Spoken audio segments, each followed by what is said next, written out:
I knew I have any idea of the setup, I would have also brought my pen and paper with me. It's got a pen if you want. Nice, that would be more or less. There's always something here you want to write down easily. Hopefully this works after. Like maybe. Yeah,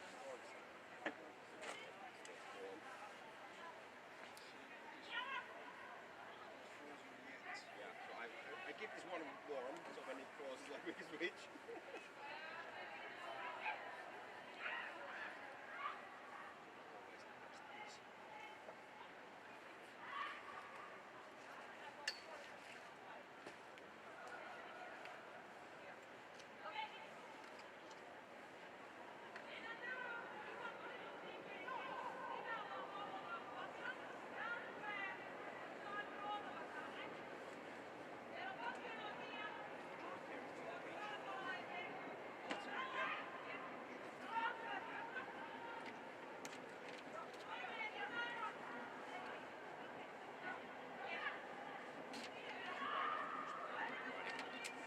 Tape here so I can keep it nice.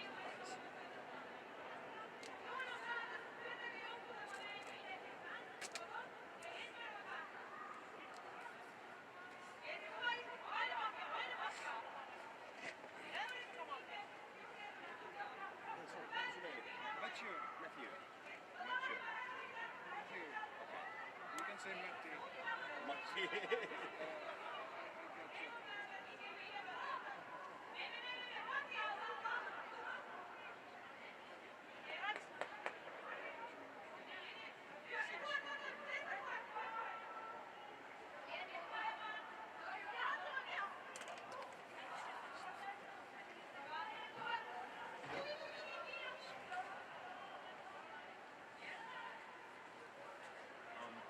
You're good to go when you're ready. You're like, you can go through at least the women's match schedule. I was actually just. I'm hearing the field. It's the red fire on. Yeah. You can hear the red field. Yeah. And okay, so They'll start in a few minutes. So start already welcoming something. yeah, I'm saying, Yes. are we expected to transfer something? Okay, should I start in? Whenever you want. Okay. Just put on the microphones and you're going live. What? What do we need to know about this one?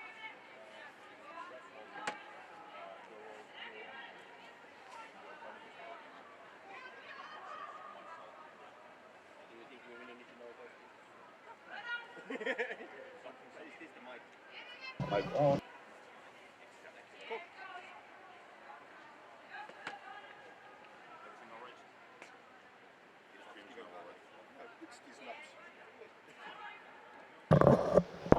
Hello and good morning. We are live from Vantaa, the Pigfin Arena, where we are welcoming the Women Sevens competition in rugby. We have 6 teams starting this morning, and we will have the men teams playing later today, beginning of the afternoon. So I'm here with Jere. Hello, Jere. Hello, Mathieu. Just a very short introduction about myself. My name is Mathieu. I am at Helsinki Rugby Club and absolutely neutral today, of course, to make the comments about the competition. And we will welcome the 6 teams, so the Warriors, which are from Helsinki. We have Tampere from Tampere, obviously. We have Helsinki Rugby Club, the oldest club in Finland, which is here in representing themselves. And we have Kiuru Rugby, Kuopio, and Jyväskylä. Sorry, Jere, please give a short introduction about yourself. Thank you, Matthew. Well, my name is Jere Härkönen. I'm today commenting and having a neutral voice, even though playing for Warriors Rugby Club. Maybe not the oldest, but in some numbers the biggest rugby club in Finland. And today let's see how the games go. We have quite a selection of games coming right up. And the first game Warriors Rugby Club against Kuopio Rugby Club starting in a few minutes, maybe in 5 minutes. Then we'll see how is the tone of the day.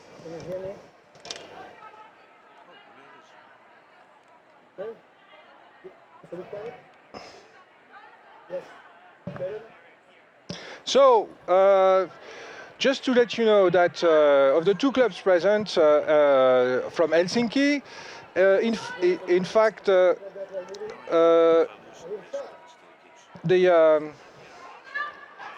club of Helsinki, the oldest club in Finland, 25 years old, and the club of Warriors, which was in fact started very shortly after Helsinki. And as it happens often in those times, there were people from Helsinki Rugby Club who wanted to start another way of rugby, another approach, and that's how the Warriors was started. Yes. So from this one club in Helsinki, we got two, and that's a great opportunity. To be honest, there is a bit of rivalry into who's the best team. The Warriors have proven themselves being the best team for quite some times, but Helsinki has also something to say about this, and this is great. And it's a bit of the same in the women's competition.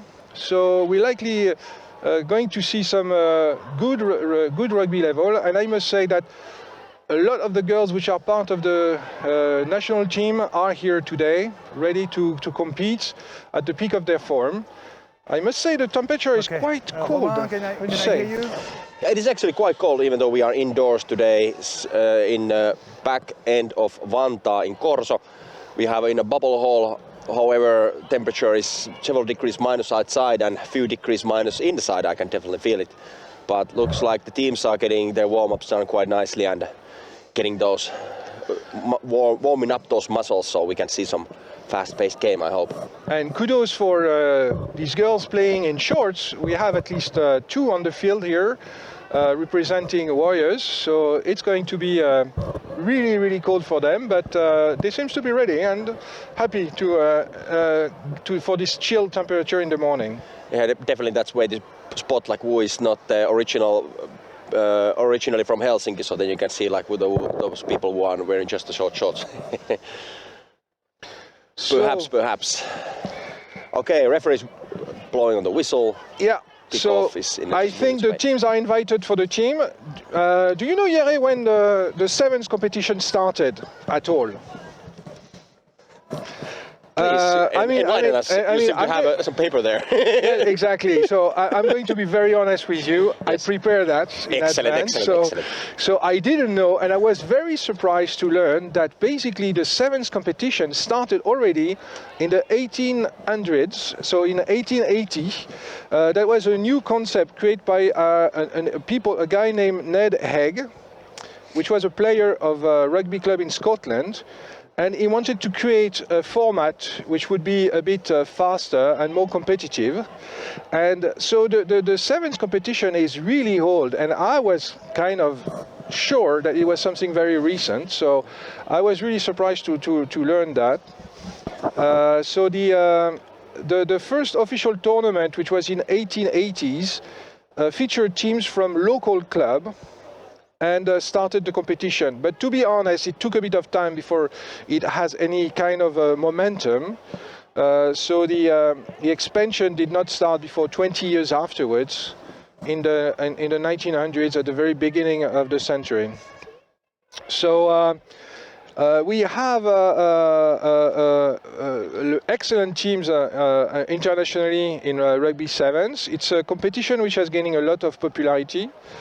And I must say that the women rugby sevens in Finland has been absolutely amazing. The team about 15 years ago already, the women team of the national team did one on their level, of course, in their group. They won the championship. They went to be a European champion at their level. Okay, the game is about to start. I can see the Warriors are already on the field, and Kuopio is now setting in place. So Kuopio is playing in white, and the Warriors are playing in black. Am I correct there? My glasses are bad. Are you ready? White ready? Kuopio is playing in black and Warriors are playing in white. Sorry, yes. Both teams are sharing the same official colors, so the Warriors had to change to white to play this game. Okay, and it's gone. So... Backwards! Play on! It's okay. Warriors quickly recover the ball from their kickoff. Let's see how the game kind of rolls in. I can't believe it to see these people playing in short sleeves with this cold. Yes, the Warriors are keeping the ball, still advancing. It's more of a 15 style. Yeah, I was about to comment the same. So a lot of running on.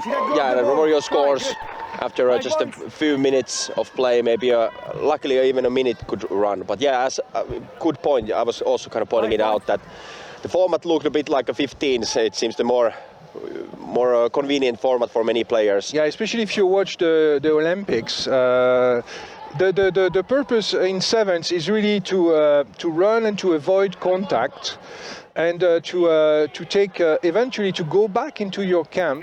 So to go backwards, but just to keep the ball and keep the momentum. And what we see now is more of a contact sport. Okay, so there is a small interruption in the game. The ref is substitution. Running. One substitution, guys. One player is coming out. What is the number of the player? It's number. Is it 5, 15?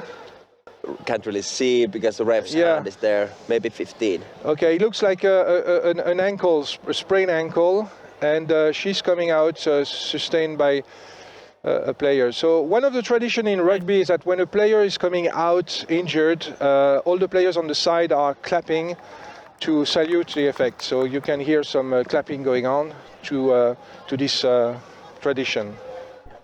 Yeah, fortunate start obviously for the player. Hopefully the ankle sprain is just some medium level that she can actually come back later for other games. Absolutely. And with this weather, it's very important to warm up. Okay, a short kick from Warriors. The referee. It didn't make 10 meters, so you want this ball to go at least 10 meters into the opposite camp, which it didn't do. So now the ball is for Kuopio, and they will have a chance now to play it. Okay, they're running it. Yes, nice transmission. It's a steal. Okay, play on. A bit of a mix-up here. So now players are. The referee called it a turnover, so Warriors get the hand on their hand on the ball. Absolutely. So now the Warriors have the initiative and the ball, and they are going into contact. Oh, this is a run on the side. Beautiful run, unopposed. Unfortunately, the players could not tackle the runner, and it's a try. 7 points. So the tries are 7 points straight because we do not have inside such arena poles or possibility to do conversions. So basically, it's automatically awarded 7 points at every try. Okay, so now the ball is in the hands of the Warriors, which are kicking back to their opponents who just got scored one try against them. He's backwards! Okay. So It's okay, it's backwards. Offside, sorry, you were offside, so you bubbled. Okay, so players has to be behind the ball before starting actions, and the players here was anticipating, and while there was an offside line, they were in front of it. That's 8 meters, guys. Yeah, and as you previously, Mathieu, called the playing style really resembles 15s here. So, well, now we had a couple of nice passes, but usually the first gameplay for both teams seems to be like running towards the first line of defense. Maybe for sevens, passing would give you more space. Exactly. Yeah, sure. Knock on. So as you imagine, the sevens game is played on the same sized field as the 15. So it's. So who is your free? Sorry. So it's a really hard sport in terms of cardio. You have to run a long distance. and you don't have so much partners with you. So as the name indicates, there are only 7 players on the field. So now we have a scrum, which is something which is not happening often in sevens, because it is meant to be a movement game and not static games. So this is a scrum introduced by Kuopio, who is taking the ball now.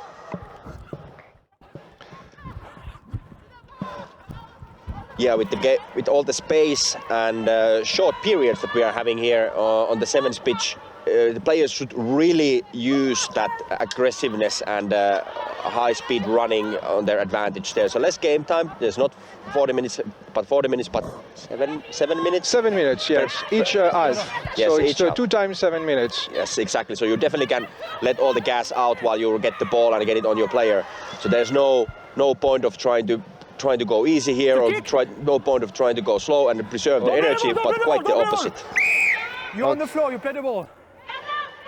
Okay, so we had actions. Okay, so now there is a penalty. So on a penalty, which means that the opposing team, which have the penalty against, have to go 10 meters back of the ball, and it gives the players sometimes an opportunity to change that and to get basically back into the game. Okay, now Warriors got the ball back again, and they're again running for the try, and they're going through the defense, who has a huge difficulty to stop them, and it's another try for Warriors of 7 points. So I would say, I don't see the score from here, but I think it's like 14, 3 tries already? Yeah, I think this Gosh, is the I missed one. Yes. Okay, 21-0. And I think, unfortunately, we don't have the numbers for Warriors since they turned up their shirts, turned their shirts around. But I think the lady here got her second today, if I'm not mistaken. Okay, I trust you for that. As a former Warriors, you have the knowledge. Yeah. So. Okay. Knock on. Advantage over.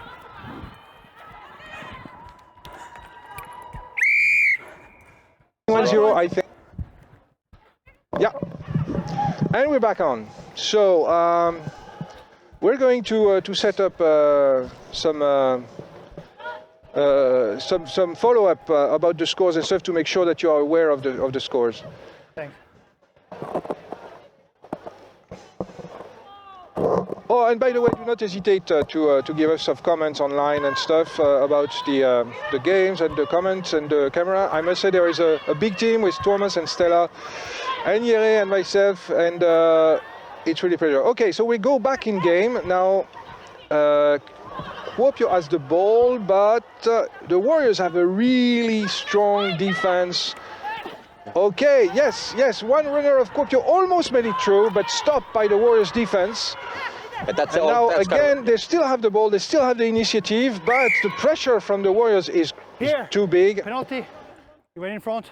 Okay, so there was now a screening, so which means that the player carrying the ball has been behind a player with no balls, and that's what it creates a situation where the team cannot tackle and cannot be sure where the ball is, and that's that's a penalty. Okay, so that's okay. Now there was a knock on the start, so half time, 2 minutes, and it's already the half time. Okay, so we had a clear domination of Warriors on this first half. They have been extremely active and pro-efficient. So I think we are. 4 meters, so 10 should be 2.5. Okay. Only 10 meters should be 2.5. Yeah. All right. Yeah, I think we were.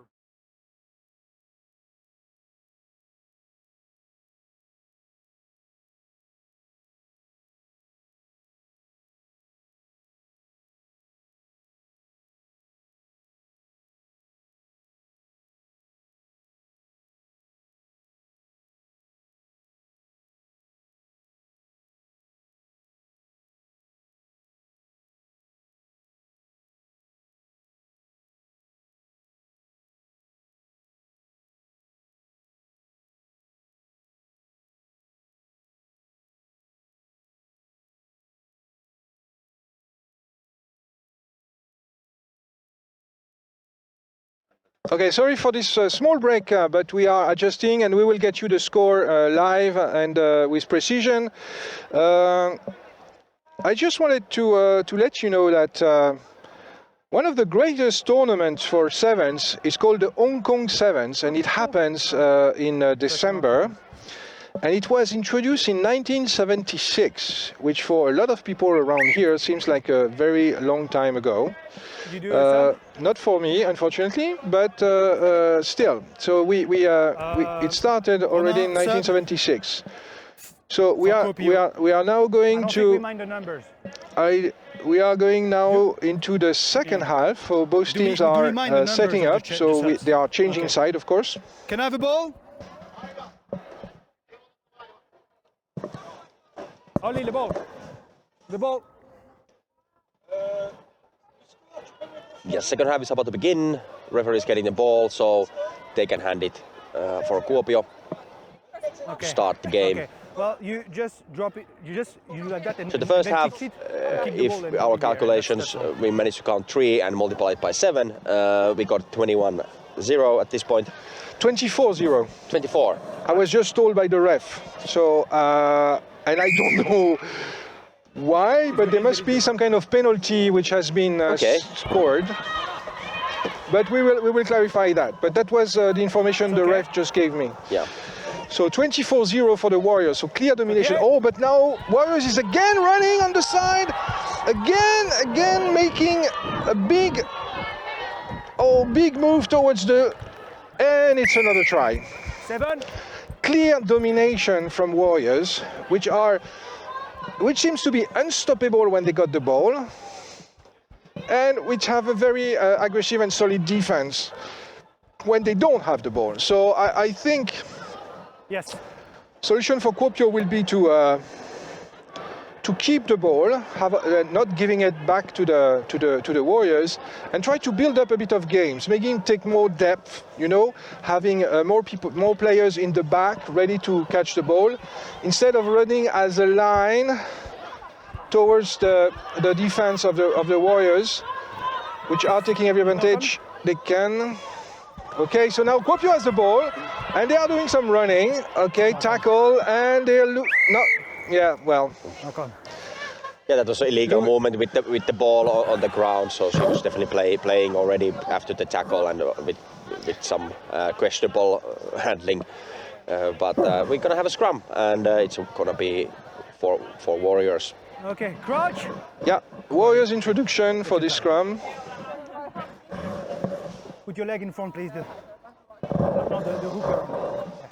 Crouch. Bind. Set. So, okay, no big surprise. So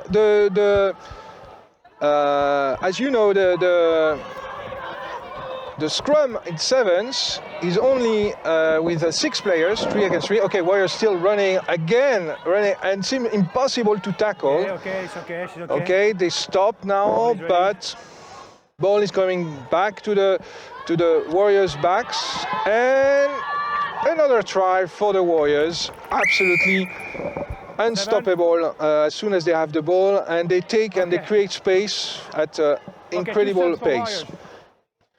Yeah, I think Warriors is kind of warming up, I could say. We can see from here that their positioning on the field widens a bit by every attack they've been going. So obviously the first game of the day is actually quite cold inside here, so we can see that passes are getting a bit longer and the positioning gets a bit wider. But that's something that Kuopio should definitely try to match. Wait. Time back on! Whenever you want. I don't whistle.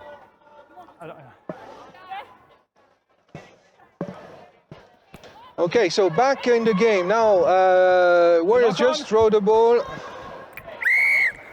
Okay, knock on receptions from Kuopio, which have left the ball go to the floor. So it will be another scrum. So as I said, the scrum is 3 against 3, and as you know, in 15 aside, the scrums are 8 against 8. So the engagement in the scrum in 15 is much more brutal in the sense that you have much more weight and strength into each side. Here is more of a uncontested, it would be very difficult for the other team. Okay, another run from Warriors, absolutely beautiful, and another try. I mean, Jere has difficulty to keep on writing down the score because they're scoring so much and so fast. But we are getting there. Yeah. Let's. This is also first game for us, so we are also warming up. So please forgive us, and we're gonna be more accurate with the numbers eventually when we go through. We're gonna confirm these scores eventually from the referees, and referees have the official scorekeeping that we eventually will be put in the books. So. Yeah, it's a good point. Oopsie. Okay. And the ball and a run from. Unfortunately, the runs are immediately stopped by the defense, impenetrable defense from Warriors, which are stopping short every run within 5 meters of the start. So Kuopio again, a small run, stop short, another run, stop immediately. High tackle. Referee, okay, we come back. So eye tackle. So you're not supposed to put your arms or your hands over the shoulder level of any player. So you have to be below and really visibly below the shoulder level of the opposite player. Otherwise, it's a high tackle and it's a penalty. So back 10 meters and a chance for Kuopio to start a run. Okay. A bit of, yes, now they have an opportunity, okay. Number 9 seems to be one of the key players for Kuopio with some nice run. And we have another run which is stopped short by the Warriors. We are still very much into a 15-a-side style, not really taking opportunity of players being far and wide. Yes, that's 1-7 pass from Kuopio. And little she breakthrough, managed. if you could call it. Okay, ball on the floor, ready to play. Yes, one pass, second pass. It went through. Kuopio still running. But I mean, let's be honest. They are staying in the same area of the game. Okay, and now Warriors intercept the ball and go for a try. 7 points. Incredible Warriors here. A for effort, at least Kuopio's absolutely. Defender was kind of getting all the way for the try scorer, trying to do something if Warriors player would have somehow managed to fail with the attempt. At least they are trying and taking most of the fun out of this tournament. I think for many people, obviously this is a 7th tournament and some people are focusing getting the most out of it, but this is also the earliest opportunity to get some actual game time before the 15th season coming the summertime. So here I am in a cozy commentator booth and not being on the field myself today, but really kudos for those people who are actually trained and practice and being game ready today. Absolutely. And 7 is one competition, a very specific competition. And you could even say that from the 15th aside and the 7th aside, the difference is so huge that they are almost very different games. And you can see also in the physical preparation for the 7th player and the physical preparation of 15 very much different. Okay, now Warriors are kicking the ball, taken by Kuopio, which starts a really beautiful run, unfortunately stopped short. Big difficulties in passing, but with this temperature... Okay. Play, advantage. So advantage is a rule in rugby where when you notice a mistake on the one side, you give the team which are carrying the ball the possibility to continue to play. Here, watch the ref. And exactly what happened was that Kuopio had the advantage. Then they lost the they made a mistake. So then we come back to the personal mistake. Oh, this is a beautiful run from Kuopio. Go almost 20 meters from the line, and she managed to pass. And we still have another runners. Number 9 trying to catch the ball. It's a bit messy over there. So not too many seconds left. Advantage now for Warriors. And Warriors are coming out of their 5 meters.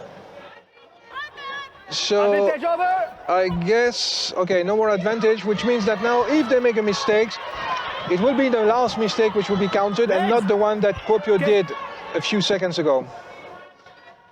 The decision for advantage is one of the interesting stuff at rugby. Okay, wow, Warriors are fighting, but Kuopio is really raising their game now. It is, yes. Okay, Warriors still carrying the ball, getting closer to the midfield. But the defense of Kuopio is much better than whatever we saw from the start. Okay, now it's a kick from Warriors, and the kicker managed to run and kick back, get back his ball. Real nice effort. Absolutely amazing. And a try. Beautiful game. 7 points.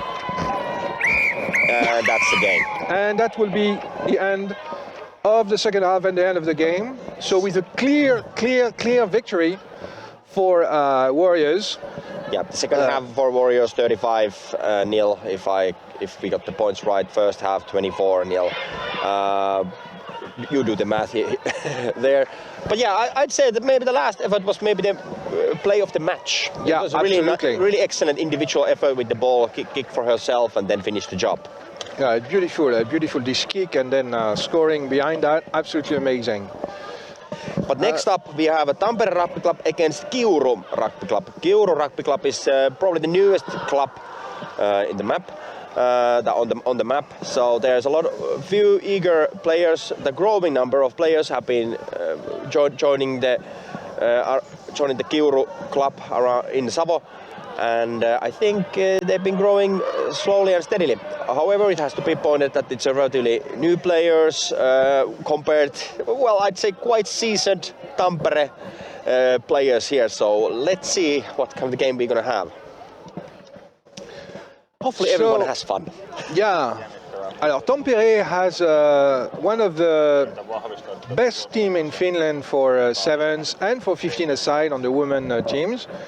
I'm not forgetting about the men, of course, but we are right now looking at this absolutely amazing competition with the women's sevens in Finland. This is the first session that we have. This tournament is going to be all day with the women in the morning and the men in the afternoon. And they are now in their second game. We are getting into the second game, and Tampere is likely one of the best teams on sevens from Finland. So I would say that you have Helsinki, Warriors and Tampere, and they are basically also biggest provider. These 3 teams are the biggest provider of players for the national team. Maybe at this point we forgot to do it at the first game, but in the second game let's introduce the players. For Tampere, Pilvi Dahl, actually playing number 10 here on the front. Number 2, Sarjana Haavisto. Number 6, Susanna Haavisto. 13, Saana Järvenpää. 12, Outi Kukkamäki. 11, Kiira Kupiainen. 7, Teija Mattila. 15, Jenni Mäkirinta. 9, Heidi Ovaska. 18, Anna Saluva.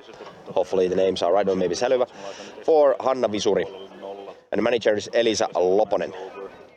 On Kiuru side, we have number 10, Karoliina Nuutinen. 22, Mari Tienpää. 19, Hanna-Mari Svärd. 11, Taru Nuutinen. 8, Salla Kääriö. 15, Noora Nöjd. 18, Johanna Kainulainen. 17, Sanna Rantonen. 13, Linja Long. 4, Tamara Hiltunen. 14, Kiara Hiltunen. And manager Karoliina Nuutinen. And the referee will be Olli Linnusuo, one of And the referee will be only Lino Suo. Thank you, Jere, for putting my mic back on. I appreciate. He's one of the oldest player in Finland, and one of the original, not the original, but he was part of very early in the creation of Helsinki Rugby Club.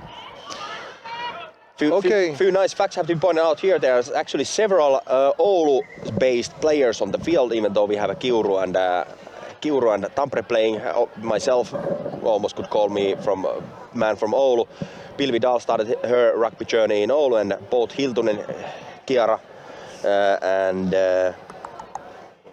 what the names are missing. Kiara and Tamara also currently most likely live in Oulu at the moment. I'm not entirely sure, but also joining Kiuru today.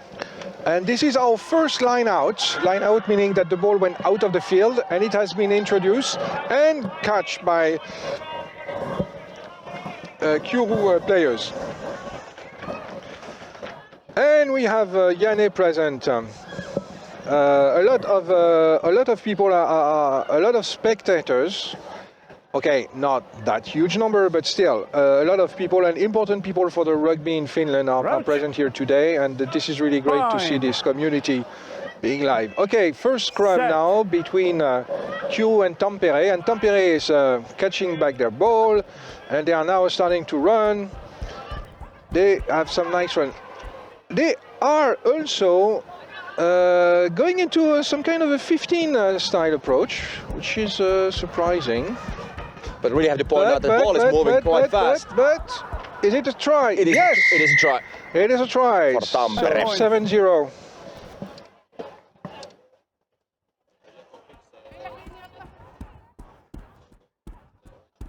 Oui, mais il y avait 3 essais, 7 x 3, 21.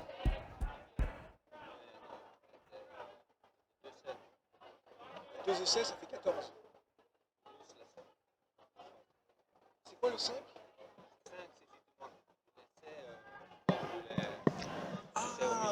All right, and it's a kickoff for Tampere.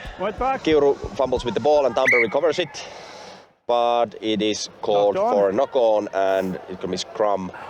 Actually, for Kiuru, I think Tampere fondled the ball a bit. Introduction from Kiuru against Tampere. So I got the explanation here about the scoring.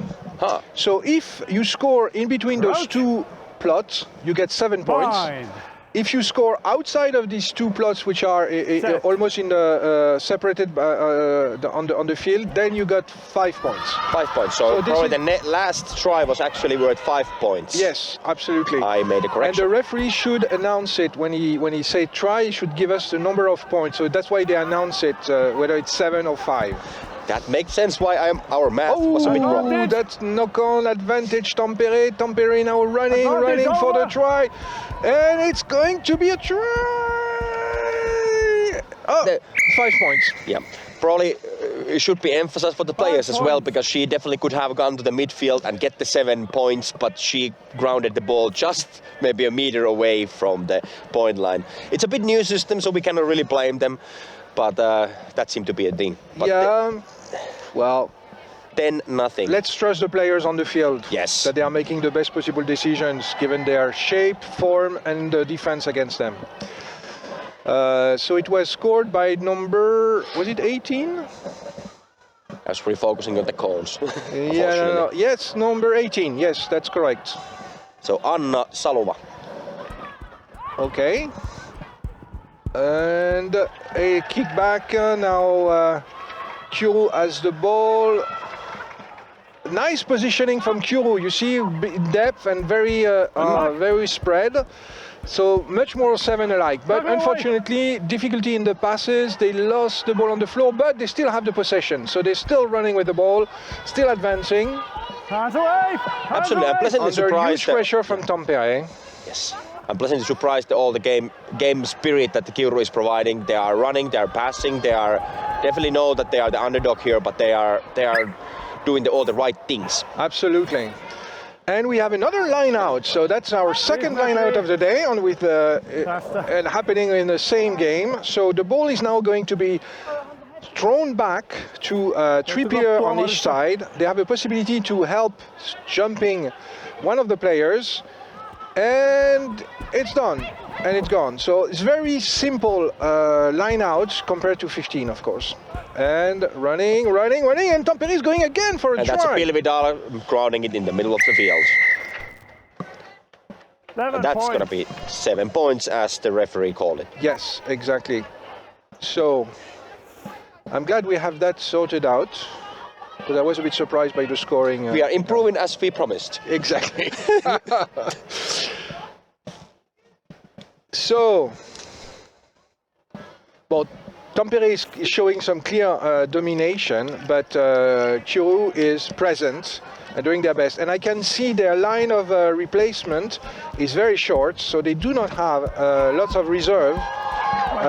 So all the players have to be committed. And even if it's only 7 minutes, it's extremely intense. Okay, so action now. We are very close to the line. Kiuru managed a kick to get the pressure a bit off, but the ball was immediately catch up by Tampere, who is running back to the line, and it's a score. Another try, another 5 points try. 5 points. Confirmed by the referee. So the score is growing rapidly. So you can see that even if these games are only 7 minutes aside, you can have some high scores. When there is a clear domination from one team over the other, and it is extremely demanding in cardio, of course, but also in a tactical sense. So this is why these competitions are so important, to give players experience so that they can improve. Okay, ball had done 10 meters. Kiuru failed into catching it. It's a bit of a fight over the ball, but it seems that Tampere has the upper hand, and the referee is now making a decision. Okay, so Kiuru has been playing the ball on the floor, which is completely forbidden, and that will be a penalty. 5 meters from the line, and they are now like 30 meters from the goal line, and Tampere is running for that. Players are available, but number 10 is going for a ride and score 7 points. Let's wait for the referee. 7 points. Yes, confirmed by the referee, 7 points. Okay, half time. So, another fact maybe about sevens. So, the IRB started the Sevens World Series in 1999. So it's only 25 years old. 26 years old, and that has been really the start of the popularity of the sports, with those fast runners, those really catchy events on the screen. We have now a lot of places for these events. Of course, we still have the Hong Kong Sevens, but we have also Dubai Sevens. So every kind of a place who wanted to have some kind of excitement and tournaments have started to welcome those competition.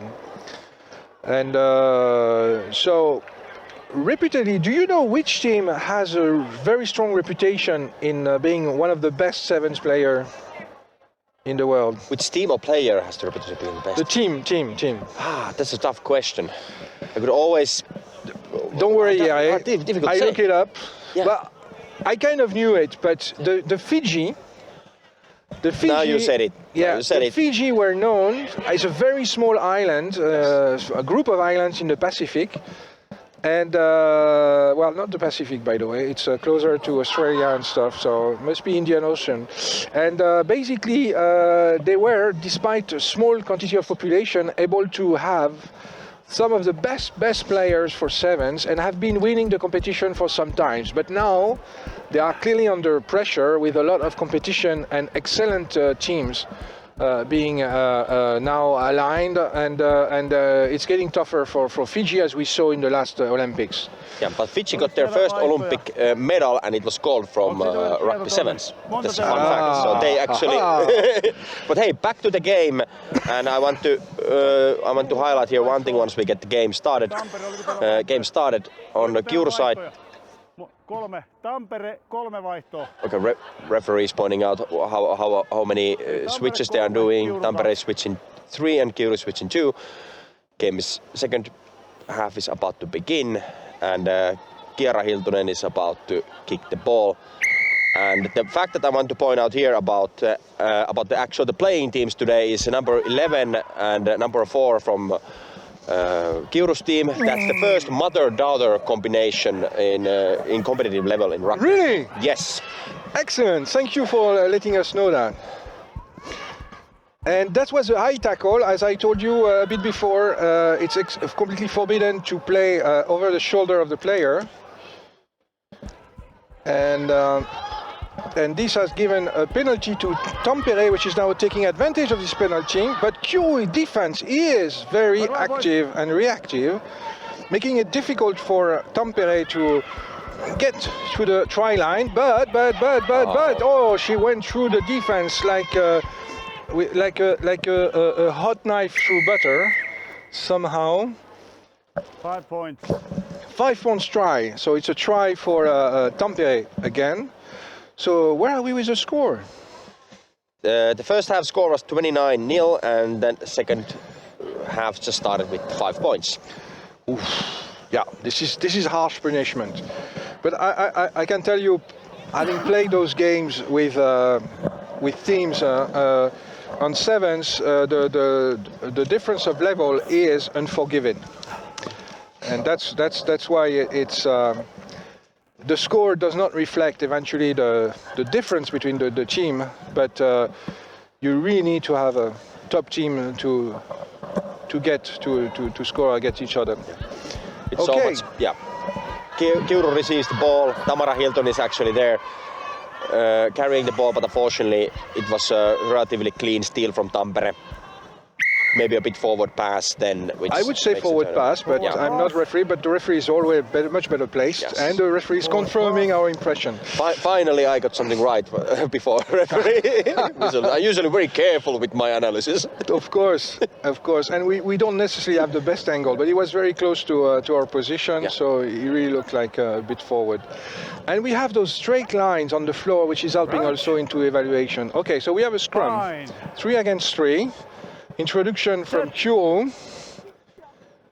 And run from Kiuru, yes. And pass, unfortunate pass. They're losing a bit of, okay, they might cross the middle line. Tampere is fiercely defending their portion of the field. Okay, ball carrier is now on the floor. Referee's penalty against Kiuru. She not releasing the ball apparently. So when you are on the floor with the ball, you have to release it immediately. Okay, now it's a run from Tampere. They are getting very fast, closer to the try line, going across defense without any much of a slowdown and scoring another 5-point tries. 5 points. Confirmed by the referee.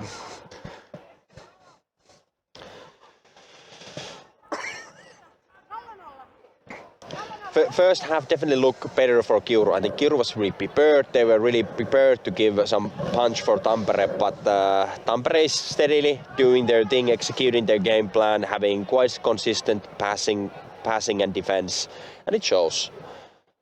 They're making the progress. Absolutely. And it's really cold still. I think I'm transferring myself into a penguin right now. Okay, so kick from Tampere to restart the game, and the kick goes far in the hands of a Kiuru player who starts running immediately, but got tackled. 2 players from Tampere managed to tackle her. Johanna Kainulainen was the name 18. Line out of scrum. Another scrum. I can see, so the number 4, which is captain, has been going, if I'm not mistaken, was training from Tampere, was training in New Zealand for like a year or 2. So she has brought back some really high-level rugby to the Tampere team. Valuable tips, definitely. Set. So New Zealand, small country, small island, but extremely good rugby player. Okay, Tampere now running again, and they are now crossing the 30-meter line, getting closer, the 22. Nothing seems to stop them. And they pass the ball again in the back, and it's going to be a try. 5 points try again. 5 points. Confirmed by the referee. Yeah, 15-0. And there's still 2 minutes-ish time of this second half. Yeah, it's a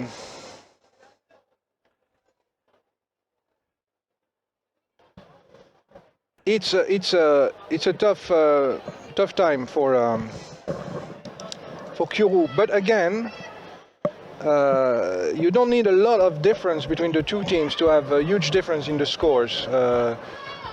It's really so much question of tactic, experience and stuff, and Tampere has a lot of players who have been experiencing this level of competition already, so they have a bit of an advantage. Wow. Huge tackle, and a penalty against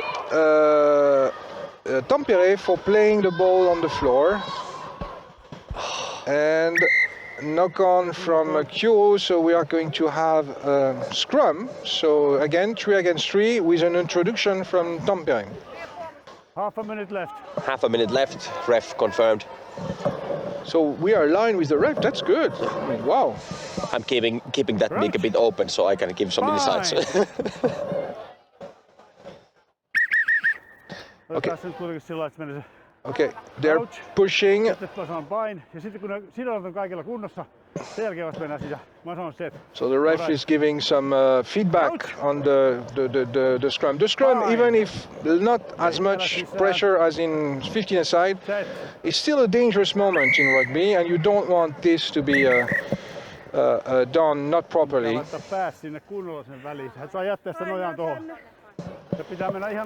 Okay, we are getting on overtime with these kind of different. Let's see now. Still have many games to go, so good to start early, early to give instructions for players. Even though it's a 7 scrum, it still has to be done properly. I think that was the main take from referee's calls. So Tampere's got the ball, and they're running on the side, taking advantage of some holes in the defense of Kiuru, but they're stopped about 5 meters from the line. Release! Okay, so now we are in overtime, so any stop interruptions will be then the end of the game. Yeah. So they have to score or forget about it, and it looks like they could score. Yes. Yes! Another 5 points. And that's probably that. And that will be the end of the game. Exactly, confirmed by the referee.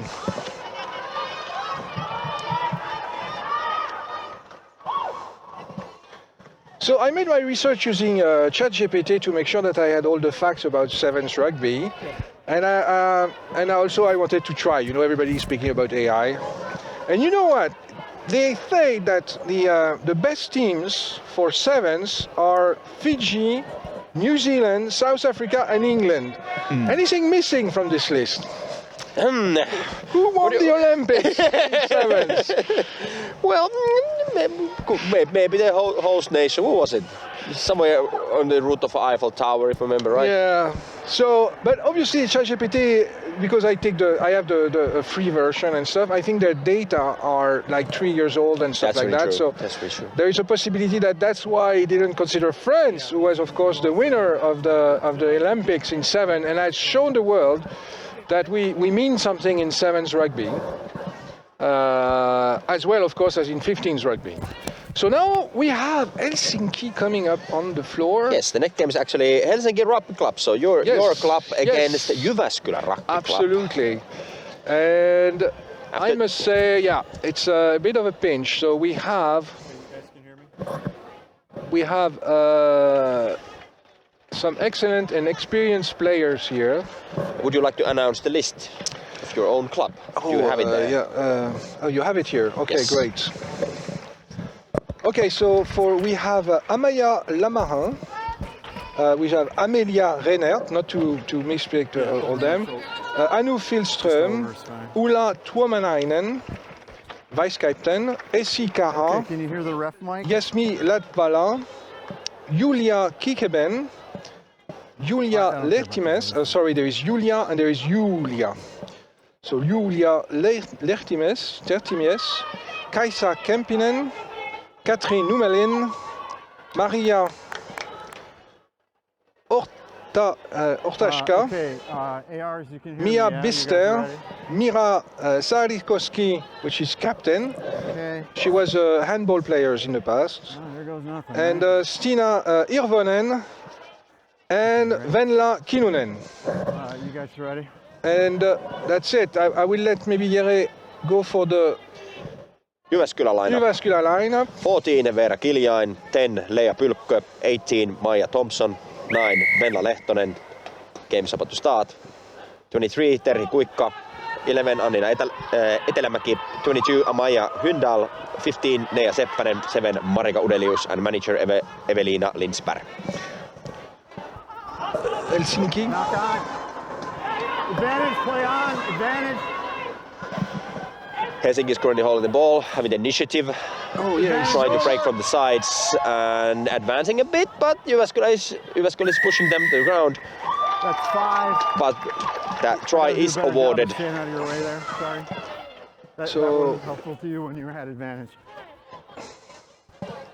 So Helsinki Yes, is 5 one of points. the strongest team in sevens today in Finland. Yes, 5 points. And Jyväskylä has a long history, of course, with rugby, and has produced excellent team, both on the women and on the men's side. And they are back on the game, and I'm really pleased to see them with the strong teams coming up here. Well, under pressure from, I think Helsinki must be one of the highest purveyor of national team players for the sevens. So, and we start here with a Got 10, mistake from so free kick to Helsinki, these guys. with a bit too short kick from Essi. Trying to mark. Didn't do 10 meters, so the ball go back to Jyväskylä with a 10 meters penalty to Helsinki. So now Jyväskylä has possession. The ball circulates very fast. It's a change of pace with the previous game, I would say. You can see that both teams are here to run and to score. The defense, the line defense of Helsinki is Let me know if they're offside, well positioned. Jyväskylä has real difficulty to cross the line of defense from Helsinki.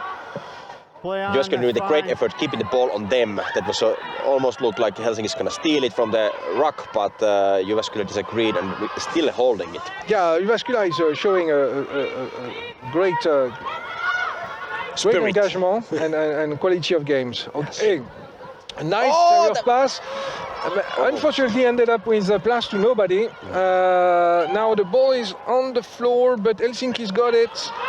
Amelia is protecting now the ball carrier, Penalty, you slow it down. Go ahead, you're good.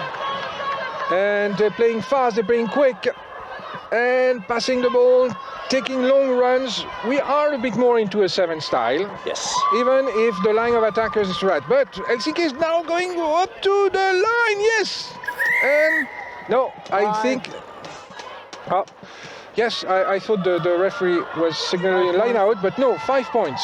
Hey, I lost my stopwatch. I don't know what the time is.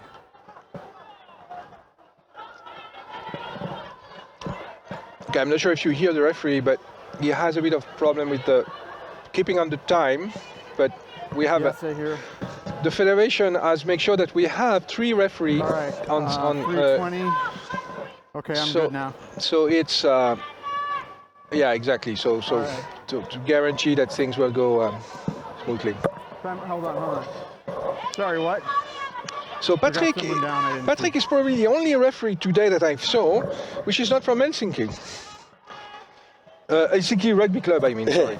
Yeah, and All right, 3.5 minutes gone. And, I thought you want to ask where he's from. He's the Mr. Chicago. Yeah, he's American, but he was a Warriors. He has been coming from Warriors. Helsinki has always been a strong purveyor of referees. We have a lot of referees which are coming. Warriors also some, but Helsinki really made a difference here with a very high numbers of referees, and thanks to the referee association. Huge thanks to them. Which has really helped to raise the game and the level of the refereeing in Finland. Okay, so there was a knock-on, right, so it will be a scrum introduction from Helsinki. Scrum to blue right here.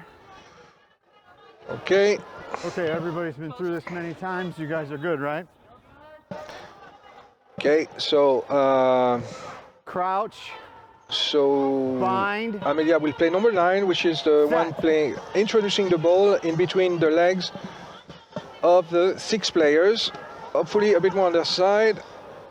And she got a bit nervous here. Knock on back here.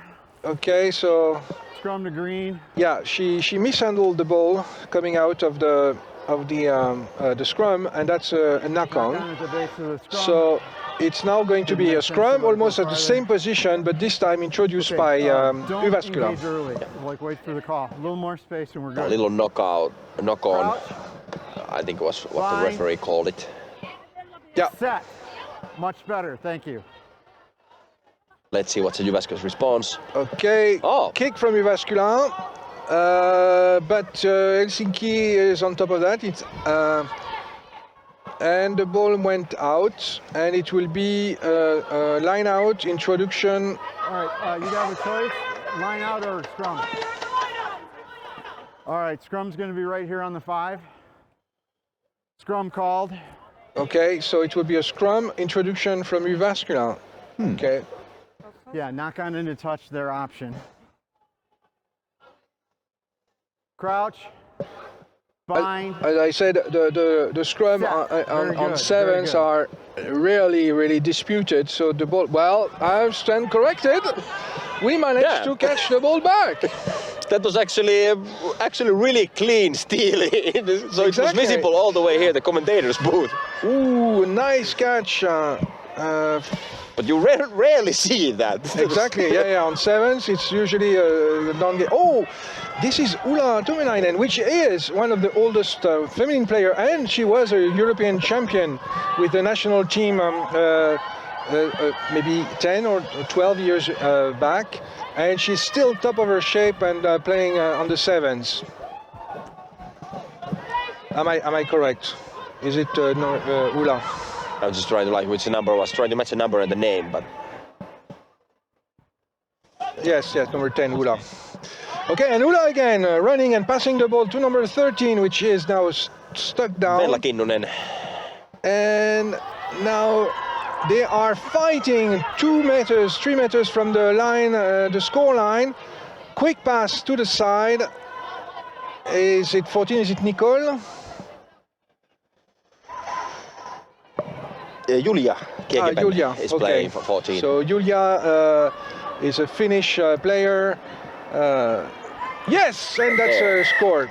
Essi Kara scores. And a 5-point score by Essi Kara, which is one also of the very old players from... when I say very old player, that means that they are playing for a long time. I'm not making any comments about their age. Green, you guys heard that? Restart, but last play. So... Yes, 5. We are now getting an overtime, no?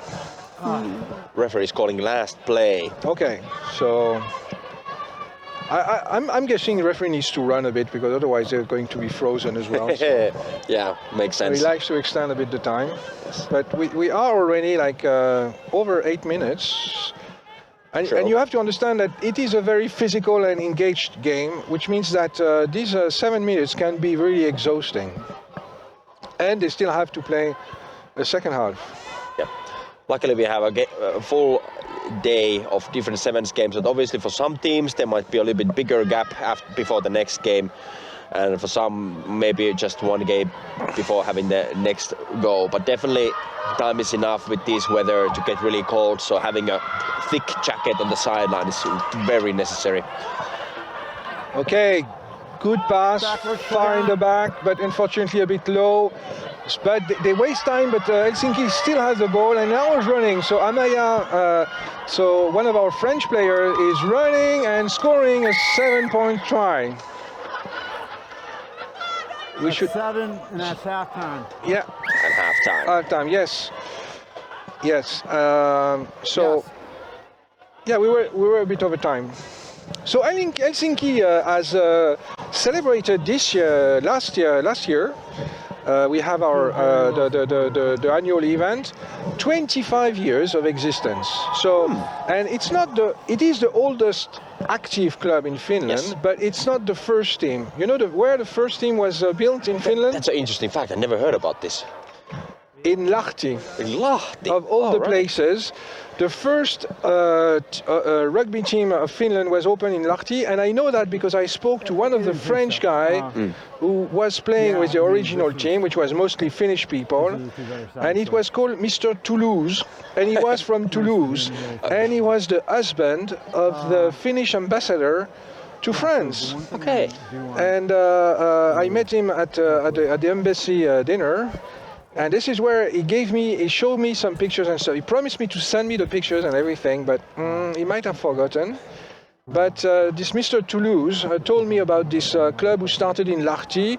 I think they never went over 20, but still, it was in the 70s, end of the 70s. So. Oh, right. Quite a long time ago. Yeah, quite a long time ago. And then there were some on-off. Some clubs started and then disappeared. But when the federation was created, basically because it was a very small number of clubs, it was said that, okay, you should be affiliated with the American Football Federation. And this is how we started, basically. The Rugby Federation started by being an extension of the American football. Very different game, obviously, but Even the name says it. It should be connected to Football Association. If you ask Americans. Yeah, but a lot of rugby club have football in their names in France and in the UK. So there is still some kind of affiliation here. Yes. Okay, we're now getting into the second half. Blue, ready? Blue, yes. And that's it. Gone. It's Jyväskylä is going to kick.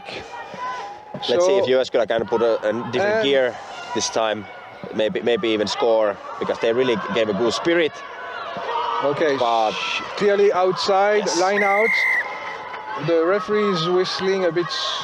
Okay, no, not making comment about the referee. Did you have that not 10 or you had that okay? All right. Line out blue. Okay, so it's a blue line out, so 3 against 3. And we will have one jumper. Amaya is jumping, but the ball is disputed, and Jyväskylä managed to catch the ball. There is much more competitions to pick up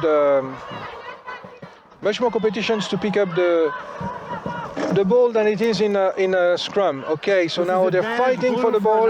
They are on the 30-meter line. And SC is giving a small kick over, but first player on the ball is Jyväskylä. As soon as she catches the ball, she was tackled by Helsinki. Helsinki is fighting for the ball. SC has managed to pick it up. Yeah, I was a bit. Was well established. That's the penalty. yeah, Yes, HRC yes. tried to pick the ball from the ruck. Ruck was already established, according to the referee. Well, Number 10. this is negotiable, but okay. But now they have a field open. Now and you they're disagree running. with referee. But I always agree with the referees. Okay, Mira, so captain of the team, is now trying to tackle, but man, we missed the tackle, and Jyväskylä is going to score. Yes. Full 7 That's points. 7, Oli. That's 7. So, what's the score now? 22-7. Hey, that's great. No, we have a competition, but obviously Jyväskylä is a team with experience on this area, and had also some great players coming. I remember players who spent like 2 years in New Zealand, and he was invited to play with an international team of sevens. What's her name? Katja? And she gave Jyväskylä women's rugby a real knack into the tackling and the running and the passing. And hopefully we can see today that not everything has been lost despite all these years without this player present with the team. Knock on The team, blue, and it's free always kick. great to see like kick to clubs blue with right some long traditions, and either men or women's team. Like it Free shows kick to that you there guys is this right knowledge and know-how of rugby, and that kind of shows in either team. So Jyväskylä has many traditions. They've won the Finnish championship, at least in men's. So obviously that knowledge passes to the women's team and vice versa. Ooh, superb run and passing, and it's going to be a try, 5 points try. That's Absolutely beautiful run and passing from the Helsinki women.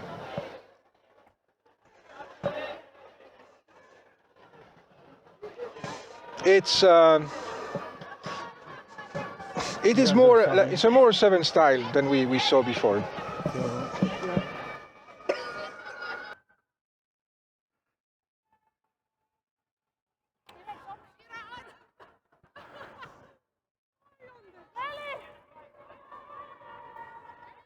Okay, quickly now. Yeah, they're on. So, Helsinki is about to kick the ball back to Jyväskylä. Let's go, please. And that's a difference with 15. On the sevens side, the team scoring is kicking back to the team who's just got scored. Where in 15 it's a reverse. So the team who has scored is receiving the ball from the team who got scored. Okay, so splendid run from Jyväskylä, Very good. and a one-on-one defense from Helsinki. The last line of defense managed to stop her in her tracks, and they are now still fighting. But Jyväskylä still have the possession and still making beautiful runs. And another tackle, which is absolutely superb game. Very engagement from both teams. Small mistake here from Jyväskylä with a knock-on. No advantage. And we are going to see a scrum introduced by Helsinki. So Jyväskylä shows some real skills and is creating some scares towards Helsinki, which is really good. This is what we want to see. Real pleasure to see this engagement and this quality of game. Okay, so scrum. So 3 against 3. I'm making sure there's time for people to get on. The players, so it's a 7-a-side. So if you have 3 plus 1 in the scrum, that means that there are only 3 players available in the back. So you want to have them position in order to take advantage of the ball when it's going to come. And Jyväskylä is now defending. Helsinki is running through, and the wing is now going through the defense. Absolutely no stop, and scoring a 5-point try. Amazing. So, all right, I got about 2 beautiful run from Helsinki. A bit surprise reaction from Jyväskylä, who did not see basically the risk here. It's about 2 minutes. About 2 minutes. It's where the difference in cardio and preparations is also important. Okay, so now again Helsinki is going to kick the ball back to Jyväskylä. And it's a drop kick, which means that the ball has to touch the floor before you play it. So they managed to get the ball back. Jyväskylä did not manage to keep the ball they were touching. And so Helsinki has the ball back and is now running towards the defense of Jyväskylä. And they are putting the ball on the floor, but they still have possessions. They are on the side, running through. Nice tackle, but interception from the ball, so it's a bit messy, but referee doesn't see anything, so that's great. So the ball is still Helsinki and they're still running towards the goal, and we have now one last player on the wing, which has no defense in front and scoring another 5-point try. Non-stop. Maybe a minute left, maybe a little bit less, and then we move on the next game, but this seems to be quite settled. Maybe the referee wants to run a bit longer. Yeah, you know? it seems like Patrick is keeping his stopwatch on and off to making sure that all the seconds are played. 30 seconds I heard him mentioning. You know, About 30 seconds. when I ref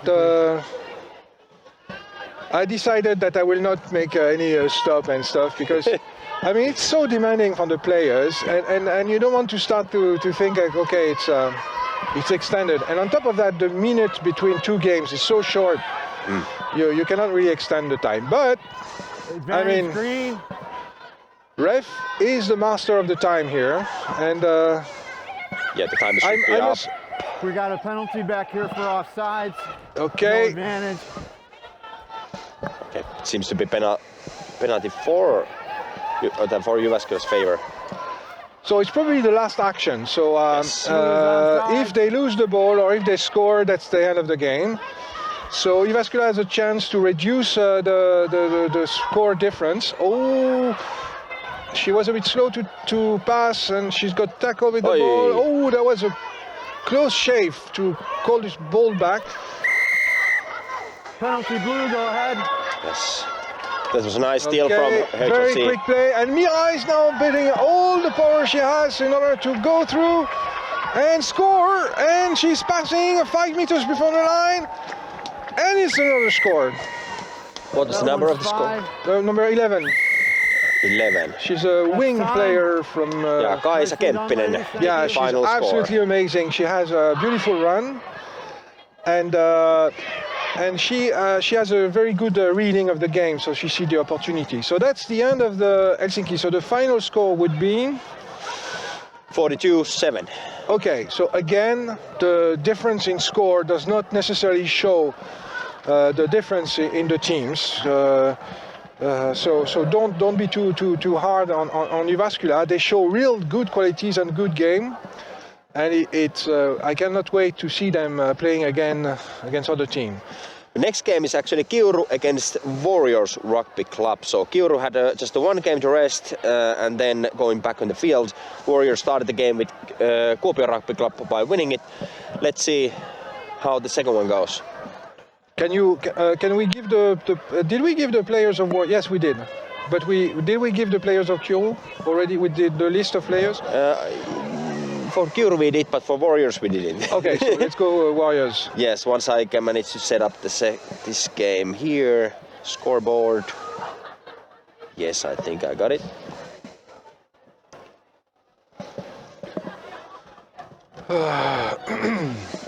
I can tell you it's freezing here. Yes, even in the commentator booth we need to stand up and warm ourselves a bit.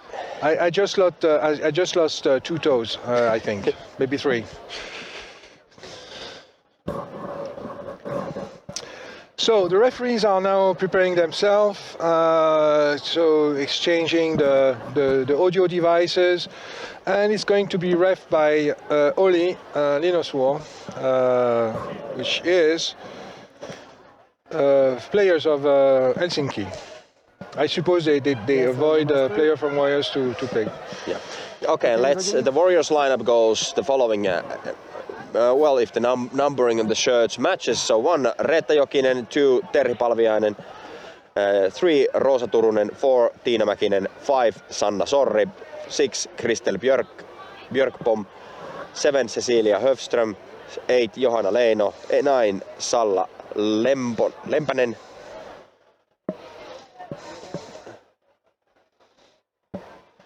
10 Tyyni Vuorola, 11 Johanna Tammela, 12 Skylar Gustafsson, and Tessa Aitta, number a bit foggy on the paper. Manager Lilli Tikkanen. You good? Small correction. Oli is going to be a side judge, line judge, and the referee in the center will be Romain Siro, also a former Helsinki Rugby Club player. Okay, so now we have fight for the ball. Kiuru is making a small knock-on, so it would be scrum, introduction, Warriors. No, it was knock on. It's just here. They have now exchanged their white shirts for the, what is it, the B colors? I'm really pleased to hear, Matthew, that you think we would have like two sets of shirts. It's the same shirt, but now on the other way around. And Kiuru is now facing the situation to have their shirts worn upside down. Since these three clubs, Kiuru, Warriors, Helsinki Warriors and Kuopio are the one playing black and yellow, so here we are. Yeah, we are lucky in Helsinki. There are not so many clubs using the blue and white colors somehow. Okay, so penalty against Kiuru. They are at least 10 meters from, they are a bit more than 10 meters, but they might want to have some field. Okay, so what's happening? Okay, so the referee is moving the penalty line, and now game is on. Ooh, super excellent line run, break. acceleration. Oh la la la la! She's going across all the field and score. It's a 50 meters run. She was almost stopped by Kiuru. She barely 7 got points, as said by the referee. there. 7? 7 points. Okay. Yeah, that's what I heard. I think she was on the line, but that's enough. Yeah, beautiful run. So Then again, kick off, and there we have a little fumbling by Kiuru players, and it's going to be a scrum for Warriors. The Warriors are getting a scrum quite a nice position on the Kiuru side of the field, and they have basically all the open field to figure out their play. I can see they're ready for a run, likely on the. Here you have two tactics in the 7. You can go for the line, which means passing the ball to the right for the Warriors, which seems to be the approach. Or you could choose what we call the small side, the other side, the close side, and start a run solo and have your players to come behind you. Okay, so it's competition for the ball, but Warriors keep the ball. And beautiful passing. Got some nice meters straight from the middle where that gap was clearly seen, but then Warriors was stopped by Kiuru. Okay, ball on the floor, but fight for it. Warriors, there was a knock-on. Yeah. Sorry, so you will be black and you will be yellow. Knock on from you. Okay, so for the ref, it seems that the Warriors are black. Which is okay, I'm fine with that. It could be yellows and whites or blacks and whites, but yeah, I feel sorry for the ref figuring these things on the field. Bind. Set. And it's That's a strong push from Warriors, but Kiuru keeps the ball and starts running. They don't have a lot of options. They go for contact. Release. Important part of the sevens is also knowing when to stop doing the aggression when the player is already going down. The second player, if there's like the double tackle going or anything similar, it's important to get back to the line of defense and playable position, because if you have two people in the middle of the ruck or doing excessive tackles, you quickly open up space from other places. Same goes for rucks that are clearly not winnable anymore. It's unnecessary to try to push over and win all those scenarios. Yeah, it was a strong push towards the line out. Unfortunately, our position is not the best to see all the action here, but yeah, it's a line out. It's Kiuru's line out. And Kiuru is showing a good game. Yeah. Warriors. Okay, yes, yeah, Warriors got, what's happening? Offside. Okay, so Warriors offside, so they got a penalty, they must go back 10 meters, and Kiuru has an opportunity to safely kick the ball out of harm's way. Almost we could have caught it. Yeah, I was ready to run for it, but no. Somewhere it's written that I will not touch a ball today. Let's see. Another line out. Thank you. Okay, another line out from Kiuru, so taking advantage of penalty. Good catch from Kiuru, excellent catch from the player number 11, which is now running and being stopped by Warriors with their impenetrable defense. Another player, number 8, is tackled, but they still have the ball and they are going to cross the middle line, or not. Okay, so she tried to turn a player so that the ball would be on their side. Apparently, it works. Okay, still possession for Kiuru. They're still 5 meters from the middle line, and it seems to be impossible to go through Warriors' defense to cross this line. So they are going a bit backwards. Oh, is there a little injury or maybe just a temporary thing? It seems like a 10 meters from the line. 3 meters from the line, and yes, middle line is crossed. Let's see how it goes. It continues, and she's got 5 Warriors players on her, but she managed to go in the middle. So Great carrying from Kiuru player. yeah, like 25 meters from the goal line now. And they are repositioning themselves. The defense of Warriors is a bit struggling to get back possession of the ball, but they're still stopping short every new runs towards the line. Okay, pass. And pass, I mean, I'm sorry to go back to basics. I don't know who's listening, but in rugby you're only allowed to pass backwards unless you are basically kicking. So this is why it's sometimes difficult to gain field if you are not able to find a gap where you are going to cross the defense line. Yes. And Kiuru is basically bouncing on this defense line, but not anymore. They almost cross it. And unfortunately she's so down, but she found some support. Okay, backwards. Okay, it continues, still possession. I mean, it's a huge, long possession from Kiuru. Excellent work from them. But Kiuru's playing really tight formation. They are not spreading much. They are doing that quite similar thing they did at the first game. And the momentum they managed to carry is not much.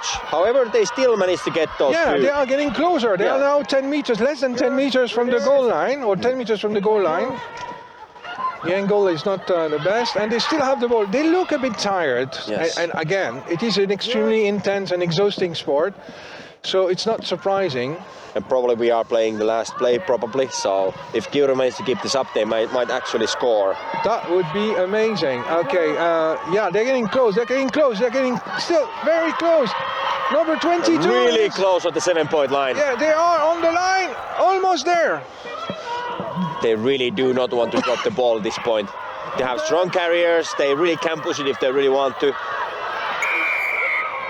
However, offside for who? Offside. Offside and Kiuru's ball, so it's offside for Warriors offside. Against Warriors. Yes, so exactly. Offside from Warriors. On your line, please. So Kiuru still manages to hold the ball, and then now they can think of it a bit or try to rush through. They're gonna rush through. The try line is so close. However, Warriors. Kiuru lost the ball. They were over the line, but lost the ball. And now Warriors is running. We have one player's running, and Kiuru managed to tackle her at the middle of the field, and she wakes up and tackle another one. What's the number?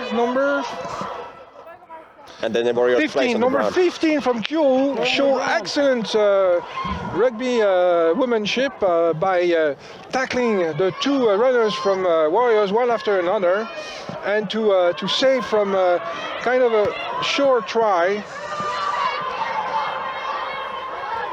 being the last line of defense. Okay, Beautiful knock-on from... And it's halftime. And we're going into halftime. It's almost a 10 minutes game, not really long.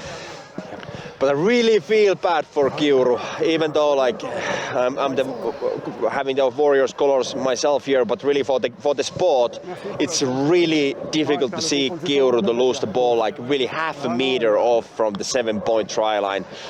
That must sting.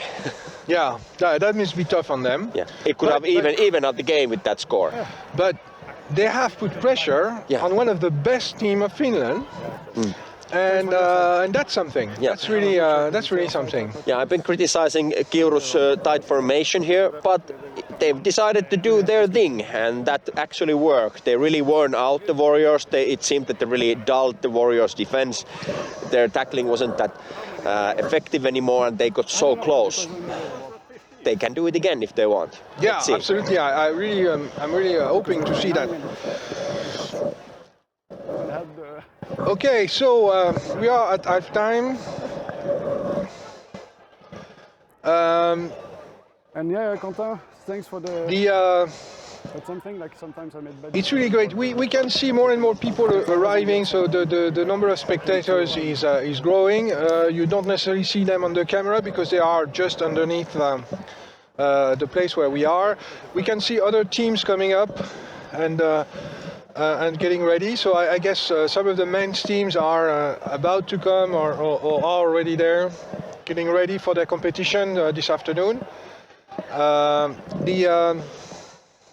The level of the game and the commitment of everyone is really a pleasure to be seen. Yeah, and actually next game is after this is gonna be Kuopio against Tampere. And after that we have Jyväskylä against Kalev from... No, but that's the men. Is it? Yeah. No, it's not. I'm not sure. Or maybe Kalev has a... Kalev has a women's team. Oh, wow. Yeah, I was wondering like, if I'm looking at the wrong schedule, but yeah, Kalev definitely has a women's team here tonight. Also probably men's, I'd say also in the evening, but I haven't looked into that schedule yet. So one of the things with sevens compared to 15 is that in the sevens you do not have really specialized player into position, where in 15 you have players which are kind of specialized into one position. Okay, second half is now starting. Okay, a kick and a knock on, yeah, straight from reception, confirmed by the referee.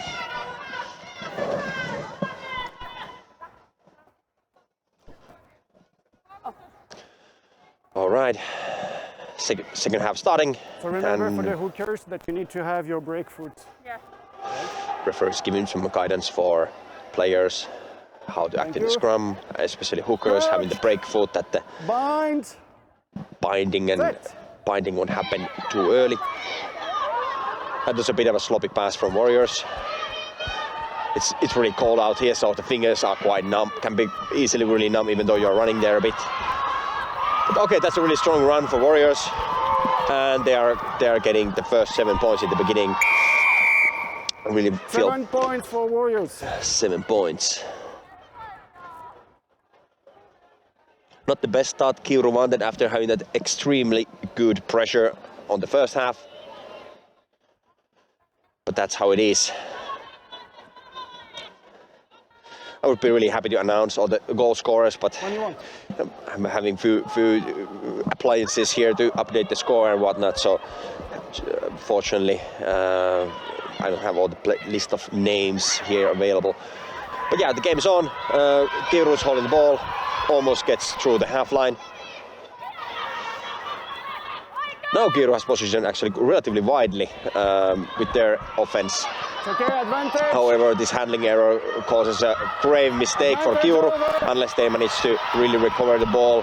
But they're giving too many easy meters for Warriors with this not too effective tackling. Let's see what's the Warriors' response.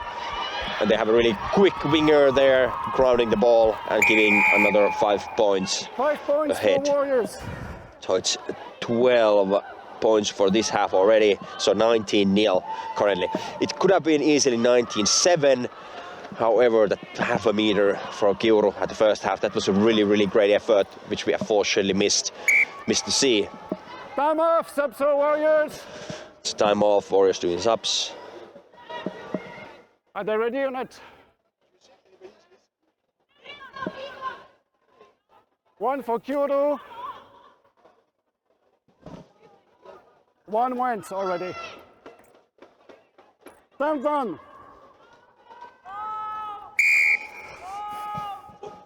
Yep. Time's back on. Warriors kick off and the ball is for Kiuru. The setup seems quite similar as it was before Warriors scored. But let's see, can Kiuru get their regular game going on? But it's always really tough to start get that physical game from your own side. So obviously you want to get one way or another a lot closer to opponents' try line before you start really smashing them. Sorry, you were in front.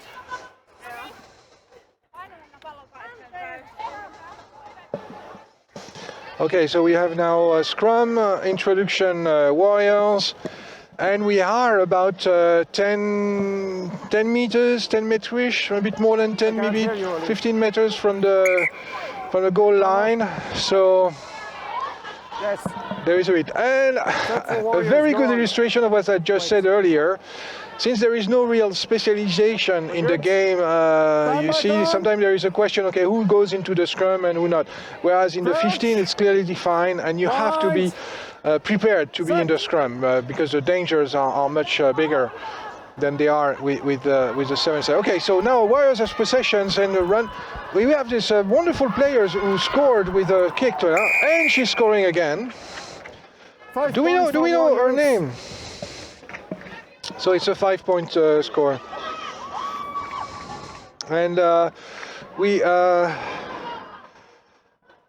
we see now the players getting back into their position, and Yes. we will now Whenever you want.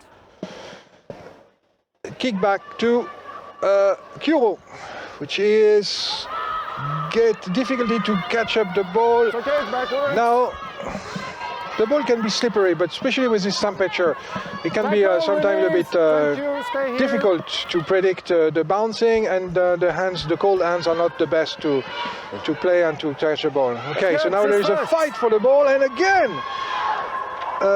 same players manage to score the ball and pass it to one of her colleagues, and she is now scoring a 7-point try, if I'm not mistaken. 7 points, Yeah, Warriors. 7 What's her points. number? Can you see? 7 point, and the number, the scorer, I didn't see.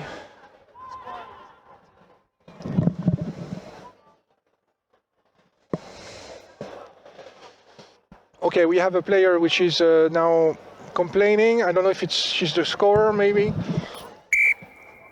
And she's still on her feet with somebody from the team, but she stays on the field. You okay? Maybe just a strained ankle. There might be some replacement coming up. Let's see. Whenever you want. So one of the big differences also between 15 and 7-a-side is that you are allowed and you are capable of having more than one game in the same day, which is not possible with 15-a-side. And that's of course encourage this kind of tournament style organizations, because that allows basically this kind of games one after another. And that's one of the reasons for the entertainment that we have today. Okay, so now Kiuru has a possession, but struggle into leaving their camp. They are still 20-25 meters away from their goal line, and they seem to have the biggest difficulties to move towards the Warriors goal line. Ooh, a bit of a dangerous pass. Okay, there was a forward pass here. They were on the line. Forward. I mean, when you are so close to your goal line, you're getting nervous. Okay, so we are going to have a scrum, which is like 5 meters from the goal line. Introduction warriors. They have their line of backs ready. The 3 players are very spread out, 25 meters, 12 meters apart, which give them kind of a strong advantage if they manage to catch the ball and pass it quickly to this line. Strangely, yeah, the choice of Kiuru is a different. Oh yeah, as you remember, I told you about these tactics, whether you go to pass to your lines of backs or you take the ball. Oh, knock on, just in front of the line, and that's the end of the game. I mean, the first half was really long. First half was really long and really even, almost even. Unfortunately, Kiuru didn't score. The end score is 29-0 this time, so Warriors takes the clean victory from over this. Another illustration on how much the score does not reflect the difference between the teams. Kiuru did a really great work and unfortunately did not collect some benefits of the hard work. So now we can see Tampere. So you're telling me it's Kalev? Not yet. First we have a Kuopio against Tampere. Kuopio against Tampere, okay. Yeah. It's going to be a strong game. So after this game, I guess we will have the qualifications set up for the second phase. After this, we have the Kalev game, and I think we have something else as well. But Kalev did not play at. Oh yeah, because they're coming from. Yeah, they're coming Tallinn. they're coming a bit far, so their games are the end side of things. So we have only seen like one HRC game so far, and two times Kiuru and Warriors, for example. The second game for these two as well. So Tampere is playing with red colors dominating their shirts, but still a lot of black. And Kuopio, I mean, Warriors should have patented the yellow and black combination, because basically we have a lot of teams enjoying this color combination. Yeah, I'm sure like maybe there could be a debate who was first, Kuopio or Warriors. Honestly, I don't know, but Kiuru knew already before they chose their colors. Kuopio started maybe 10, 12 years ago. Okay. And the Warriors are over 20 years. Okay. So yeah, no excuses for Kuopio. Yeah. But it's great to see a women's team from Kuopio. Yeah. Kuopio. What is your favorite team colors? Do you have your favorite? Who has the best shirts? Alors, to be honest, I'm a Toulouse fan. Well, obviously there are those, but if you have the Finnish rugby here as a reference. I like very much the Tampere's colors. This combination is close to my club. Toulouse, true. Yeah. Now you mentioned it, that's quite a resemblance. But I like Pori. I don't like Pori as a city, but their colors, I like the pink. It's like a Stade Français team, kind of. True. All right, and we have this game about to start. Done.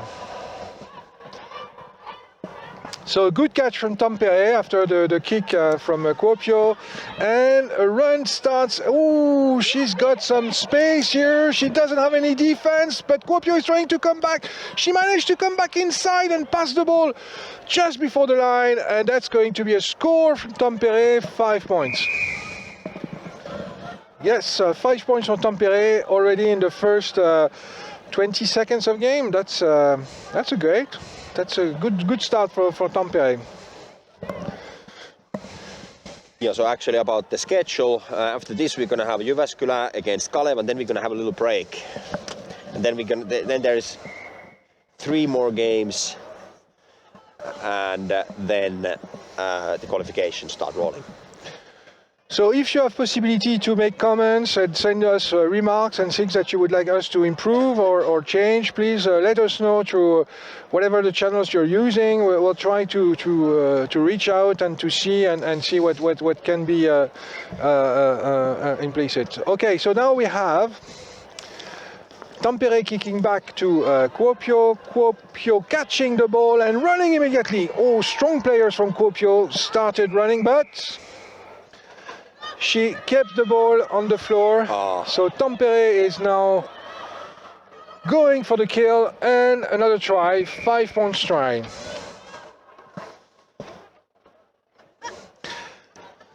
Tampere looks really strong today. Yeah. I mean, it's one of the best team, and they have made a lot of efforts on the 7 side, on the 15 side to really raise the level. And it was a score by Anna Isoi, who's captain of the team and who spent some time in New Zealand, if I'm not mistaken. She has a very strong style of play, and it's a beautiful player. Well balanced, the good tactical sense, and extremely committed to victories and success. Okay, tackle from Tampere, but Kuopio kept the ball, and now she's got a number 6, which is running through the defense, and she might get tackled. She's got three defenders. And she gets the points. Whoa, what an effort. Beautiful score from Kuopio's player number 6, wasn't it? Or 4, wait. I see her, let's see if I can see her back. Absolutely amazing run and beautiful try. She almost ran with 4 players on top of her, but to be honest, they were a few centimeters behind. What's her number, if you can see? She's over there. She's crossing the line, and she's going to give us our number 6. Number 6. And Johanna Hyvärinen did the tricks. Yeah, so apologies if the numbers and the players do not match, but we have the information that were given by the team, so hopefully we are not making any mistakes. Okay, so now it's Anna running with the ball. Number 7 trying to pass but get tackled by Kuopio, and still they manage to keep the ball. They're still advancing. No knock-on. So the ball is still for Tampere. Oh, another crossing of the defense. We see some difficulties in the tackling today.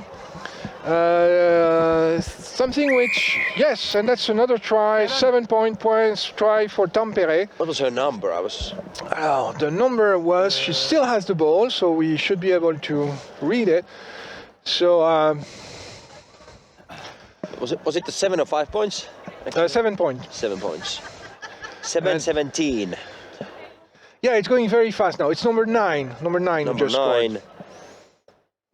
Heidi Ovaska. Heidi Ovaska. So beautiful run, and she managed to cross through the line without any stopping or slow down.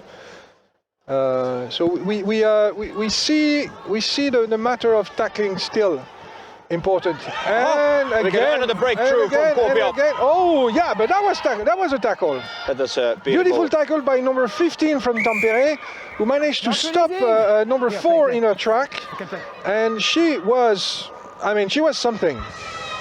Great tackle for Jenni Mäkirinta. Yeah. Tampere just lost the ball on the floor, but they keep the possessions, and now number 4. Oh, referee, what do you think? Yes, I agree with you, Tampere. That's what I would call a forward pass. Forward pass.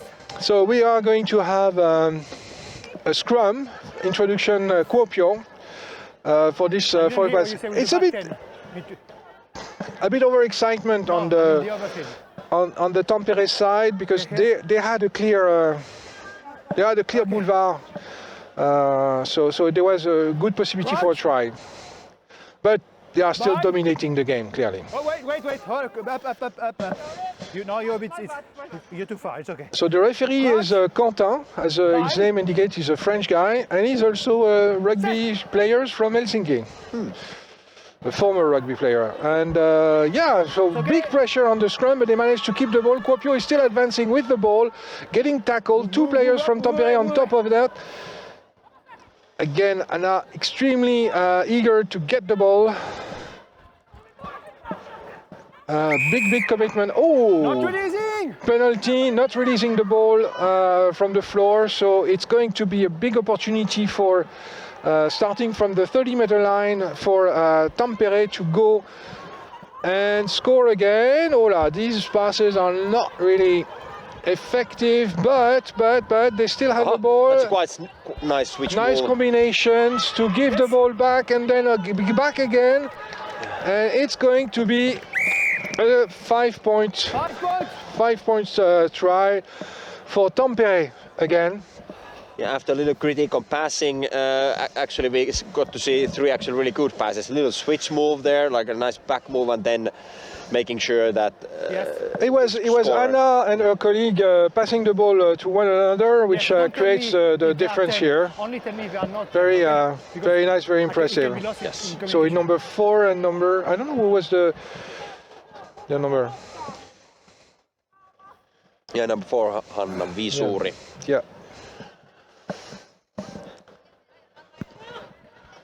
Okay, that's a ball for Kuopio. Kuopio catch the balls, goes to floor, and manage to keep possession. Still transfer the ball to the line of backs. They get stopped short, but they have still possession. They are a bit flat, you know. You need a bit more depth to get some movement and to get some advantage. Okay, they lost the ball on the floor. Advantage to Tampere, so they have now like a free ball.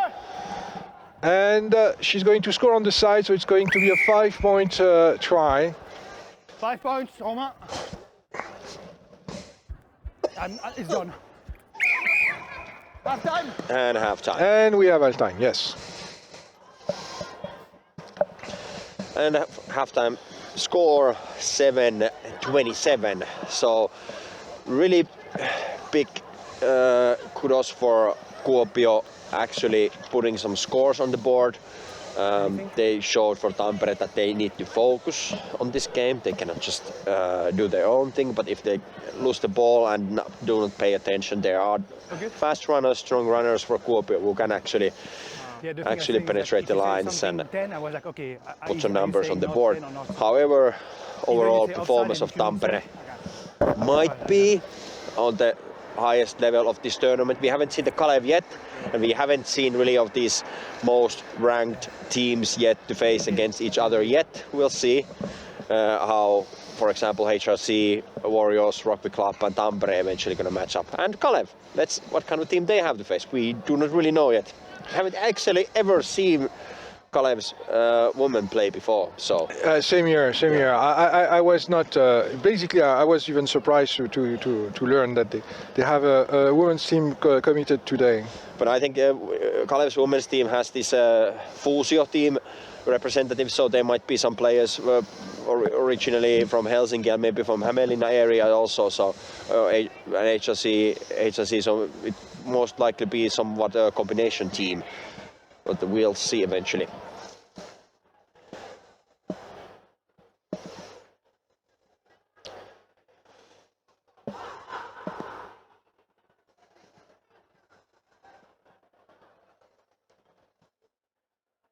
Okay.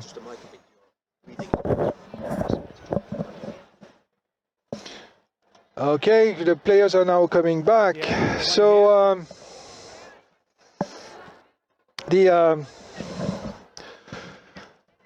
so I say the 7s and the 15 aside are very different sports basically, and are in fact considered a bit of different categories, and the players typically are very different. Okay, second half is now starting. So Tampere is kicking to Kuopio. Kuopio, who has one player playing in shorts. Oh, Tampere had a quick catch of the ball. And it seems that Anna is in possession. She's going floor, but they managed to keep the ball and pass to the line.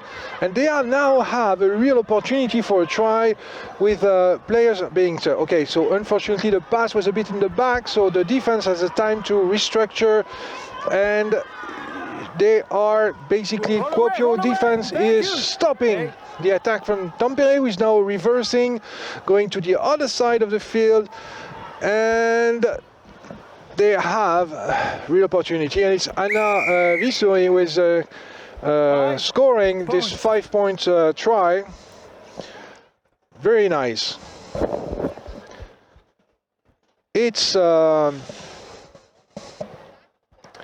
yeah, very strong team from Tampere, but very good performance from Kuopio.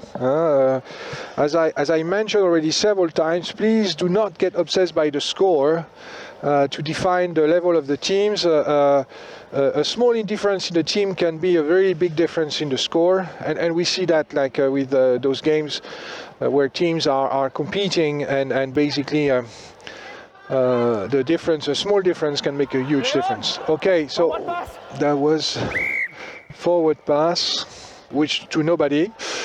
So so the referee is not considering that was a voluntary knock-on, which is nice, because otherwise that would be a penalty. So we go for a scrum.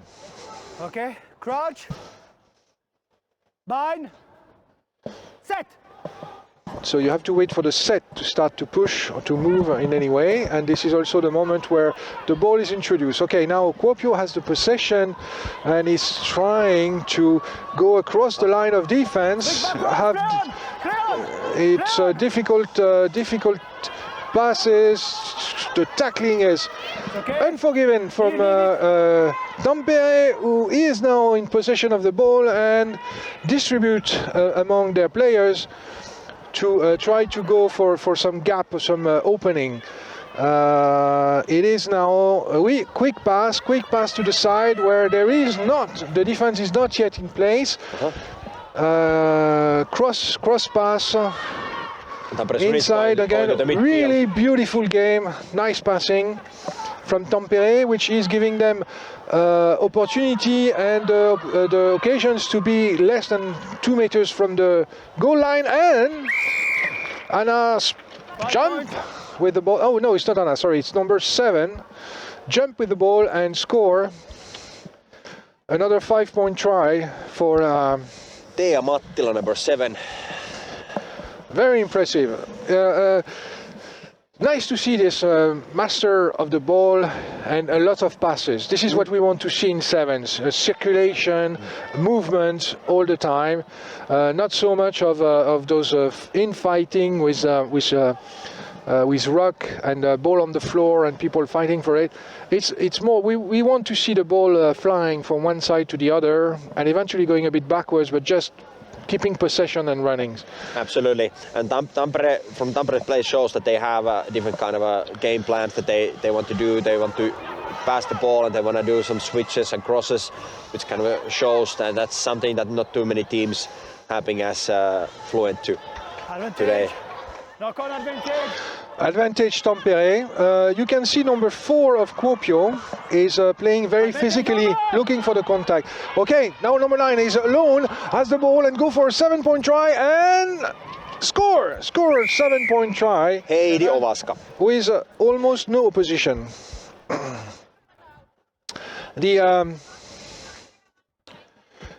Number 4 of Kuopio is showing great physicality. But it's not necessarily what we want or we expect from 7. We prefer to avoid the contact and keep the ball in circulation. But Kuopio has proven to be a tough adversary. Yeah, but obviously once you're defending, the ball carrier wants to avoid the contact, but once you're defending, you obviously by any means you want to take the ball carrier down. So. Absolutely, absolutely. But this is why in sevens you will see often that the ball is going, the players are keeping some space. Okay, so Tampere has the ball again, and now the wing, on the wings, she's going to score. Yes, a 5-point try. 5. It was number 11, Kiira Kupiainen. So different point scorers, a lot of distributing with the ball, so that really shows. Yeah, that shows the quality of the team. Yes, I agree with you. Yeah. It's a really excellent point for Tampere to have this many scorer available. And one of the difference with some of the teams we have here. Different women come in and do the same work towards the team. Anyone can score, anyone can pass. That's excellent diversity with skill. Absolutely. Okay, so kick now back to Kuopio. Is it going out? Yes, it's out. So and it's going to be an introduction Kuopio. So Kuopio is going to So that's the to throw the ball back into game. The number 4, which is normally the number in 15 for the second row, is going to jump for Kuopio. Okay. backwards, play on. Okay, so the game is still on. So the referee saying backwards to make clear that it was not a knock-on. So the wing has the game, and okay, another cross pass. Still very dynamic, very dangerous. Big difficulty for Kuopio to tackle. They're not going down on the legs. They're trying to maintain players in position, which is not the way. Okay. Yeah, And say it again. I ask you to say it again. There is a forward pass here, so we come back here. okay, so referee. Forward pass. Where is it? Something similar is happening. So it'll be a scrum black. It's gonna be scrum for Kuopio. Yes. Okay. So close shave for Kuopio. Nice evolution for Kuopio. Okay, they put the biggest in the center. Okay, crouch. Bind. Set. Which means they lose in power to push, and Tampere is pushing the scrum back and picking up the ball and going on the close side. And it's a try. 5 points. And game, if I heard the whistle right. Yeah, well, wait, no, Or no. I did not. Oh, just maybe extra whistles from referee. Oh yes, it's end of game, you're right. But So first half 7-27, second half 0-27, if I counted things right. So yeah, boys favor Tampere, but great that Kuopio managed to get some score on the board on the first half. Kuopio was and it was a really nice sight to be seen. Okay, I guess Kalev is the one in dark blue and white. So this is going to be the one where difference with Helsinki might create problems. So you see there this is Kalev. Yes, that's Kalev's team. So it will be Jyväskylä against Kalev next, and then we're gonna have a little break. There, I cannot open that. For some reason. Oh. Okay, so we have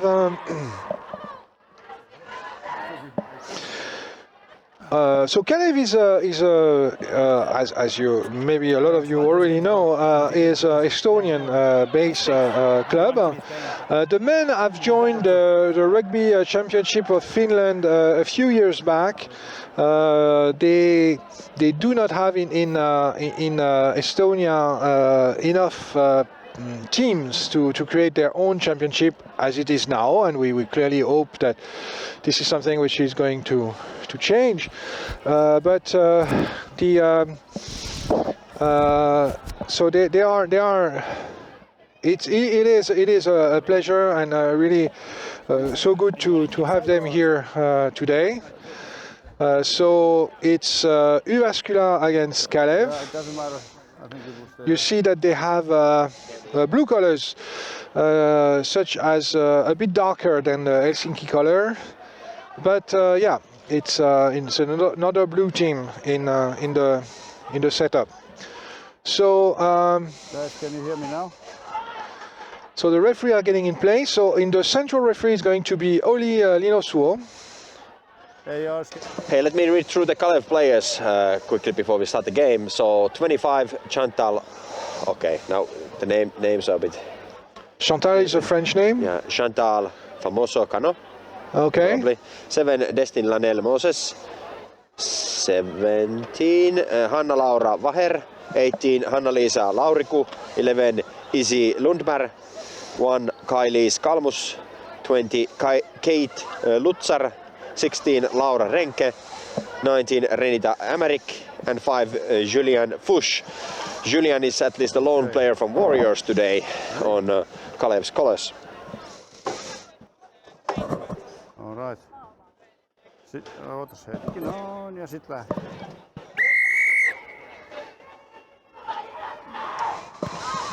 And the game's on. And the game is on, and Kalev managed to catch the ball, which just did 10 meters, barely. And but Jyväskylä managed to catch up the ball, so now the possession is with Jyväskylä. And they are passing the ball. Running, difficulty again to tackle, okay. And it's a try, 5 points try for Jyväskylä. 5 points. So I don't have any. Do we have some facts about Kalev team? I don't have anything, because I guess it must be quite a young team. So they which could explain the experience and the reflex. But I mean, it's so great to have a women's team from Estonia here today. Let's see how it goes. Yeah, I have some fun facts list for different players. Let's see what about the Kalev's team in general. Difficult to say. If I remember right, Fuusio team had some Kalev women's players playing for the 15th. Okay. So basically, that's the foundation of Kalev's women's activity. Also, Kalev has a men's team playing several years already. A little bit on the lower division, but also in the Championship League. So Kalev as a club has a long tradition of rugby in Finnish rugby league. So, rugby league in the same sentence is a bit confusing, but you got the drill. Absolutely. So the starting ball did not do 10 meters. So the Kalev had the opportunity to kick a penalty from the center point of the field. The kick was a bit not so ambitious, let's put it this way. And they are now struggling to tackle again Jyväskylä. Ooh, good tackle from Kalev. Attempt to catch the ball, unfortunately not possible. So Jyväskylä still has the possession. And he's going again. Ooh, another good tackle. Bravo. Yeah, really nice tackle. Players was going for a second try. And now, so they still have possession. They are still like in the 10, 15, 20 meters. Oh, but not anymore. Jyväskylä player is now crossing. One tackle avoided, two tackle avoided, and managed to pass on the third tackle. And now we have a player running for the 7 points area. And she scoring 7 points. Let's see what the referee is saying. 7 what was points. the number? 7 points, confirmed.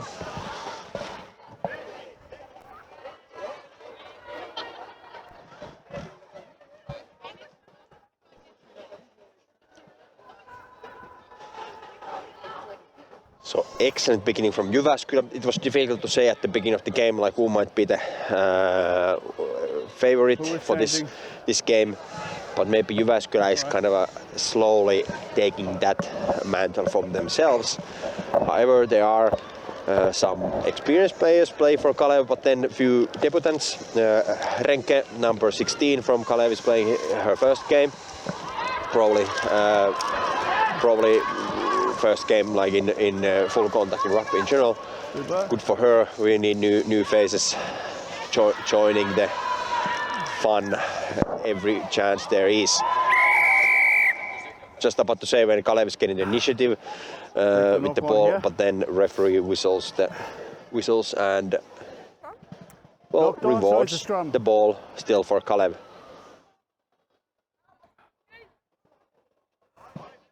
And it's a scrum, Kalev scrum, a little bit on their side of the pitch, 10 meters off the half line. Roach. So, yeah, we can see that there are some of the players are probably very young in rugby. So, but again, so great to have a Kalev team. Oh, a bold move from Jyväskylä. Kicking the ball into the area, but not able to catch up after the run. So now they. But Kalev still has the ball and is crossing the half field. Now there was Knocked on? knock on. Well, he was with his. Okay, I'm not making any It was comments. quite bold offload that the Kalev player tried to do on the ground. Sometimes offload is a really way to go in the sevens because you can keep the momentum up, but it, as a general rule in rugby goes, like if you cannot get the good pass, maybe keep it on yourself. Maybe you could have held the ball better on Kalev's possession. Well, just a speculation. It's a scrum now, and it's a Jyväskylä scrum from the midfield. Fine. But it was a really good initiative for Kalev to get the ball moving on their offensive zone, but unfortunately it was dulled by that handling error. Absolutely. I mean, love it. Okay, now another kick. I mean, oh, lucky rebound for Kalev. Kalev managed to catch up the ball. The player number 5 is now fighting. 5 Julian push on the floor. Off it. Okay, so penalty for Kalev. Player number 11 managed to pass to number 7. Number 7 seems to be Hands away. seems to have some rugby, very good, decent rugby background, while number 11 is a bit hesitant. But everybody is committed, 100%. And this is what we are here for. Okay, so a bit of a sketchy offload here from Kalev. Lost the ball. This is a knock-on, but no advantage. We come back to the knock-on. Yeah, 2 knock-ons. So basically, when Jyväskylä had the advantage, but they lost it when they did their knock-on. But they still have the scrum on their side. Like this. If I show my arm like this, it's a scrum for them. So to the ball. And Oli, being the man to give some explanation about the rules and the rugby. Crouch. Good man. Bind. Set. Okay, so. And Jyväskylä now catching with the ball. Ooh, we have a judoka here. Oh. I mean, this tackle was more of a judo tackle than a rugby, but I mean. Well, Julie is a reformable tackler and a strong woman, so that might happen. Okay, number 7 again. And okay, there is some space here for Jyväskylä. Are they going to go? Yes! Okay. He saw her. This is interesting. Knock on, Unfortunate handling error. Okay, half time.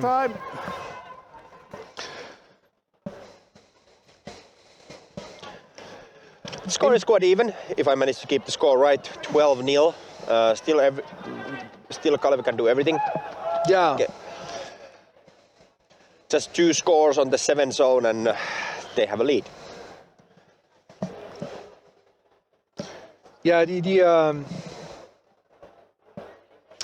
so I don't know how many people are listening and if they know about it, but basically for the people outside of Finland who don't live in Finland, Kalev is in Tallinn, Estonia, which is the club is based basically on the other side of the pond, which means that we have 80 kilometers separating us, but it's 80 kilometers of sea. So they had to take a boat this morning to reach us here. And this is why their game starts so late, because the earliest boat possible was not making it possible for them to be there at 10 o'clock this morning. But it's great to have them here. And great to see feminine rugby growing in Estonia, and we'll see. Maybe we will have them into the 15-side championship, joining us a bit later on.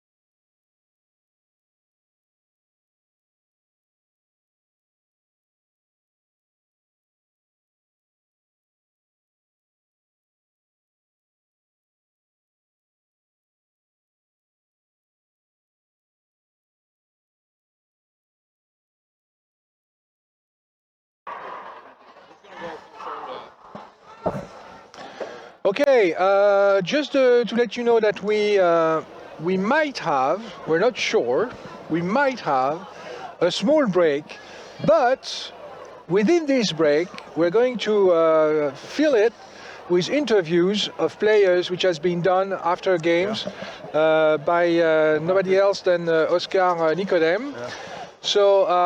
So please, in any case, stay tuned. There will be plenty to hear and to see in between with the break. Okay, now we are into the second half. Play on.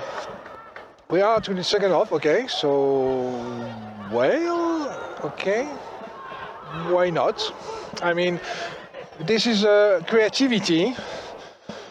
To maybe a will for the referee to privilege the game and not the breaks. So, okay, tackle, yes, strong tackle from number 5 of Kalev.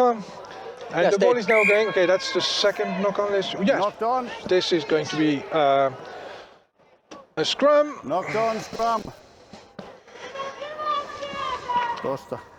So it will be an introduction from Kalev. So who's the play? Okay, they're trying again because there is no.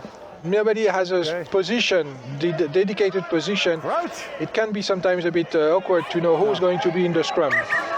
You have to do it from there. You started from there. You have to do it from there. Crouch. Bind. Okay, let's maybe retake it. The scrum. Hold on. Set. Referees today very strict about executing those scrums right. Out the tunnel. Let's take it again. So the ball wasn't thrown properly to the tunnel by scrum half. Okay. Let's get a bit closer. That's the feedback this time. Yet they do not award the position of the ball for Jyväskylä for it. But so we retake the scrum once again. Proper binds, everybody. Proper binds. Set. And there we go. That seemed a more clean one to me. The game's on. Kalev gets the position. Kalev plays nice passive play there, and yes, score. And a score, 5-point try. Excellent. 5 points. Confirmed by the referee.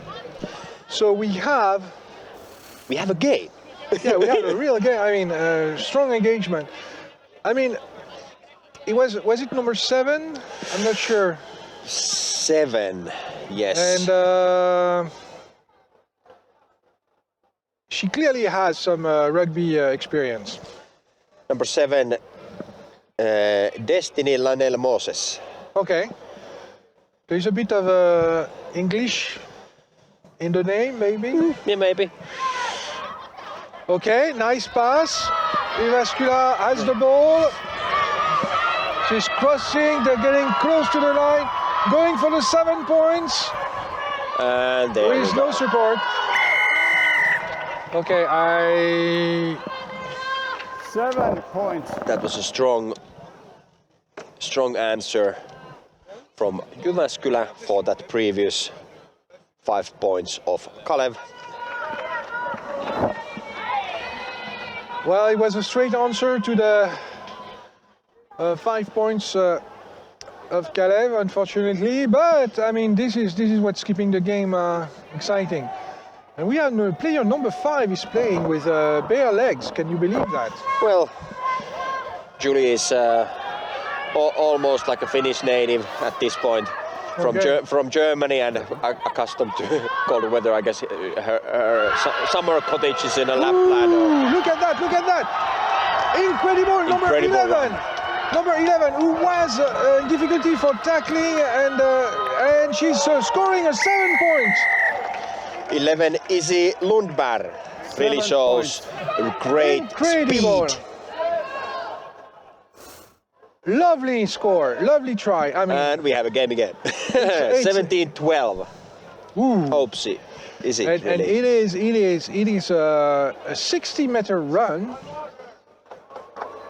through the opposition, and then having 3 opposing players running after her.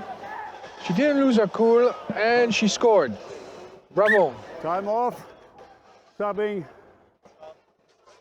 1 green sub. So the subs are fine now. Time back on. Play on. Okay, oh! That's a knock on. Yes. Knocked on.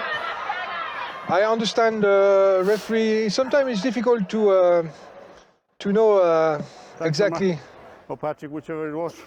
and especially when you are in the game, referee has to make split decisions and give a reason and a position. Crouch. So this is a lot to consider. Hold on. Proper binds, everybody. Set. Okay, now the ball is on. Okay. Okay, so the ball did not. The offside. There yours. Offside of So it's Jyväskylä, penalty. so there's a penalty for Kalev. Kalev is now. Really strong carry from Getting- number 5, Julian Fuchs. Yes. Hands off. And they still have the ball. Number 7 is running for it and scoring a 7 points. And Moses does it again. Great score. 7 Incredible, points. incredible commitment from Kalev here, and a very impressive result. So now, I mean, they are they now leaning forward?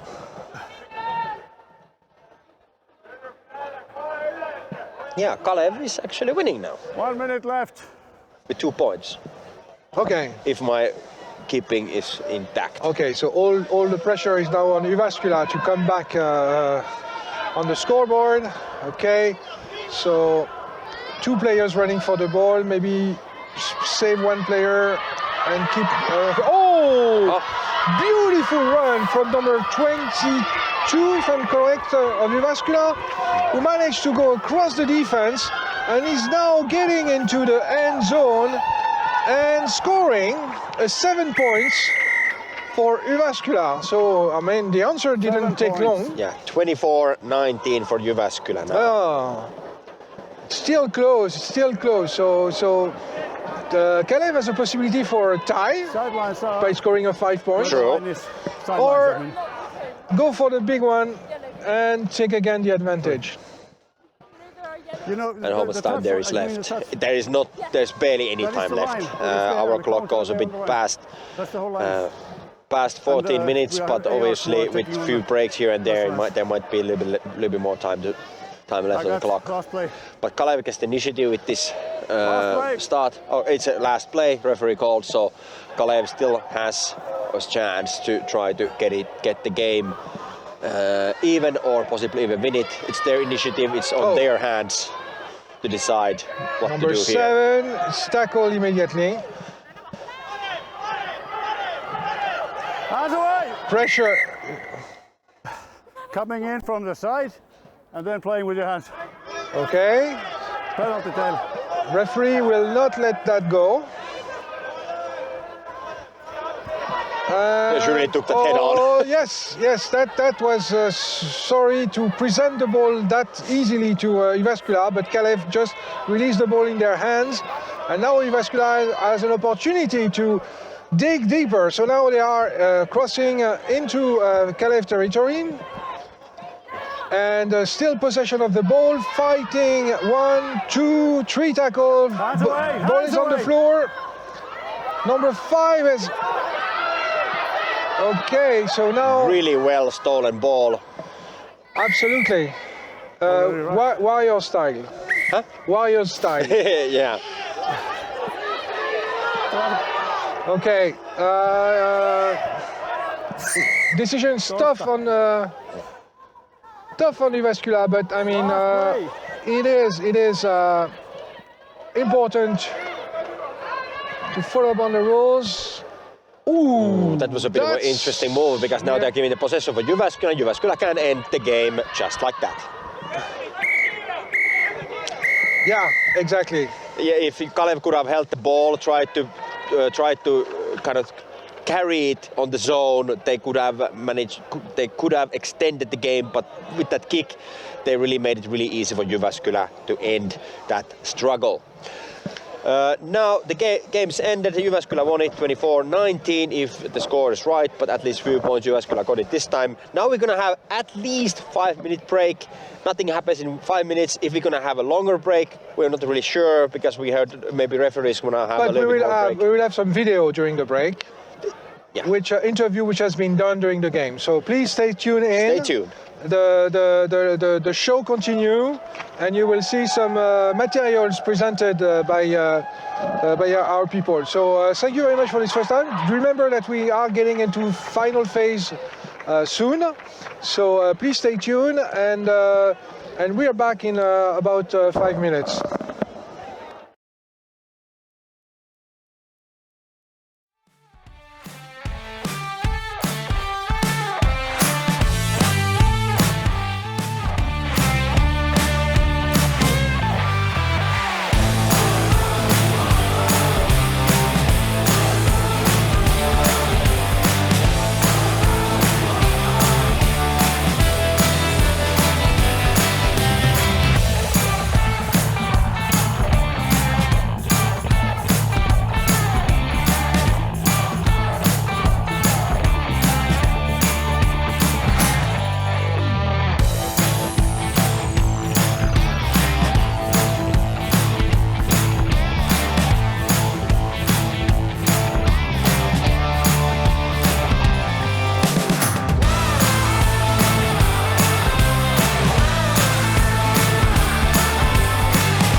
Recording? Okei, no tervetuloa tänne Vantaalle Sevens turnamenttiin. Millaisilla fiiliksillä?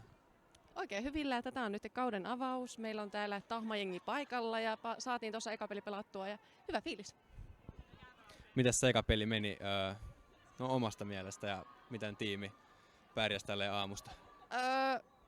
Olosuhteisiin nähdään ihan hyvin, että vähän oli kylmä, mutta mun mielestä meni ihan hyvin, että vielä lisää kommunikointia, mutta muuten saatiin kyllä näyttää ihan tahmajengin meningiltä.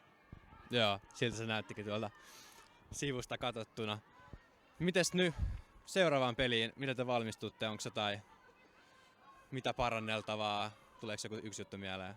Mä luulen, että yksi juttu on se kommunikointi, että sitä lisää, mutta muuten aika lailla samalla lailla ja tuossa taustalla tahmajengi valmistautuukin jo perinteisesti. Jees, kiitos.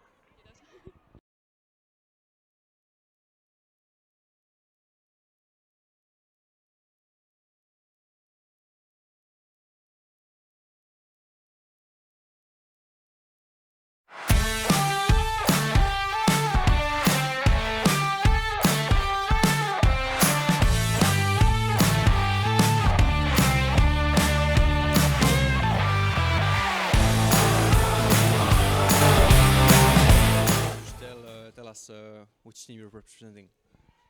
Today I'm actually representing Old Town Shamrocks from Bordeaux, but I'm from Tallinn, Kalev.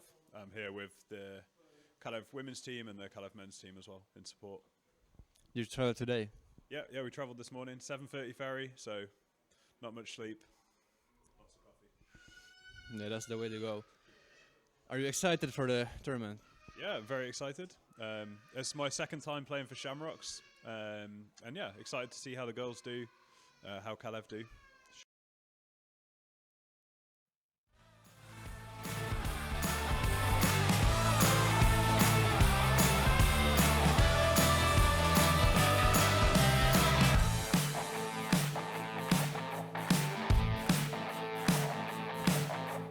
Jees, haluatko esitellä itsellesi? Joo, olen Janne Lumme, pelannut rugbya pikkupojasta lähtien Englannissa, Suomeen muuttanut 70-luvun lopulla ja ollut siellä ensimmäisissä rugbyjoukkoissa silloin 80-luvun alussa pelannut Suomesta, edelleen mukana. Just. Haluatko kertoa meille, miten paljon rugby on edistynyt Suomessa? Harppauksin. ensimmäinen kerta kun aloitettiin silloin 80-luvun alussa, se oli aika harrastajamaista, mutta kuitenkin innostunutta. Se sitten vähän rauhoittui siinä, että 90-luvun lopussa vuonna 1999-2000 ja alkoi uudestaan ja siitä se on kasvanut, että meillä on liitto toimii hyvin, joukkueiden määrä on kasvanut, aina välillä niitä vähän semmoista suhtainen vaihtelua, että nyt menee ja tulee, mutta toivottavasti kasvu jatkuu edelleen. Just. Mites sit, kuinka paljon Suomi on perässä muita maailmanjoukkueita? No, Suomi oli kuuluisasti maailman rankingin viimeinen joskus parikymmentä vuotta sitten. Nyt kun katsoo istoja, siellä jossain vissiin 3-40 paikkeilla ollaan, että hyvinähän on mennyt. Että kyllä me ollaan ihan niinku kehdataan maailmalle näyttää tuolla maailman estradialla. Just, kiitoksia. All righty right. The break is almost finished. 1 minute-ish to go before the next game starts. It's gonna be between Kuopio Rugby Club and Kiuru. I'm expecting quite an even game. I'm expecting a good even match between these two teams. I'm thinking most likely both teams have waited this game for long. They want to have some good opponent that they both can do their best and match their skills more better. Obviously all the games are great and get to play time together, but from my experience doing some playing against, well, I started rugby, it's really nice to play against those teams that I can try those as a new player. We can try those skills ourselves, so most likely this will be the nice even match. We'll see between these two. Excellent initiative from Kiuru. Great run by number 10. Nice offload, and they score. They score right from the middle of the field.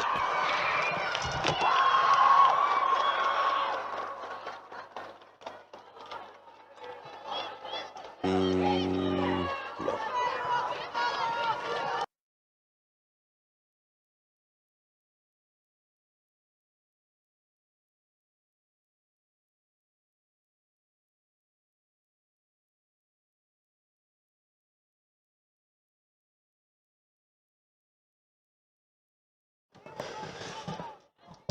It was a nice score from Kiuru. Fortunately, that kickoff won't last long. Play on! However, referee is letting it play on.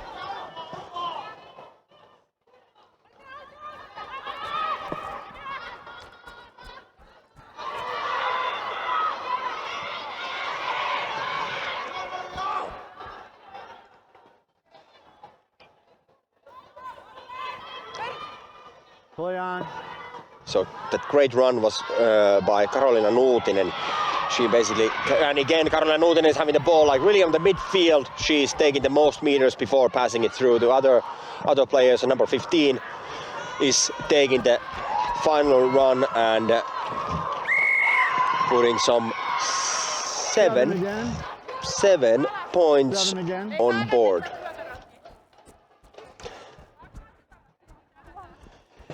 I'm really happy to see this from Kiuru, a new club on the map of Finnish rugby, and showing such a great spirit and play, not just a spirit but great effort in this whole tournament so on.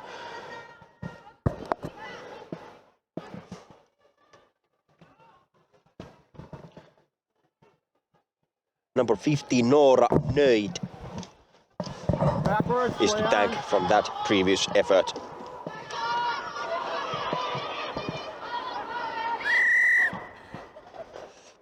Scrum to black, knock on. It's a knock on by Kiuru, so it's Kuopio scrum. Keep your space before engage. You guys know what you're doing. Crouch. Bind. Set. Ground spine set, and the ball goes in. That was quickly through as it should be in the sevens. Kuopio is a bit flat. However, it doesn't matter because there's some quick feet on the run, but she would definitely need some support. And there she finally got it. Number 10 gets the ball from Kuopio. Number 21 is a bit farther away. She's getting really alone, maybe pushed over the sideline. That really happens, but unfortunately now the clear view is blocked from us. Number 1 from Kuopio got the ball. Got it circulate a bit, and Kuopio is handling it really nicely.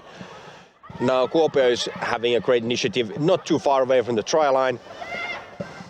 Kuopio still holds the ball. Now it's like a seven spirit, as Mathieu previously kind of pointed out, that in sevens you really want to keep the ball. You don't want to give it for the opponent. You cannot play the ball off your feet. Back 10, that's goal line. So Yellow was playing the ball on the ground, so that's why Kuopio was awarded a penalty, which was eventually turned out as a great try. And it's a 5-point try, and it's 5-14 currently for Kiuru. Wow, excellent to see the games and the commitment of all these teams. So we are back in. So Jere is with me, Mathieu from Helsinki Rugby Club, and Jere who has played with Warriors, and we are happy today to share with you. You still have his Warrior shirt, of course. You know that I did voluntarily not put some Helsinki Rugby Club shirt, but I mean, I'm joking. well, you have the nice World Cup scarf for yourself, which unfortunately I don't have anything else related. so yeah, and now a run from Warriors, completely unopposed. Kiuru! And from Kiuru, sorry, black and yellow team. So I'm going to, okay, so number 15, Nora Nöjd, again, a second try for her today, actually. If it was if not third, but at least second one. Wait. Oh. I mean,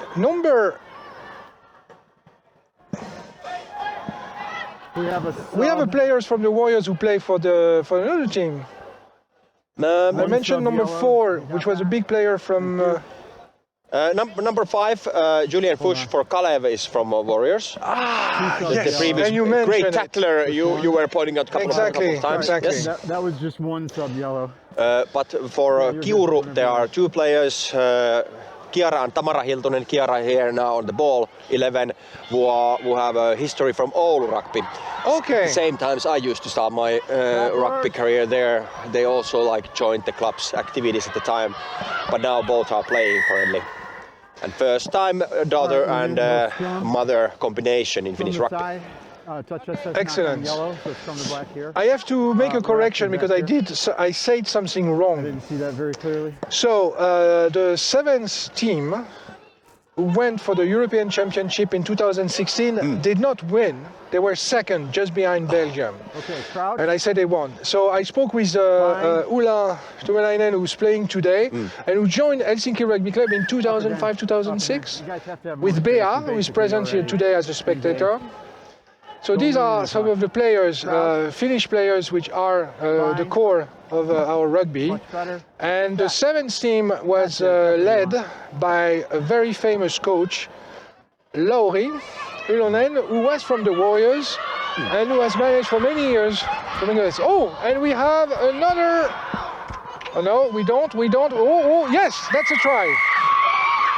Did I see right? Was it Kiara Hiltunen who offloaded it to her mother, who actually managed to get this try out? What a story we have building here. Yes, absolutely.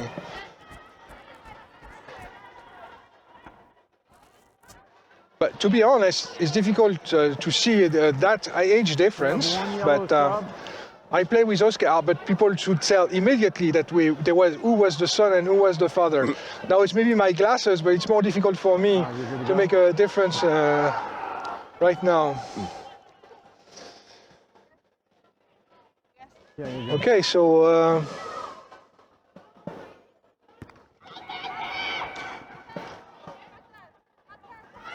Probably on the last play of first half. Oh yes. Yeah, we're getting to the end. And this, Kuopio 5 and Kiuru 21 is the current score. again, the score does not show the levels of both teams. And especially it's visible here, like both teams is relatively evenly matched. However, Kiuru is actually pressing the ball real nicely, and they have that wide format. Exactly. Yes. The positioning, the strategic positioning. They have more space. Half time, 2 minutes. So when the ball is going to the wing, they have space in front of them and they score. Yes. However, Kuopio did really impressive. They had the ball really long time before they scored their last try. They managed to keep the ball alive and on their position. So that's a big thumbs up for them. But however, they still have a whole second half to catch up with the score, which is not too far away yet. So they have all the keys on their hands. So women rugby started in Finland in 2003. It was initiated by 3 clubs, and the most advanced club in those days was Jyväskylä, who had already a strong feminine division. And Warriors and Helsinki did start the same year. So Warriors had one player, Finnish woman who had played in England for quite some time, who has elevated the level of the game. I deeply sorry, I don't remember her name. I don't want to make any mistakes, but if somebody send it to me, I will, of course, I will mention her. And on the Helsinki side, it was none other than Tytti Ylivikari, who managed to start rugby. And she was also taking over the 15-a-side national team and took the team to Scotland to play in Murrayfield, and took the team to meet some of the greatest players, which were in those days mostly men. And she organized several training outside of Finland for the team to learn from the best players they were. I know some of the girls still remember those times, and I would like to make sure to mention Lauri and Tytti, who were instrumental into this development of the rugby. Not 10. Okay, so there was a kick from. Okay, sorry, Jere, you have to remind me. So this is Kiuru.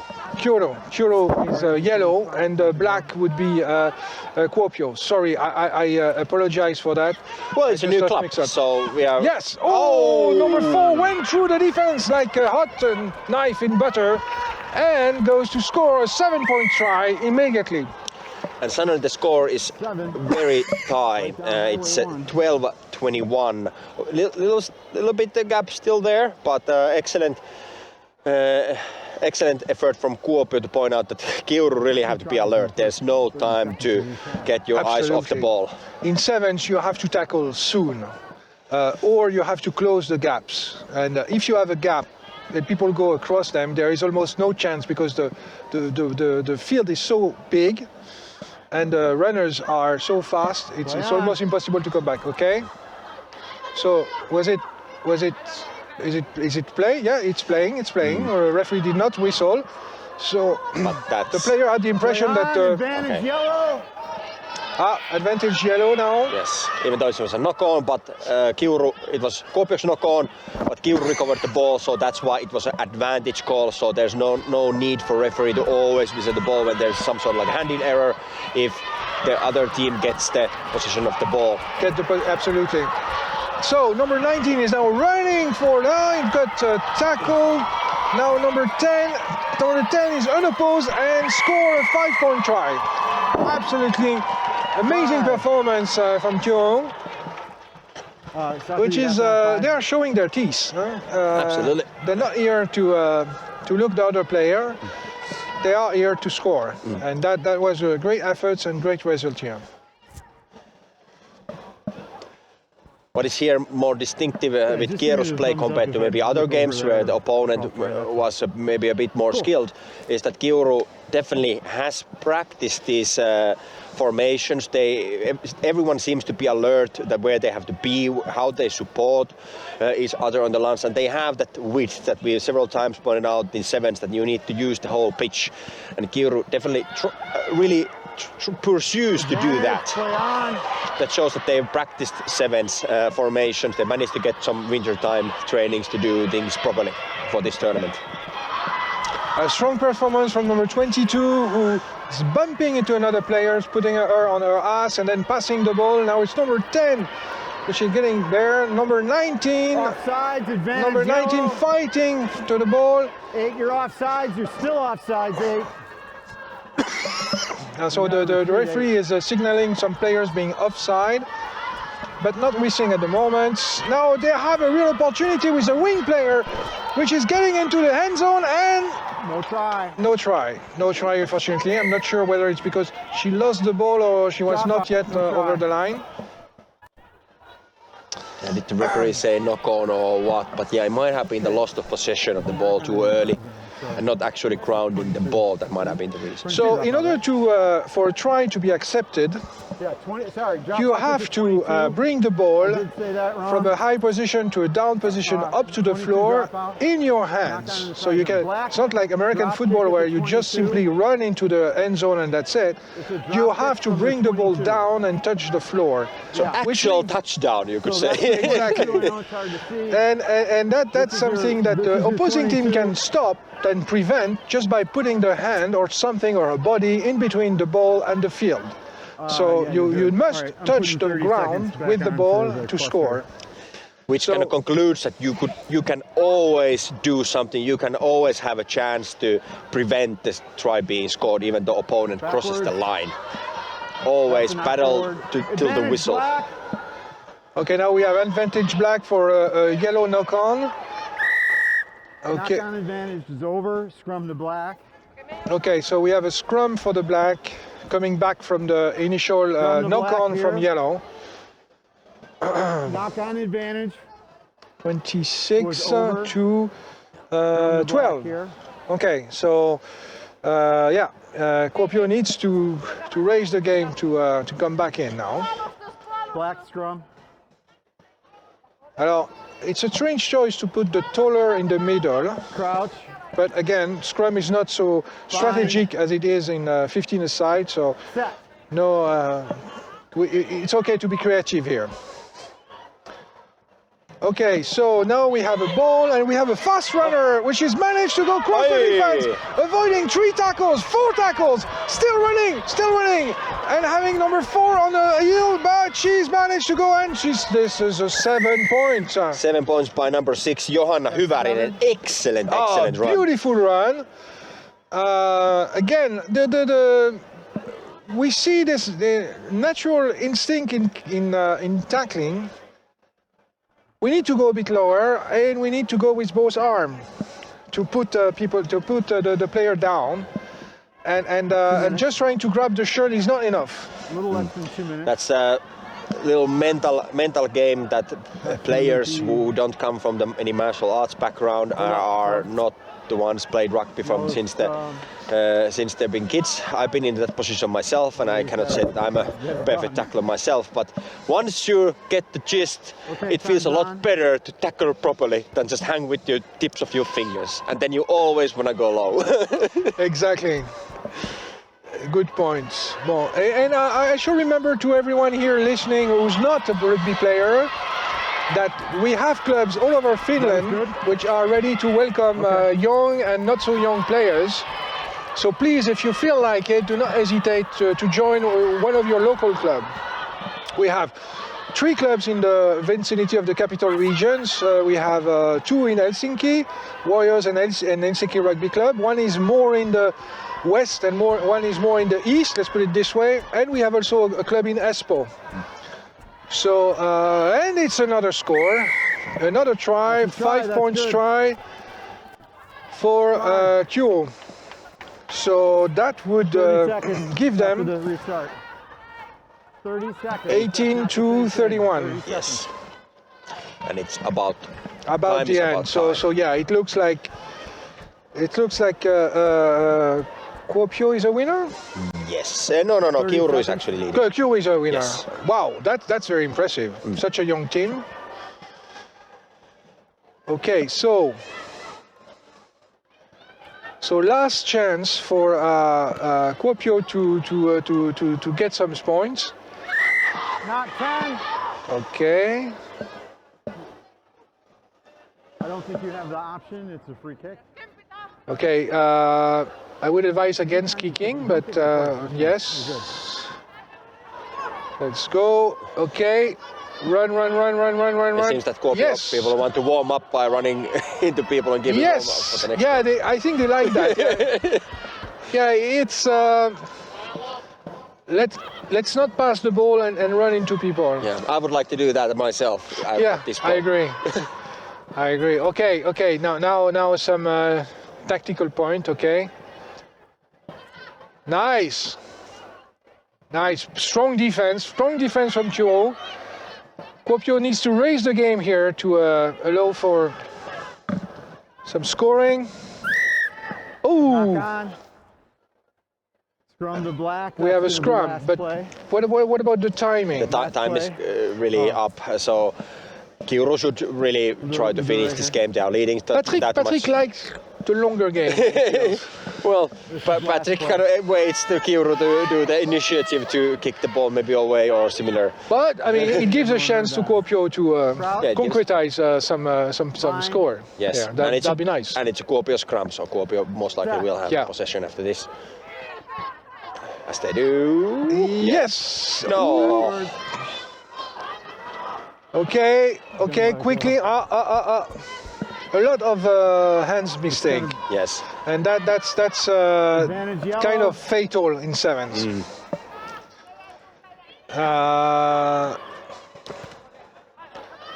Okay. Well, definitely Kiuru maybe tries to now finish the game. Oh, look at that. It looks like a try possibility for Kiuru. Another one. Okay, now the number 15 has to go for the high speed. She has the high speed. She's getting to the line and scoring. And 7 points. Nora Nöjd again makes a great try, and that's the game.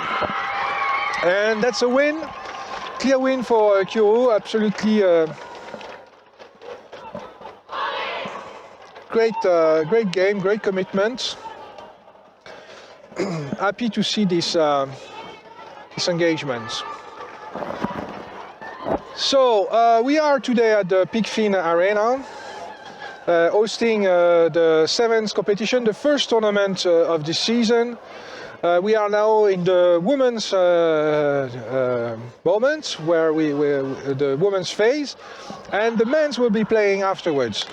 So we now have every team played at least one game. So we are getting into some teams have played two, like actually Kiuru and both Kiuru and Kuopio have now played 2 games.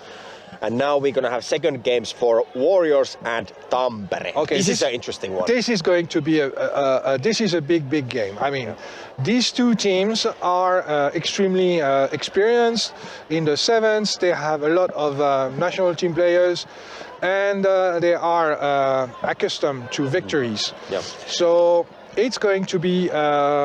We can expect something a bit engaged and some great performance on both sides. But have to say, even though I'm wearing black and yellow myself, Tampere might be the kind of favorite for this one. At least what we've seen so far, Tampere has been quite dominant. Let's see. Okay, you know what? After 23 years of experience in rugby in Finland, in Finnish rugby, I would say never sell the Warriors short. They're always capable of a big surprise, and they're always capable of making the day. So, I do appreciate, and I think you're right. On the paper this morning, Tampere looks a bit more on the edge, a bit more ready to go for the victory, but Warriors, we know them. It's not their style to go quietly. That's very, very true. But soon game's about to start. Referees looking the final things and whistles. And that's it. So, Warriors against Tampere. 2 excellent teams in the Women Sevens Championship, fighting for an edge. It should be an engaged game. And it starts with possessions of Tampere, which is going across, and they're on the wing, but they have 3 Warriors defending and the defense working. Now, Excellent tackle. Great work of Warriors. Ooh, small mistake from Anna. It's not something common, so it's. But to the advantage of Warriors, that will give them a scrum at the mid of the field. So, but it was a great example that this game probably won't be like that. That just a fast player can run through, because both teams know how to defend. There is one kind of a full pack position player who is aware and ready to take on those free runners who might break the line, as we saw here. And just a fortunate handling mistake, Tampere lost the possession for a while. However, it is not easy for Warriors to recover from that mess. That's starting to look like a real rugby at that point. A lot of mayhem and chaos going on. But Tampere recovers the ball. Nice pass on the wing to number 11, who's going back to number 18 of Tampere. Tampere is now getting across the line, and I'm sorry, I don't see it from the angle here, but it's a try, and that would be a 5-point try. So, first try opening for Tampere. Nothing new in the tactics.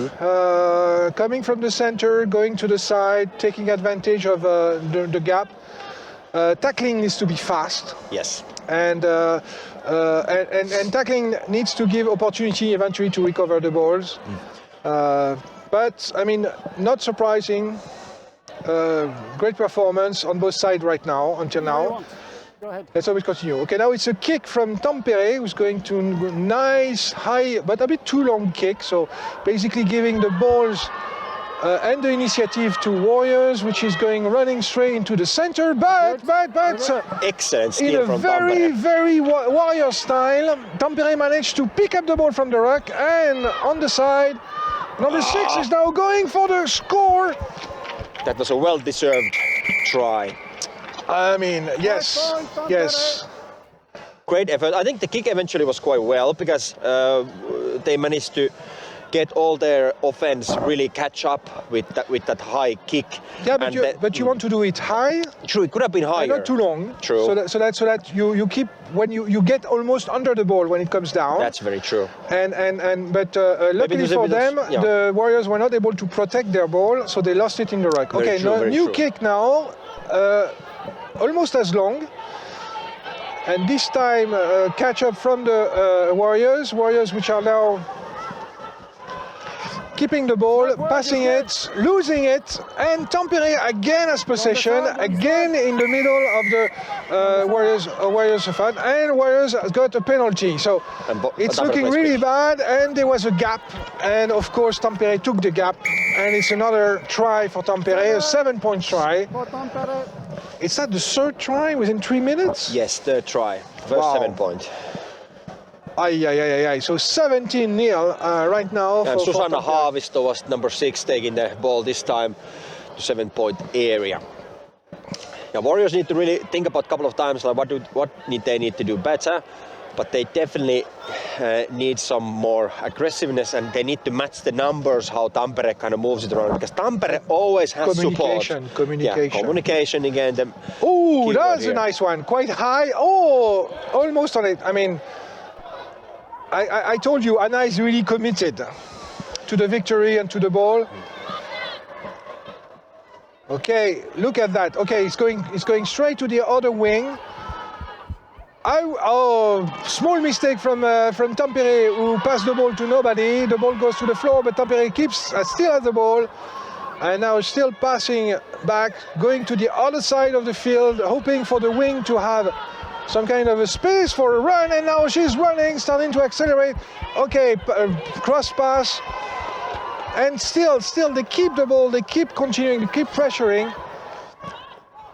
Tackle early, that's a key. Okay, that's a small knock on, yes, and the referee seen it, so we will have a scrum introduction for the Warriors. Clear domination of Tampere. This is Tampere managed to play their own game. They managed to do exactly what they've been doing this whole the first game they had, so they can move the ball probably the best in this tournament what we've seen so far.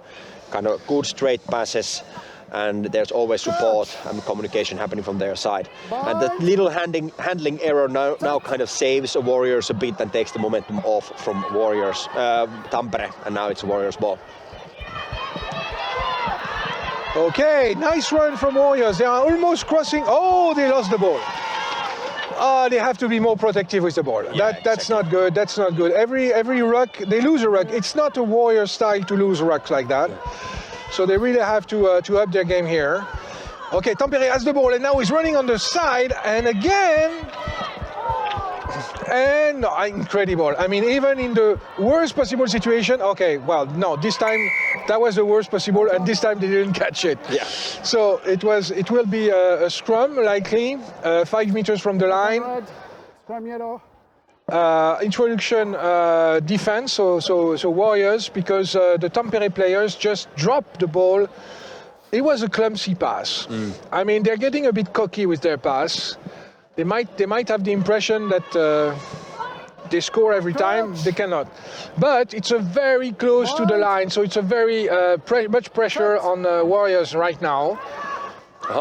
And they definitely want to try something in the scrum because the scrum was a bit messy compared to normally. Yeah, they turned the scrum, but Warriors still managed to keep the ball, and that's a very good position for the ruck. Congratulations to the player now, who really made it very hard for Tampere to catch it. But excellent steal. Yeah. The seconds you are on the floor on your back, and it's another try. 7 points for Tampere, and that's the first out. What's the time?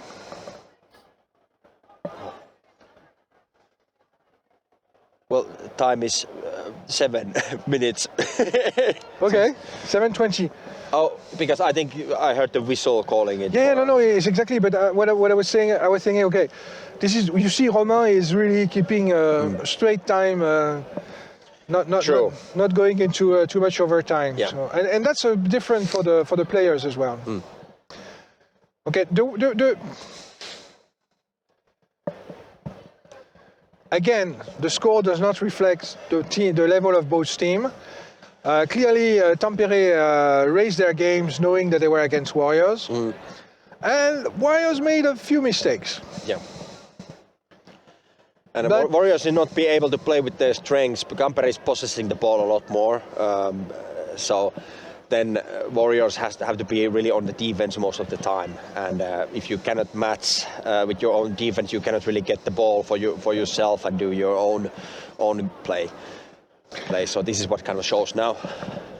I don't know if we have listeners who are not involved into rugby and the clubs, just that you know that the rugby community is a very tight community. That means that Warriors are having a lot of activities besides rugby together, as Helsinki, and as also for sure other clubs in Finland. When you are joining a rugby club in Finland today, you are reaching to a community of people which are basically discovering all the values in rugby and having the pleasure to share these moments together. So it's more than just a sport. It is also a spirit and somehow a bit of a way of life. So do not hesitate again. If you are anywhere in Finland, look for your local rugby club and join. You won't regret it, I can assure you. Obviously, you need to like contact sport, but please note as well that we are developing touch rugby in Finland. So there are possibility to play rugby without having the contact part, and that's a great way for people who retire from contact rugby. And second half is going now. Tampere kicking to Warriors. And they keep the possession this time after the ruck. They manage to go through the defense. And she's crossing out for the defense is here. It's a nice tackle from number 11, but Warriors still have the ball and they still want to score. This is good. Number 11. Oh, she's going through the defense. Again, nice tackle from Tampere. But Warriors still have the ball. And they're still running for the score. They are now like less than 20 meters Warriors from the has to repeat this recipe a couple of times that they want to get there. Unfortunately, again, they lost the ball from Yes.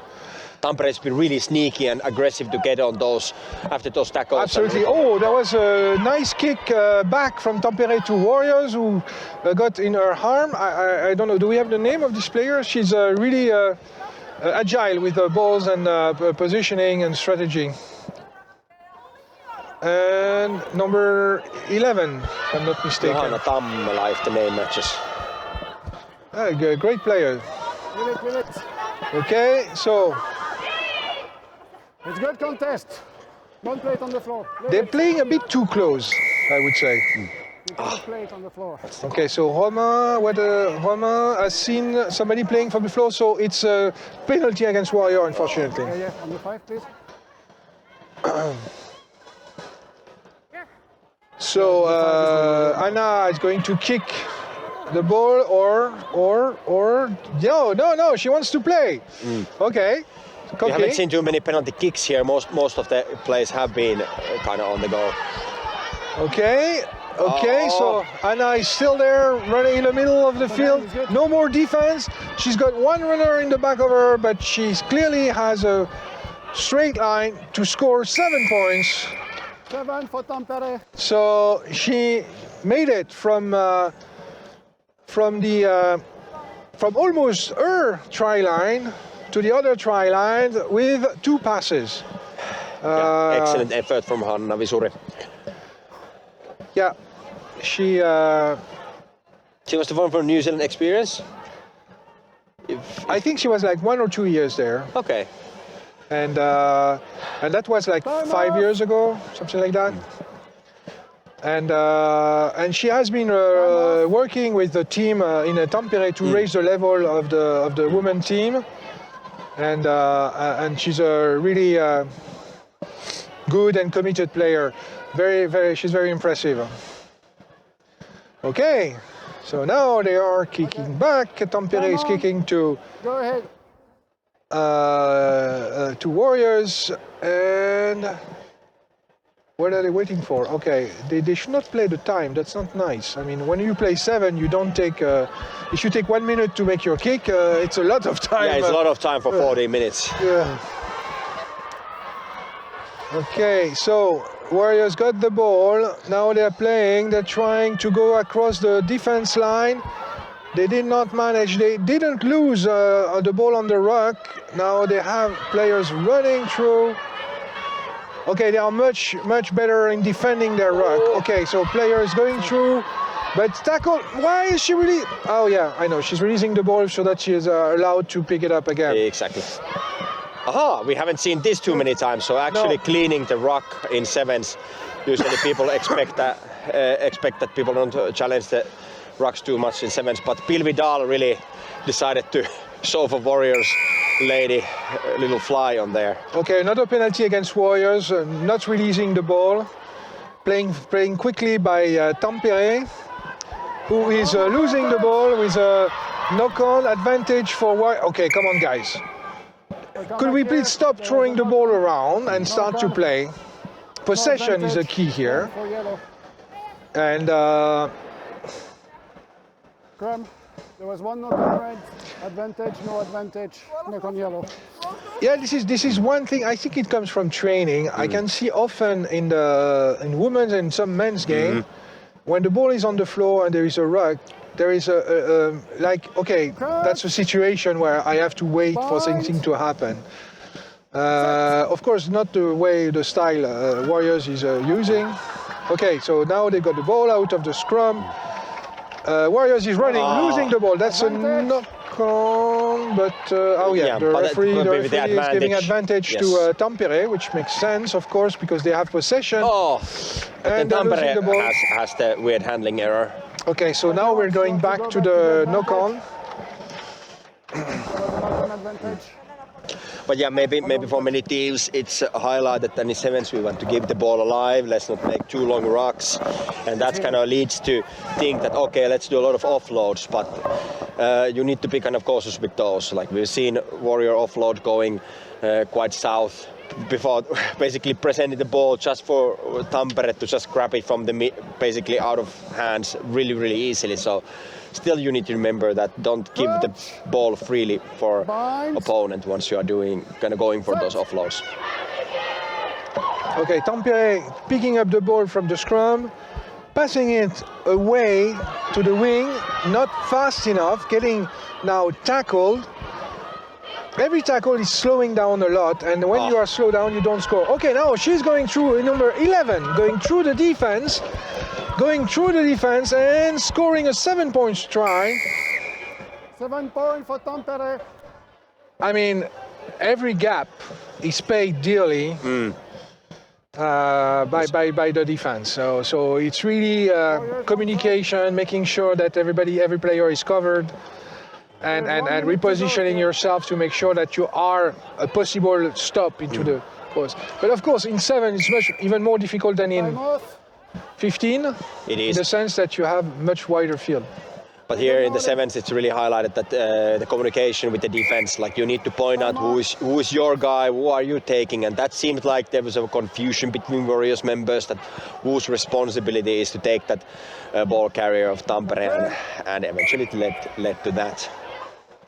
Okay, not 10 meters, so the Warriors will have the possibility to have a kick from the center, but it's not a penalty kick, which means that they cannot go into line out to get a line out to their side. Okay, so quick pass. Of course, they do not have to kick. They can also make a pass. Again, Warriors not releasing, and Tampere is not waiting. They are playing the penalty immediately, and number 2 has been running, and it's coming 20 meters from the score line. Now number 15 is coming back. Number 10 on the wing is running through and stopped, I think. Excellent finish by Pilvidal. 5, sorry. Oulu origin. 5 points try. And that's the end of the game. I mean, your predictions were correct. Unfortunately for your colors. Yes, unfortunately for my colors. But strong performance still, and some very strong individuals there. Absolutely. Some good individual efforts. There were some great moments for Warriors. They managed to push Tampere's defense at some point, but Tampere was consistent in many areas. Yeah, and you see also the teamwork. I think Tampere has more experience in working as a team on this format of sevens than eventually Warriors have. I don't know, is it that they are more training for the 15 and stuff? Because I felt, maybe I'm wrong, but I felt like they were more. The teamwork was smoothly, working more. It was smoothly. Yeah, I totally agree, and that was well summarized. And don't lose the ball on the ruck. That's yes. So that's a question of support and teamwork, so that you have somebody with you every time. Tampere really picked the low-hanging fruits there, you could say, presented to them and capitalized in every single one. But hey, we have the last game of the, how would say, like this group stage. The first year, okay? Yes, maybe. But yeah, it's HRC again after a big break, and Kalev team against Helsinki. Yes. And interesting part here is that these are two capital cities fighting each other. True. And two almost in blue. So the good thing is that Helsinki have a decent level of white on their shirts, which is making the difference clear. So we can actually see the numbers of the players. So I saw Palemia, former chairman of the federation, present at the event. I'm not sure how many other people from federation. Did you see anybody? Hard to say. So the Rugby Federation of Finland is a very active association. They have representatives of different clubs which are in the board. And this year is Yata, who is from Warriors, who is the chairperson of the rugby Rugby Federation. Okay, now starts things important, serious things starting with Helsinki against Kalev. So Helsinki against Tallinn on this rugby game. Oh. Alors, you know, in ice hockey, we have this kind of a strong duality between Sweden and Finns.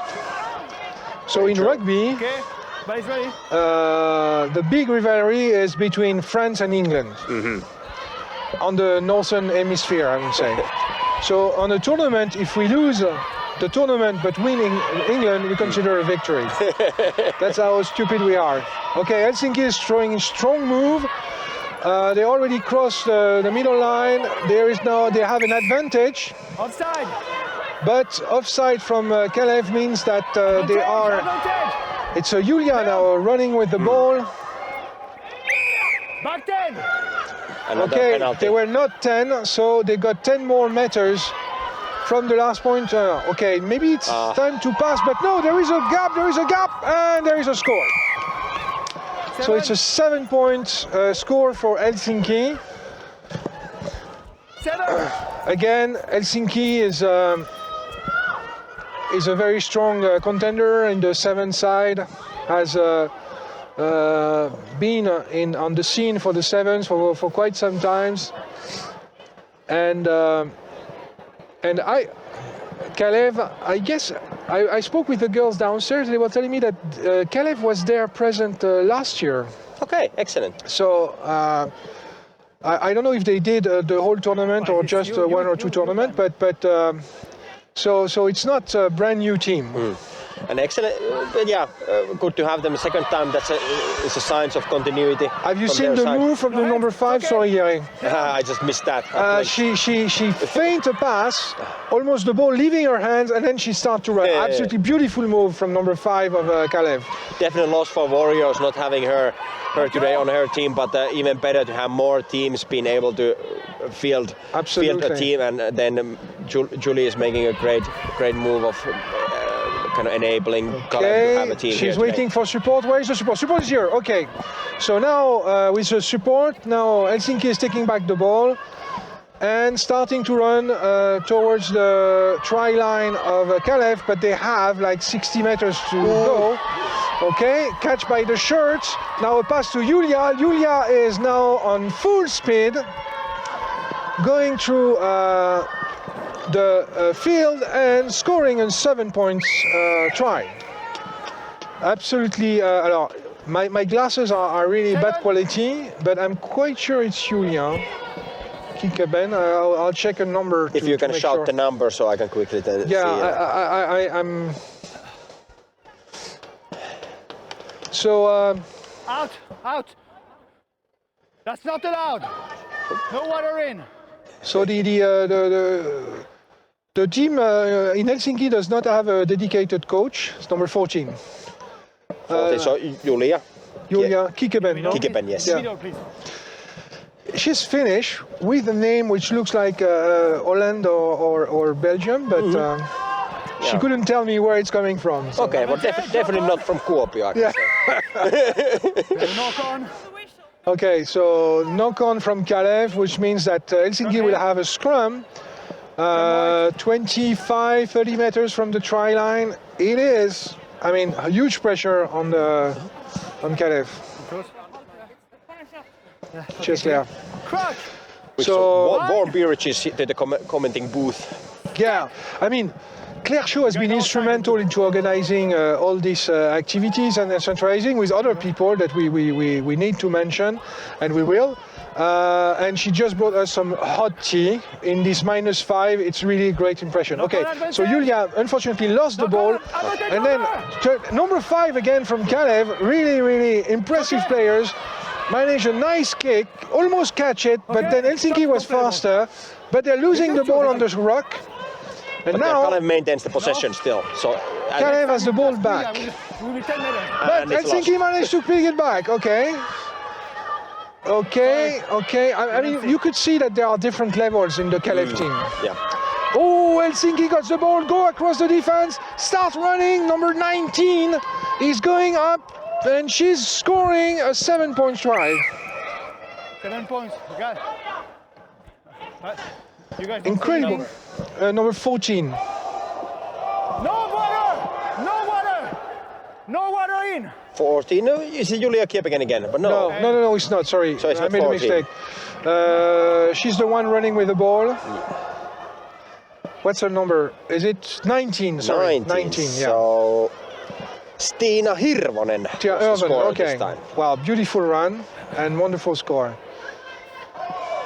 Julia is recognizable with her black hair, which is not so common into a Finnish women team. Okay, number 7, strong performance. Nice gesture from the number 19 of Helsinki, who did not press her advantage on her. No con. Hey, please. Second time blue, second time white.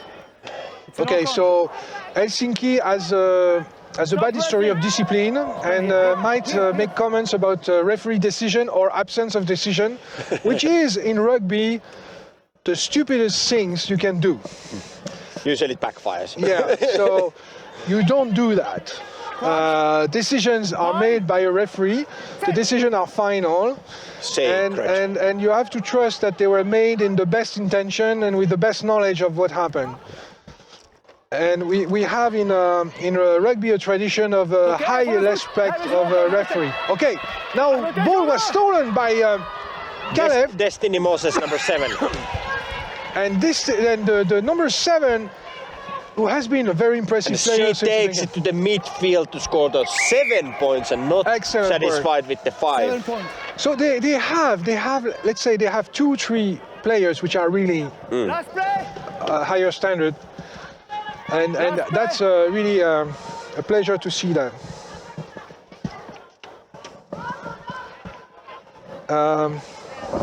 Yeah, referee yelled last play of the first half.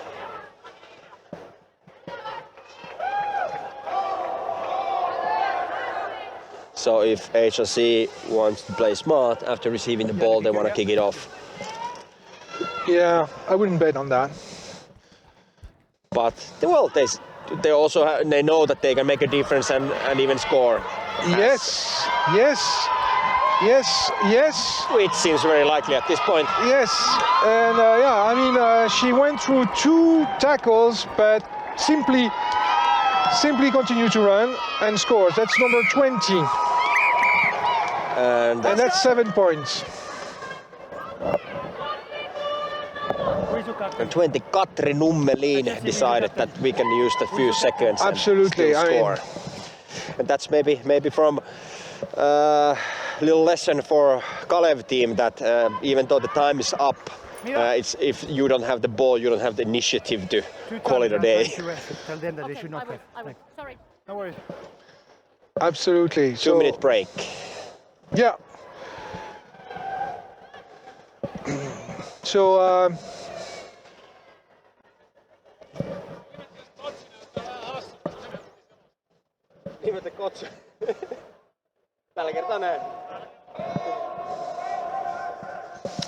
So Helsinki is clearly dominating this first half, but we saw some really good move from Kalev.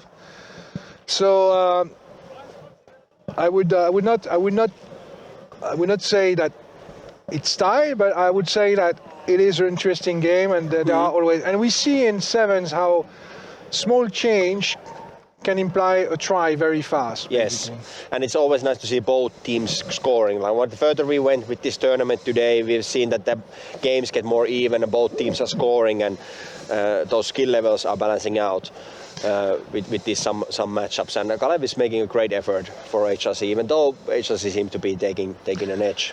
But there's still the second 7 minutes to go. Yeah, and players are getting tired as well.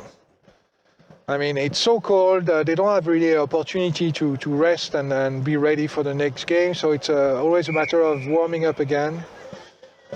So it's it's a tough situation. Any sub? Blues, any subs? Okay, I think we're getting now position. So Captain, any I would subs say that you have made? How many? what's important for Helsinki is to be able to close down players, two subs keep for the like whites. number Did you guys 7 or number 4, or no, number Did you 5. do the Number subs? 5 and number 7 are How really many? dangerous player for them. If they see an opening and they have a ball, they're going to score. And some players are capable of surprise. Number 11 scored 1 or 2 tries in the precedent game. So Kalev has some arguments. Now they need to tackle, and that's something which seems to be still a bit difficult. Okay, so now it's a kick from number 9, Mira, the captain. Okay, this is likely going out. No, it's not. I mean, we have a bad angle. Okay, so they have the ball, they pass it. Miscommunication. There is an opportunity for Kalev here, which they have no, too slow. So now the gap is closing, so they have to go back to passing. But as long as they have the ball, everything is possible. They don't have it anymore, but referee saw. I'm not sure what happened there, so I think there is some kicks, so one of you may be offside, but it will be a knock-on. Okay, First thing is a knock-on by Kalev. Referee is calling for a knock-on because he thinks something bad happened, but he cannot define exactly what.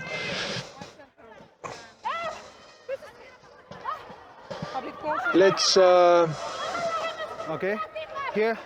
Crouch! It's fine, but Quentin is doing a really good work. And in 7, it goes so fast, it's sometimes even difficult to understand what's the situation. Okay, so Mira had hesitations. Now number 12, a very tough tackle. Still holding the ball. Yes, she still kept the ball and continued running. And now number 9 is scoring a 5-point try. 5 points. She did not release the ball, or we didn't see it from where we are, but maybe the referee had a better angle. And Mia Bister was the scorer this time.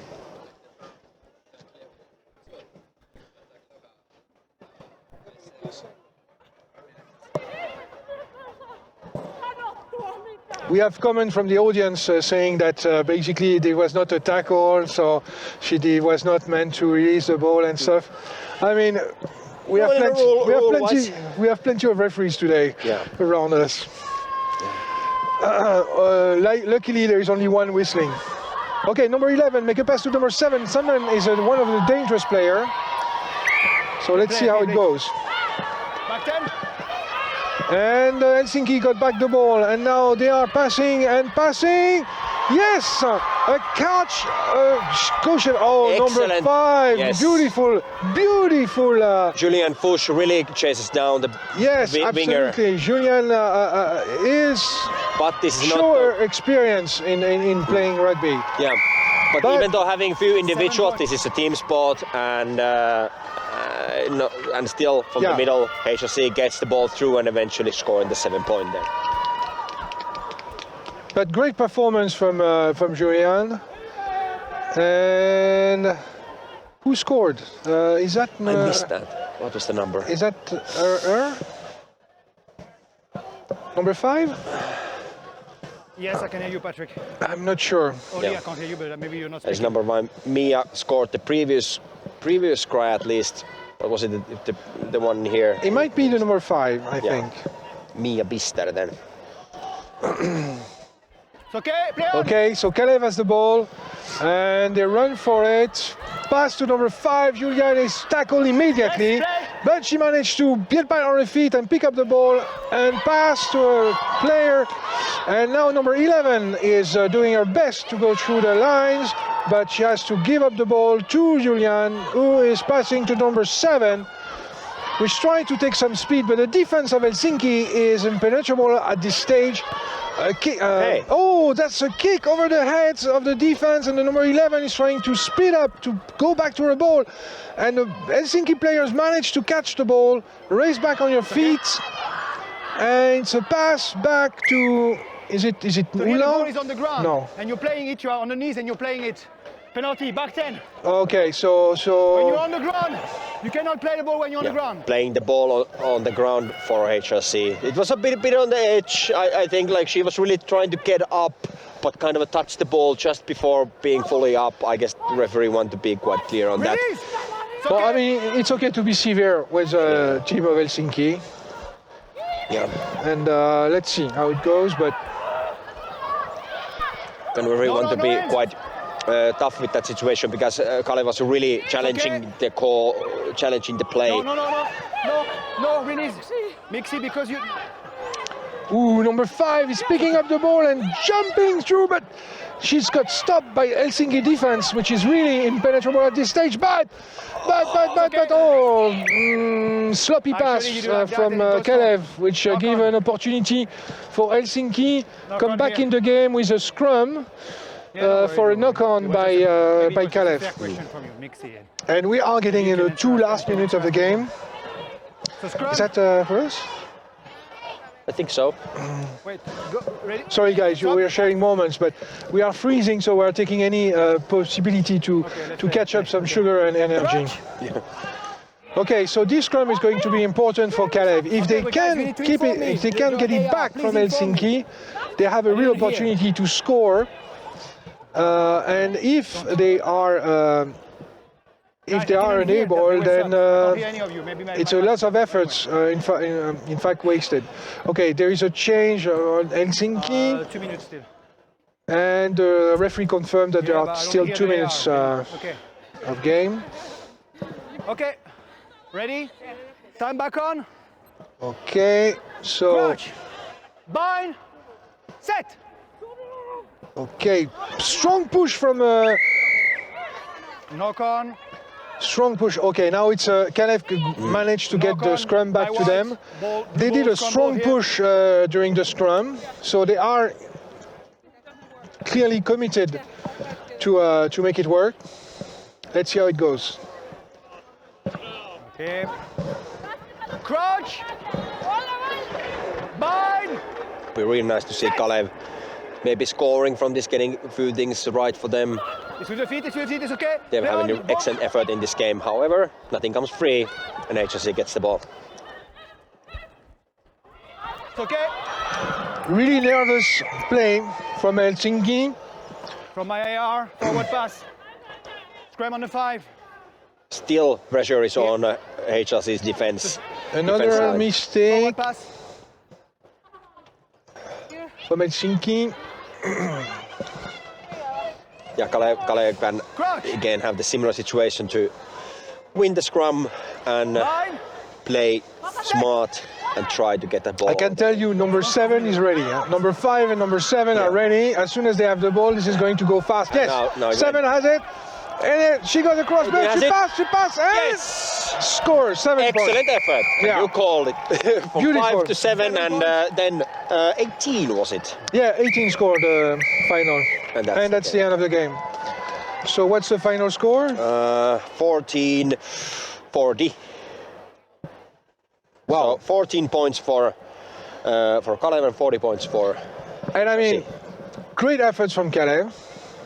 One of the most dangerous team in Finland, and she managed to score two tries, and they put also danger several times. Absolutely. But great defense from Helsinki. And Anna-Liisa Lauriku was the last try scorer for Kalev. Okay. But hey, we are now through the group stage, if I can call it. I'm not actually sure from the schedule, like what's the next game. Okay, let's have a check. I think I got it on my phone. I have the schedule here, so we're actually going to have a little break now. And if I understood right, there's going to be quite a break. Men Kalev Shamrocks in less than 10 minutes. I was going to call you, so we have a break now? A few minutes, John. Okay. I'll run some interviews. So please stay tuned because we are playing pretty much the whole day till the late evening. Early evening we're gonna have the games, men's and women's games. 7 minutes. Probably in 7 minutes, men's game will start. So we're gonna see different kind of action still here in Vantaa.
Jees, eli meillä on täällä HRCn kapteeni kovan pelin jälkeen. Haluatko esitellä itsesi?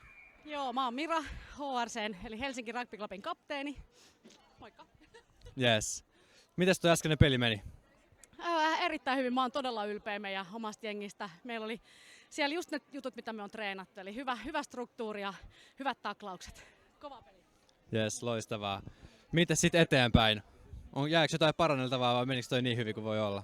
Ei, aina jää jotain parannettavaa. Ehkä jotain semmoista pientä puolustuksessa vielä jotain, että saadaan ne pienet aukot sieltä kiinni. Niin sillä mennään sitten seuraavaan peliin Kaleviin vastaan. Yes. Mitäs, onko teillä jotain info jo Kalevista, minkälaista peliä ne pelaa vai mennäänkö sinne sokkona?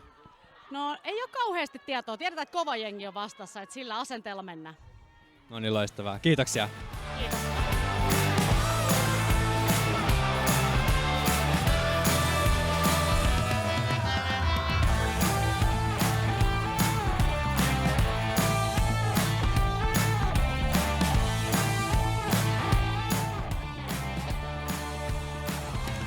Hey, would you like to introduce yourself?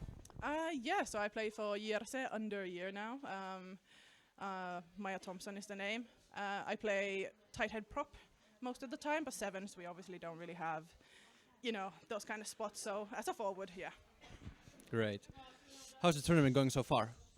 Well, I can't say that I did really well. I had a bit of either an anxiety attack or then an asthma attack. Could be both, could be either. So I'm just hoping that this took away the pressure and I can put that into the next game.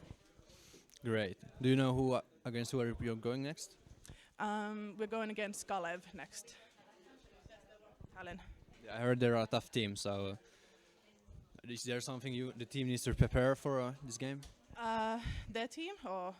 Your team. Well, basically what I noticed that we need to space out a bit more.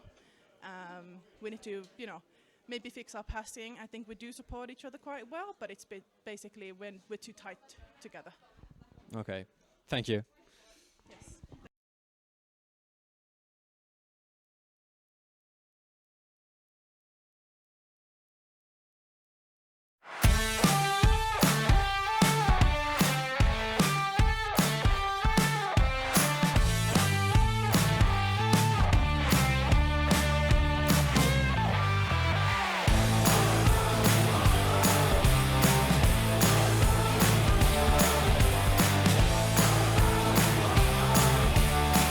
Yes, ja keneskaan me ollaan täällä? Mä oon Kiuru Rugby Clubin kapteeni Karoliina Nuutinen. Mitäs on pelit mennyt? Miltä turnaus tuntuu? No, rankkoja on ollut pelit. Tampere on kova vastus ja niin on Warriorskin, mutta musta tuntuu, että meillä on vuosi vuodelta ja pelipeleiltä aina parannettu meidän peliä. Just, ja mitä sä oot niinku löytänyt rugbyn, tämän lajin, mikä ei hirveän tunnettu Suomessa? Mä olin vaihto-oppilaana Kanadassa 2007 ja siellä sitten kävin kokeilemassa rugbya ja sinne se jäi sitten muhimaan varmaan jonnekin aivoihin se rugby. Ja sitten Kuopiossa sattui olemaan joukkue silloin, kun mä siellä sitten tein töitä, niin lähdin sitä kautta sitten pelaamaan. Just, mitäs onko sulla jotain tiimiläisiä, joilla on samanlainen tarina vai löytyykö jotain? No meidän joukkue on kaikki, kukaan ei ole pelannut rugbya eikä varmaan kuulukaan rugbya ennen meidän joukkueen perustamista, että ei ole silleen hirveästi muilla kokemusta tästä lajista. Just, entä sitten tulevaisuutta? Luuletko, että jatkuu samalla, tai siis niinku tähän turnaukseen niinku suurimmaksi osaksi, että minkälaisen fiiliksillä? No hyvillä. Meillä on onneksi tässä semmoinen pieni lepotauko sillä lailla, että päästään sitten vikaan peliin ihan täysillä voimilla taas. Ja voi olla ehkä himpan omaa tasoisempaa joukkuetta kuin Kuopiokin se, että ei ole ihan noita Suomen mestareita vastassa, mutta kovalla paineella mennään edelleen, niin kuin aikaisemmatkin pelit. Jees, kiitoksia tosi paljon ja onnea peleihin.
Okay, welcome back. The men's game has just started. It's Kalev against Shamrocks, so Tallinn Kalev. Like the women's team, men's also have fielded the team today. But then we have Shamrocks from Porvoo also fielding a team today. Let's go through the team sheets. For Shamrocks, number 1 Rasmus Usvasalmi, number 2 Otto Åkerberg, 3 Topias Bäckström, 4 Tommi Koski, 5 Jack Willis, 6 Vincent Guldon, 7 Andrew Serave, 8 Paul Davidson, 10 Samu-Petteri Pääkkö, manager Niko Laure. And then for men's Kalev team, number 8 Alexander Stepanov, 24 Ardi Orgusar, 15 Ardo Kuus, 10 Erich Ehte, 6 Giuseppe Priviera, 9 Mark Brennan, 7 Martin Martinson, 11 Mikkel Karuse, 13 Otto Gustafsson, 12 Tur Härm, 19 Roland Kalso, 14 Tanner Saar and manager Paul Davidson. The game's already on. Kalev is breaking through quite nicely, and it seems that they definitely will score from this and opening the score sheet. 7 points for Kalev. Absolutely, a very strong start, and we have a change of rhythm and change of speed from the previous games. Clearly, commitment, engagement, strong from the players, and I think it's going to be it should be a tight match because both teams are experienced. I mean, there are more 15-a-side teams. But still, I mean, the running and performance that we just saw are kind of preparing us for something impressive. Yeah, basically we are seeing championship level players, Finnish Championship League level players here from the both sides. From the Kalev side, there's pretty much a handful of the best players of Estonia here, what we are witnessing.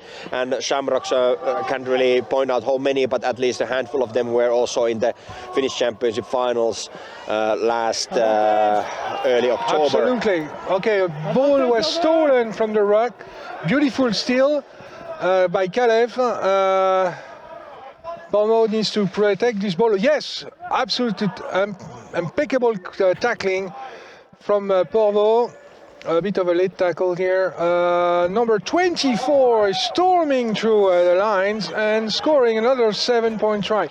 The referee, another Helsinki Rugby Club players, Thibaut, who is also part of the Helsinki board,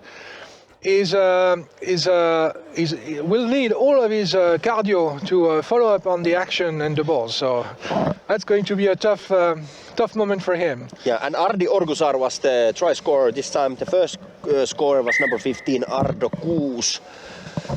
So that was a quite rapid start for Kalev. Yeah. And okay, good catch from Porvoo. Not a lot of solutions. I mean, why do they look for the contact? I mean, why not passing? Extremely aggressive actions from Kalev on the floor, which ends up with a penalty against them. I don't think it's a good tactic. Okay,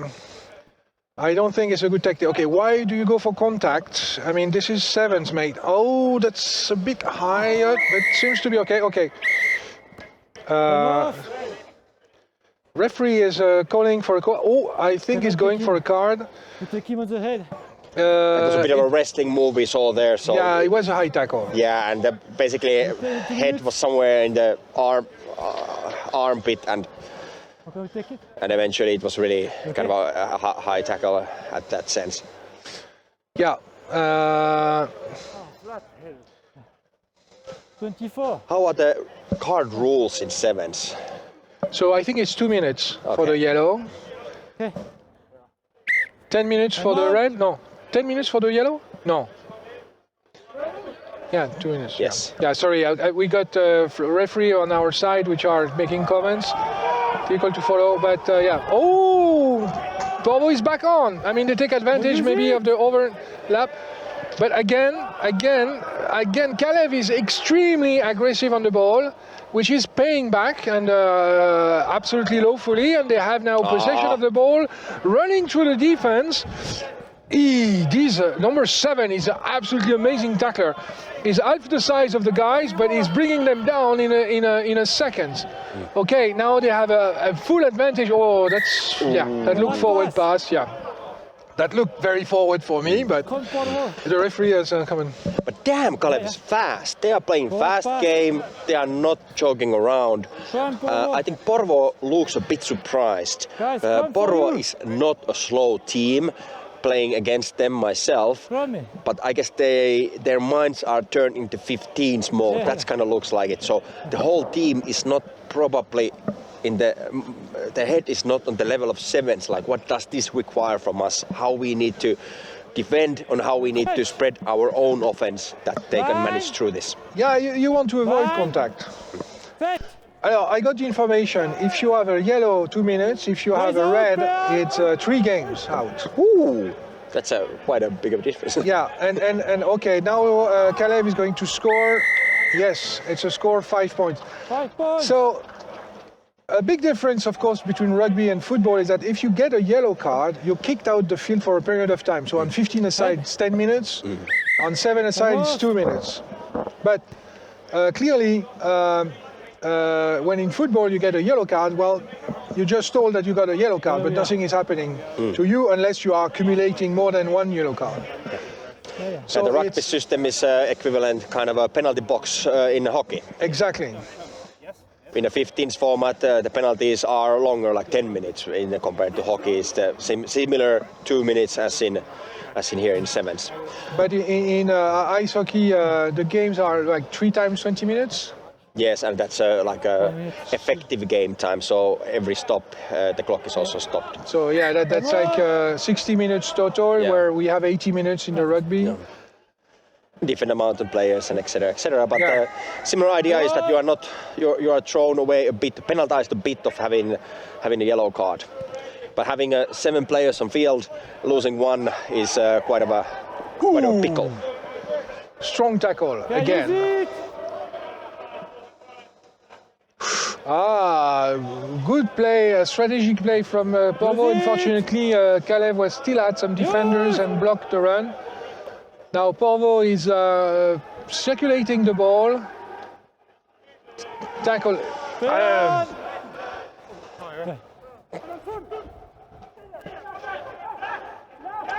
Looked like they want to kick. Yeah, but they were inside. Okay, good catch from number 2 of Porvo. No hands! Use! Good defense from Porvo on what looks like a really aggressive play from Kalev here. That's the smoothest roll of the ball I've seen for a while. You know, the matter is that it's a huge amount of energy, no points, and basically you don't give a chance to have points because you're still okay. Well, was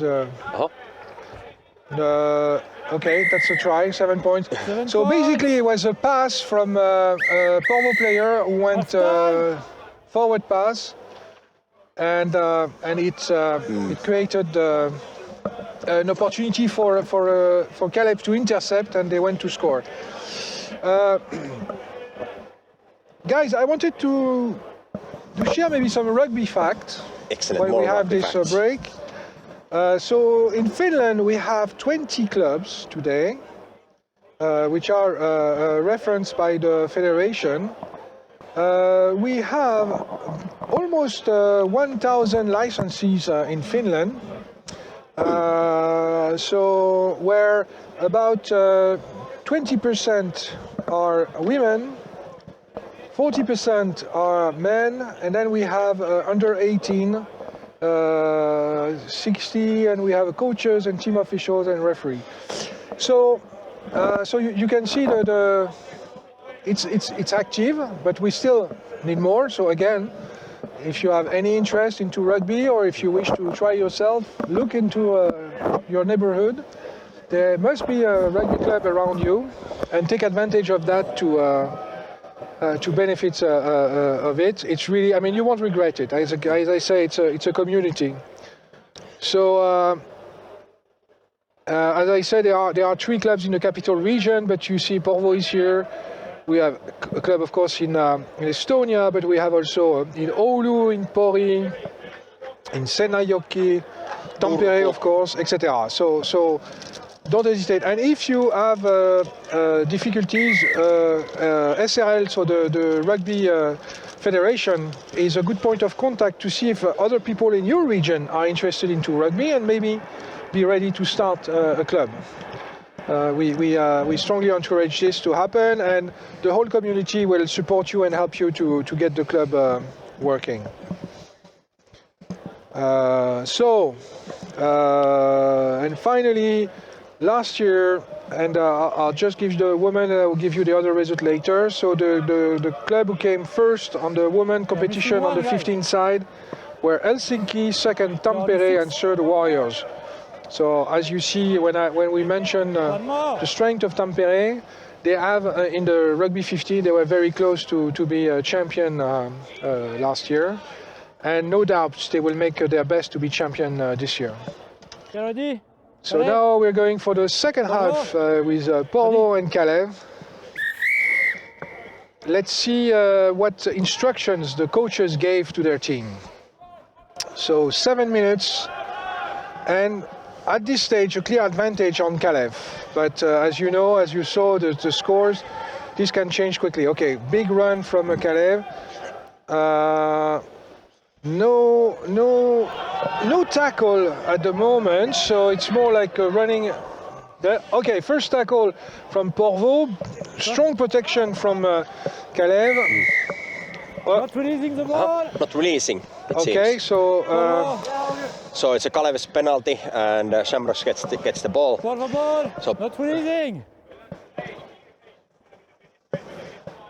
So Porvo get back the ball for Kalev not releasing the ball.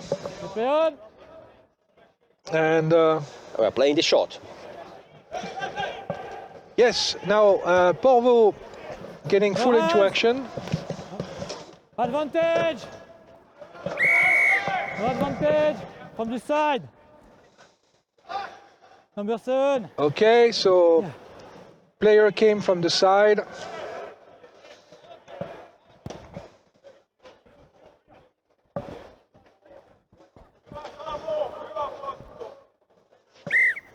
Line out. Yeah, the Shamrocks number 10, quite experienced and fast, a dangerous player. Well, in a game sense. Mr. Pääkkö, Samu-Petteri Pääkkö, plays in a really decisive role on the 15th team, but also has a really valuable skill sets for the sevens. Definitely shows example how to move on the field. So play a closer look at the number 10 on the green shirt. I would hope that his example would catch on the other Shamrocks players, because they are not on the level that I'd expect them to be, what I'm seeing so far here. Kalev is playing really well. They're fast, they are decisive, but Shamrocks haven't been able to really show what they can do, and they really can. Being not in the sevens, but in 15s as the most key players on this team were in the finals, and that victory for Warriors didn't come cheap. So they are a tough team. Tough. But it's also a fact that they are in fact looking at more of a 15 style, and Kalev has runs at position. Okay, so the scrum is not working because the head of the number 8 is not at all in the right position. Set. And what is out? Okay, so Kalev is back on, running with the ball. Oh, that's some fast going feet. Across. Oi! And he slipped down and he get on the floor. There might have been some ice on the field. yeah. He was clearly skating on the grass for some reason. But he still had the ball, and now the same guy decided that he still wants to score this 7 points, which he does. Roland Kalso, number 19. Excellent example. Seems like for a big fellow, he moves very fast. Yeah, absolutely. And maybe an opportunity to note that we have a wonderful camera woman, who is making this whole presentation possible. Okay. So Stella is with us, and she's the one making sure that you get all these images and moving around to make sure that you get the closest possible to the action. So congrats to Stella for her work. And let's continue now with dangerous position for Kalev, where the ball went almost to their lines. Now Kalev, that's a knock-on advantage, Porvo. No advantage. They are extremely reactive on every ruck. Impressive to see this this energy here. So, and as a producer today we have Thomas, who has been setting us up, and is making sure that you get the images and the sound. So I hope it's to your liking, and thanks to him for making this possible, working with the Finnish federations to ensure that you can follow and live this competition with us. And we have a run from Kalev, which is now accelerating, and on again, the same players it seems, who's going to score 5 points. 5 from the side. Points. So the defense level is essential, and we can see that the teams which are difficulty to stop soon have huge difficulty then afterwards. When the player is running full speed ahead and is in front of you don't have the same capacity to stop or to change the action. Okay, so long kick from Kalev going into. That was a great pass from Pääkkö. Really set up this excellent effort. Porvo is taking advantage. I mean, this is why you never throw away the ball and always pass it. Okay, so now Kalev saw an opening and a gap, and it's scoring a 7 points try. Yes. And as mentioned a couple of times today with the women's game, the players been told that let's keep the ball alive, let's do many offloads, but this is not, this is the other thing you really don't want to do. It's better to keep the ball and not to do horrible offloads. Absolutely. That eventually leads to this situation. Kalev did not need that try, but it was gifted to them. We are not really in the sevens spirit and style. It's more of a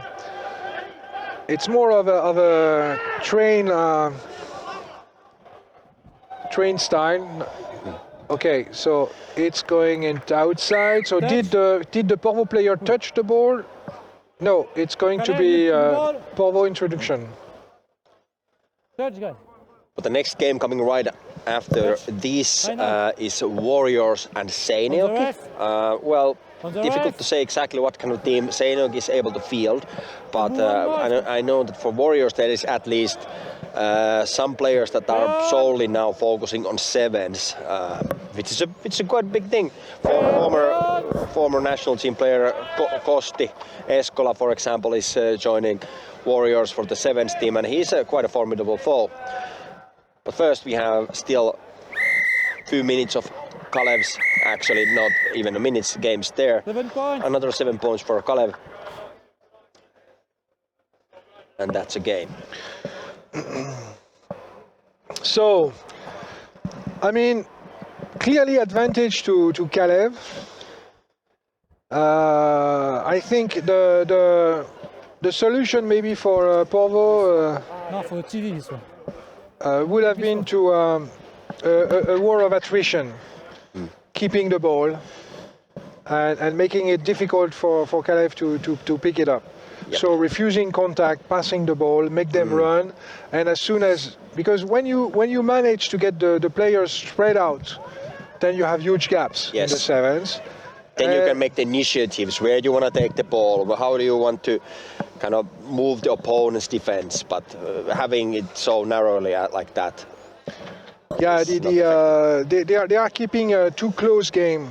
The games are too close to really give a chance to take advantage of these gaps. And finally, what we saw were two lines bumping into each other, and with a clear physical and commitment advantage on Kalev's side. Absolutely. We'll see how it goes. I'm curious to see if we have some more seven-style team. Exactly. To see how Kalev is able to play this game with them. I know from a Warriors side that we have a luxury of having an outdoor pitch in this time of the season in Töölö, and many of these players have been able to practice in current circumstances, we could say. So really? I'd be interested to see how black and yellow from men's side is gonna organize their gameplay. However, I haven't seen probably ever Seinäjoki play. I missed several occasions to play against them, fortunately, but this is actually really nice to see them coming all the way here to Helsinki. I think last time I saw them was a snow rugby, which is not the perfect example, but they were really committed and some nice players. I would say from what we see on the field, I can see they have like maybe 3 replacements, so they are not oversized in replacements. Okay, Warriors are playing time now. Seinäjoki is ready. I think I recognize a few players from last year snow rugby. Yeah, and I think I recognize maybe someone from Kuopio, maybe loaning from fellows for Seinäjoki as well. But I think Seinäjoki is one of those places. It's not a really huge city. There's not too many people, but I think it fits really for this Etelä-Pohjanmaa culture. There is a really traditional wrestling place. So this is kind of team wrestling, you could call it even. So I really hope that rugby would root more deeply to Seinäjoki. So I'm really happy to always see Seinäjoki being represented. All good? Okay, let's go through the names of the players. Good idea, because I don't recognize anyone. Let's start with Seinäjoki this time. Yeah. Ooh, good catch from Ayano, but the ball went out. So Palemia, former chairman for 6 years of the The white throw in, into touch by Yeah, yellow. but let me go with the names. 7, Niko Latvakoski. 11, Jesse Ahopelto. 4, Eetu Airenvuo. 15, Xian Maes. 12, Jami Mäkisalo. 8, Samuel Niemelä. 5, John King. 19, Jesper Honkonen. 10, Emil Piikivi. 13, Mikko Litmanen. 21, Alex Kainulin.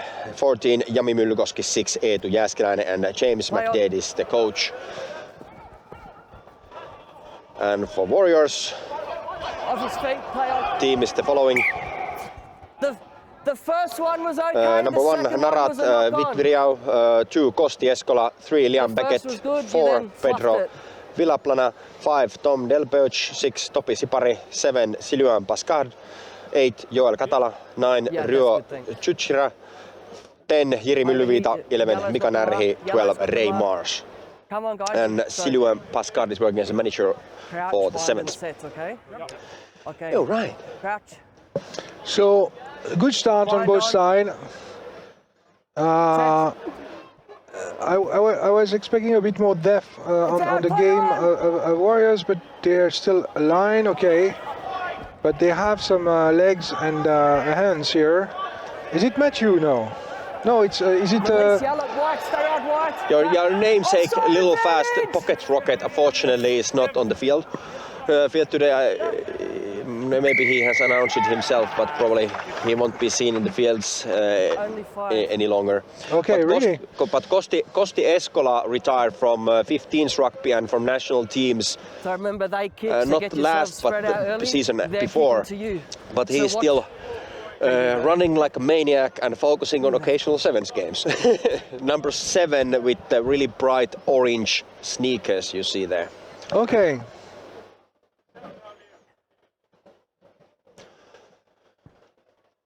And in the center, I think we have one of the coach of Kalev, Thank you. which is from Australia, if I'm not mistaken. Okay. He's not being let to go down. Yeah.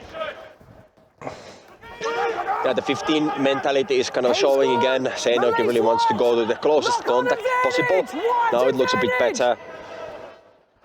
It's important to try to dish the ball, play wide. There's a knock on in the ruck from yellow. Get the game more spread. It's a yellow knock on, white scrum. Okay, so let's have a. The steal is good that he lost possession. So it's a scrum here, yellow knock on in the ruck. The steal was good. Up here, there's no. So we mentioned Thomas and Stella who make the whole this technically possible, so thank you to them. But there are also a lot of people from Federation. There was Tony, there is Claire, there are quite a few people. So I hope to have the full list and to give it to you a bit later. Okay, yeah, small mistake, the ball came to his hand, but he did not manage to catch it. I mean, when it's so cold, that's kind of a common mistake. Yeah. It wouldn't be even unheard of to maybe have a little tight gloves, but then it comes to this situation, would you rather have a gloves or some good touch on the ball, but that's really so we're not authorized in rugby to have full hand gloves, only mid finger gloves. We call that mitaine in France. I don't know how we call that in English. But I mean, these are coming from country who plays rugby where the temperature is always positive when they play, where it's not the case for us here in Finland. So facing the goal. Well, this is a bit of a different playing it in mid-February, but indoors, having such a conditions. Usually Finnish rugby season is played in the summertime, whereas in everywhere else, usually it's played in the winter time. But if you play rugby outside winter time here, we need a really bright ball. Yeah, I mean, hockey skates maybe. And then you put a stick there and a puck.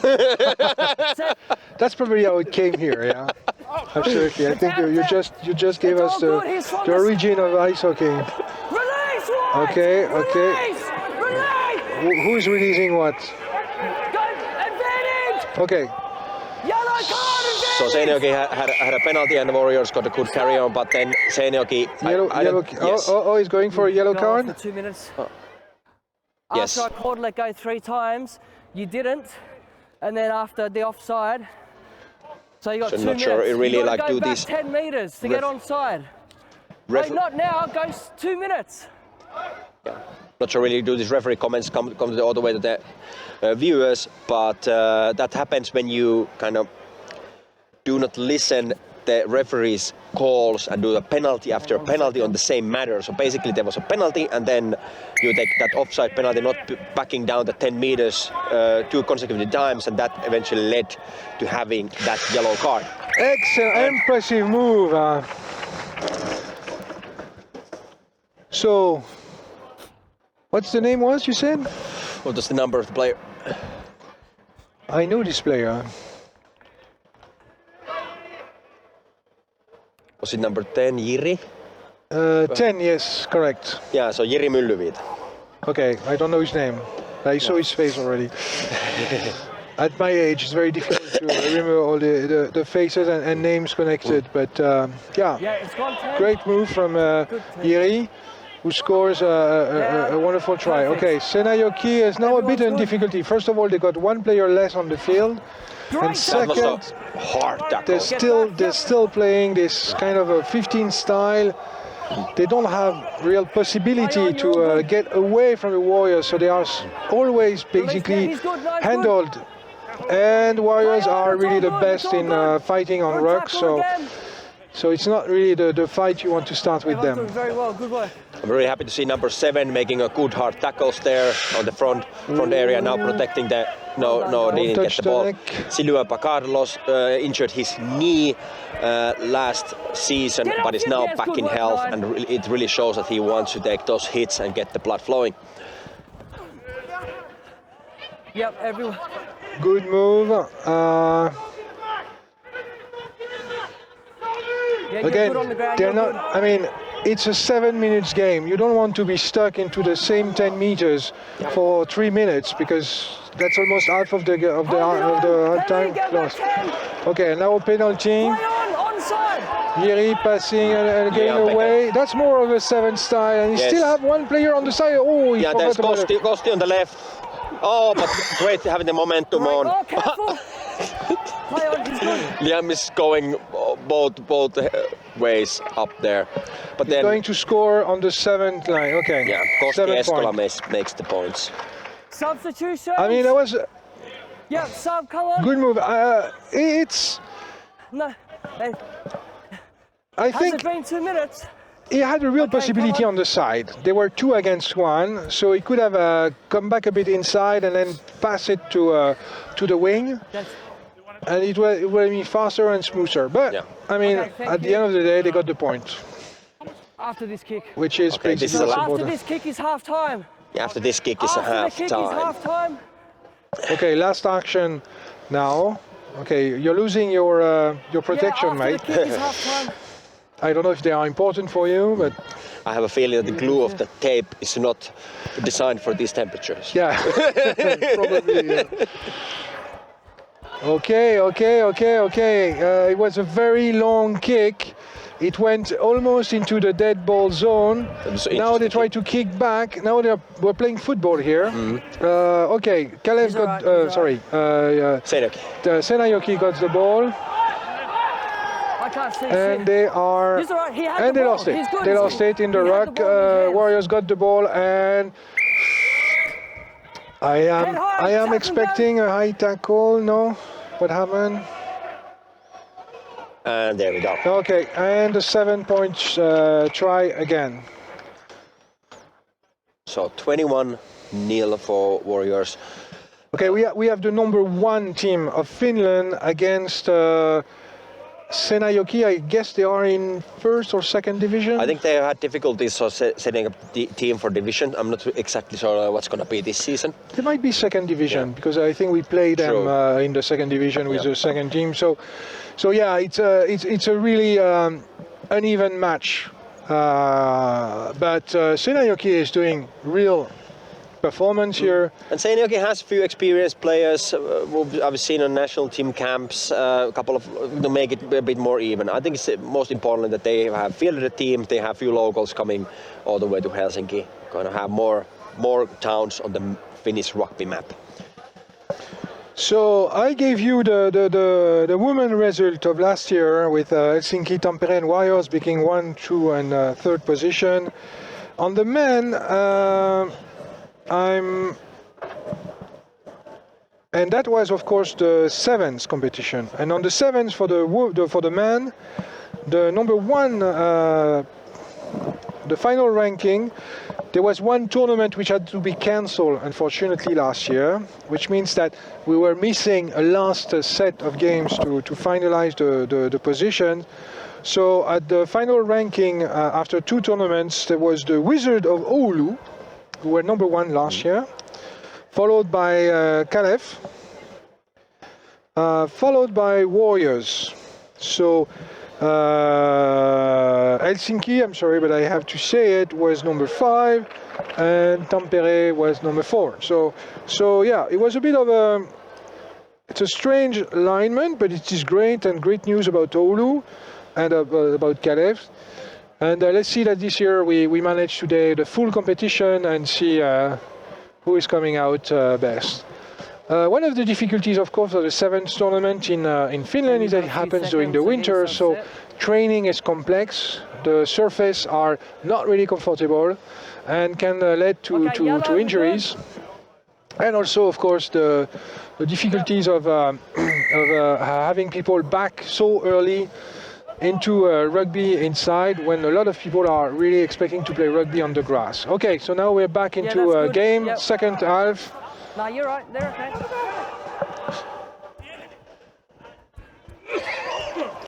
Yeah, he left. That's play on. He was onside. Backwards.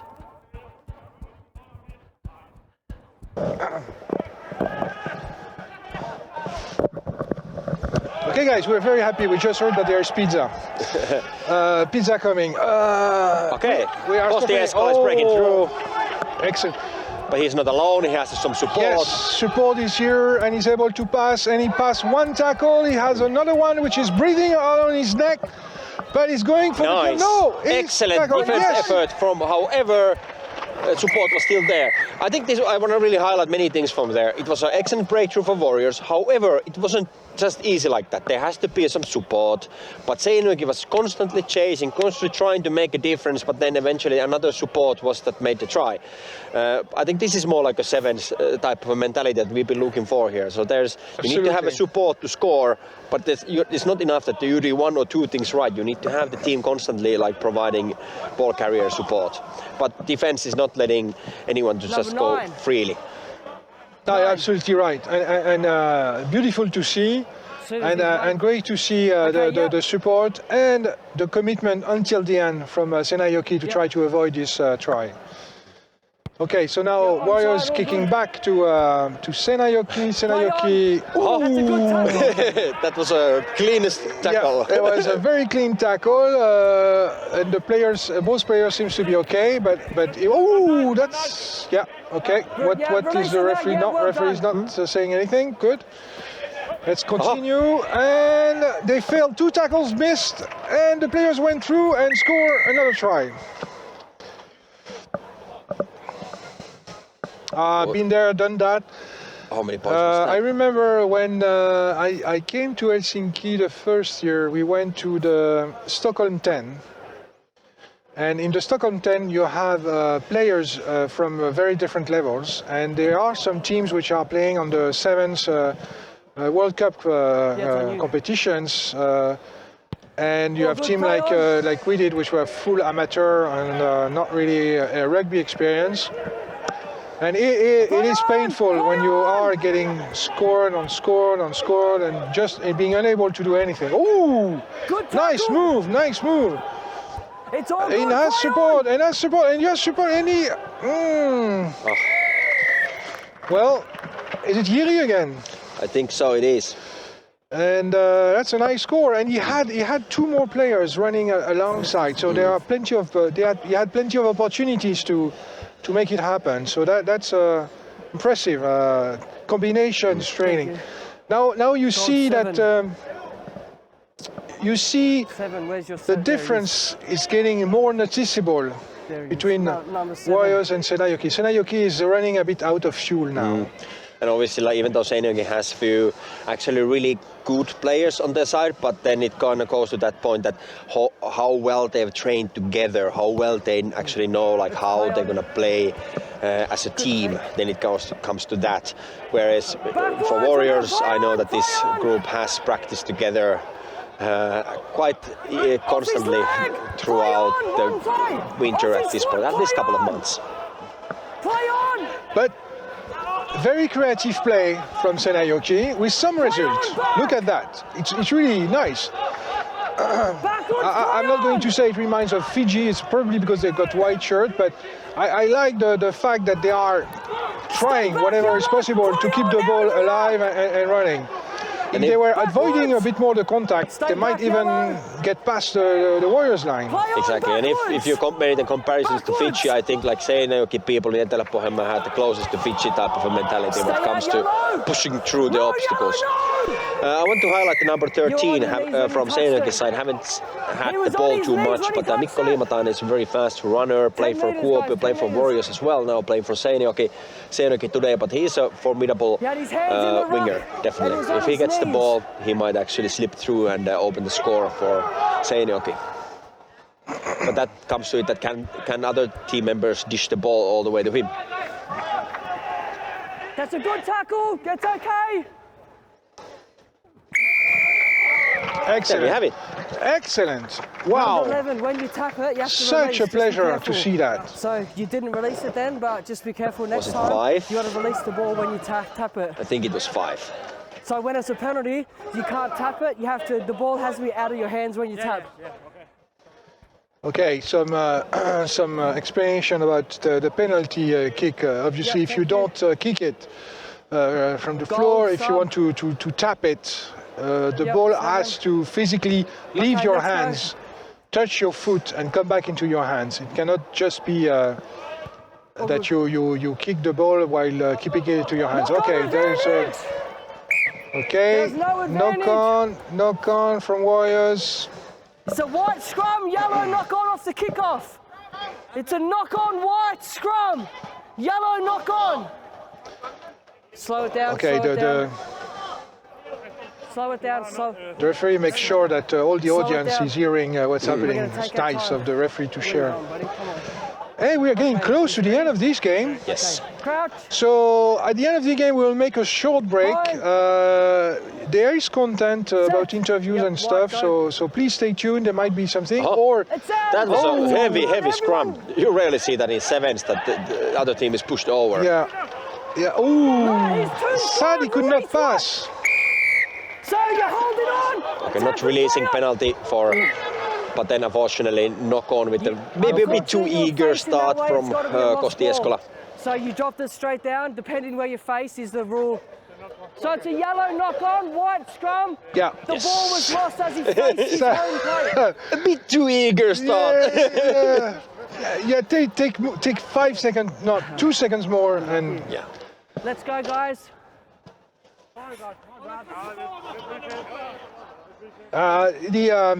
Okay, last play. Last play. Okay, crouch. Okay, so bind on. Let's see this scrum. Are we going to see the same push? Strong push from Warriors, but Seinäjoki managed to get the ball out faster than the push of the Warriors. Unfortunately, they lost the ball. So it's a knock-on and advantage for Warriors, who are considering their play. Yes, that's very, very sevens-alike. Let's go back a bit. Again, and pass. Yes, and pass. Oh no. I see that Thierry has a difficulty to pass sometimes. He likes to keep the ball. Okay, good. He went through one tackle. He went through 2 tackles. He's now running for the score. He has some support. Whoa. He passed to the support to guarantee the team 7 points. Excellent team spirit. Excellent performance. And that's the game. And that's the game. Okay, as I say, guys, hope you're having a good time. I don't know how many of you are hearing this. I'd like to thank Jere for doing that with me today. And we will be back in a few minutes after getting a bit warm and to make sure that we don't die of cold. There is a few minutes of break, but there will be a program going on the scene. channel? Yeah, quite soon, quite soon. Since we have a bit of a lack of a schedule, the game might actually start quite fast.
All right. Hello. Hello. Everyone good?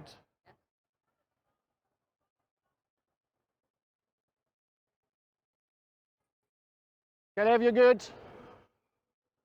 Kiuru, you good? All right.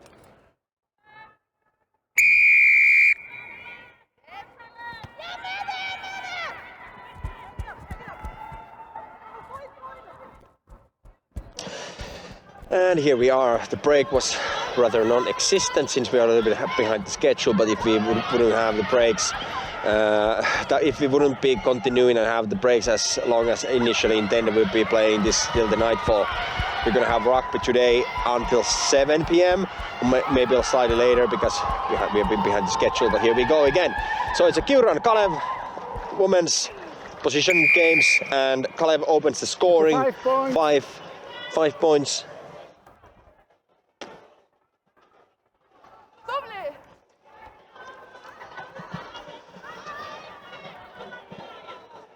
So there's 3 more women's games going on, so positioning games. So now we are playing on the 5th position. Next game they are playing for the 3rd position. Yes, and then the finals. 10 meters is over there. You're a bit. The 10 meters is behind that line. Yeah? Okay. Thank you. Thanks.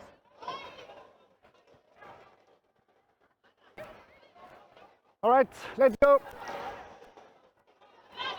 So if I remember right, and I guess right, so now we are playing with Kiuru and Kalev. Next game might be with Warriors and Jyväskylä, and in finals most likely Tampere and HRC. We'll see. But Kiuru is continuing its really great game they showed last time and pushing through really well, and that number 15 is making a great effort. 7 points. A magnificent run, absolutely magnificent from Kiuru, and yeah, difficult for Kalev to do anything to defend here. So it's been a really impressive run, almost 60 meters run. So now we're getting into the phase of the competition where the teams are going to be a bit more balanced in terms of experience and level. So we should see more disputed match. Okay, so we have a small knock-on advantage. Okay, advantage Kiuru for the knock-on done by Kalev. The foot. We are going to go back. Yes, yes. Oop. Oh. Come back here. Okay, everybody seems okay, but that was a good tackle from number 4 of Kiuru against number 5. I think it's Julian Fuchs, if I'm not mistaken. But it was just with a whistle. So we have a small scrum. So coming back to the knock-on from Kalev. So. Yes. Kiuru against Kalev, 3 on every side. Introduction from the yellow players from Kiuru. Set. Okay, so now ball is expected. Strong push from Kalev. Kiuru managed to get the ball out. Number 11 is almost tackling the 9, the player playing 9 from Kiuru. Kiuru is still progressing towards the goal line of Kalev. They are now stopped. Okay, there's a good opportunity. Oh, unfortunately they lost the ball and it's a knock-on, so we will go back to the mistakes and have another scrum.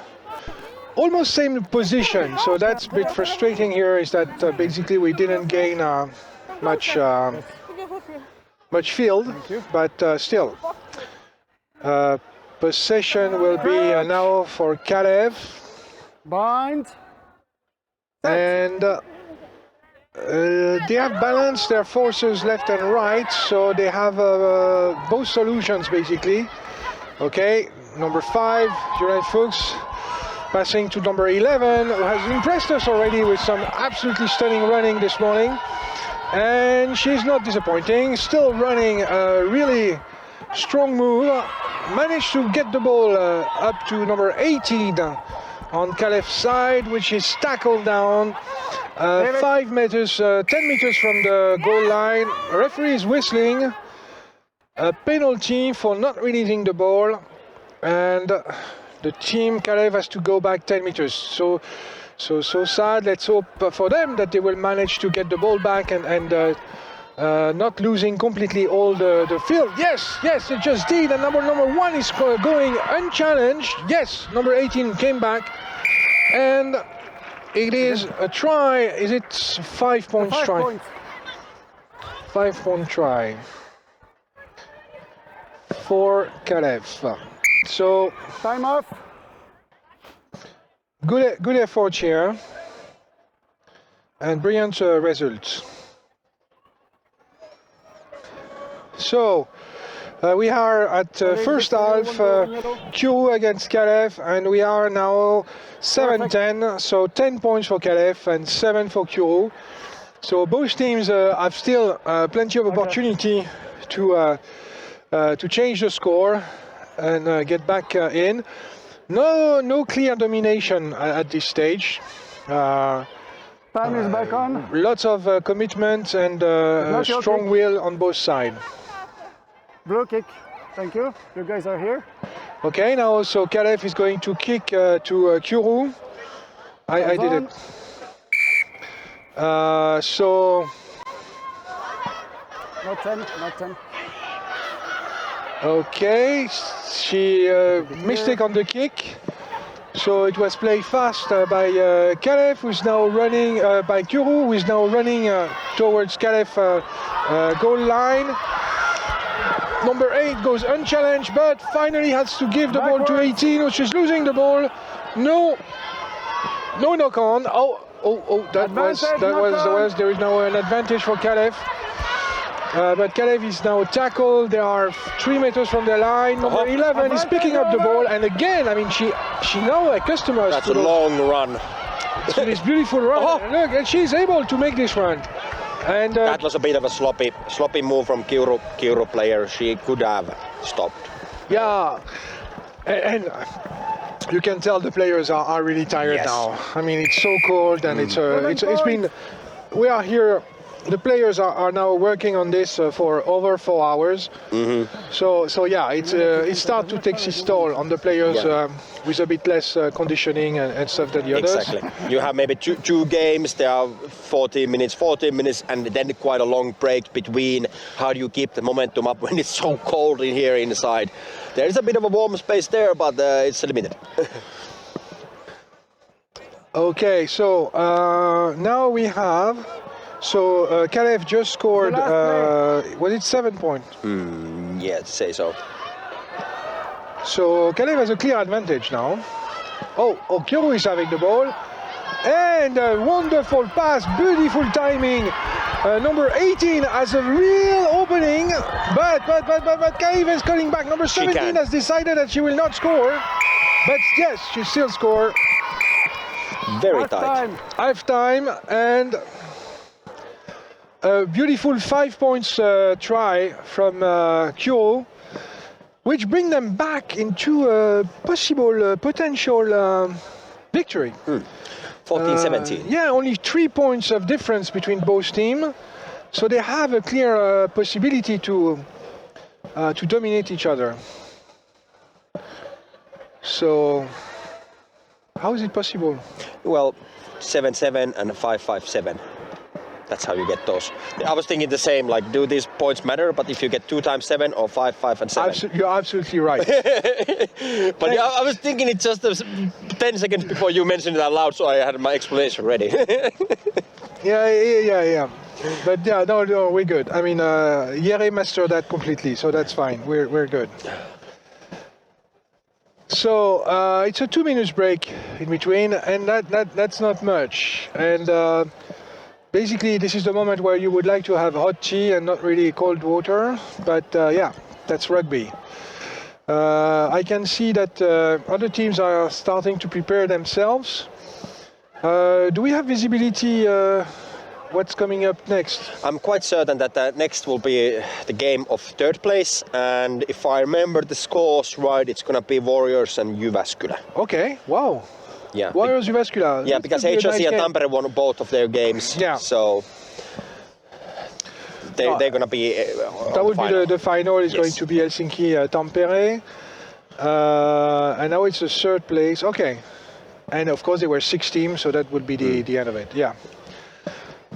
But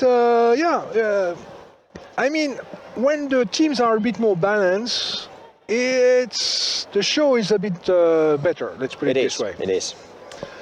The Kiuru Kalev is more, much more entertaining than when the difference in the 2 teams is good.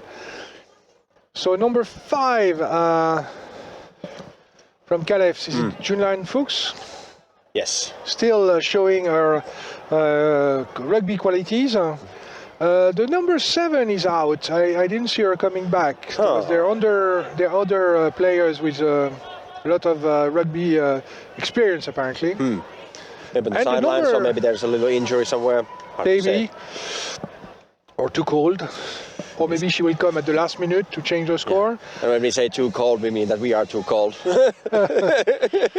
And the number 11 has been, I mean, her first moment on the game was a bit of a slow tackle, absence of tackle, but since then she's been scoring and running, very impressive. Oh, yeah, tackle is not her thing still, but I mean, she is instrumental into taking advantage. Ooh, Julian Fuchs played that in immediately strong, and that's a 5-point try.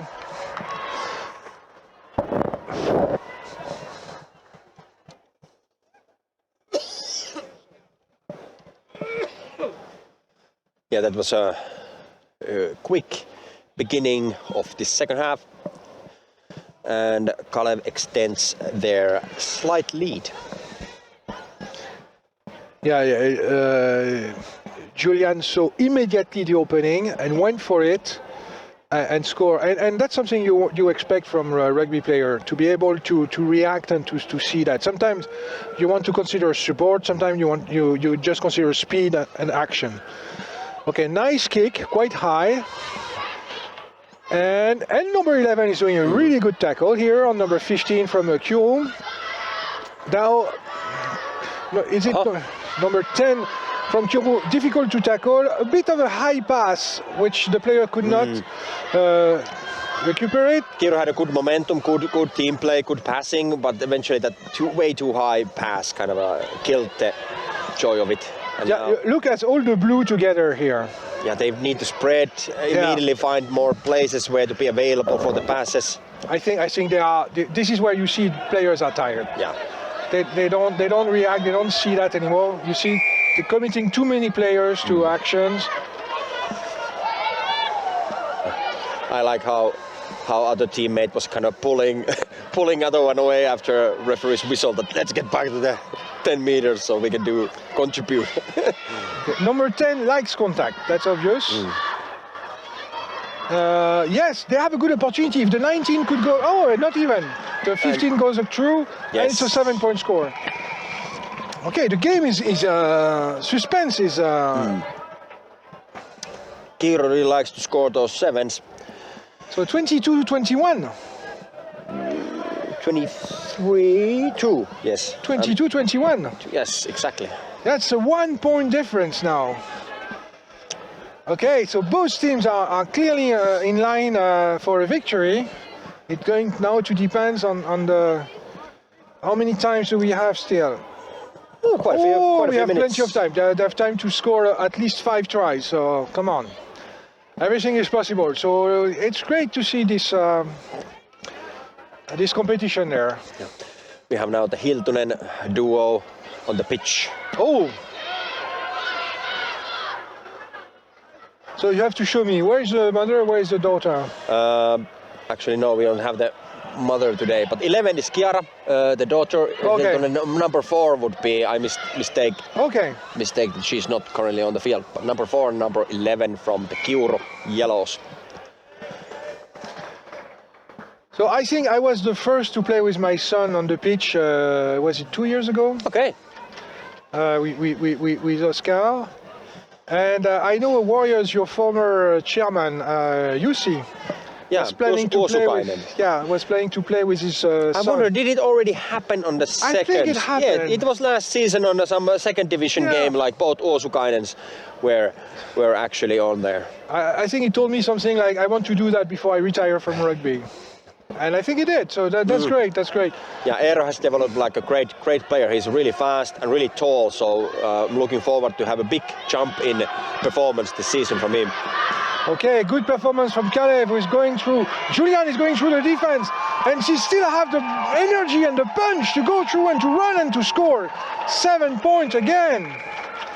So Kalev has now a clear advantage, but one scrum and something advantage, or one try and something advantage. Yes, so 8 points. That's a big lead that cannot be taken away just with the one single try. Yeah, since we are not playing penalties or drop kick, so these are the other options to score, but not possible because we are playing in a arena and we do not have any pole.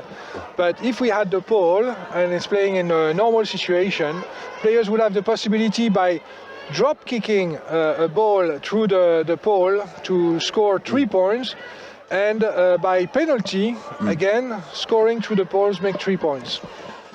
Well, now you mentioned drop kicks. I'm not entirely sure, but what I heard last season that the drop kicks are relatively, well, we know that they're really rare in the Finnish level of rugby, but if I'm not mistaken, last season Julian, number 5 from Kalev, did the first drop kick from the Women's Championship League. Wow, okay.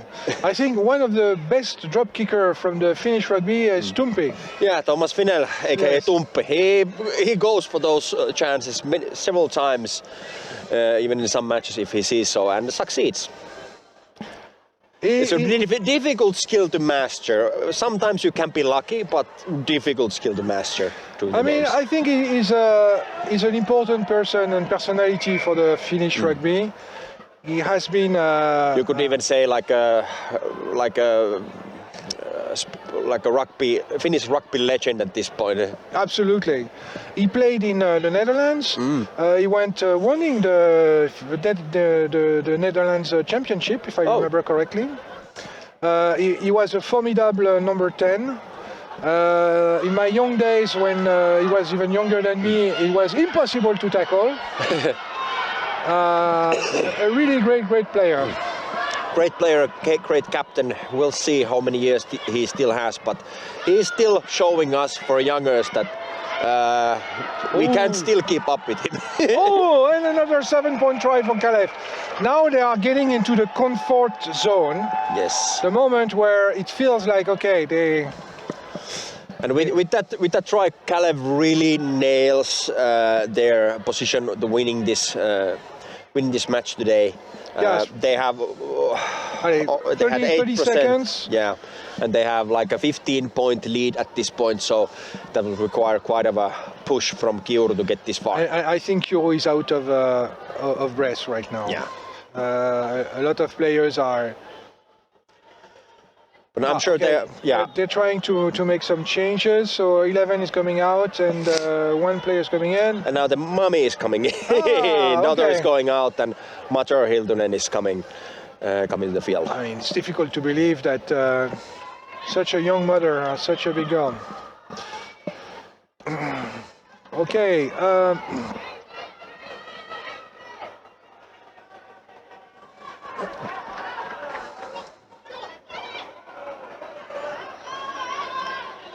Kiuru is making their final push. Time is pretty much up. But this is the last game for both of these teams today, so obviously they want to leave everything from themselves to this field. It's okay. Backwards, no knock on. They keep playing. Okay, are they going to get the ball? They need to get the ball out fast, very fast. Yes, and now they need to pass it to the wing where there is an opening. There is an opening again. Yes. Okay, really good. Really still there. But now Tamara Hiltunen manages to really get the 7 points from Kiuru.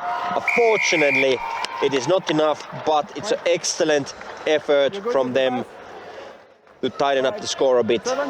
Beautiful commitment from Kiuru and beautiful move here from number 4, who managed to reduce the distance between the team. Yes, it's like. Does it mean both halves were won by Kalev? So it's like 28-35. It seems. Yeah. For Kalev. All right. We quickly move on the next match. Let's see.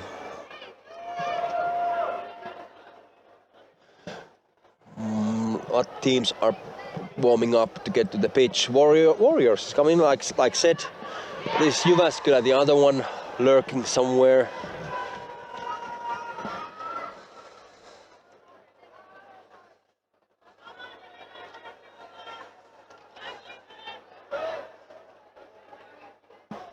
Yeah, Jyväskylä and Warriors is the next match. And there the Jyväskylä teams coming to the field as well. This is going to be an interesting one. Maybe the Warriors a little favorite for this, but Jyväskylä played well. Jyväskylä had a really strong carries, really strong matchups, and I think now these last 3 games of the women's games we've seen, the previous game was excellent tough match. I'm not expecting anything that I'm missing up my words here. I'm expecting a good match here as well. Yeah, me too. And then I just a small word about I checked with Anna Visuri from Tampere, and she did spend a full season in New Zealand. Full season. So where she really improved and get some rugby background that she brought back and she shared in Finland, which is really marvelous and so great for Finnish rugby.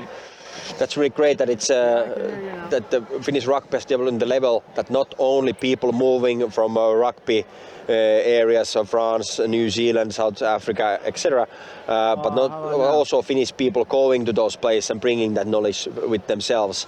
It's kind of giving signs of a healthy culture. Yeah. All right, well, that's the best I can do. So from Helsinki we have the Basque brother, which are playing for Exiles in Sweden, and I think they won the Swedish Fan Championship, but they are still part, of course, of the national team. And then we have Kalle Välimäki in New Zealand, making a big impact there in the front row. Okay, was that? No, okay, knock on, yes. So, it's as we mentioned already, the decision making on the referee is a split seconds decision. So it's quite tough. You don't really have time to start to think, okay, was it not? Who could I ask? So you make a decision, and basically it's better not to whistle, bind, than to wait and then whistle and then we come back. I think overall in rugby, have a decision and stick with it, even though it's a bad one. It goes for the referee and for the players as well. Exactly. Green, it's your I've been referee and I've been making a lot of bad decisions. So I apologize again for all the players who were disappointed or not unhappy. I know it's a difficult, really a difficult work. I still hope to be able to go back to refereeing in the future, but right now I'm still hoping to play this season. Okay. So I don't want to mix refereeing and playing. Yeah, I'm sure either any team or refereeing club will take you in, especially the referees. I heard there's never too many referees. Ooh, beautiful kick from Jyväskylä. Yeah. Unfortunately for the players, the ball went back and she could not catch it. Forward pass. Yeah. Good whistling, good timing.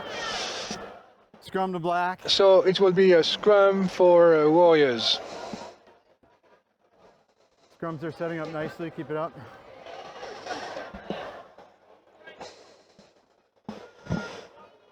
Crouch. Bind. Set. All right, Warriors has the ball. Warrior has a relatively narrow. They should bring on the outside side. I need to have a player there where they can possibly spread the game. Now the support went to inside, which is a bit unorthodox what comes to sevens. Well, and eventually it led up to Jyväskylä to getting the ball, so good for them. Now Jyväskylä gets quite a breakthrough, but the gap is just increasing. There's no one to really catch her with that speed. So that's going to be the opening score today for Jyväskylä. 7 full points. 7. Excellent try. Having those people breaking through like that would require a significant burst of speed to prevent those. It's a bit of a mental thing, but also sometimes you are just not fast enough to catch such a fast feed, speaking from experience. Unfortunately, getting my team sheets are a bit messed up, so I have few teams sheets here, and I said that I could like call the numbers, but unfortunately Jyväskylä one is somewhere. So calling the names of the players unfortunately is a bit tricky. But Warriors has the ball. Warriors playing on their own side, so it's a bit of a tough place. They need to really try to get away from there. Jyväskylä is playing nice defense. They are not at least letting Warriors to carry it like that. So, and I'd be surprised if this would go any further, and it doesn't. Again, Warriors is taking their time to see like what could be the option. With them, they could definitely play a lot wider. They could definitely use their hands, use their feet from the outside of the center of the play a lot more to gain the advantage. Since Jyväskylä is playing really well with the defense, they are kind of because it should be relatively easy to defend when the opposition is not spreading their offense like that. And Jyväskylä is doing those small basic things right really well. And now they managed to get the ball even for themselves. And the referee I had two things going on in my has a little disagreement. Let's advantage for not releasing, so it's going to be penalty green, and it's back here. Penalty green. So it's a green penalty for Jyväskylä. So it's Warriors kick. Penalty green. Yeah, green gets the ball. Oh. Yeah, I said penalty green, that means they get the ball. Okay, a little bit miscommunication that even the commentator was messed up. So green favor, Jyväskylä favor with this penalty. And Jyväskylä immediately has a quite wide performance what they do. That would have been already a try if the pass would have gone all the way to the left. But they still have the pressure and they have the ball. Did they score? Lost forward. Not yet. Not yet. Ooh, number 18 is going to force their way through. And that's the score. Held up calls the referee. So this is what you mentioned, Mathieu, previously. Yeah. It's not enough to go past the line, but you actually need to ground the ball, and someone got their hands below the ball. Yeah, and then that's held up. And in the former rules was to have a scrum. at 5 meters from the line, but it changed now. It's a kick from the goal line for the defending team. Yep. But what is? Black held it up. So, okay. Okay, the referee has some question. Okay. All right, I'm hearing a lot in my ear here. Sorry if it's not clear. There's a bit of confusion of the next play, but we are going with the scrum this time. Yeah, I mean, referee's decision is paramount on the field, and then backwards. Play on. And Jyväskylä still has the pressure. Jyväskylä still can decide what they do with the ball. Warriors a bit messy here, running, not completely spreading their defense. They are quite clumped in different corners. So Jyväskylä has occasional advantage in places. However, there seems to be one player lying on the ground and with some injury. So we might see a little switch there. I was wondering, like, I was counting the players and thinking, like, Jyväskylä should have a player there, but unfortunately she was injured. Stay put. Okay. Okay, so yeah, just stay put. You're the medic? Yeah. Okay. It's kind of unusual for the referee to stop the game for an injury, unless of course it's life-threatening. But I guess the game was getting messy and maybe dangerously close to injured person who was on the floor. So maybe that's basically the safe decisions to okay, you're coming off. To first take like the player out. Now I don't know where was the situation, because I thought that there was a knock-on, but I don't know if what is going to be the decision for the game restart. Yeah. We'll see that. Drums right here. Most likely the clock is stopped, but most likely the time is pretty much up. Yeah. Or at least soon it will be. Yeah, and we know that Patrick has has a tendency to extend a bit the time. Right, we got about 30 seconds left. 30 seconds left. Okay, so now we know. Crouch, bind, set. Okay, so Warriors got the ball out. They now have a runner who went through the defense and is running without any challenge in front, but 3, 4, 5, 6 Jyväskylä girls are running after her, but she still managed to score 7 points.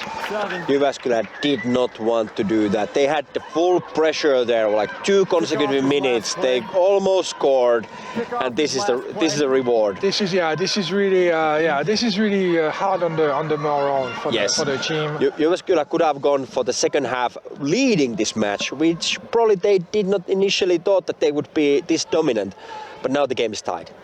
Yeah, but they still need to recover it. It's 0-0. Move on. Second half coming in. Last play, he said. No, last play. Well, it's a little bit still time before going on the second half. But we were okay. Okay.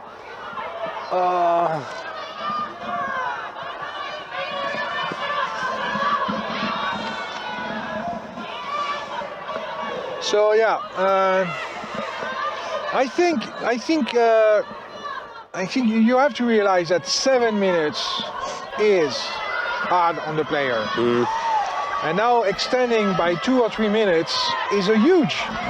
Yep. And what is happy? You cannot interfere with someone who's interference. Trying to someone else. Sorry?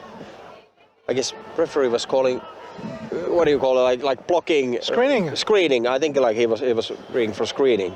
Penalty, and that easily can be a yellow card. Don't do that. All right. Sorry. All right. Okay. Still last play. We're here in the commentator booth, had to close the mics. We were a bit stunned, like, of what really happened. We are not, the referee's decision, it is what it is, but Yeah, it's really tough on the team. So second times they're getting so close and then they get back. Playing the ball off feet, that's 2. Next one's yellow if you make another boo-boo. Okay, referees seem to be keeping a score of different kind of mistakes that teams or specific players are making, and kind of saying that next infringement's gonna be yellow cards. Yeah, I mean,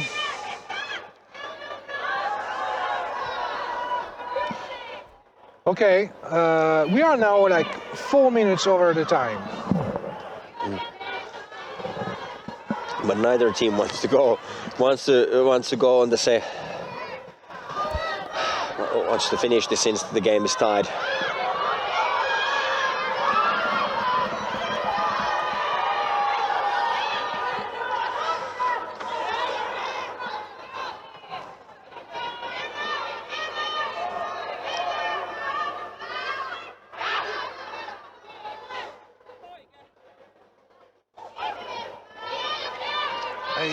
So yeah, okay. I think about the safety of the players. You know, it's a very engaged sport. Very good, very good. I'm a bit surprised by the Cross forward. That's the half. Okay, that's the end of the first. So where are we half. on the time? 11:39. Yep. And we already backwards like 30 seconds because of True. So we almost played like a second half here with all these delays and it's extended play.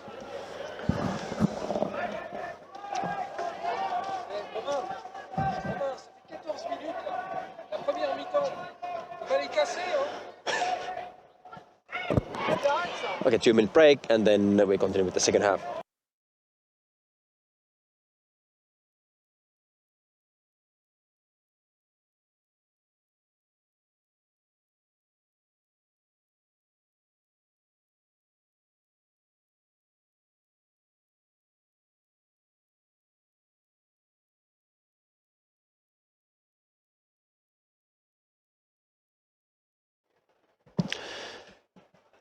But yeah, that was a pretty significantly long first half. We were looking at the clock and the clock was going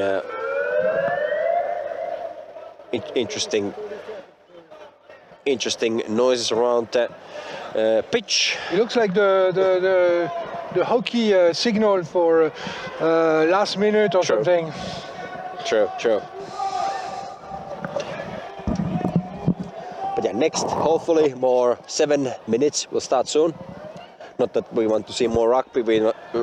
It's not that. We're definitely going to see more rugby. I mean, we're still going to have many games coming up. Other teams will want to have their time on the pitch as well. Warriors, subs, no subs? What did you guys do?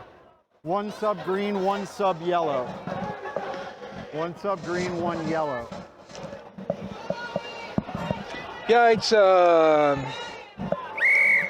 Let's hope the second half goes a bit easier, and let's hope for Jyväskylä that they have some concretizations because they really deserve it. Yeah, Jyväskylä got almost robbed 2 times, not by the referee, but I don't want to say that. But it's part of the game. It is part of the game, yes, exactly. But they clearly made a huge effort and.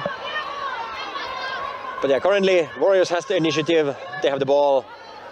They have a lot of space on the left. But how do they capitalize the space? Now they have a sole runner, but there's no support anywhere. But is that enough for them? And it is. It is 7 points. I mean, a lovely run from. Right down the middle. What was the? Johanna, if I remember right, is her name. I don't see her number, but you know her maybe. Number 10, is she? It looks like number 10, but I could be. It's difficult to read the numbers. 1 sub for green. You wash those jerseys too often. 1 sub for green. Yeah, I think it's number 10 or 19 or something like that. There is a 1 and something round next. Time's on. You ready to go? Time's on. Well, he stopped the time at every... Okay. No advantage. Knock on by green, scrum to black. Scrum, Warrior scrum. Scrum to black right here. I have the feeling, you know, that not only the players are getting tired with the all day and cold outside and running. True. It's we don't have too many referees, like always we don't have, and having such a long day, I have a feeling most of these people are going to be here the whole Patrick day. has been starting this morning. Yeah. Okay. And but we have new referees coming up, but he was not replaced basically, so that's also tough on him. Engage until set. Keep a little. Yeah, I think the time might be off. Let's hope he's. I'm quite certain that it's off. Okay. Okay. Crouch. Bind. Set. That's what I want. That was better. Okay, and the Warriors play. Backwards. Okay. Bit of a sloppy. Small mistake on the ball, but they still have possession. There was a knock on there. That's a scrum to green. Okay, so there is another scrum with some handling error. I guess that's usually how they're rewarded. I missed the hand signal. What for it was. Just right. Keep your space. Doesn't really matter at this point. Another scrum it is, but it was Jyväskylä scrum. Jyväskylä. Set. Yeah, they get the ball out. Good push from Warriors, but not enough. Jyväskylä managed to get the ball, possessions. Now they have one player, they're protecting the ruck, passing the ball, passing again. They have an advantage, pass quickly, yes. Pass again, yes. And now she has some space. Now the quick feet. And there he goes. There are some space, and yes, that's perfect. That's perfect. A little risky move there to get the 7 points. Yeah, exactly. But I mean, I have to appreciate. That's 7. They wanted to have the 7 points. And look, the scoreboard looks kind of nice. So in the first half, it was 7-7, and the second half, it's 7-7 currently. So it's an even match. Yeah, I mean, I don't recognize the team basically. It's and that's so much better when the level is a bit more balanced basically. That's very true. Some snow is falling off the roof. It's kind of looks kind of weird because the sun is kind of hitting it as well. With a huge racket at the same time. Okay, so Jyväskylä's turn to start the game. Bit of a bouncy kick ends the Warriors' hands.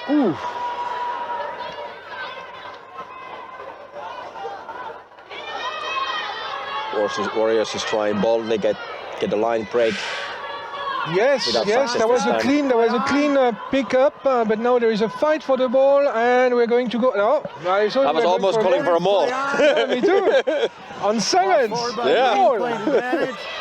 So a maul is when the ball carrier is supported by one player of his team and getting in close contact with a player of the other team. And when the maul is formed, you're not allowed to put it down. So you have either to stop it or to make it go backwards. Otherwise, you have like a moving tank with the ball in the middle who could go up to your scrum line. Okay, so we are now getting some action with Jyväskylä again going for the kill. Number 14 is getting the ball and she's running. Yeah. Players are getting so tired that Warriors' defense was kind of wobbling around, but Jyväskylä was more determined to actually carry the ball eventually over the line. That's impressive move from about 2 minutes from Jyväskylä here. Okay, so about 2 minutes. So we're getting close to 3 o'clock. So we started about 5 years ago. So this is. So I don't know if some of you are following us since the beginning. I'm surely that's not possible. But if so, thank you so much for that. Do not hesitate to leave some comments and give us some feedback so that we can improve and add some things on the next step. And nice that you pointed out we started 5 hours ago, and you know what? There's more 5 hours to go. Today is a rugby day because there's still another women's game coming up, the finals of today. And then there's going to be plenty of men's sevens games a little bit later. And don't miss the interviews which are being done at the end of the games with the players giving their impression, talking about their experience and things which went right and not so right. Okay, so we have a line out now between still Jyväskylä and Warriors. Warriors managed to catch the ball. They jumped, they contested. So have a line out or a scrum. Patrick saw that it was not going to be here. Straight. Okay. We are closing. Yeah, we are getting close to the end of the game. He announced 2 minutes, so let's hope that we manage to have a clear victory. Crouch. Did he say 2 minutes? Bind. He said 2 minutes. Yeah, about 40 seconds ago. I think you're good. Okay. This is fight for the ball. Warriors are really getting there. They want to get back to the score. Okay, don't look at me. It's not me. It's not EIA. I don't know where this sound is coming from. It's like an ambulance with a weird siren noise is coming every now and then. So if it's supporter to the team, it's a bit ineffective, I would say. But let's see. Okay, so now Warriors still have the ball. But they are stuck in their 22. They're not managed to get out of their end game. Oh! I think I see an offensive. Okay, now one. Jyväskylä is constantly doing great work. I think Warriors is getting a bit tired. I think we are not seeing the best that they can do. We saw it some point of this tournament, but they are. Well, now you're talking. Look at them. Nice. Beautiful run. And where is the support? Come on, girls. You have to follow up on. You have to be there. You cannot leave your. Okay, you're good. Penalty to you, but game's over. Time's up. No, time's up. That's it. Which one? Time's up. That's it. Time's up. Yeah, which one won? I don't know the score. So you time. For overtime, I just ended it on the penalty to you guys because pretty sure you're. Okay, there's interesting talks from the referee. However, the game's done. Jyväskylä wins by 7 points. Even though it would have been like a penalty against Warriors, Jyväskylä would have been able to continue to play. There was a little bit confusion on what was the score with the players. I heard through the referee's mic. However, it doesn't matter. Jyväskylä was winning already. They could have just kicked the ball away and just end the game, and they did. Yeah, it's. I mean, it's a bit of a sad ending. Let's put it this way. We feel a bit frustrated, you know. I think it would have been better to have a shorter first half and then have a full second half. But this is it. Congratulations to Jyväskylä for a well-deserved win. After all the efforts in the first half, it was good to see that they managed to score the winning try on the second half. And let's hope to see Warriors back to this competition on the next tournaments.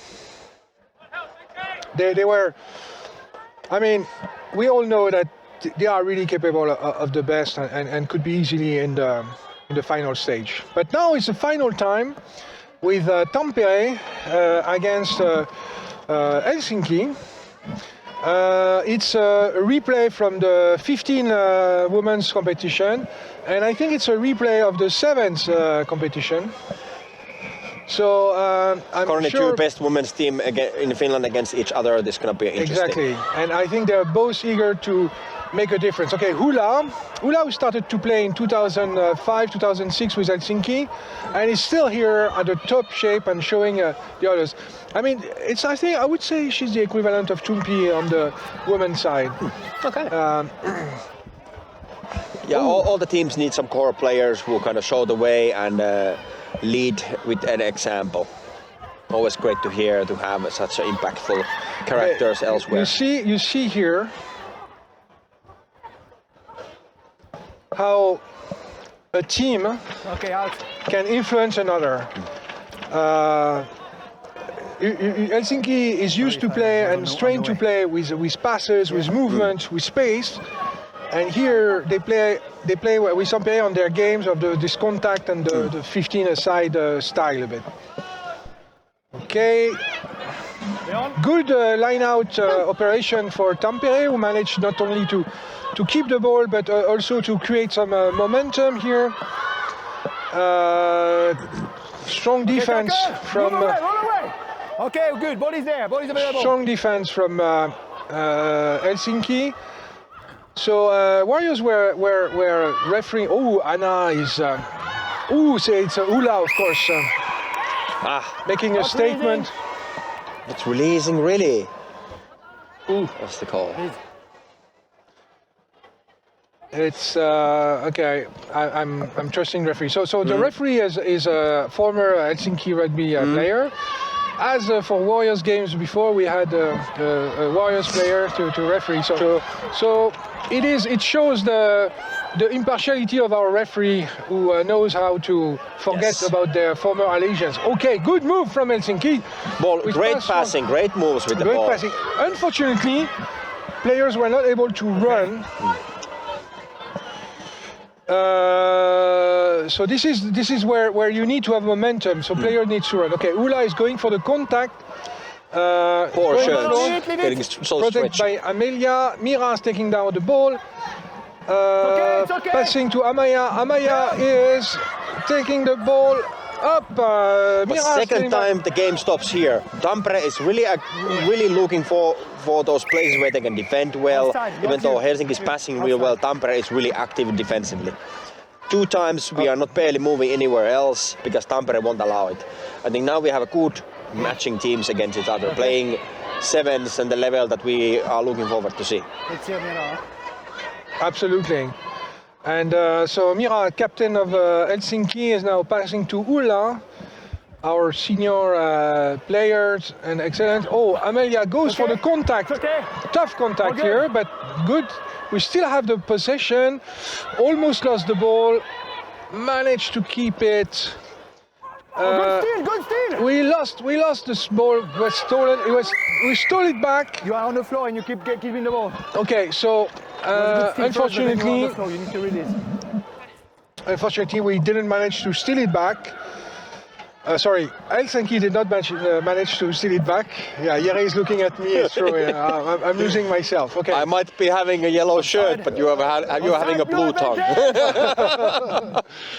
Yeah, so it looks like. Okay, so Tampere is back in the game now. They are really struggling to get an advantage, but they have now That's an agile moves from Tampere. And Number 18. They are running. Excellent. One-hand pass. Good tackle from Helsinki, but move away. Tampere is still very dangerous for Helsinki. They are looking for any kind of opening or possibility to get into their goal line. The defense is positioning. They are well positioned. Okay, late tackle, but I mean that was in the movement. Let's put it this way. Bill Vidal is really like keeping the ball and seeing like how the. Okay, number 11 is going through. Number 11. And scoring for Tampere, first points of this game. Kiira Kupiainen, excellent effort from after the situation. Yeah. And a good teamwork from Tampere to make this happen. You previously mentioned about the reactiveness of a rugby player. I think there Kiira really noticed that there's a gap, take the ball, make the initiative, and really caught HRC off guard. Right away. Absolutely. Quick. And okay, there is a change on HRC. Number 4 is coming out. Leon. Replaced by SC. Stop the time. HRC has possessed the ball more. They had really good pressure going on. That was a bit of unfortunate from their side, but there's still a lot of time to play. And Tampere, but it seems like Tampere is not getting any freebies here. High tackle. Okay, advantage high tackle, which means that we have a penalty advantage. So if we lose the ball, we go back to a penalty over there. Right now, Amaya. Okay, so no advantage. High tackle. Oh. Please go low. Okay, so obviously we have a French referee. So. Are you okay? What's happening? You okay? Okay, so Wait. Sorry. Time back on. time on. Okay. Very good gesture. Very good. Sorry. Ooh. Who was it? Was it Anna again? Oh, yeah, Anna Yeah, was Anna. surprised by Ula's charge. Oh. Okay, AC is now on. Oh, Okay, yeah. yes. That was a strong handoff. Strong handoff from HLC player. Really made that Tampere girl flying. Yeah. This is. We are now seeing things that we haven't seen before today on the women's competition. It's okay. Someone's been benching. Good. Not releasing. Not releasing, penalty for HLC. Yeah, again, the pressure is high on Helsinki, especially since they have lost already one. They left one try to the opposition, but they need to be more cautious about these ball handling and stuff. Okay, we have to stop. Yes, this is. It's okay. It's okay.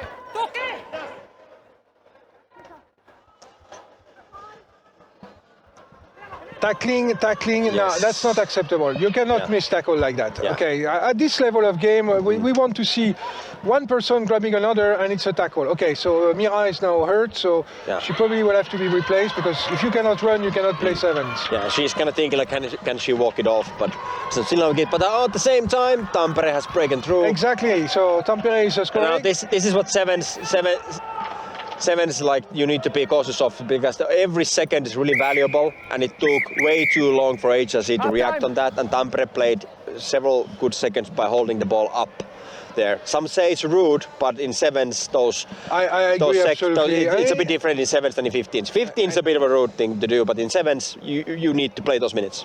And to be honest, we are not. At our level, I think it's not fair to play this game.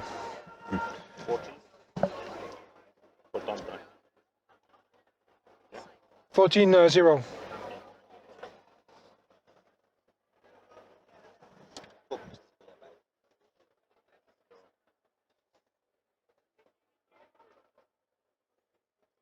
Oopsie.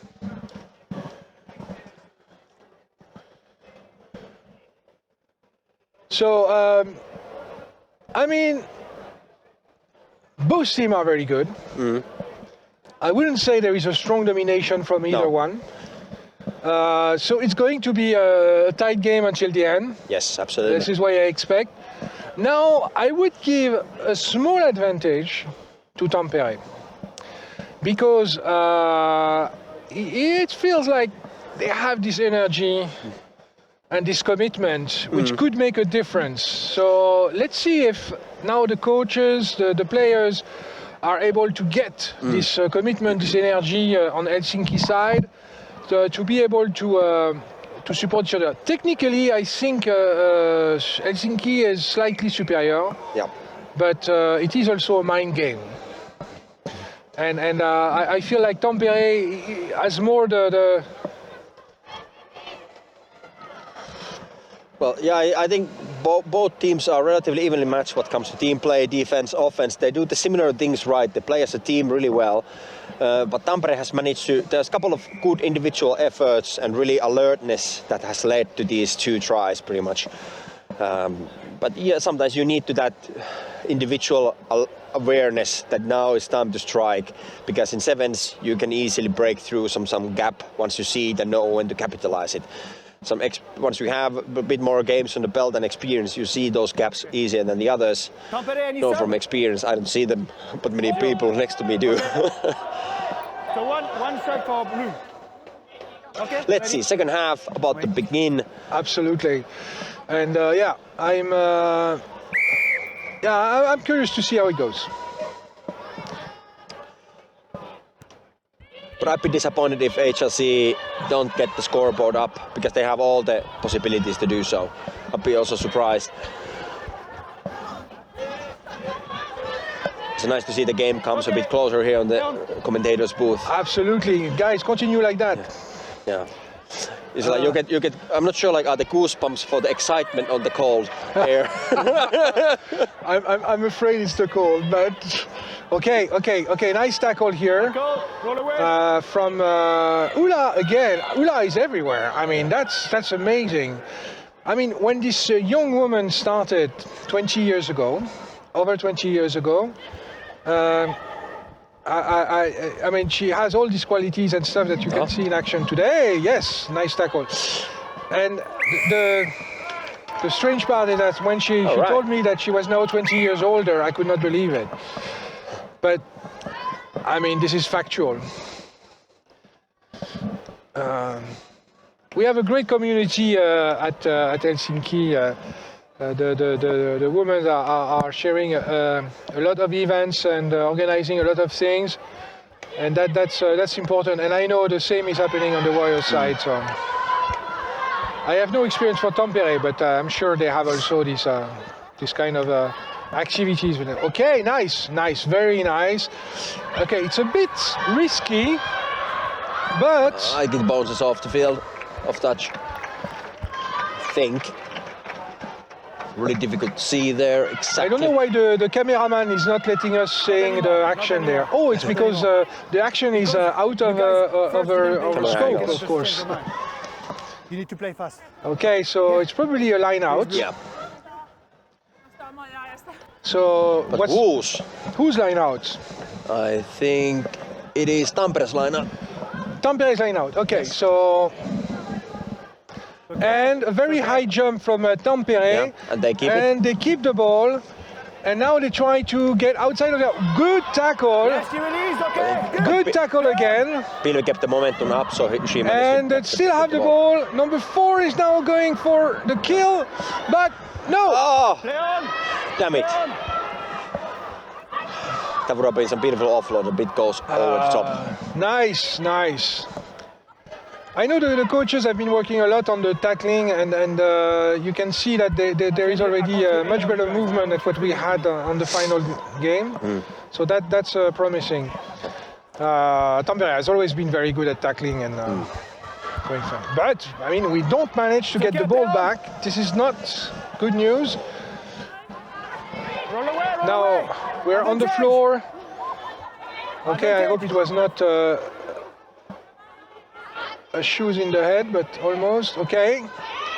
Still Tampere possession. They're still in their half, but they're going to cross, and now they are in Helsinki's half, and there is no position. Yeah, so she won't be caught. Number 6 or number 8? Number 6, I think, is scoring for Tampere. 7 points. Who's number 6? Is it? 6 for Tampere is Susanna Haavisto. Okay. I think I mentioned her name a few times today, so not the first try of the day. Okay. No, and 2 subs for ORC also. And Tampere is much, you see, more alert. This gap, I'm going to take it. No question asked. Exactly. And I think that makes a big difference right now. But let's see. I would be really surprised that there is not some kind of reaction on Helsinki side. There are still like 3-4 minutes to play. So come on. Let's see. 1 or 2 counter tries from Helsinki would be totally okay. Okay, so line out. And it is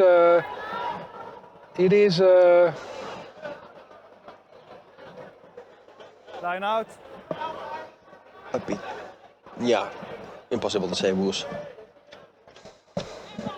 Maybe Tampere's line out.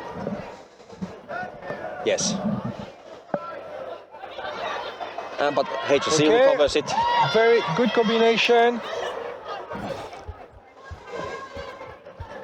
Okay. Oopsie. Excellent positioning from Tampere. Nothing to say against that. They were extremely well positioned and active, ready for the action. So they have taken the initiative from Helsinki, and they are now back in possessions. Handling error. Knock on. Okay, that was okay. How is Amaya? Is she still walking, breathing? Yeah, seems so. That was a tough. A little aggressiveness there. Yeah. Okay. Tampere has been more aggressive also. Like I think they really want to nail everything they do. They are more aggressive with the tackles. Even though there were some really good clean efforts with HRC, but a couple of times when the ball carrier of Tampere's ball carrier was kind of standing still, and there wasn't really an initiative to take that person down. Yeah, absolutely. And if someone is standing, you should be thinking like that's the easiest target. Push that like 10 meters away from you. You see the big opening over there on the other side? That could be but no, we lost the ball. That's really sad. And number 10 is going through. Well, okay, so Amaya is not letting her go through.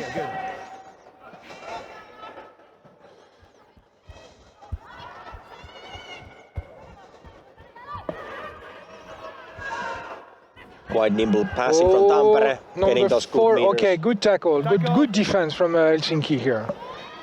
I mean, these are the moves from Tampere which nobody stopped before today.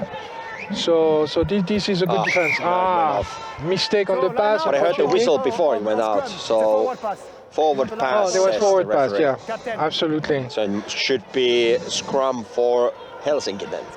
Yeah, an opportunity to take back the initiative. Yeah. Yes, I heard. Fortunately, the clock is that much that there's time for one try for Helsinki, but it seems to be rather impossible at this point anymore to try to catch up with the score. A bit surprising, I have to say. Here, please. No. Yeah. Yes, that's the last play.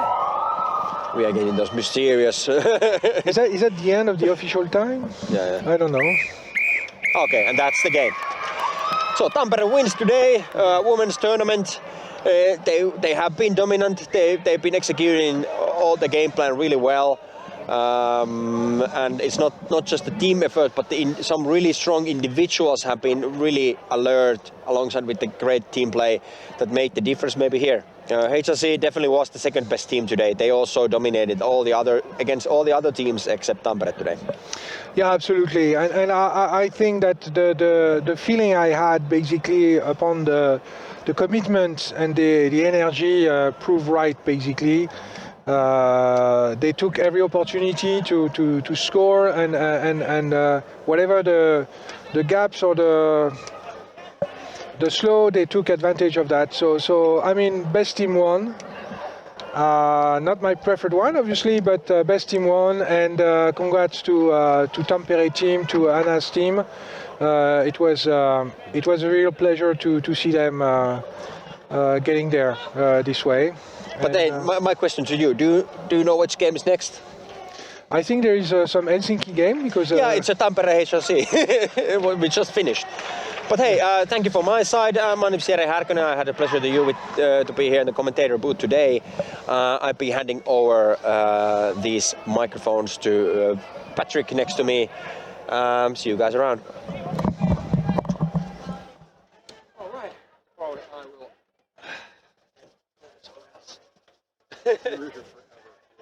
Well, you were there forever. Now you're continuing here. So okay, so we have now men's competition, second team, second game. We will have Helsinki Rugby Club, HRC, against Tampere. So basically exactly the same game that we just saw with the women, but this time with the men. So it's the first game today for Helsinki men. So let's see how it goes. The referee is going to be from Kalev team from Estonia, and we'll see how sharp and how everybody is. Oh no, sorry, it's not the referee, central referee. I don't have his name, but. I will check that and come back to you. So on the seventh side, Helsinki has been quite doing some good work, but I've not shined really brightly last year. They had a few years where they were really on top of things on the sevens, but it has since been a bit less engaged into this competition. But I heard that we are going to change that, so that's good news. Thank you so much, Jere, for your work today and for your participation. It was really great to meet you, and I'm looking forward to having another set of comments. And if you play this season, we're going to meet up. Absolutely. So Jere is leaving, Patrick is coming in. We have the game started with nice line Helsinki break. having possession of the ball and Isse running for a try, a 7-point try, and done. The 7 points. Absolutely amazing run from Isse, who scores basically in the first 30 seconds of the game a magnificent 7 points try. Yeah, there was an excellent line break, a little bit of stepping, and an awful lot of speed. So now I can see Ilya ready to kick back the ball to Tampere. The whole team seems very alert. Okay, Tampere having the balls, running through, trying to cross the line. Stopped at the line crossing. No. Committed 3 purple into the ruck. Now the ball is going on the wing. Defense is already waiting for them. They're moving a bit backwards. But yeah, almost managed to get across. But they are still playing in their own side of the field. Couple nice bumps there. So, long pass from Tampere to the wing. But Manu from Helsinki is ready and tackled straight into a line out. And it's now quick throw in. Quick throw in of line out, which gives some momentum to Helsinki. A bit of an awkward pass here. Okay. Oh, what's... You just take it wrongly. Okay. It's scrum. Okay, so... It'll be scrum to red, I think, right? Scrum. So we have a scrum. Introduction Tampere. I didn't get the... Was it a knock-on or something? I don't know. I feel like the bringing the ball into play didn't quite work properly, so it was an option, and Tampere goes for the scrum. So of course it's their put in. They could have had a line out, but they're taking a scrum instead. Sit. Okay, the ball is not yet introduced, but there are some pushing already. Not straight pushing. Not straight pushing. Got to push straight in the scrum. If you wheel it on purpose, it's a penalty. Tampere is trying to play quick, but stronger position. Penalty advantage for a high tackle. Yeah. No advantage. Go back for the penalty. Okay, so that's a mistake. As I said several times already, so every tackle has to be below the line of the shoulder in order to avoid a dangerous injury at the neck level. So now it's a penalty for Helsinki, playing fast. They are... Oh, he's going to get caught. That's a good pass. Yes, absolutely wonderful pass. Inside out. To number 7, that must be Elias. So that would be a second try, a 5-point try. So we should be at... that's the second try, so there should be 12-0 at the moment. I would love to know if I'm updating the scoreboard properly. But it should say 12 HRC right now. Yeah, HRC, that sounds good.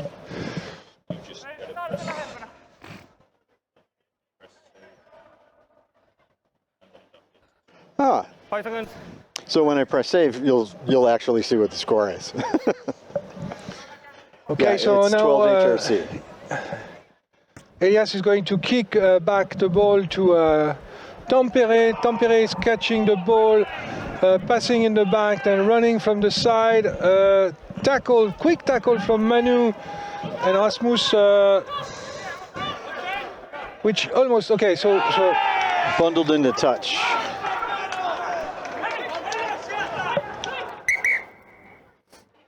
Okay, we got to do a proper line out. No fastball today on this occasion.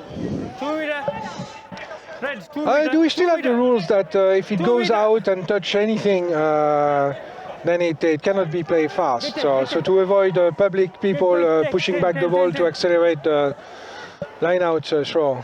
Okay, yeah, it's a nice jump. Lucky with the rebound. Helsinki is still having the ball. Elias going through. Issei is passing through. Back to Elias. Elias. Nice passes there. And okay, that's 5 more in the corner.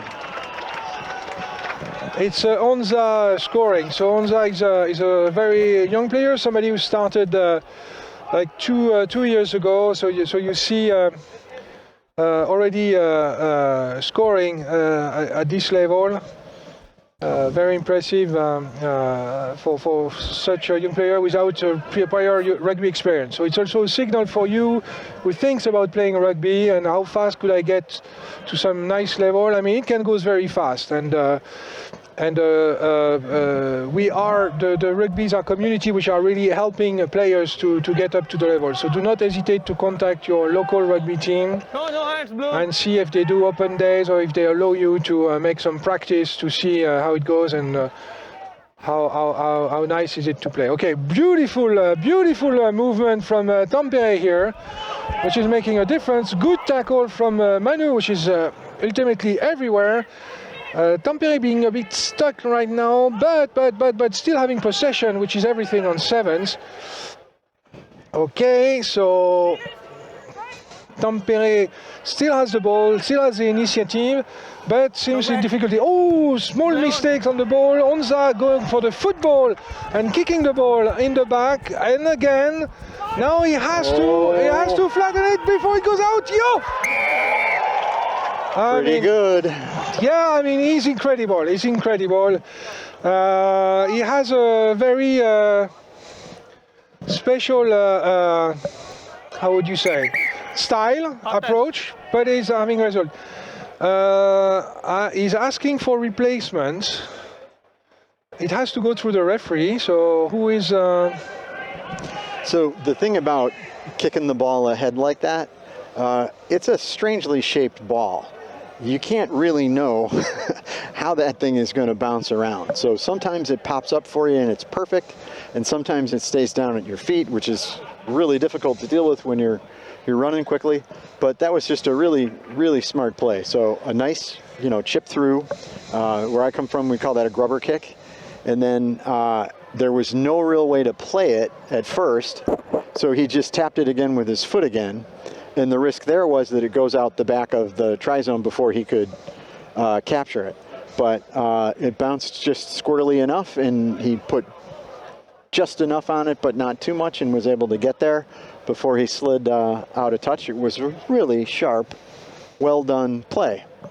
I would say lucky, but a little bit of luck with how the ball bounces. Seems always. I'm from Helsinki. I have the right to say that it's not only talent; it's also a bit of luck. Absolutely, because that ball can do cruel things. But it's nice to have the luck on our side right now. So we are finishing this first half with 0 to 25. So that's is that possible? Mathematically, yes. Okay, good. Because so there's good. 5s and 7s that we're adding together, and I assure you, you can get to 25. Absolutely. So, so kudos to Helsinki. Now let's see how it goes. We have some changes of players. So I can see Markus, who played a long time in Germany. He was Finnish and has joined the Helsinki team. I see a lot of players of Tampere are usually more 15-a-side players, and it's recent a bit in the strategy and the tactics, but they are not to be discounted. Tampere is one of the greatest clubs in Finland. He has been 15 years ago. He was a regular champion of Finland. They have struggled a bit in the numbers in the recent years, but they are now back into the game, and that's really happy to see. So on the women and the men's side, the club is back or close to be back to its glory days. And congrats to a chairperson, Lena Maya, who is making sure the club is staying on top. And that's a line out with a bit of a severe tackle. Yeah, there were some folks on the sideline that didn't like that. We're too far away to be able to tell. Was it a little up high or was it okay? But you know, being tackled right in front of your own bench, your mates are going to complain on your behalf. Okay, Manu is a player from Helsinki, but he was before was playing with Jyväskylä. Is one of the youngest player in the national team. And he has this kind of energy and speed that we need basically on the 7 side. Has got Marcus as well.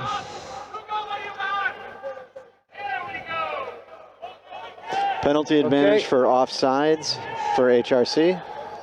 That's okay. That's where we get our advantage now. Yeah, no advantage after the kick, so we come back for the penalty.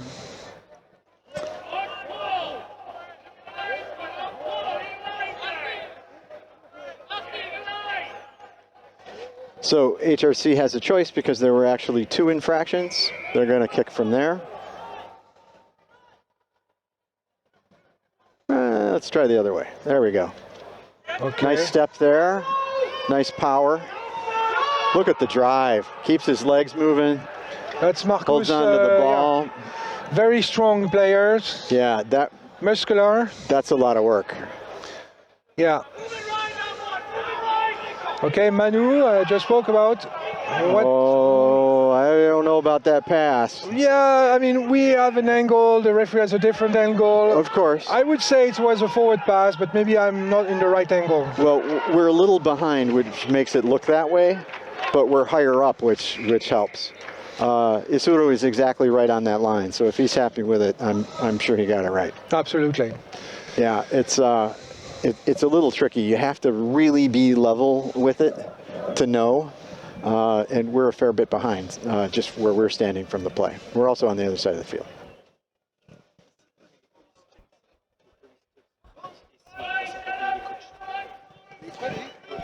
Okay, so I think that was a 5-point 5 seconds, 5 seconds. Try.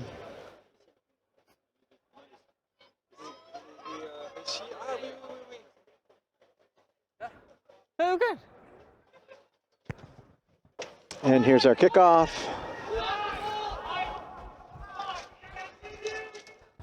Oh, nice chip through. He's got pace. Oh, they're catching up to him. Oh, beautiful bounce set up for him nicely. Covered a lot of ground, 3/4 of the field. Need to get that ball out faster. One of the things about 7s is you really don't want to give the other side a chance to set up their defense. What typically happens with teams that have more 15-oriented players is they lose some opportunity by moving the ball a little slower. I think it's fair to say that the men in red suffered that just a little bit just there. They might have had a chance to do a little more had they got the ball out faster. Get 10 boys, get 10. So we have a line out here.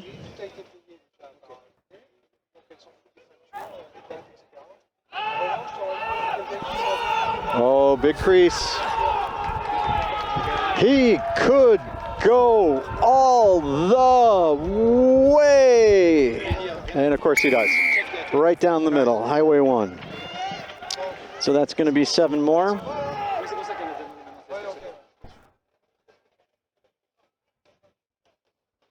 That brings us to not 13, but 12 in this half.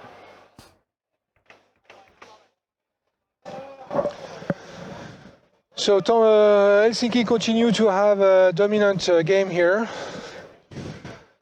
Yeah, and one of the things you said a little earlier, I think was absolutely spot on. There's much faster ball coming from blue. much more like pure sevens approach to this. Skill sets are good, talent's good, really for everybody. There are a bunch of good athletes out there.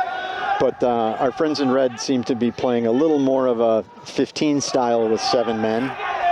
And that just doesn't work well against evenly matched skill sets. This is a game of speed and decision and speed and ball handling. And, you know, 15s just go slower, so if you take that approach, you're going to be behind all day. Exactly. Miss a lot of opportunity. Not 10. Yeah, not 10.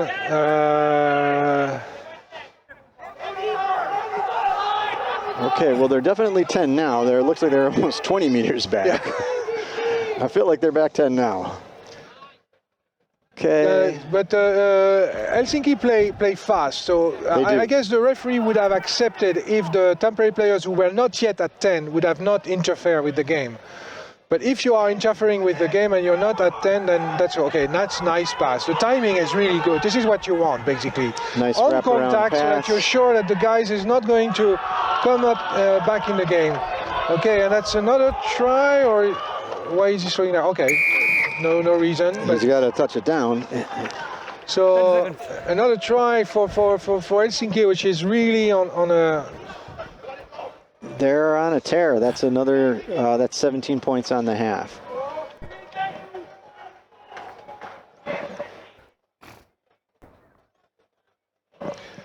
Yeah, it's 5 seconds. And as we say this morning already several times, do not judge the score to evaluate the level of the teams. On the sevens, the score does not reflect the difference of level. No, it really doesn't. One little mistake and it's off to the races. So you can have a fiercely contested, really pretty close game where one side has 3 errors that they don't get burned on, and the other side has 3 errors where they do, and that can show up as a lopsided score. Okay, so Tampere seems to be going for score. Yep. Yes. They're in. They're in for 5. 5 points. In that game, that was a buzzer beater. I do like to see what I would always call a respect try. You're out there working your butt off. Absolutely. It's good to see that and that's already the end of the game? Gets a try. Yeah, that's it. Wow. Yep. Okay. Yeah, 8 minutes on the timer, 8 minutes of real time, not much stoppage for that half. Well fought, good sportsmanship, of course, afterwards. One of the nice things about rugby in Finland is pretty much everybody knows everybody. Yeah, sure. It's a small country. Yeah, it's a small community, and no one understands what it is to play rugby unless you've actually done it. So, like, who else are you going to talk to about it, right? So it's a tight community that way too, which is nice. Yeah, we mentioned like we are almost getting close to 1,000 licensees across the country. So for 5 million inhabitants and counting juniors and coaches and referees, it's not a huge number, obviously, but it is still means that every team has a community of 20 to 100 person, which are doing things together, exchanging and sharing things. So again, do not hesitate if you're thinking about rugby, looking forward to rugby, go to your local club, contact your local community, and if you do not have one, maybe the SRL is aware, so the rugby union, the rugby federation is aware of some people in your neighborhood which are looking to create a club or to support the creation of a club.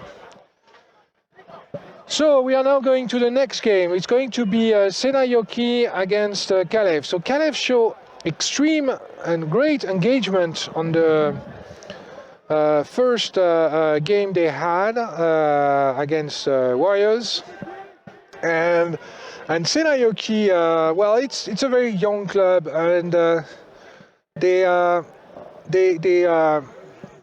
likely do not have the numbers that they need, but they have some very good individuals. This is really an excellent opportunity for them to create this kind of a cohesion and friendship that you need in a rugby team. So that's hands on for them, hands out for them, and let's hope to see a great game. And of course, always a pleasure to have Kalev to visit us. And so, Kalev playing in blue and pink, and Seinäjoki playing in white and blue, but mostly white. And I would expect Kalev to have a strong dominant position in this game, but let's see. We should not take for granted anything in rugby. And the central referee is going to be Mathieu, who was chairperson of the Rugby Federation for 6 years, and who is now focusing on refereeing and match commissioner. And he's going to be one of the match commissioner for Six Nation under 20 game. So it's great to see some of our officials from Finland being represented in those international competition. It gives a visibility on the Finnish game. Okay, so a couple nice passes there. As expected, Kalev is very dominant. Yep. They are creating a real impression of a speed and commitment that we don't see in all the teams. Now they are playing a bit of a 15-a-side style, as we saw a bit with Tampere. So it will be interesting to see how they match with a team which are more focusing on the 7 approach. And Seinäjoki is they have a very short, if they have any, bench. And it's their second game nice today. take. Excellent catch. And nothing is stopping him. Oh, yes, well, somebody is stopping him. Okay. The touchline stopped him at a certain point. It's a line out. It's a line out. Don't fight for it, guys. Keep your forces. It's a line out. Yeah, Kalev is pretty widely understood around these parts as a scrappy, fiercely competitive group of players.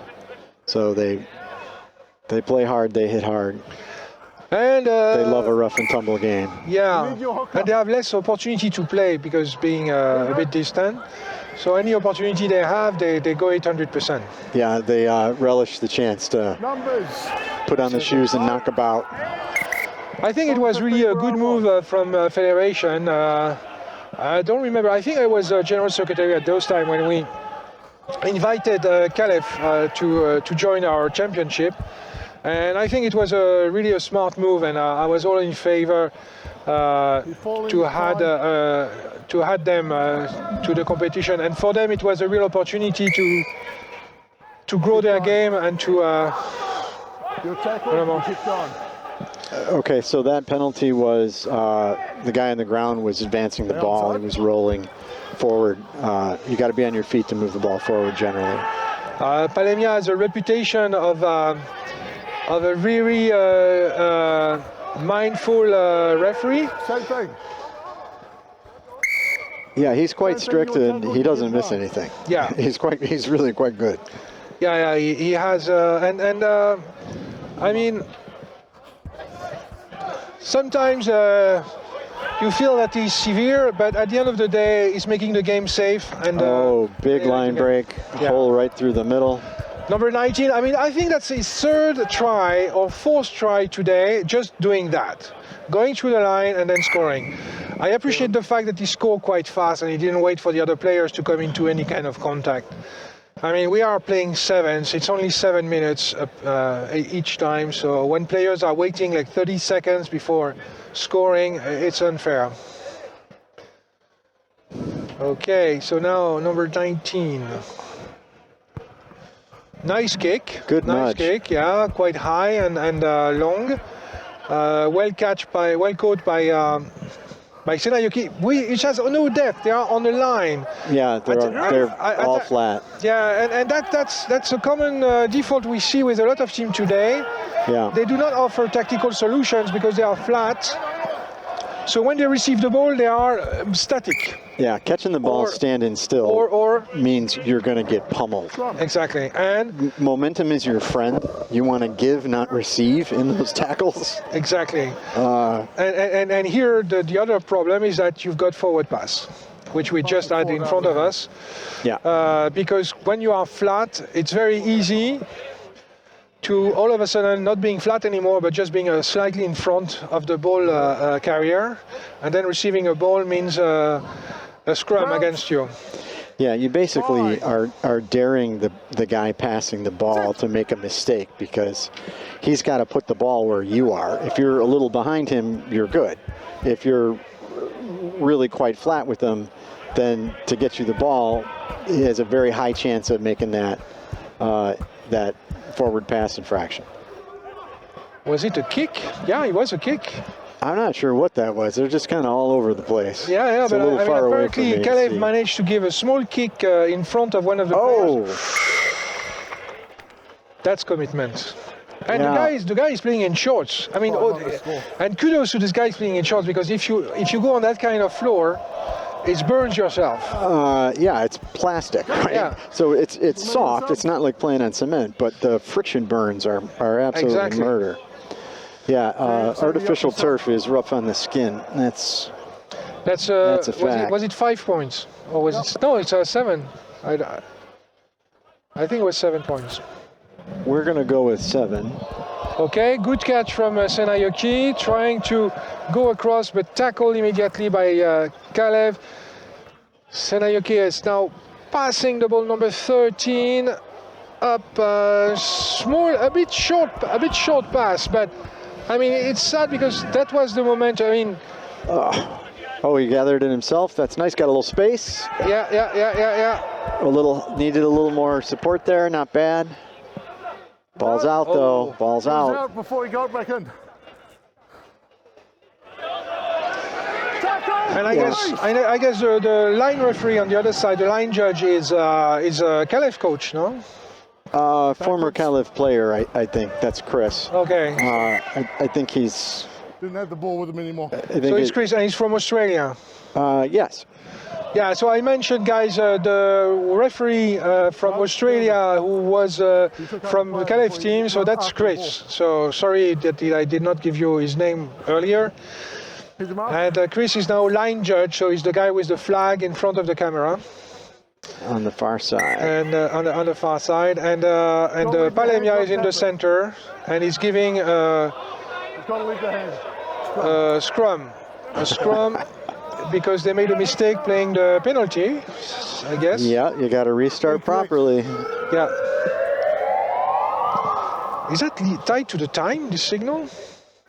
Well, just based on how many hours we get the hall for and how many games we have, we need to keep the games moving right along. Yeah, I can. So, official time, of course, is on the pitch, but that hooter sound is to let the referee know that we're kind of getting close to the allotted amount of time we have for each game.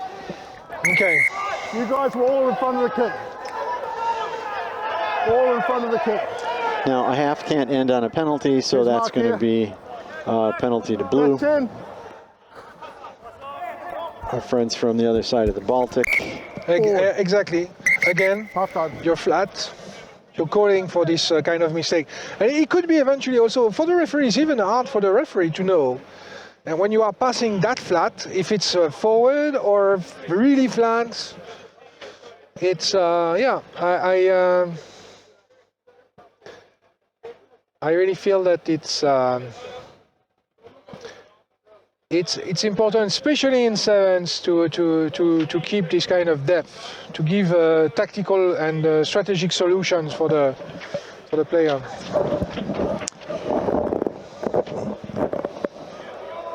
Yeah, the biggest thing is, of course, momentum. If you're standing still while the other guys get like a you know, a running start into you, then where there's contact, you're going to lose. They're going to push you backwards. Exactly. You have no momentum. You have to take 2 or 3 steps before you can do something useful sideways, you know, to try and change your course. And it's a fundamental thing that everybody's got to do. What happens in the real world is you get tired. And it's not always easy to remember when you're kind of on the back foot anyway. If your position is, you know, as helpful and useful as it might be. But, you know, general rule of half as many meters behind the next guy for every 1 meter you are over off to the side is a pretty good rule of thumb. Oh, okay. That's good to know. Yeah, 15s usually go meter over, meter back. So, you know, 4 and 4. There's way less players out here, way more space. You don't want to be a mile backwards, but you really should be a few meters back if you're a few meters over. Yeah, and if you have the momentum, it really changes things, that's for sure. And okay, let's see if we can get the clock to start here. And good catch from Seiskarugbyn, immediately tackle with 2 Kalev players. On the wrong side. Marks where you are. There. Okay. He's going for it. Oh! No space on the side. That was what we call a seatbelt tackle. So he kind of went around the shoulder, like up high. A penalty, but not like a dangerous or egregious one. You just can't wrap around the top of the shoulder or the neck. Yeah, it was seatbelt tackle. It was clearly not intentional to hurt, but it was too high. Yeah, nothing in it, but poor form. Okay, nice one. A little more momentum now. Yeah. Needs some go forward. It's still flat though, still flat. The rip was good, but then it went forward. All right, we got a ball loss forward for Kalev, so nice try. it's going to be scrummed away. Scrum. Ripped at the tackle and forward from the. So there is no mistake here. Palemia is really in control, and he has also this capacity to explain very rapidly, okay, what's happening. The one thing you don't want to do with Palemia is to start to explain to him that it's not the way it is. It should be refereed. That's the start of a really bad story for you. Yeah, there's refs you can make a point with here and there reasonably. Of course, he's a reasonable person. And there's other refs where, like, you're better off not trying that. Yeah. I think he's that. I think he's the latter. He's the second of those two options. Yeah, but he will always be glad to discuss with you after the game. Yeah. If you want to understand a bit better some of the decision and stuff. Forward. Yep, forward pass. But the game is not the time to go into lengthy explanation, and especially if you seem to refuse or to counter his decision. Yeah, arguing with him is a losing proposition. Yeah. Okay, so we got a scrum off the forward pass. It'll be scrum to blue. Now, there's not a lot of space on the field, but blue does have a little bit of depth. Crouch. So when that ball comes out and around, if it goes blue's way, then they're all going to get the ball. Anybody who touches that ball is going to be moving forward at full clip. True. Yep, he's moving forward nicely. He's moving forward nicely. Gets the ball out again. Yeah. Speed on the outside. Good momentum. Ooh. Nice open field tackle. Beautiful tackle. Great pop pass. We didn't see a lot of this tackle today, but unfortunately, Kalev keep the momentum, keep the advantage, and score. 7 points. Yeah, that open field tackle, that's one of the hardest things to do. So you're close to standing still. Someone's running at you full speed, and you got to figure out if they're going to go through you, left of you, or right of you. Exactly. And get in enough body position where you can put your shoulder into their hip with your head on the right side, so you don't get knocked senseless. It is extremely difficult. And go with the momentum at some point so that you don't get your shoulder broken. Right. And then there's a whole nother calculation about, do you want that to be a dominant tackle where you're going to blast them back? People can't see me, but I'm not the size guy that did dominant tackles. I had to roll with it where I could get myself in position properly. Okay, I think I owe Kalev 7 on the scoreboard.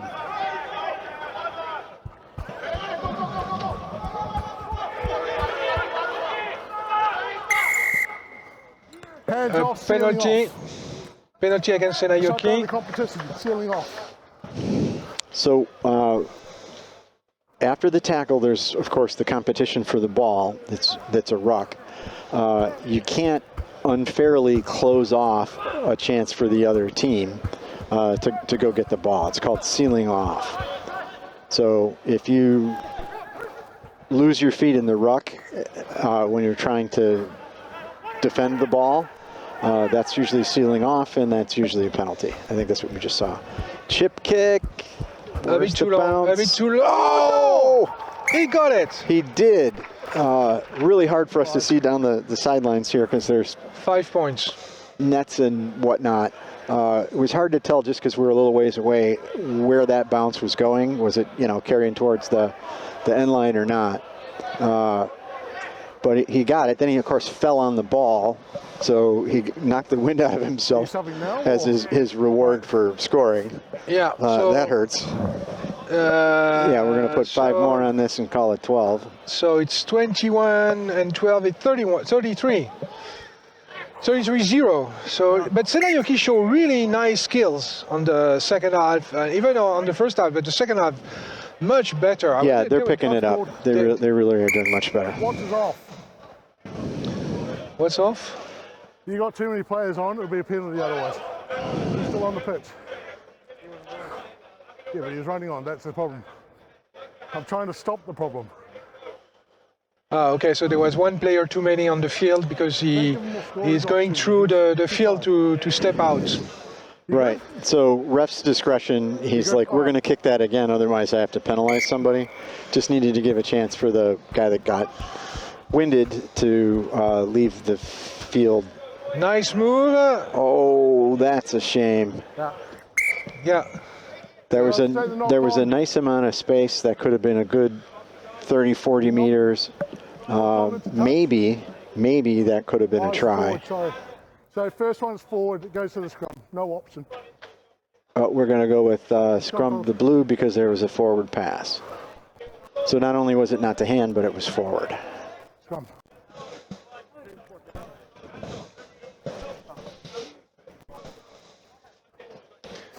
So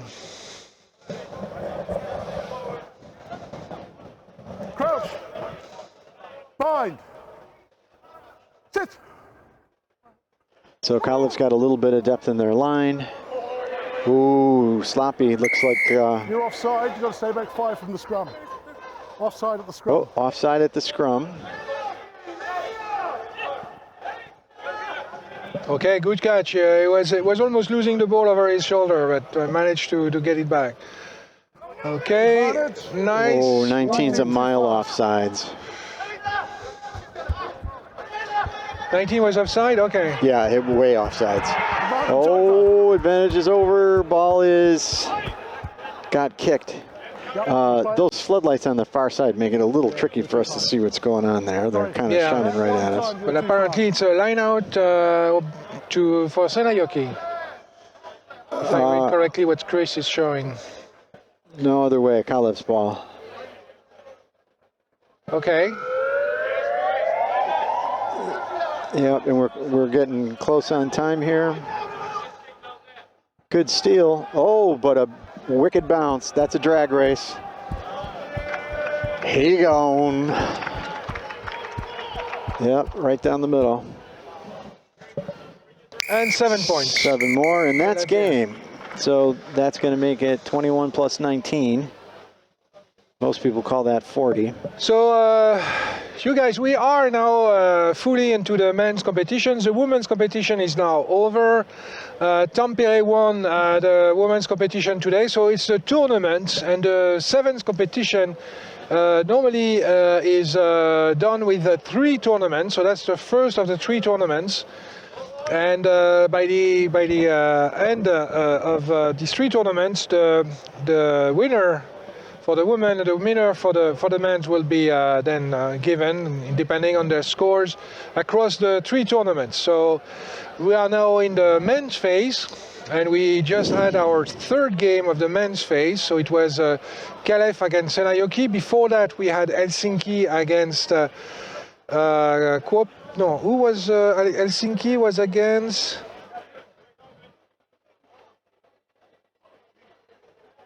Okay, it's coming back. Sorry, guys. And then we have before that we had Kalev against. So they play already their 2nd game now, and they play against Porvoo. So Helsinki play against Tampere. Sorry, guys. So we now are going to have apparently Warriors against Porvoo.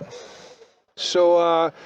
Porvoo is a very strong team. They were in the final last year for the 15-a-side, and they almost managed to beat the Warriors on the final stage, but Warriors got the best of it. So we have now a replay. So if we follow the replay tradition of today, then Porvoo should this time win over Warriors, as Tampere did win against Helsinki on the women's side, which was a repeat of the finals of the women championship, Helsinki versus Tampere, won by Helsinki on the 15 women side. Okay, I hope I don't drown you into numbers and data. Let's get back to sports, and let's get back to running. So the central referee is going to be former player of Helsinki, Thibaut Rocher, and on the side we have 2 referees. Thank you so much, Claire. We are absolutely supported by the team, and we're getting tea, which is hot tea, which is our only chance of survival in that weather, because of our very static position overseeing this competition today. Oh, and brownies. Amazing. My goodness. Kickoff. How could I go anywhere else? That went to Mika, the most hated man in Espoo. So Warriors are having the ball, and they have a good opportunity, make a difference, but they've got now four players from Porvoo.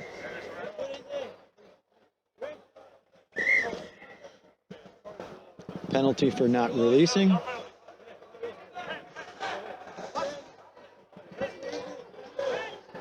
Okay, so line judge did give some insight to the central judge about the non-releasing on the tackle from Porvoo players, impeaching the flow of the game. Okay, so Warriors are now getting absolutely incredible. I mean, nice ball. Absolutely nice ball movement. Beautiful. Very fast across, very fast upfield.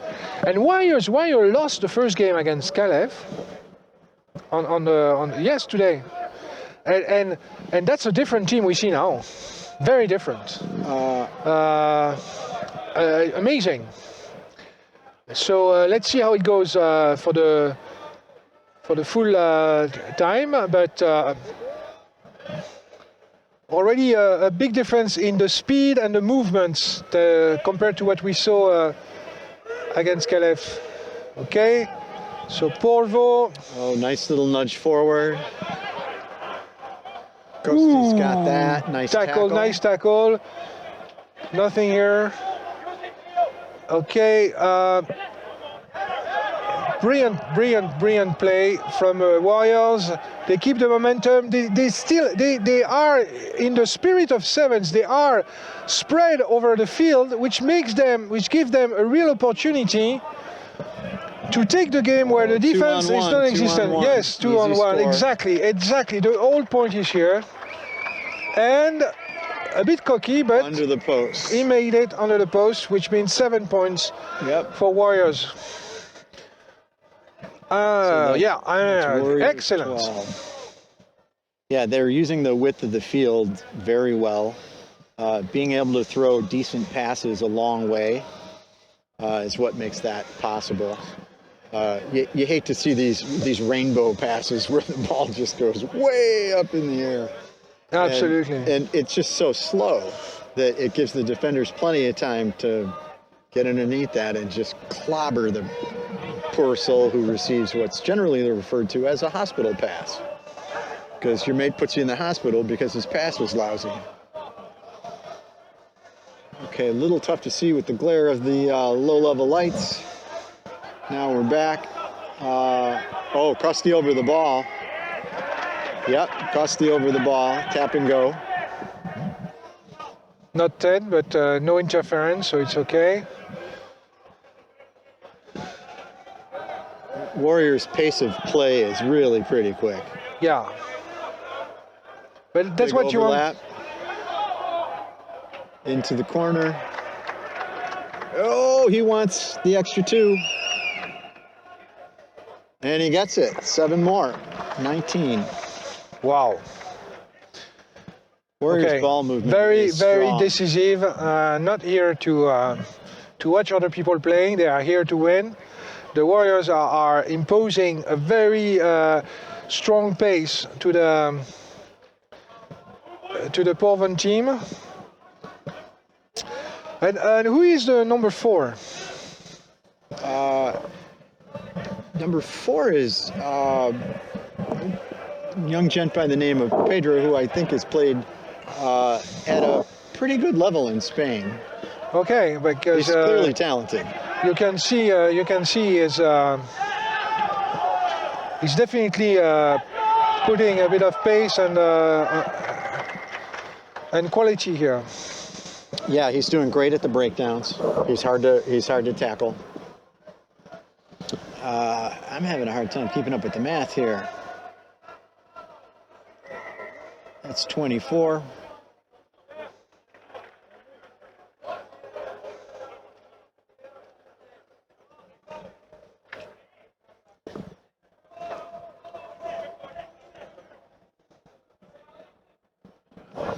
So,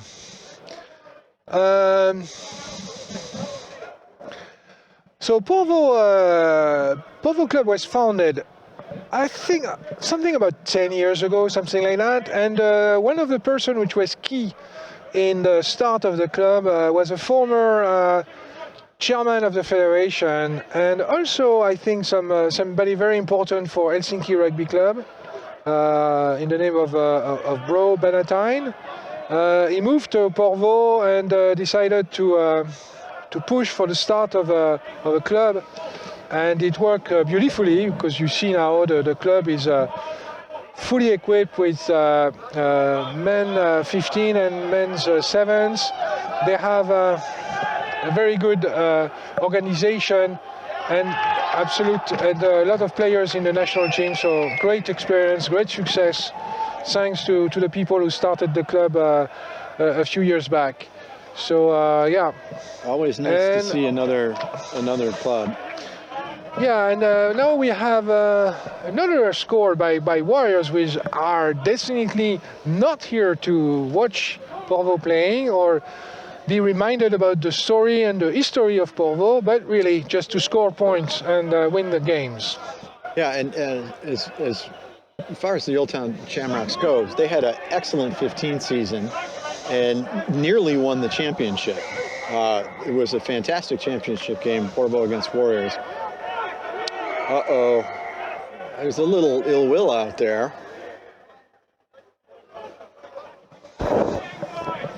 Liam, number 11 from the Warriors, took exception to something in that tackle. High tackle. Alors the high tackle punishment became something very specific in the last 10-15 years. When I played 20 years ago in France or 25 years ago in France, we were talking about a dangerous game, but it was never. The question of the high tackle was not really. It was if you do something which seems to be very dangerous, then you could be penalized for a dangerous game. Perhaps. Exactly, perhaps. And what happened was that insurance company also have played a role here. I'm not surprised. Complaining about the risk for the players, and they requested that the Rugby Federation does something about the level of the tackle. Okay, excellent catch on the line out by Warriors, who are now running into the end zone, but not yet. A big push from the partners. As a former French rugby player, I'm going to be upset with you. No American football terms here, please. American football is derived from rugby. Okay. It is. Yes, yes. Yeah, don't give those clowns credit. But American football has two main differences.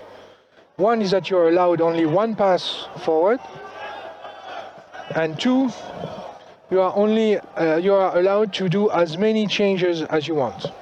Yeah, there's a lot more than that, of course, in terms of differences of the. But these are the main differences.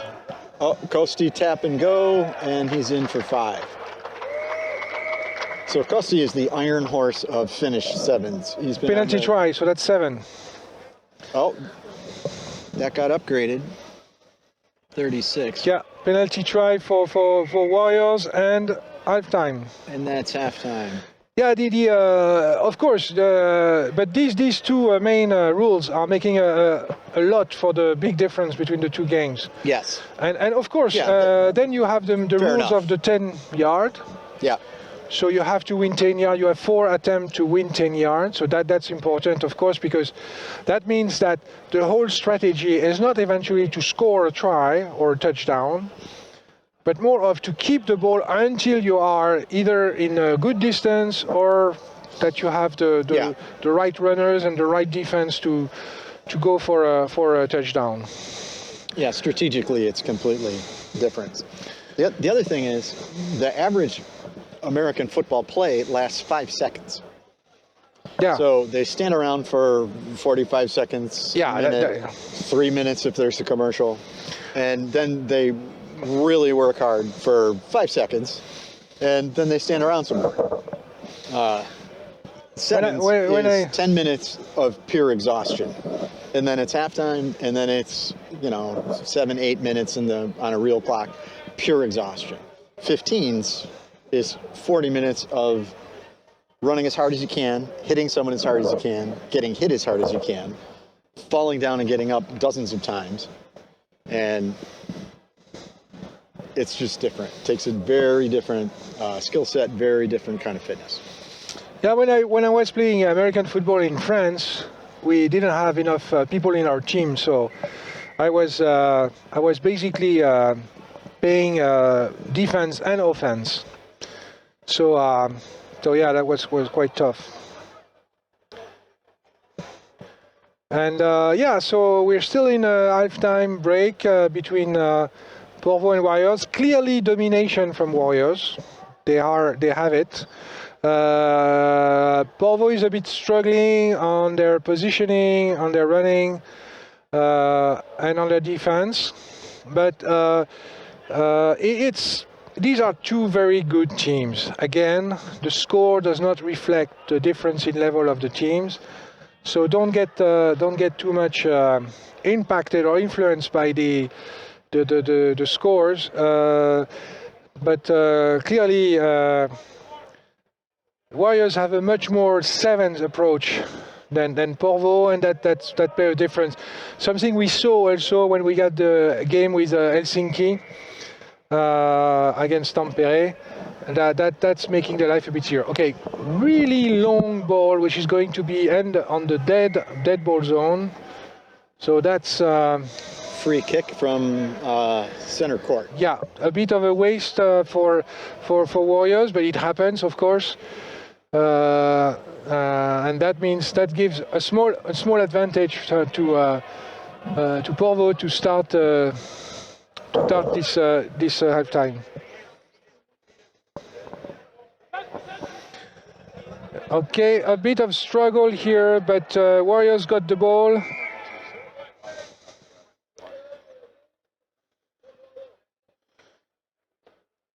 Okay, so we've got a scrum.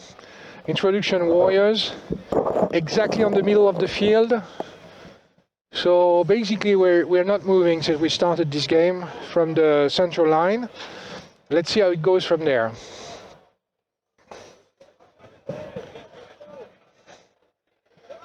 So the number 4 is lined up. Yeah, but sides, he got back. Yeah, but I mean, you need to have the two scrum half. They can be close to the scrum. So one player can be closer than 5 meters. Knock on. Did Thibaut see some? Yes. Yeah, knock on by Warrior. He got through, but the ball stayed low. Just one of those wicked, unhelpful bounces. So it'll be scrum to green. Yeah, a bit less dynamic than the first half until now. Let's see how it goes.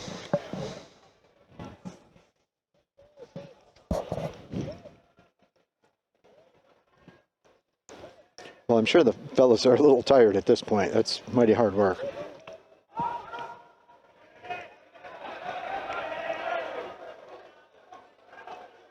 Oh, nice drive. Just a quick inside pass to a bigger lad who was charging, trying to find a hole. Now, are we on time? Okay. So that's 5 more for Warriors.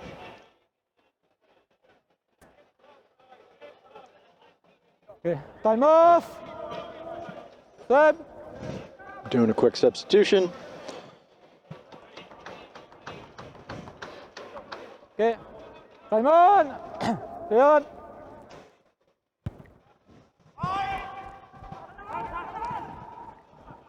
Oh, nice catch. Big hit. Use it. Oh, that's a sloppy pass.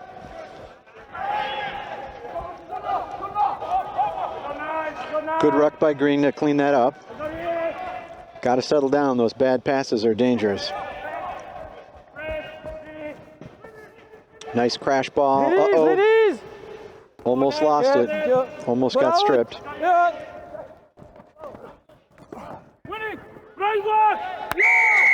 Excellent. Excellent, Jackal. Oh, no. Ref called a penalty.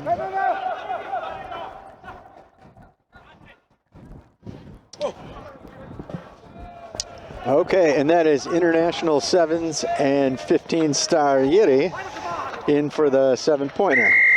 Incredible. 7 points. How did he manage to go through unopposed? Looks like the player was paralyzed. Is it Jiri? It looks like Jiri. Yeah, I think it was. No, Jiri from the Warriors, who has scored. He's had a few today. Yeah, he scored a few today, yeah, absolutely. I think I'm not sure, but I think he's at 3. That's not a bad day for 2 games of 7s. That's not bad at all. No, he's... well done indeed. And, too bad. That's what you don't want to do. I'll tell you what, though. You're standing there. Your feet aren't moving. They're coming down at you. They're going to hit you. And that can be a little distracting when you're trying to catch a ball. Yeah, especially when you are head there, it's cold. Yeah, because you know they're coming. And they mean business too, right? Like that's not an easy thing to do. I kind of like, waiting for the ball and starting to get my body a bit tense. Jiri's going for another one. Oh no, just stopped short, but he managed to transfer the ball. Now he's going to be pushed into line out. Yeah, I think bundled in the touch, but we can't quite see all the way down there. Yeah, sorry for our viewers. The camera also does not allow to see that in details, but yeah, it's a line out from the side, and it's going to be reintroduced by most likely Porvo, playing in green, while Warriors are going to defend. Okay, sorry, you have to cut me. Okay, long throw to Warriors players, but they to Porvo player, but they lose the ball. Warriors have the ball. There is advantage for Warriors. They are 10 meters from the score line, and they're going for it. I would have imagined a pass there, but no. What's that looked a little greedy. Yeah. You know, the gap is closing on you and there's two men outside. I'll say it, that looked a little greedy. Yeah, I was expecting a pass there. I think he did get in for 5 though. Yeah, he did get in for 5, so it worked. Had that not worked, okay, so criticism would have been in order. He got the 5 points. Yeah, he did get that. Okay. He's a strong lad, like he's powerful. So I can understand why he wanted to back himself and just push through. Yeah, but if you score 1 try every 5 years, I understand. But if you are already scoring today, let's make sure all my colleagues score as well. Yeah, it's like you want to give a prop a chance, right? Exactly. give that second row his moment. Yeah, it's a good exercise for when things are not so easy and the defense can be a bit more strong. So it's good to see that your fellow players are expecting the ball. Okay. So this might be last play. Yeah.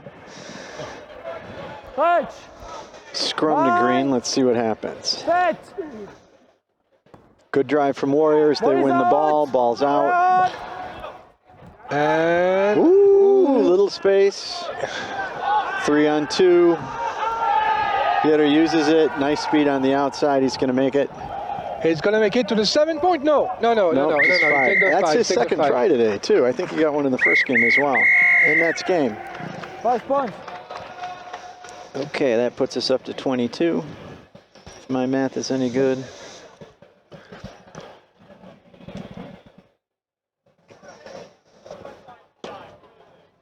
Okay. All right. So.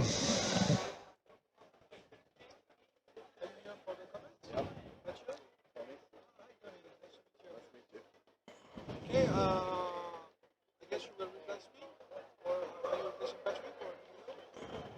I was just told to come up here and Okay, so we're making another change in the commentary booth. The illustrious Tony Kenny will be joining us shortly. I feel like he's going to coffee up.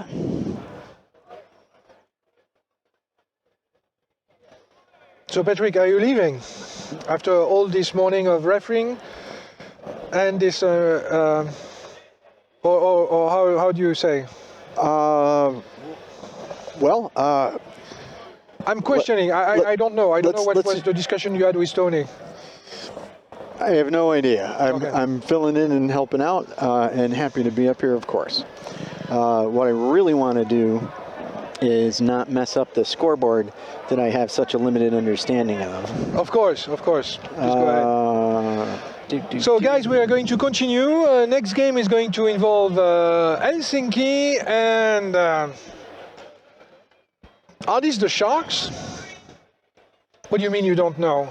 Stella is looking at me as she doesn't know who's playing. Is that? Oh yeah, I forgot. She's a cricket specialist. So. It's Oulu. It's Wizards of Oulu. She thought it was. It was a cricket competition. Then thought it was football. Now just realized that it's probably not football, since nobody is really trying to score this into a goal. So she has been doing all the work with the camera since the morning. So it's about 6 hours of work behind the camera. So I hope everybody watching the images have a very warm thought about all the work being done, because we are in very cold condition, and Stella is now blue and I know it's not a natural color. So, guys, we're going through a very default stage of coldness here.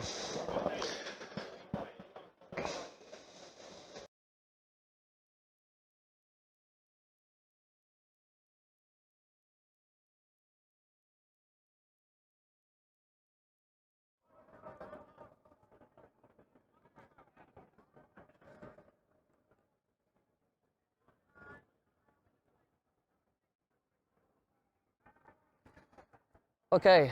Yeah, just kick the ball, mate, please. Yeah, fuck it off. This is the starting ball? Yeah, just hold that. Okay. I give it to you. Okay, captain, you guys good? They're good Okay, enough. it You looks good? like we're about ready to start. Okay, so let's not have Is that 10? Game is on. We got Okay, the knock on. so- We lost contact Did, with the ball. So there's a scrum red for a knock on. It did go 10 and you knocked it on. Yeah, HRC collected the So kick. red There was a scrum. knock on, so it's gonna. Back here, guys, it's past the 10. Back here. Hey, here. Mark's there. Just follow the ref. It went past the 10, which if that was a penalty, that's not. So just. Don't diss my kid. Okay, so I we'll don't think slow you this guys right can down, hear yeah? the ref, but he's Okay, ready? Australian, as we said, Crouch. and he keeps going, oi, oi, Bind. because he can't get this, couldn't get the Set. scrum Yep, 9, placed go. properly right away. Stay out 9. Play on. Oh, they can't hear the ref. Oh, excellent. Oh, Knock on advantage. Knock on advantage. Knock on. Blue advantage. There's no advantage. There was a knock on in the mess down here. It's a blue scrum. No advantage. Okay, so the game started again. So we have. So it's Oulu yeah. Wizards against Oulu. Helsinki. Okay. So Oulu has a long story of rugby. They started 15, 20 years ago. You can't keep. You're on an angle. No, they were there 20 years ago, of course, and they were always Okay, so get a yourself very square to difficult team start. to beat when There we in go. Oulu. Yeah, I'm told they're actually the defending champs at this point. Yeah. So they won the No, series okay, so let's get ready. Crouch. last year. Bind. Oh, yeah, Oulu won the championship last year. I'm told they're the Absolutely, defending champs. they won the 7th championship, but we only managed to do only 2 tournaments instead of the 3. Oh, big gap there. Yeah. There Lucky is to a close possibility. that There is a off. possibility on the right. Oh, that's a shit pass, Marcus. Sorry. I apologize. That's not a very good pass. A bit sloppy, a bit too high. The Red line out. So Oulu was at the peak of its form when Nokia was over there, because they had a lot of international players, basically people working for Nokia from other countries, and that's how they created the club. And then it became a full Finnish club. They had a time of glory with also a TV documentary which was showing the story of the club through the eyes of a few players which are still involved in rugby today. And that's a little sloppy. Yeah, we are not playing properly on both sides. People are a bit too nervous. It's the first game of Oulu today. This is Yeah, I believe it is. Yeah, it's they're just coming in, first game. Yeah, it's actually an So offside, maybe they need a bit of time to get into this, but unfortunately on 7s you don't have this kind of luxury of having time for anything. No, and it looks like they're playing a little 15s-ish. Yeah. In terms of their approach, which is perhaps a little surprising, because the Oulu coach is actually the Finnish men's 7s coach these days. Really? Yeah. Oh, okay. Rumor has it. Backwards. Get it. Yes. Elias is having That the was ball. a great steal. Too bad he's not able to pass it properly. Manu is going through the defense and untackable. Wow. And he's now accelerating, and nothing can stop him. So Manu again is one of the youngest player on the national team and former player at Jyväskylä. and he joined Helsinki about 3 years ago. And he's a really committed player and extremely physical. So it is. Yeah, great burst through the middle, plenty of power, shook off a couple of arm tackles. I would say it's a bit cocky. Took a bit of a bump. But he had support, so if he would have needed, he would have solutions for Well, look, passing. if I could still run the way that he runs, if I ever could run like that, I'd do what he did. Until you stop. Okay, so Elias is going to kickstart this. Oh, that's interesting. Okay, that's a new approach. Didn't really make sense to do that. But okay, a little space here, a little space. Oh! Okay, that's a line out. It's going to be a line out for Oulun. Yeah, that was a matter of he was looking up the field and stopped looking where the ball was coming. He just took his eye off the ball. Was thinking about what was next and didn't quite secure it. Quick! Okay, scrum! It's a scrum, Red. We're going to play the knock-on. Scrum called. I can't see any lines. Let's just do it here because I can't see any lines. Who called the scrum? I thought it was a referee. Take your time, get yourself set ready. Okay, so. Exactly the same. Okay. Scrum to Red. Let's see how this goes. Yeah. Red's got the size. Let's see if they got the push. Nice and stable. That was nice. Yeah. No, not really trying to push, which I think it's almost useless if you have the ball. So. Okay. We have a runner here.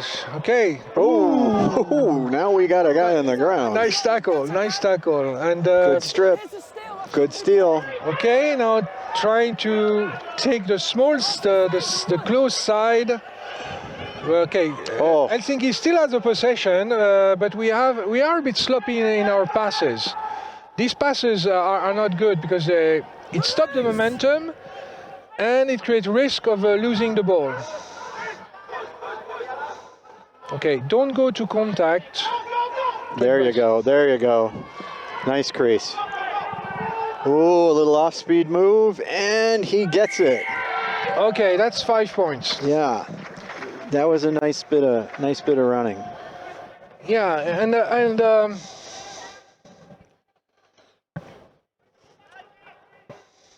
so who was it who scored? Some guy in blue. Yeah, I know. I suppose I didn't see the number. Some of these guys. I know only a few players' names. Number 14 scored after a very strong run. That's the third try, and that was 5, so that should be 17, I hope. Okay. Very little confidence in that. Okay, that was a bit of a it looks a bit forward, but I mean the referee is better positioned than us. And that's a breakaway. We got distracted. The guy looked like he was not going to run, and then suddenly he started to run, and everybody was surprised. That's 7. And halftime. Okay, 7 points. So we'll double check the score here. I have 17-7, but very little confidence that I've done this accurately.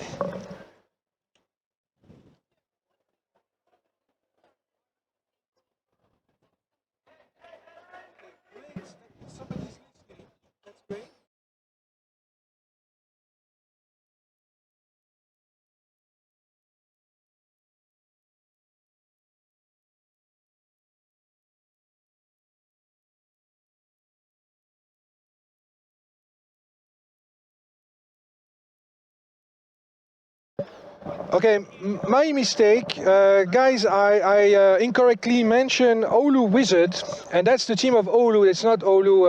Oulu and Oulu Wizard are 2 different teams, and I was making a confusion here between the 2 teams. So let's make sure people knows there are 2 teams. There are the Oulu Wizard, which are the 7th champion of last year, and we have the teams of Oulu, which is 15 aside. And don't have news of them recently, but I hope the best for them, and I hope to see them again.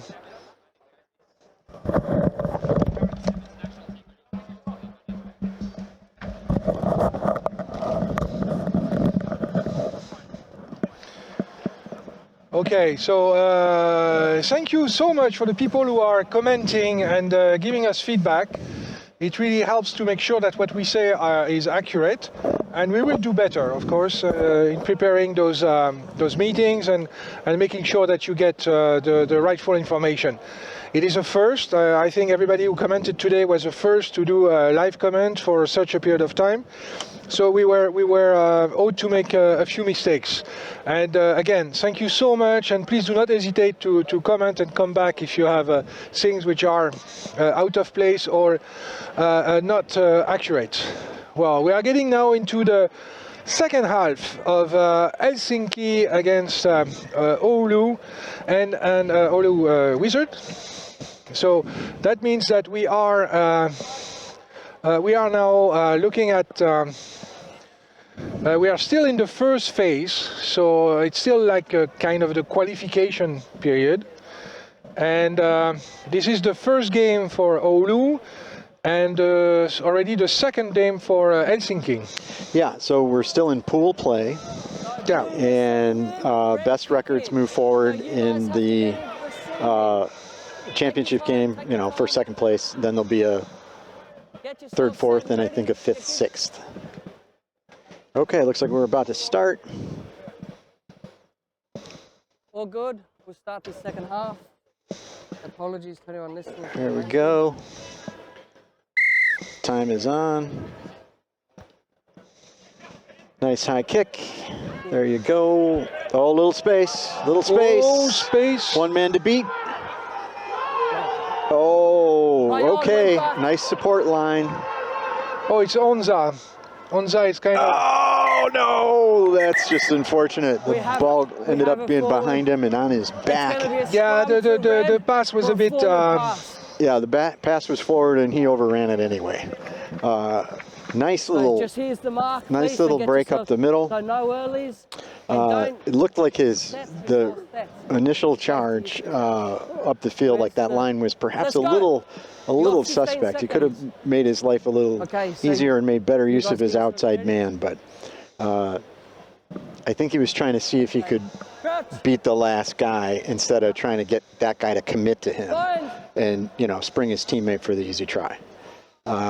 It's not a matter of greedy, it's a matter of do you have it or not. It's hard, it's hard to read in the moment. Much better, guys, much better. I agree. Okay, unfortunate kick here, which might give unfair advantage to... That was the same play. Oh, you're not supposed to hit the head of the player with the ball. Okay. Now the defense has to run. Oh, here we go. Oh.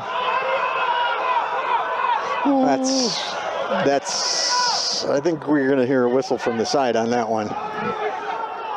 That's another one. Yeah, unfortunately... That's twice. That so, looked around the head twice. It's hard to see from here. As I mentioned, we have some young players here with little experience, and that's sees. Oh yeah, that's Palemi on the side, so there is no doubt there's going to be some comments we're coming back for that. So I think there might be a little conversation between the refs. Yeah. We have a high tackle against red. Yeah, that's a high tackle. It comes all the way back here, but it's still red ball.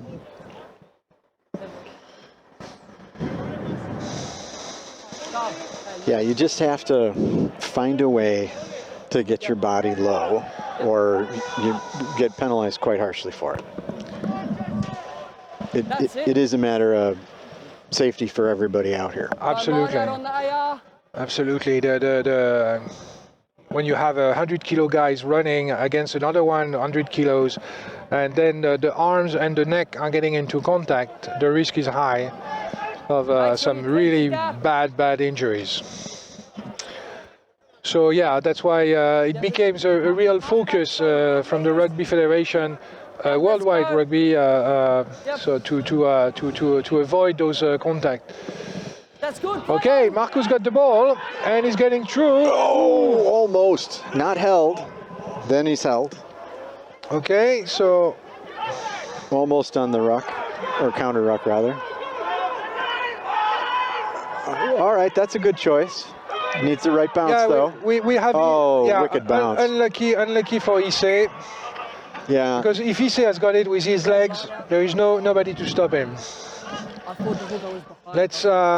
Yeah, that's a 3-on-1 overlap, and HRC was coming up the field enough that there's no way that the defender could just slide, give a little ground. So for me, the savvier play might have been to make that guy commit and then pass, and then you have two guys stroll in. Just a little safer.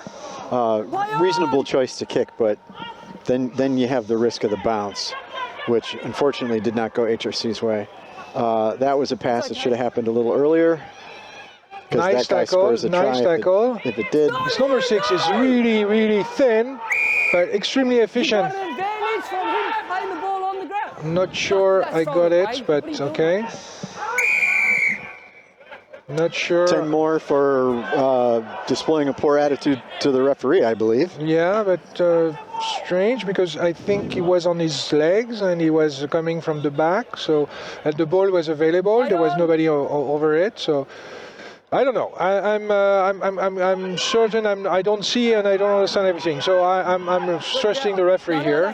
Yeah, I didn't really see that phase of play clearly, but there was some conversation, and 10 meters was added to the penalty. That was pretty obvious. Okay, so Onza understood that he has to go low, and this is what he did, which was good. Now he has to make sure that he does not. Excellent interception from Marcus. He's going to go in. So that was an excellent steal.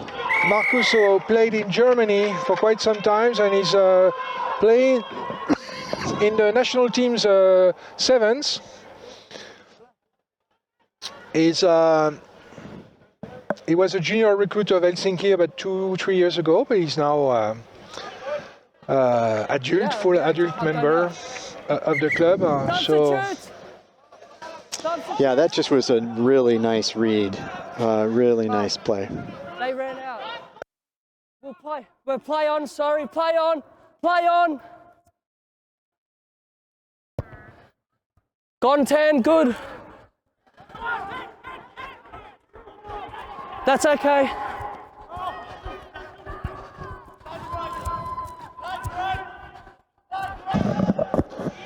Okay, guys, we are going to have some kind of a break. Like nice crease there. The backhand pass. Hard to execute. Would have been nice if it worked. It was a pretty good attack by the Wizards, and then it all fell apart. So that's 5 more for HRC. It's a harsh punition here for Wizard who try to make it happen. But that's something on sevens you cannot do, and we have the runners and people with the skills to take advantage of that. Sevens is a cruel mistress. Absolutely. There's just no room for error, and there's very few errors that you don't get punished harshly for. You really, really need to be technically sound, or you get exposed for it. It's just how it goes. It's a very tricky game that way. That's a knock-on, advantage to blue. Advantage over! Then another knock-on, new advantage for red. Really? Yeah, there was a knock-on by blue at the scrum. Yeah, I saw the knock-on, but then why did we go for the first knock-on? Okay, so guys, we are getting to the end of this game soon. Probably 1 or 2 actions more. I just wanted to say thank you for everyone listening and for everyone participating into the actions today. I will be leaving after this game and leaving my spot to Tony to finish the competition. We started this morning at 10 o'clock. And I need to go into some heat, otherwise I guess I'm going to be fully frozen. Okay, so thank you very much for putting in a quality shift up here, freezing. But that was a penalty to HRC for holding on to the ball. Wizards were and it might be the end in panic mode. Do we have? No, we are going to play the line out. So once again, your comments are welcome. Please do not hesitate to carry them on, and I'll be happy, if possible and if needed, to comment on the next tournament. But for the time being, I'm going to leave you in good hands with Patrick and Tony. Well, thank you very much. It is murder to do this by yourself. So it's always great to have a co-conspirator. So thank you very much for your time and your expertise. You're very welcome. Okay, let's see if Helsinki is... Oh, that was an odd bounce. Oh, we got offsides, advantage red. So you don't have the image because the camera is not in this angle, but now the ball is coming back into camera.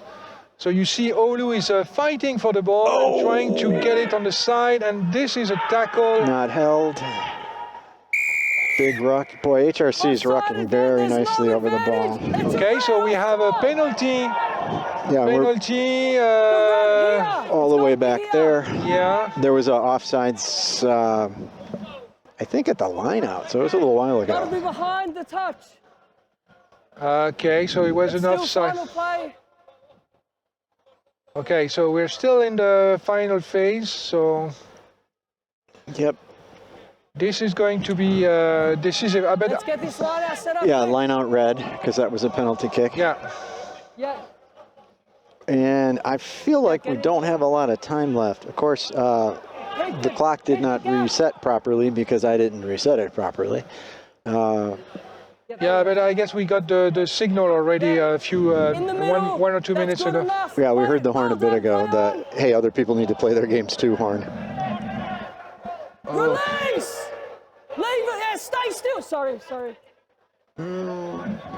Could have got a penalty for not rolling away, but he wasn't really interfering with anything. All kind of sloppy mess there. Leave it blue! Nice cleanup. Leave it blue! Well done. Nice cleanup red. Boy, it's just murder when the ball's bouncing backwards and you got to run back to stop the bad guys from getting it. That's not going to fly. It's the last second and they're giving the ball back. It's not the good stuff. Oh, that would have been a try. Yes, that's it. So victory for Helsinki, and a good game, good defense from Wizards, but yeah. That was a long one for 7-minute halves. That one was pretty long. Yeah. But well fought, though. Well fought. Some good stuff from both teams, of course. So, guys, there will be a small break right now until 5 o'clock, I was told. There will be some videos from the interviews which has been done in between games.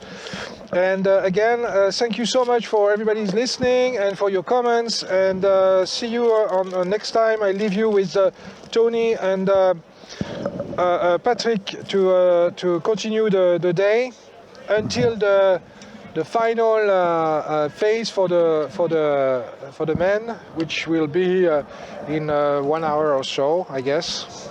So thank you so much again, and see you on the next time. Bye bye.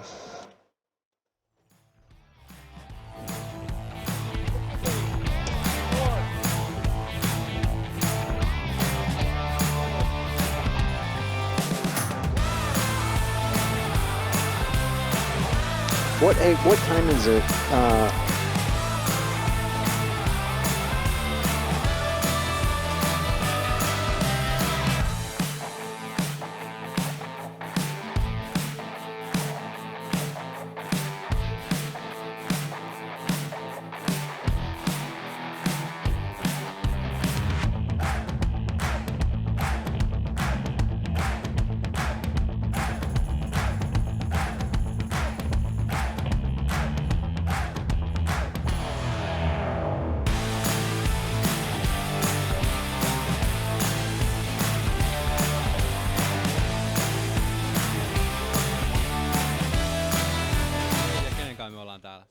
Jokisen Reetta vali Warriors-joukkueesta. Just. Teillä oli just peli, niin voitko kertoa, mitä se meni? Mitä? Miten teidän peli meni? Hyvin meni. Pelattiin Kiurua vastaan. Kiurulla oli kyllä kova mähinä päällä, mutta lopulta vietiin voittoon. Joo. Olisi sellainen kysymys, että miten sä löysit rugbyn? Satuin joskus olen töissä ja mä sanoin, että mä oon jostain TV:stä nähnyt ja sitten toi työkaveri sanoi, että no huomenna avoimet treenit, että tuutko mukaan. Ja sitten sille tielle jäin. Hämeenlinnassa on aloittanut rugbyn. Just loistavaa. Mitäs tiimin henki pysyykö yllä, varsinkin tuon voiton jälkeen?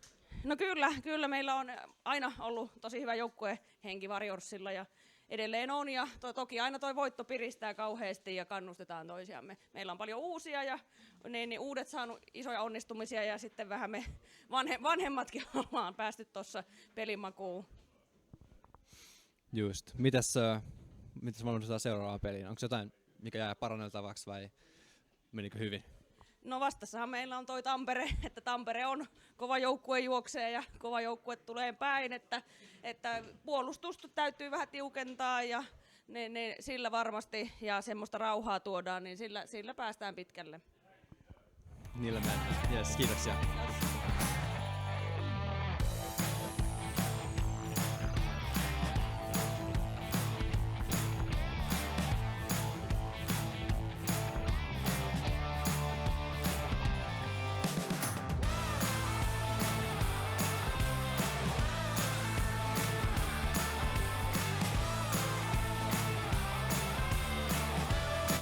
Ja ketä meillä on täällä haastattelussa?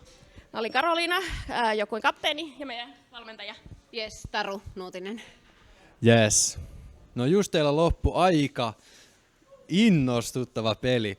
Oli kyllä kiva katsoa tuosta sivulta, niin miltä tuntui pelaa? Aivan sairaan kiva. Meillä meni just niin kuin ollaan harjoiteltu ja just niin kuin coach on ohjannut meitä tekemään, niin nyt meni niin kuin nappiin kaikki. Kyllä. Saatiin kokeilla niitä kuvioita, mitä ollaan treeneissä hinkattu ja saatiin niinku asioita nappiin ja kommunikaatio toimia, vitsi mikä tiimihenki. Se näytti siltä. Se oli tosi energistä ja tosi liikkuvaa. Sanoiko sä just jotain ennen peliä joukkueelle, mikä sai sitä niinku tämän energiaa ylös vai? Nautitaan pelistä. Joo. Se on meidän motto. Nautitaan pelistä. Jokainen peli on se kiva peli. Ja pelataan niin, että kaverit loistaa. Eli tehdään se työ, että kaverit pääsee loistamaan. Aivan loistavaa. No me kuultiin vähän sun tarinaa, että miten sä pääsit rugbyn niin seuraan. Ja niin, mikäs on sun? Tässä on mun vaimo, eli perhesyistä pakotettu. Ei, sanoin Karolle, että perusta seura, niin pääset pelaamaan ja totta kai siinä tukenut. Ja on niin mahtava porukka, että on ruvennut nauttimaan pelaamisesta. No aivan loistavaa. No hei, annetaan teidän nauttia tästä voitosta ja pitäkää nyt jotkut juhlat nyt. Oli ison voiton kunniaksi. Yes, kiitos. Kiitos.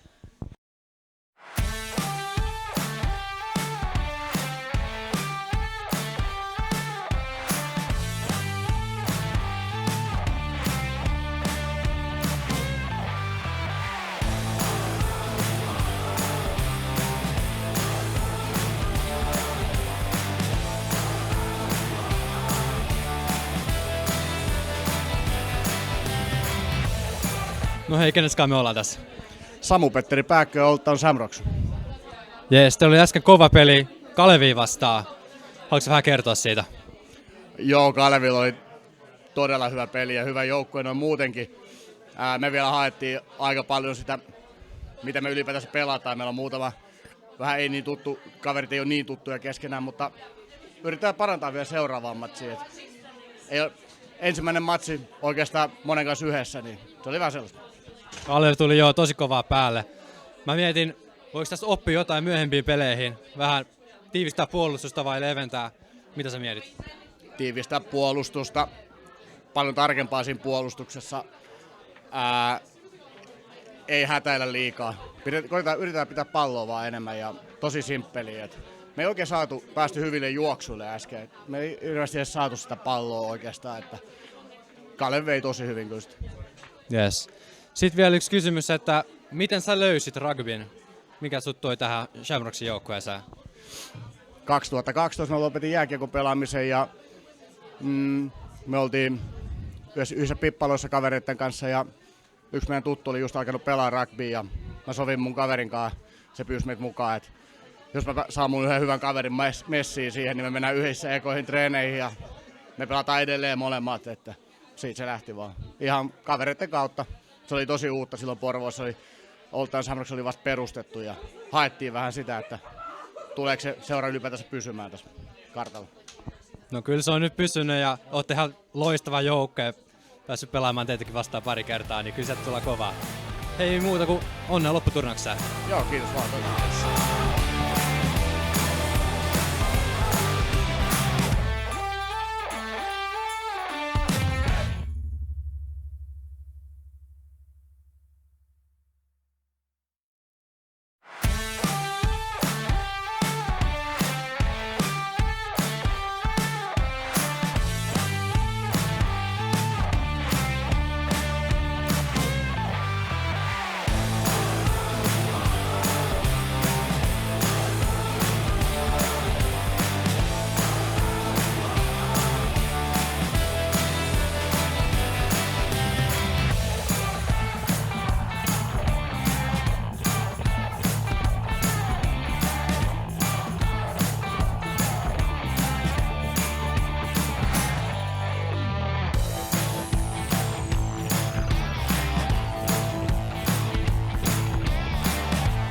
Hei, ketäs meillä on haastattelussa? Venla Lehtonen JRCstä. Yes. Äsken taisi tulla 3. paikka. Miltä nyt tuntuu? Tosi hyvältä. Ainakin näin mä luulen, että me saatiin se 3. paikka, niin tuntuu tosi hyvältä kyllä, että ollaan tehty paljon duunia kotona, niin tuntuu hyvältä. Mikä oli yksi juttu, mikä onnistui tässä pelissä? No mun mielestä meillä oli 2 uutta pelaajaa tuolla, niin ne teki ihan superhienoa duunia, itse asiassa kaikki pelit, mutta varsinkin tässä pelissä, niin se oli mun mielestä tosi hieno onnistuminen. Näytti tosi hienolta. Mikä on sun tie rugbyin? Mistä sä löysit tämän lajin? No itse asiassa osittain Oona Tolppasen kautta, että mä näin häneltä Instagramissa sellaisen videon, missä hän pelasi, ja silloin heräsi kiinnostus siihen, ja sitten niin Facebookissa oli ilmoitus peruskurssista tuolta Saimaalta, niin mä menin sinne kokeilemaan ja sille tielle jäätiin. Aivan loistavaa. No mikä ilmapiiri tiimissä on nyt, varsinkin tämmöisen voiton jälkeen? No tosi hyvä, tosi hyvä. Meillä on ollut muutenkin ihan loistava ilmapiiri, niin tällainen tekee kyllä siihen päälle tosi hyvää. Ja varsinkin kun uusi on niin paljon, niin tää kyllä yhdistää meitä vielä lisää. Aivan loistavaa. Hei, onnittelut voitosta. Paljon. Kiitos.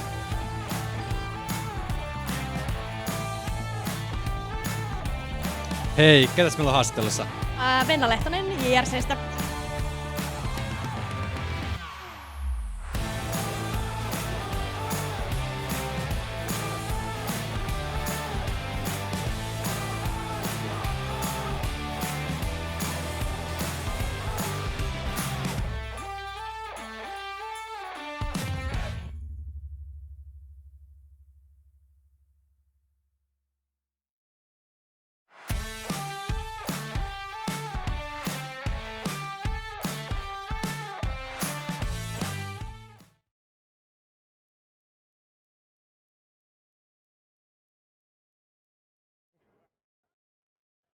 White ready?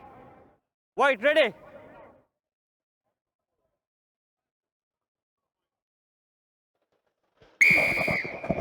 Welcome back from the break. We have Porvoo against Seinäjoki here now. Instantly a knock-on from Seinäjoki, so it's going to be a scrum down to Porvoo. Both these sides playing for 3rd place at the moment.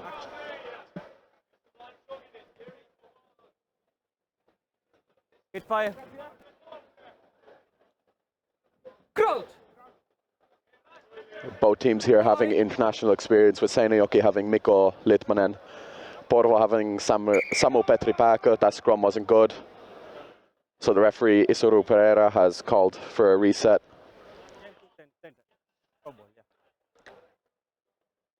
Okay. Both these teams having difficult days so far, losing to both Kalev and Warriors, who will be facing off next. Scrum comes down. Ball's in instantly. It's a good shove from Porvoo, but the ball doesn't come out cleanly. Gives time for Seinäjoki to get defense ready. Samu gives a good kick up, and it's now being chased by Fada. Fada is going to get there into the corner, and that's a try for Porvoo. 5 points. Okay. Right. That was a great idea from Samu, seeing the space out wide. Seinäjoki, obviously, it's a mixed team. They have players from Kuopio, from Seinäjoki themselves, and from Espoo. But Porvoo are a better oiled machine. They've got better athletic players than Seinäjoki at the moment. So, especially with John King playing for Seinäjoki now, pushing it on in age. It's good. There's a knock on. 5. It's another knock on. So Porvoo are going to go from the scrum again.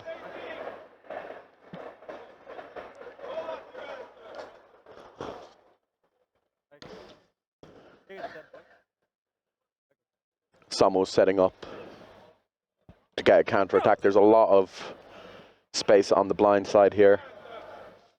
Fine. And the prop stands up from Porvoo. Probably not enough space. Growth. Bind. Sit. And the ball is in. Samu goes down the blind side. He sees the space, but he gets a bit of a dirty ball. Samu still going, gives the pass off to the 6. John King missing the tackle, but it's a good tackle just above the line. And Seinäjoki are holding Porvoo out. They're in the corner. Samu takes it, goes in, and that's in for another 5. So that's the second try for Porvoo. It's now 10-0.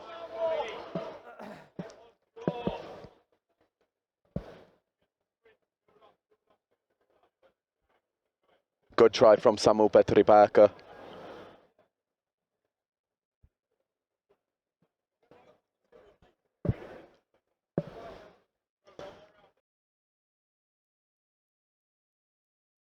Two seconds.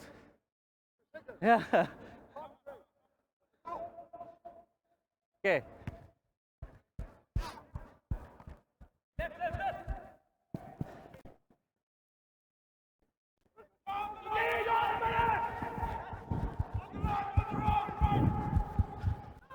Seinäjoki with some dirty ball here, but it's still working.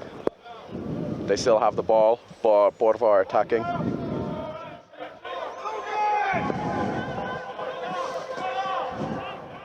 So this should be an interesting match because these guys, oh, big knock on.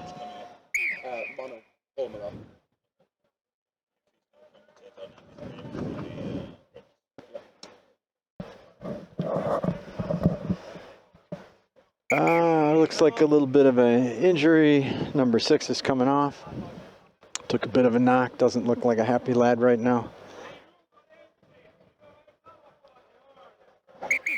So it's about 5 degrees Celsius inside the dome here. And it's a bit of a struggle to warm up, get out there, run, and not get cold as ice, and have every muscle in your body tighten up in between these matches. There is some space nearby for folks to, stay warm that's actually properly heated, but it's still really hard to do this, sit tight for 40 minutes, and then, loosen up again and come do it again. Never mind the fact that folks are like really properly knocking into each other. It just takes a little out of you because of the cold. We're seeing a few people out injured already today. Obviously rugby is a very physical sport, but it doesn't help when it's this cold. Obviously we've played in colder last year in Valkeakoski Sevens. We were literally shoveling the snow off the field before we played, in which tournament Warriors won, but crowned Oulu as the Wizards of Oulu as the Sevens champions. As we have an input to the scrum for Porvoo, new scrum half on, gives the ball to Samu. Samu goes for the kick again. Fada's going to go chase. Mikko Lipmanen doesn't read the bounce, but then he gets it, and there goes Mikko. He has a bit of space. Oh, goes right through Mikko against Samu, and Mikko Lipmanen. Oh, he's just put out. On the line. He's in touch. And he doesn't and now he finally realizes. That's a heartbreaker. He's thinking, I just ran an extra 30 meters. I really didn't need to run. Yeah, he's a little deceptive. He has a good move here and there, and he's a little quicker than he might appear. That was a nice break on his part. Bad luck on the touchline, though.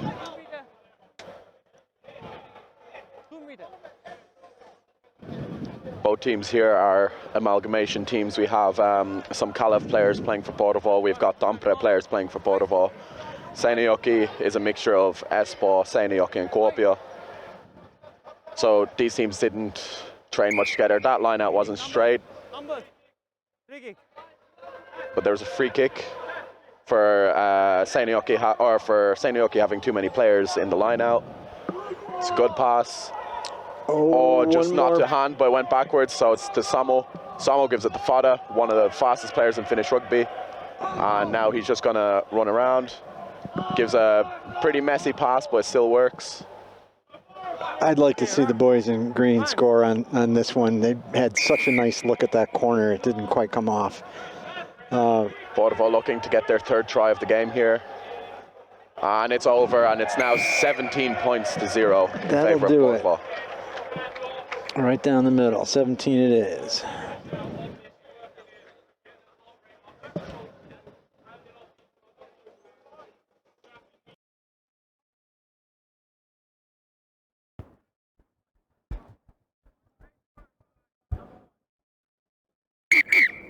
Time off.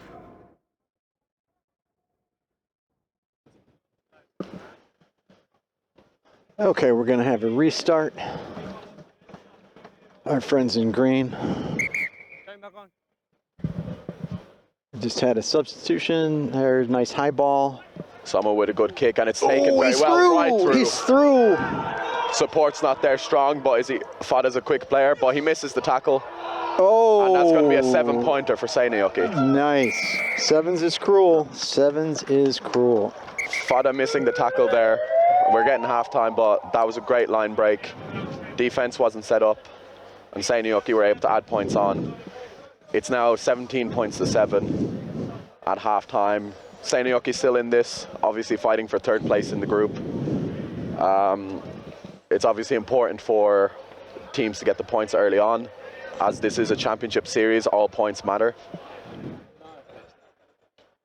Yeah, that was an interesting line break. That open field one-on-one tackle is really, really different. It's just super difficult to do. And the defender did a pretty good job of making the runner do a huge move to avoid the tackle. So much so that he almost got caught by another guy from behind. So in beating the one player, he almost gave himself up to the other. But that last attempted tackle from the forward, I think it was number 5, he just couldn't quite get there in time. So he's able to squeak on through. Good stuff.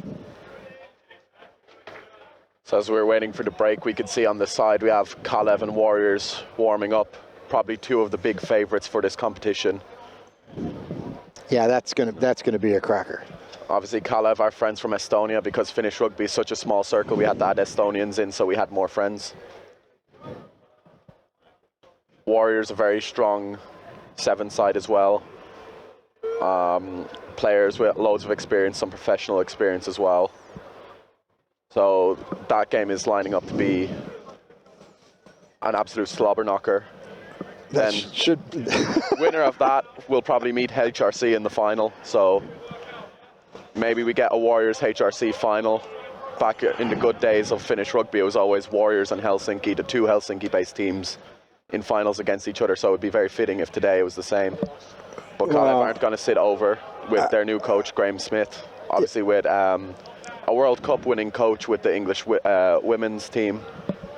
Yeah, I'm not placing bets on who's coming out of that Kalev Warriors game. It's going to be tough. Kalev looked really good today.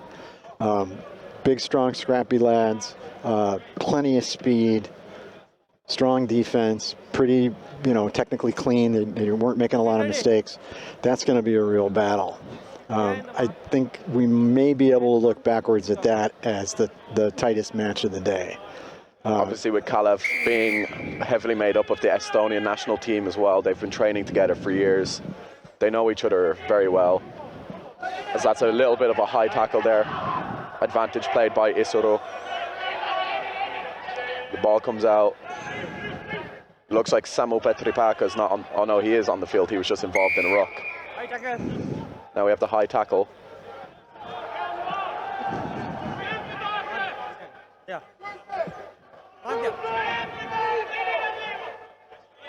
Looks like Jyväskylä's own Jesper Honkanen is on the field now. Very deceptive. He is a prop and everything, but playing with him, I know that he has some pace in him. Yeah, there's nothing worse than a big guy who not only accelerates quickly, but is also pretty quick. That's not what guys my size like to see, that's for sure. Over a 7-meter distance, Jesper Honkanen is rapid. Get in. As the line out comes from Porvoo. There's a line right down the middle. Oh, and it's taking it in the middle. Comes out to the hooker. Oh, Seinäjoki can get him out. Big Not bump. 10 meters though, it's an offside. So Porvoo with the penalty here. Okay. See what they're going to do. They're going to kick for touch. Porvoo would be wise to bring it out wide out here to Anto I think they want to use it. You have Fada out here wide. It's Fada against Mikko Lippmanen. Samo takes in Very two people, good, very and then good. Mikko makes a good slow tackle. A bit of an NFL pass there. Porvoo are just trying to crash through. We have a bit of in at the side action, but the referee calls. not rolling away. Mikko Leppinen goes quick. Number one's wildly offside. Here comes but Jesper. Jesper right into Samu bus. yeah, he never got onside. Not back 10. Mikko Leppinen has a lot of open space in front of him, but referee calls it back.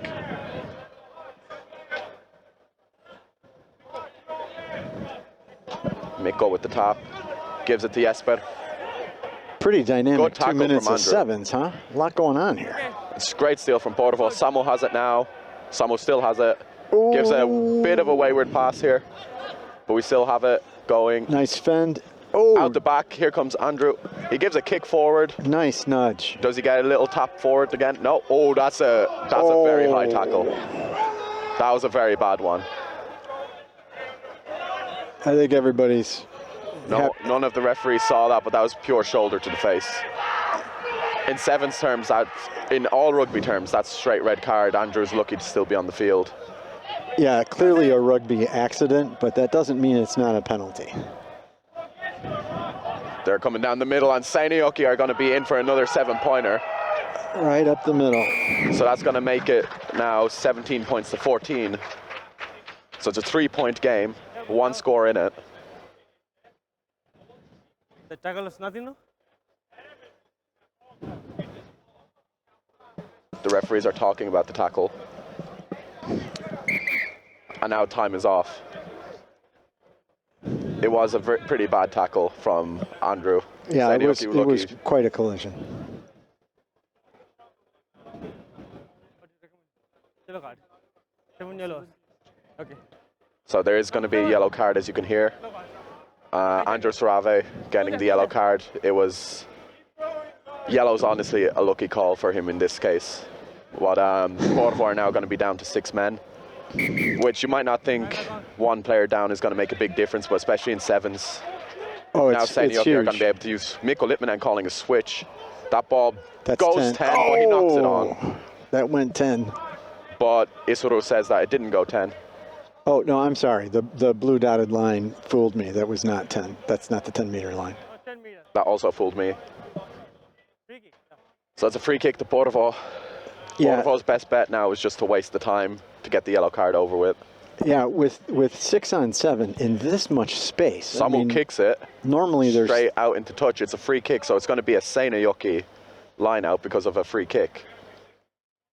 The referee on the far side has not noticed that it's a Seinäjoki ball. Chris, double. Chris, double. Yeah, so excellent clearing kick when you didn't need to make a clearing kick. White ball. Chris, white ball. Yeah, the free kick. White ball. So there seems to be a bit of confusion. Porvo probably thought it was a penalty. And now Seinäjoki are going to have a good attempt to attack again. Now, this actually helps our friends in green quite a bit because it burns a lot of time.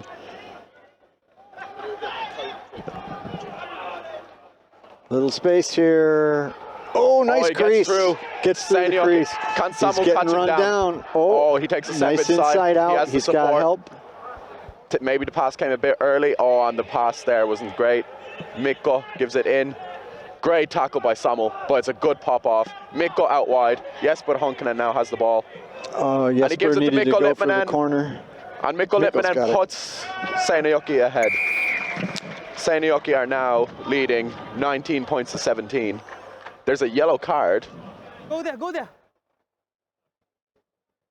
The yellow card is for a Porvo player. So Porvo are down to 5 players. It's 5 against 7 now.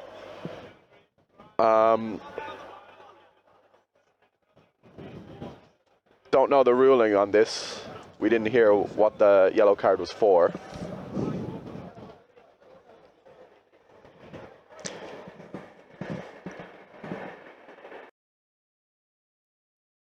Okay.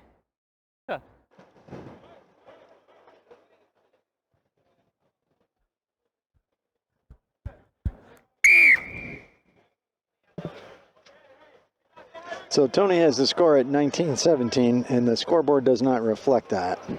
So let's just say Tony's right. And through the magic of technology, 7 plus 12 is 19. And if he's wrong, it's on Tony, and I'll never trust him again. Now we have Andres Rave back on the field. 7-on-7 again. 6 against 7. Porvoo got a yellow card in the try just there. Oh, it must have been something cynical, perhaps. Yeah. So Porvoo will spend 4 minutes of the second half with a player less, which makes a lot of a difference in sevens. Oh, that's hard to fight through. That explains why the lead just has kicked slipped the ball away, and now Seinäjoki have the ball in their own quarters. There can't be much time left in this half as well, so Seinäjoki would be smart just to play it. Well, we're in the second half, so yeah, there can't be much time left. Maybe 30 seconds, 45. Don't mess with the ref. He says free kick for wasting time or doing something silly. Oh, nice work. It's good from Needs Jesper. a pass. He gives a good pass. Oh, very good. Step inside. Mikko Lickman is there to help. That's the buzzer. All they need to do. It's another terrible pass. Seinäjoki could just kick the ball out and they've got the win. This is going to be a penalty for Seinäjoki. Seinäjoki can slow it down.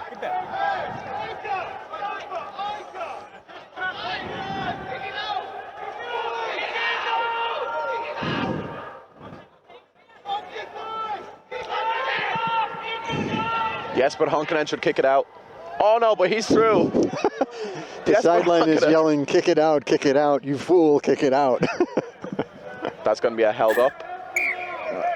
And that should be game. That should be game. Knock on. Yep, and that's the match. Seinäjoki with a very impressive win against Porvoo.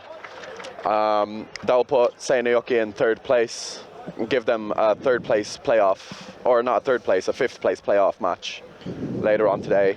That will be the end of Porvoo's day as well. Obviously not fun for Porvoo to come here today and take 3 losses.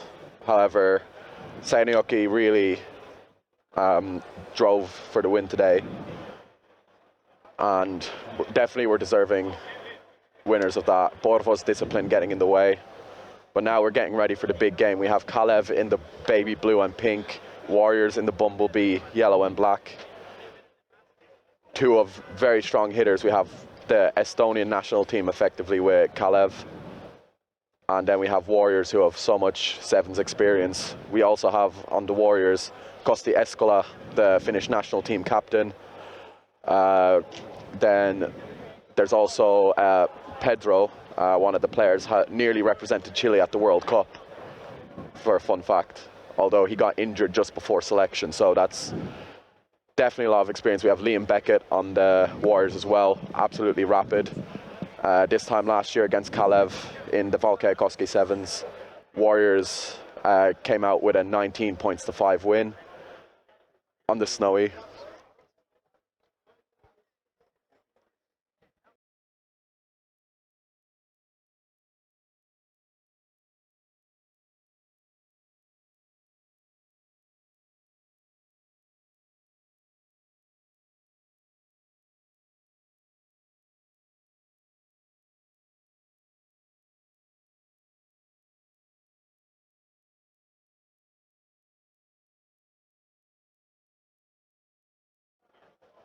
All right, for this game, we're being joined by HRC player Manu Holmla. Hi. How you doing? 3 national team caps. Yeah. Easy, so we've got some experience in here for this game. Probably the big game of the day. Yeah, I'm excited for it. I mean, it decides who we play in the finals. Exactly, and this Warriors lineup, we can see Kosti Eskola, Tom Delpush, Silvan Pascard. We have Pedro, obviously the Chile national team player. Liam Beckett out wide, Jiri Milavita, fun fact, has represented Finland at both 15s and 7s, even if it was only for 45 seconds in the 7s. And then we have Rio, a Japanese exchange student who's over just for until August. Looking at the Kalev squad, Martin Martinsen is obviously there. Looks like Roland Calso is getting ready to take the kickoff. Referee in the middle is going to be Palmia, who's always fair. He takes no back chatter. So maybe this is a game that will have a lot of back chatter. Obviously Warriors and Kalev have a bit of a rivalry. being two strong capital teams. Obviously Kalev from Tallinn, Warriors from Helsinki. Usually ends with a few arguments. Last year Warriors got a yellow card for dump tackles and started cheering the dump tackles. So this is going to be, I think, a very physical encounter. Both sides play strong sevens. Yep, I'm certainly excited for the fixture. I mean, both teams are very physical, very capable sevens teams. Ooh, unfortunate knock-on from Warriors there. Number 24. Missed tackle by Pedro. And Kalev are in already. And it's a beautiful try. So that's 5 points for Kalev. It was just in the corner, number 84. Don't know who that is. Yeah, very ideal start for Kalev, not so much for Warriors. It's going to be an interesting matchup. I hope it goes really back and forth. Kalev score, Warriors score, Kalev score, Warriors score, right down to the wire. Honestly, like for the sevens competition, we need games where it's very 50-50. Last year, obviously, Warriors only partook in one competition and won every game by at least 30 points. So having this early scare is going to be good. Rio takes it in, but that's a great tackle. The ball pops out, Liam Beckett over it. Oh, and he looks hurt. Rio is injured. Massive hit from the big Kalev, number 24. There's going to have to be a sub here. Warriors look like they're going to bring on Joel Katala.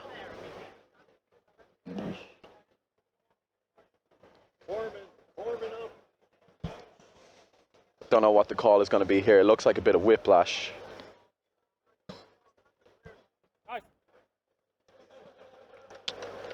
Kalev also have an injured player. I got nothing else. Oh, sorry. Jump on and hit the ground.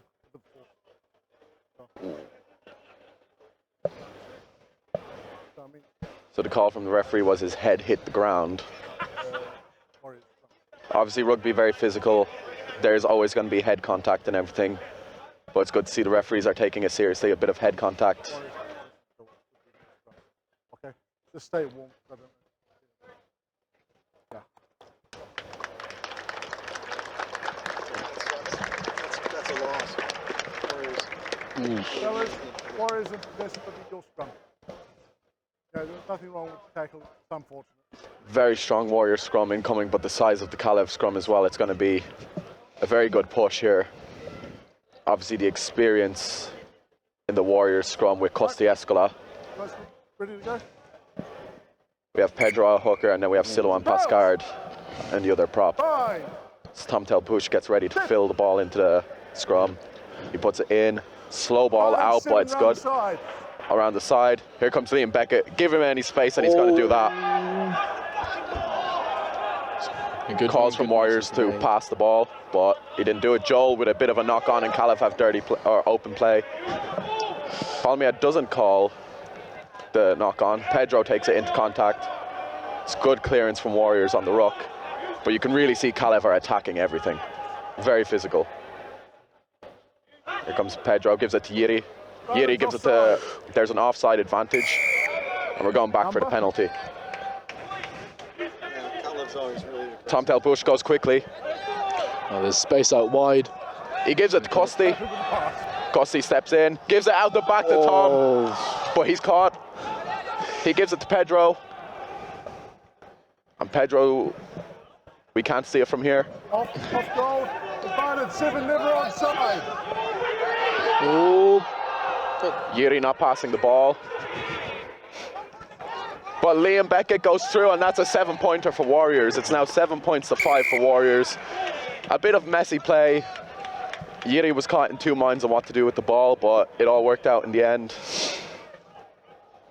Yeah, I think we're going to see end-to-end rugby for the whole game. This is going to be a proper game here. It's actually looking like rugby sevens. Both sides obviously train in sevens a lot. Kalev focusing a lot on their sevens over the year. Obviously they aim to climb through the ranks with their coach Graham Smith. He wants them to be a really competitive sevens side. Warriors aiming for sevens championship gold this year with coach Rhys Morgan taking over the helm. Tom Delbush with a deep kick. Oh, he barely keeps it in, but that's a good play. Here comes Martin Martinsen. He gets past with a little bit of a bump. Strongest player on the Estonian team right now. Horrible player to play against. Absolutely, like he runs right at you, and then he runs through you. Yeah, but nice lad off the pitch though. Great guy off the pitch. But I don't think there's a single person who likes playing against him. No. When you see him in the lineup and you know you're going to be matched up against him, it's you're in for a long day. You would be wishing that he was on your team. Yeah, exactly. So Warriors have the input. No, Kalev have the input to the scrum here. Coach. Bind. Sit. It's a quick feed, but a good push from Warriors, putting the pressure on Kalev.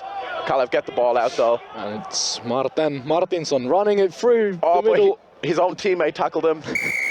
And now it's a penalty. Kosti Eskola gets over it. He takes it quickly. Here comes Pedro. Kalev have not gone 10, but here comes Silouan. I don't know if he's gotten in. He's gotten in for the try, so that's now 12 points to 7 for Warriors. Silouan Pascard, obviously a strong player. He's one of the only people I've seen body Ossi Aro, who's a very big Finnish player. Obviously, if you're new to rugby, maybe if it's your first time watching, you might not know Ossi, but he's an absolute tank. That is one accomplishment, bumping him. Even in national team trainings with Ossi, when he's not tackling you, he absolutely destroys you with tackles. So Silouan absolutely bodied him in one game. Taken to the side and just gone to knee. He can be treated Yeah, on I the remember side. at the last national team camp, I was tasked with pick and go defence against him, and I was almost able to hold him up for like 5 seconds, and he just pushed through me afterwards. He's a fireman by trade, and you can see it in him. He's an absolute tank. Here comes Tom with a deep kick again, putting real pressure onto Kalev by putting them deep in their own half. And Warriors are going for them strip tackles. This is something you see a lot in Sevs, and here's a penalty again. Kalev's discipline is coming into play here. They're not getting, they're not giving themselves opportunity. Kalev are actually playing with one extra player. They have 8 players on the field.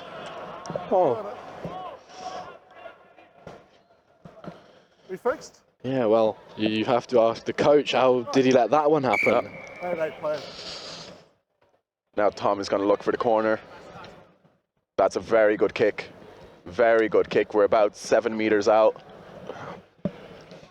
So it's now to see what Warriors lineup can cook with. It's a very, very dangerous line out right now. So then you have the speed merchants out wide. We're going to have a quick ball. It looks like Tom Delbush is going to take the line out. Well, AR's there. Obviously you have Liam Beckett in the playmaker role, Yiri in the center, and then Joel Katala out wide. All 3 of them, good pace. Competition not straight. Not straight on the line out, so it's going to be a Kalev ball. Past the drum. Right, well, not straight, but Kalev didn't jump, so it should still be. Come on, let's go. The referee ruled that Kalev did compete with it, but obviously from here it didn't look like it. But referee says that Kalev competed. It's now going to be an input to the scrum for Kalev, but we saw Warriors are pushing right through Kalev. And this is a dangerous place if Warriors push. It's a free kick, early shove. Warriors not even retreating there. Oh, and an unfortunate. Tom Delbush with a nice little pass back to Kosti. Kosti, Sevens national team captain. He knows how to play Sevens. Taking his time, finding the right pass out wide to Yiri. Gives it to Pedro, gives it to Silouan. We've got the halftime buzzer. Silouan with a nice offload to Pedro. Pedro fighting through. That's the Chile national team experience. Silouan here. This is a great shove from Kalev, but very good work from Kosti to keep it. And Pedro has a bit of space. If you could just get the offload to Liam, and look at that, there's space for Liam to run through. Is our Warriors going to get another try just before halftime? Just held up before the line. Here comes Joel. 1 meter from the line now. That's an offside. Oh. No, it was just called halftime. I think it was called knocked on the ground is the ruling. Don't be pissy about it. So Warriors just missing out on a third try by 1 or 2 meters. But this is turning out to be the game that you wanted it to be. Physical from both sides. Proper sevens rugby being played. Yep. Referee giving a warning to Kalev. Kalev coach and the referees having a bit of an argument here. Obviously Kalev very passionate. You always tell that on the field. They never let anything go. Graham Smith, probably one of the most accomplished coaches in Finnish rugby. He's trying to fight the case that he didn't purposely put 8 players on the pitch, but referee ruled that next one there's a yellow card for it, so. Yeah, well, whether you do it on purpose or not, you've still put 8 players on the pitch, and that's on the coach. Exactly, and Warriors here now obviously with an advantage, but you can't count Kalev out at this point. No, it's really going to be going down to the wire to the last minutes. If Kalev in this second half can sort out their discipline, they'll still be in it. Warriors, obviously you can see the sevens training has been working. They're playing like a proper sevens team. It's not really something we've been seeing a lot today where they play proper sevens rugby. They've been playing a lot of 15 style rugby, which is a completely different style. 15s is obviously more bump and run, whereas here it's just find a space and pace it out.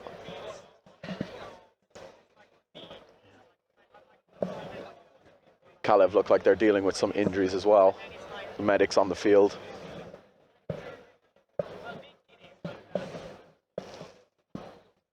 Pretty impressive first half though, altogether. It was a good first half of rugby. It's really looking like how I hope every viewer would have wanted it to look like. I think Warriors having the advantage purely based off their better discipline in the first half, leading to a few penalties against Kalev, giving them the advantage, giving them a couple of tries just based off of the discipline issues that Kalev have been having in the first half. So let's see if the coach had to talk to them about that and see if they can sort it out. They'll certainly be in the game still, in contention for the final spot. Kalev are also they like to play on the edge of the laws. It's a very good style. If you can get away with it, you get away with it. But today they haven't been getting away with it. No. Are you ready to go? Let's go. Obviously, Kalev's style doesn't really work with the current referee, Palmia, because he just doesn't take anything. The ball comes, great grab by Martin Martinson, who goes one-on-one with Pedro, and he's had the number today on Pedro. Pedro gets him, and comes back to Martin Martinson, and Silouan Pascal just meets Martin Martinson like it was nothing. And they're going through the ruck. And Silouan up for another tackle. That's 2 tackles in 5 seconds, which doesn't happen often in sevens. Here comes Jiri on the defense. They're taking the step inside. Great tackle, knock on. Great tackle by Tom Delbouche. Warriors on the defense are smothering Kalev. They're not giving them any opportunity to do anything. Yeah, and Kalev were playing it pretty narrow there, giving Warriors an easy defense right there. So the winger wasn't really out as a winger should be, right on the side. They were bunched up, kind of like playing it very 15 style just now. I think Kalev are in a situation where they know they're behind, they have to try things. But Warriors are playing calm, collected rugby right now. Yep. No pressure on Warriors. They're certainly controlling the game and controlling the pace of the game, the pace being played. Tom gives a pass, and here comes Joel. He's going to take that step inside, bumps off one. For a small man, he's got some power in that bump. Ball comes to Jiri. Jiri with a pass to Kosti. It's a bit offside advantage though, so we're going to go back for the penalty. Offside at the rock. He's marked.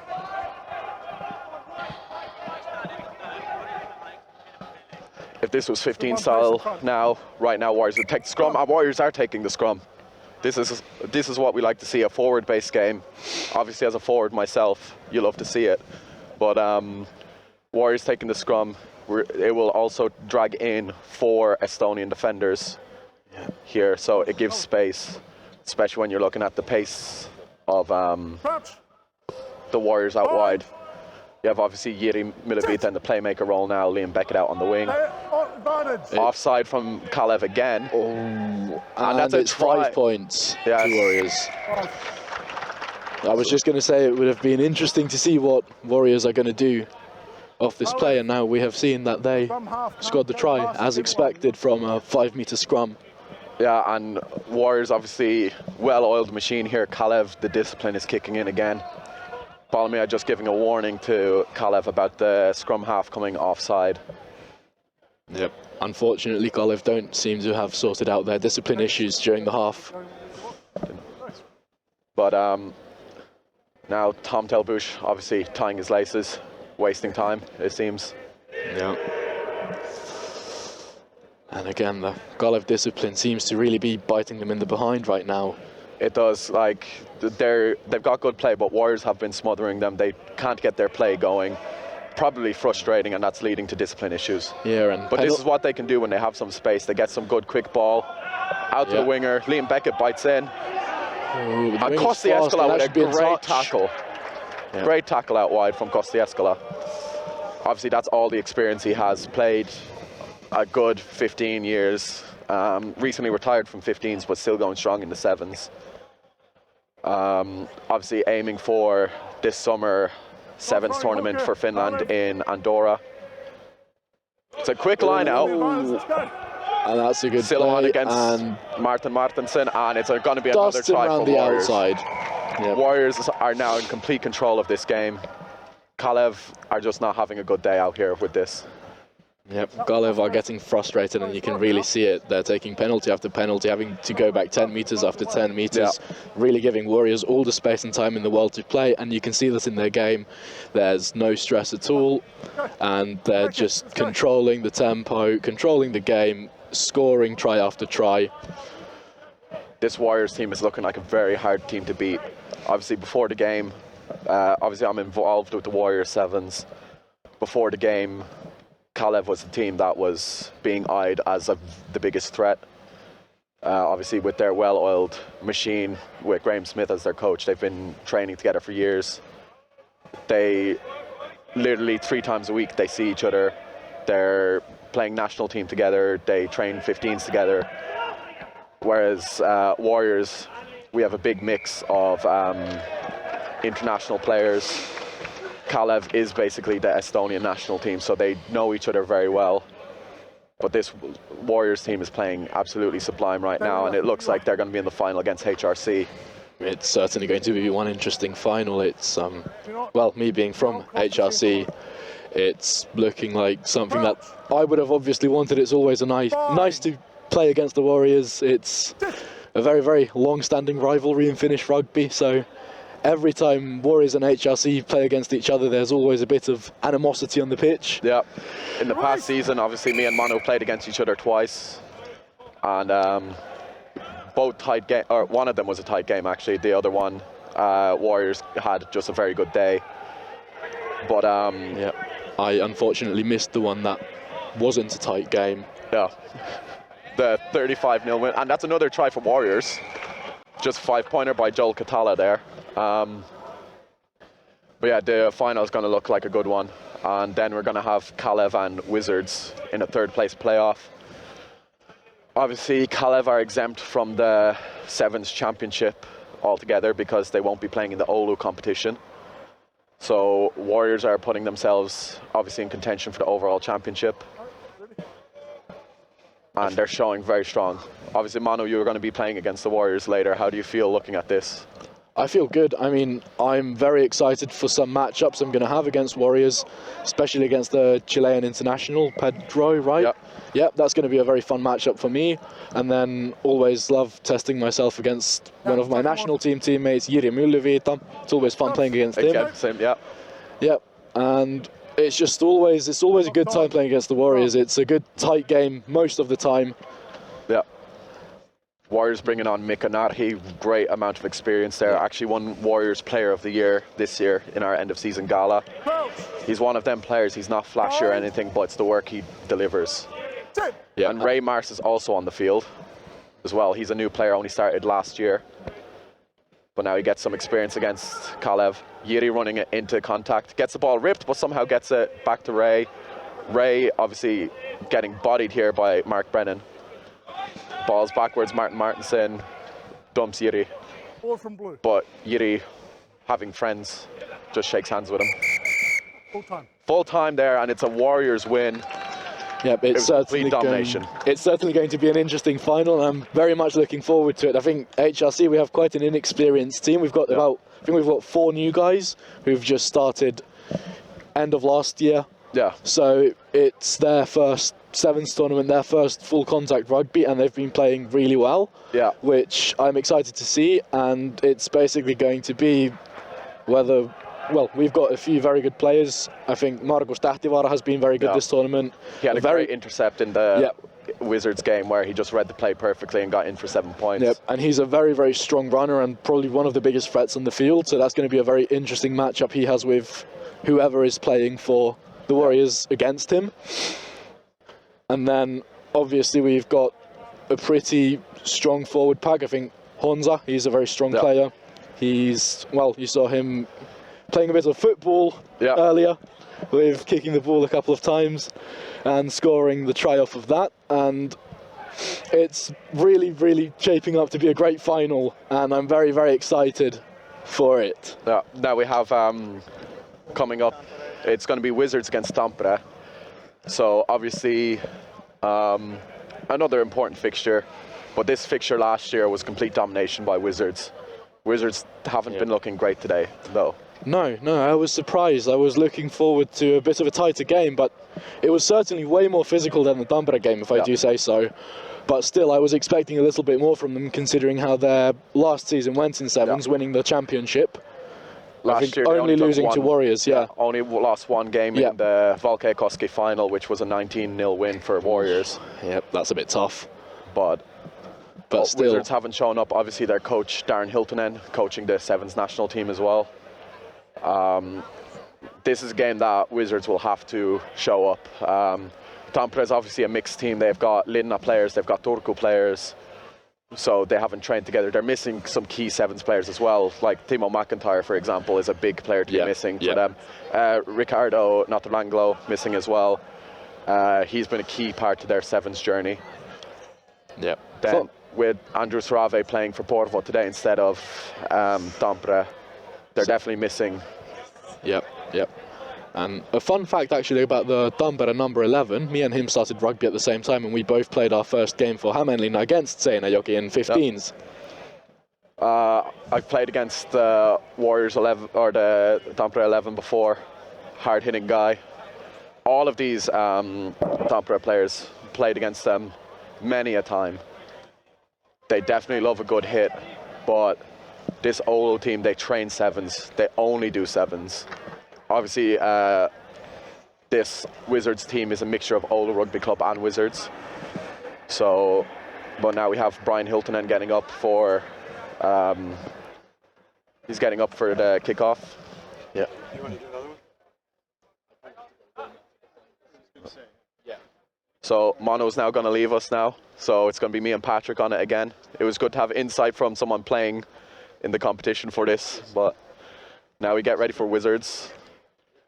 I have never done anything like that before, so it was interesting. Wanted to have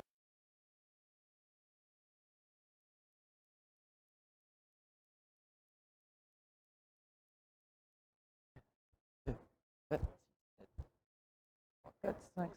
Sit. Yeah, good. Opéré. Odu. We're getting ready for the kickoff. Thibaut in the middle. Brian Hiltonen with the kickoff, the son of the Darren Hiltonen. And that's a knock on from Tampere straight away. Obviously this is a game that's going to be very important. Both teams can make it into the 3rd place playoff to face Kalev later.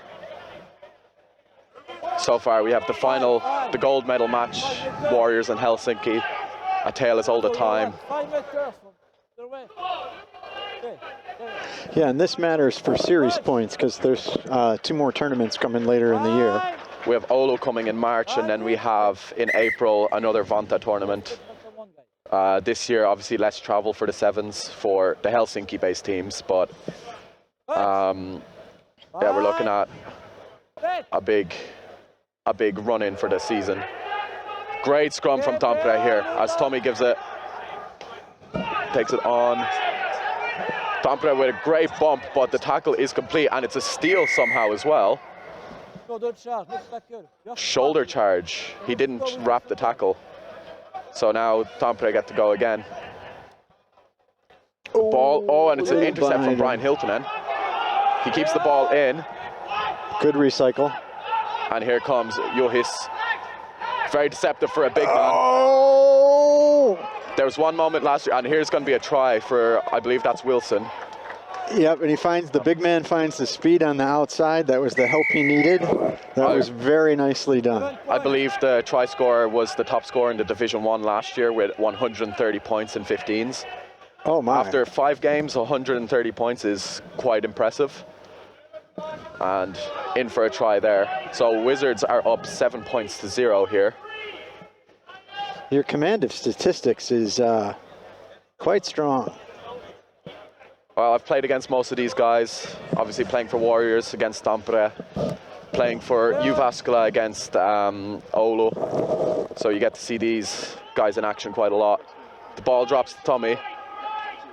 He gives a good stutter step and he has space, but no, that's a big hit. 2-man tackle, messy play. Juhis with a good tackle and he's over the ball. He leaves it though. Advantage called. Referee hasn't said why. And the prop getting through. Great steal Good from steal. Oulun. And they get the penalty, not releasing.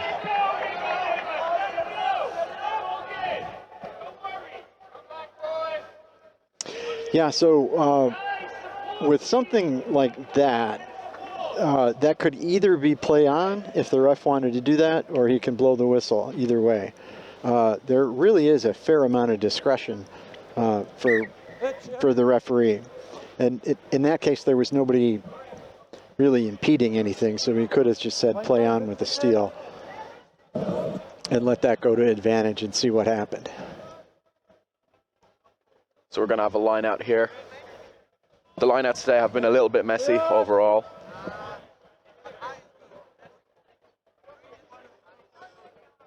Oulun, one step, yep.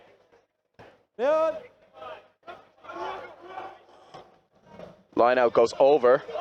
So Tampere have the ball. Oh, and the tackle actually puts the prop into space. That's a little bit of a high tackle. Referee's not called. Yep, advantage for the high tackle, up on the shoulders. Yeah, advantage was actually for the knock on. Up, Bobby, fast. Look on, Tampere.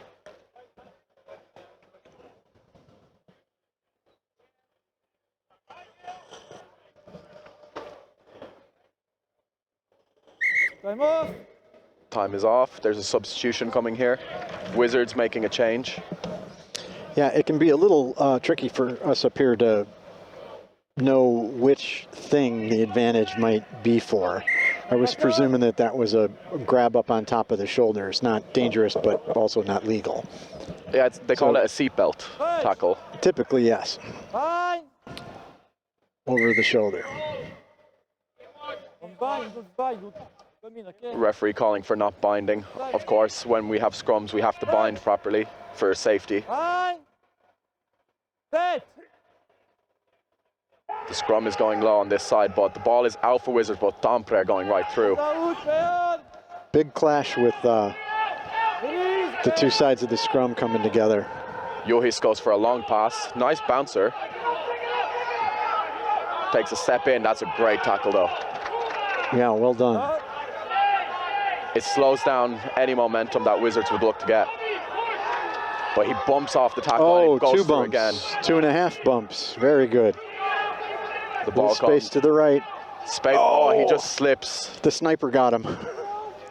Of course, in Finnish rugby, we have enough money to hire snipers for this, so. And here goes for the corner, and Dummy gives up on it. He knew he wasn't going to get there. This is going to be 14 points to 0 for Oulun. It is. He's fast. Proper fast. Wizards of Oulun taking a firm command of this game. Tampere have been very dominant in the forward area, but Wizards just more speedy.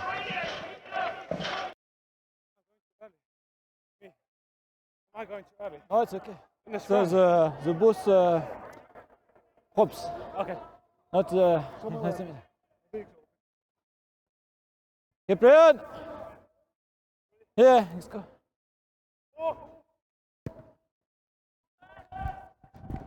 Play on, use the feet.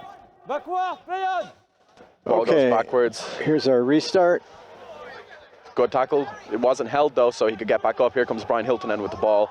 A young lad, I think he's only 19, but has gotten a lot of rugby experience recently. His dad, obviously being national team coach for the Sevens, definitely helps. This is a big guy running nice through, bump. and he's just powering through.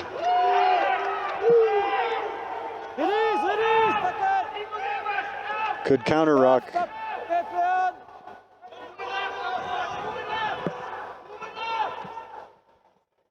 Oh, that was an unfortunate pass. Not quite clean enough.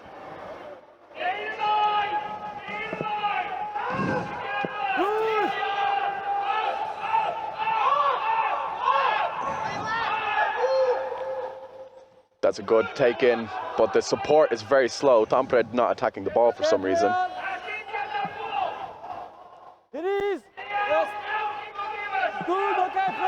It's a knock on. Oh, unfortunate knock on there. That could have been the turnover they needed. Lots of space around the outside had they been able to advance and get any support.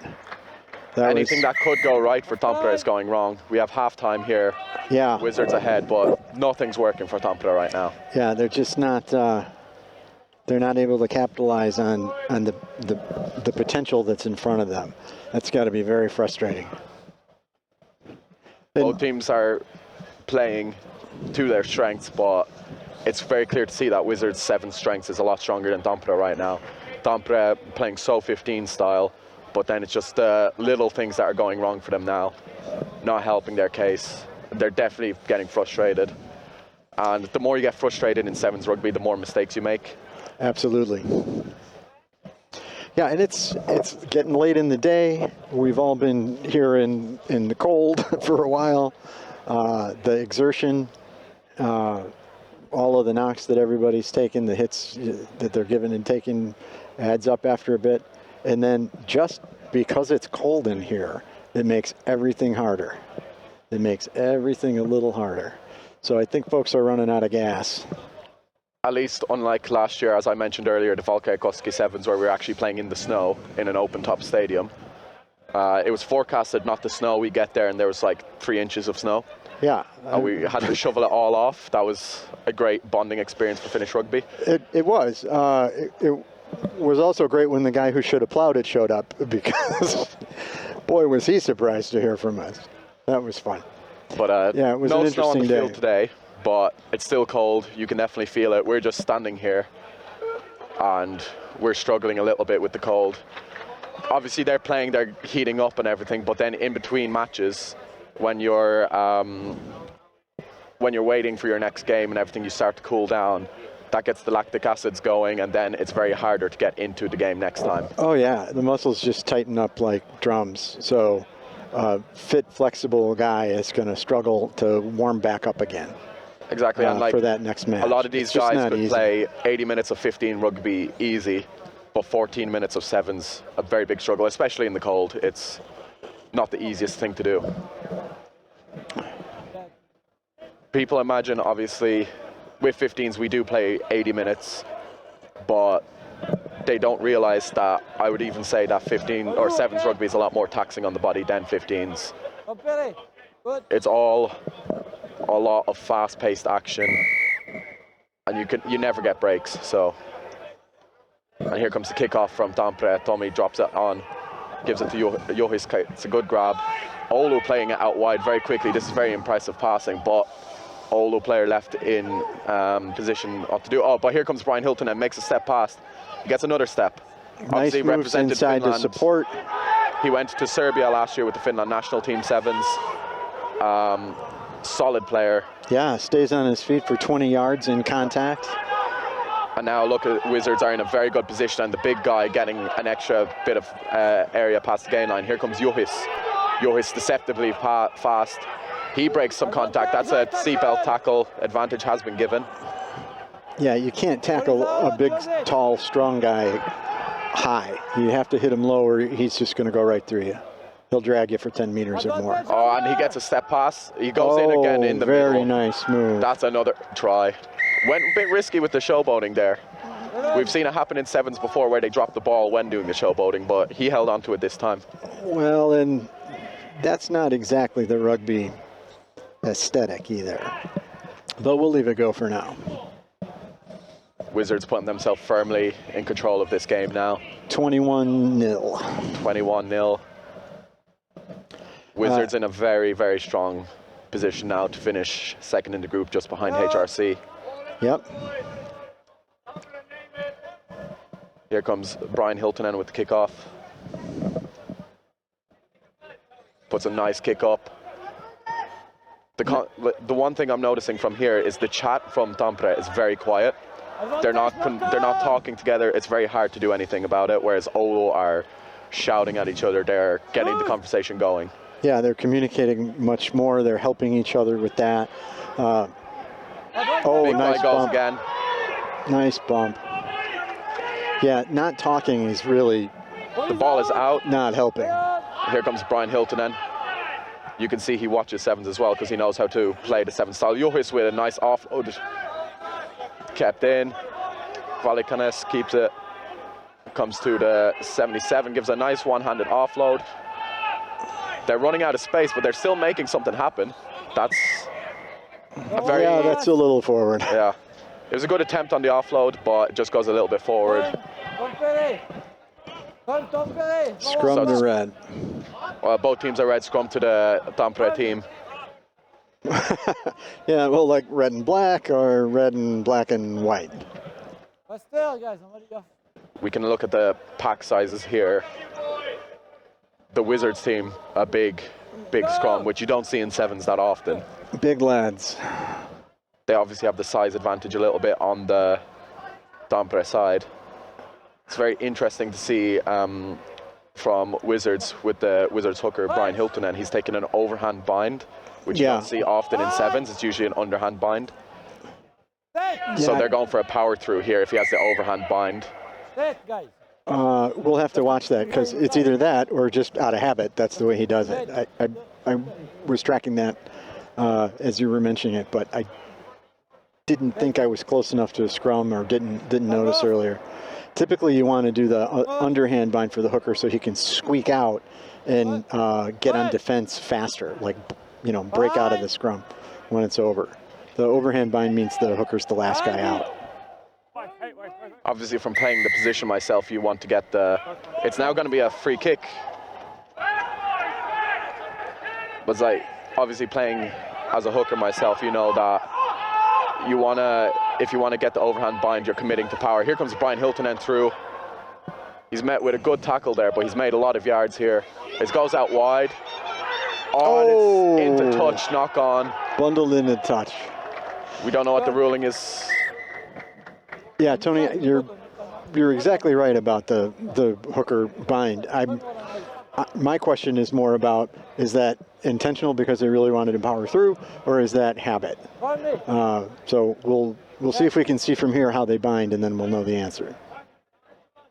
I imagine with Darren Hiltonen, obviously national team coach, he's gotten this. Obviously on defensive scrums, it looks like they always go overhand binding. Yeah, I'm just looking to see an underhand one, and then we'll be able to render an opinion, I suppose. It looks like Wizards want to go through every scrum that Tampere have, especially seeing as Tampere have been powering through them already. That's more stable from Wizards, so maybe that overhand bind from the hooker is a good call. But that's a rip from there, and it's going to be a try for Wizards out of absolutely nothing. Yep. Thin air. That's a 5-pointer. Pure magic. Right out of thin air. So that puts us at 12 for this half. 5 points. So overall, I believe it's 26 points to 0. That's what I have. 5 minutes. Wizards are now starting to look like the team they were last year. Obviously against HRC, they didn't look like the same team, and HRC got a very good commanding win over them, but now they're looking back to their best. It is good, guys. Yeah, their communication is good, their creativity is good, their fundamentals seem to be quite a bit stronger. They're just having a better game. Obviously for Tampere being a mixture of 3 teams as well doesn't help their case. You have Linna guys, you have Turku guys and Tampere guys, so it makes it a lot harder. The pass is just wayward. Tommy Keränen does very good there to get the ball back, but it's a steal from Oulu as well. Nice work. Now Wizards are playing with a lot of confidence right now. They have no pressure on them, they're playing with a lot of confidence, and it looks like Tampere are getting frustrated, making some small mistakes. Obviously the cold isn't helping. Catching a ball when it's freezing, the ball is going to hurt the hands, so. Tampere, line out. No. One guy. So after this game, we'll only have the third place game and the finals. So we'll have, as it looks now, Kalev against Wizards for the third place playoff, and then the big game of Warriors against HRC for the finals. Yeah, now that should be old school fireworks. The line out went over, Tampere have it, it's a knock-on advantage as well. Wizards are over the ball, but we're going to go back for the scrum. Yeah, to your point earlier, when you don't have 5 or 6 practice sessions with the same group of guys, you really don't know what someone's going to do or where someone's going to be. Like, you're just doing loose play on instinct with not a lot of structure and not a lot of understanding of people's playing style. So it really matters. You have to rely a lot more on individual brilliance in that case, whereas these teams that train together are getting a lot of, it's a penalty. Yeah. But yeah, these teams who train together, you can see they've got team play, whereas here it's individual, hoping for passes. There's no real cohesion in anything happening, and Oulu have made another rip. Another steal. Yeah, it's just all speculative play. Yeah. There's not a lot of meaningful structure. Wizards obviously trying to save the bodies. That's full time. Wizards have now gotten a very convincing 26-0 win over Tampere. The next games, obviously, we're going to have Wizards against Kalev in the third place playoff, and then followed by the big finale of the Helsinki derby, Warriors against HRC. 2 big games coming up, 2 very, very fun games to watch as well. We're going to take a small break in between games so Oulu can rest before their next game. We'll lead this off with some video footage as well. Cheers, and see you guys back in a little bit. More game, we can.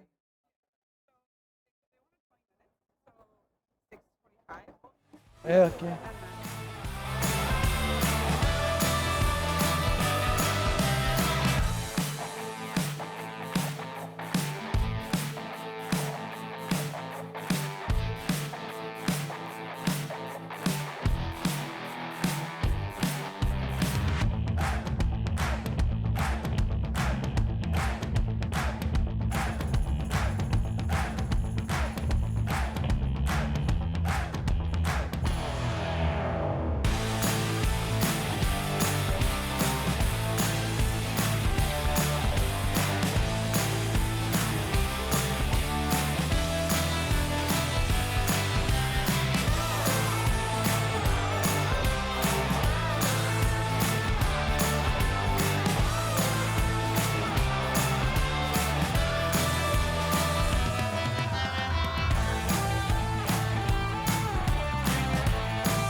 So who am I with? Elias Smith. Oh yeah, and what do you do? I play rugby in HRC. Okay, you're here in the audience.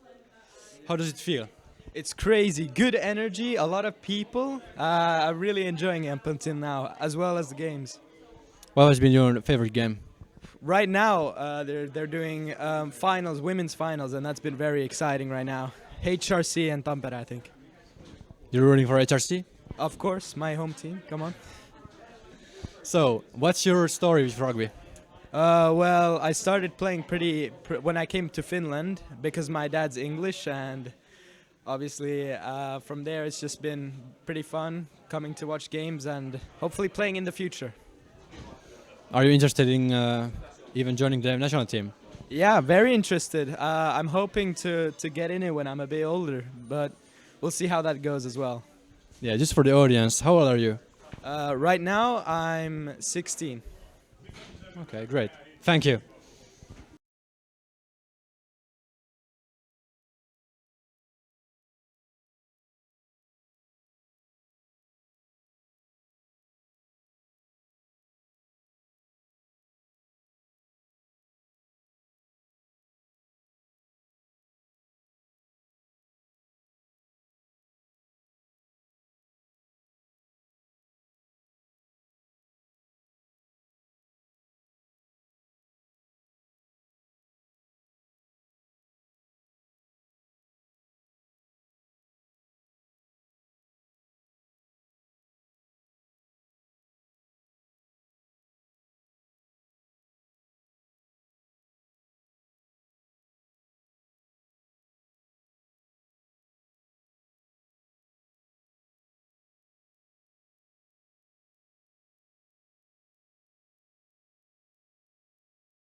Sun nimi oli Kiira. Kiira, joo. Yes.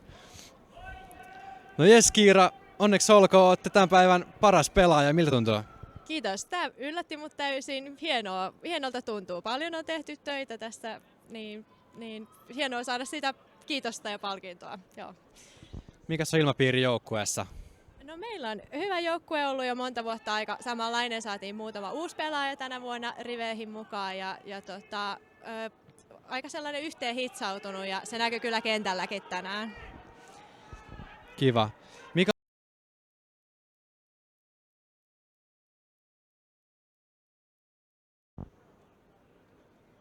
Sun nimi oli Kiira. Kiira, joo. Yes.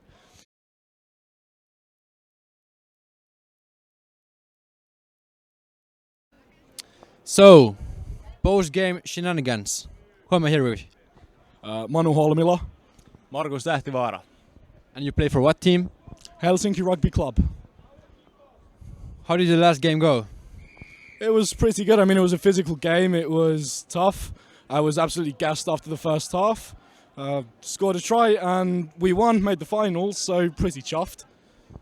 Feeling good. Had some good tries in there and feeling good about that game. Great. I'm going to ask you about your background with rugby. How did you find the sport? Well, I'm from South Devon, born there, so I guess it's in my blood. And I don't know, I just started playing when I was 16 because I thought it looked fun and I was finally sort of big enough to join the men's team. And I joined, started practicing, training a lot and got to where I am now. Great. And you, Marcus? Well, basically, I like smashing and tackling people, and I think rugby is a great sport for that. Whatever you do, I've been playing for around 9 years now, and it's the best sport I've played so far. So it's a good sport to look. You look good, guys, big guys. How big do you have to be to join the national team, for example? I mean, we've got players ranging from 70 kilos to 140 kilos, so there's really no like upper or lower limit for it. Just you play good, you're on the team. Is it the same for you? whatever size you are, we'll fit you in. Whether you're 70, 100, we're both 100. We fit in very well. The heavier you are, doesn't matter. You'll be prop. If you're light, you'll be hooker. We'll find a spot for you. Doesn't matter. Hookers are 100 kg. You're light, you'll be scrum half. Come on. Or a wing. Or a wing. Great. Thank you, guys.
We're just 2 minutes away from the beginning of the third place playoff match.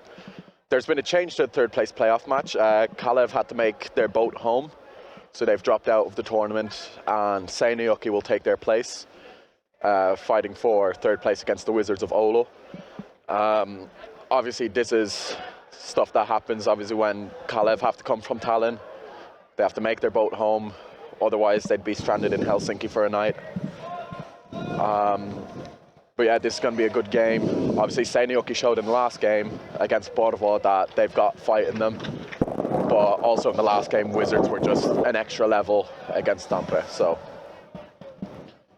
then after that, it will be followed by the big game, the Helsinki derby of HRC and Warriors Rugby Club.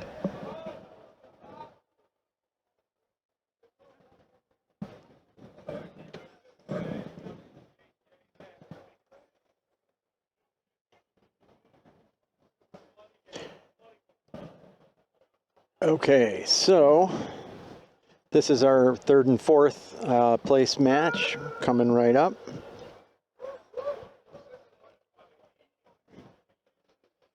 And I'm not sure what the scoreboard is going to say for which team is which.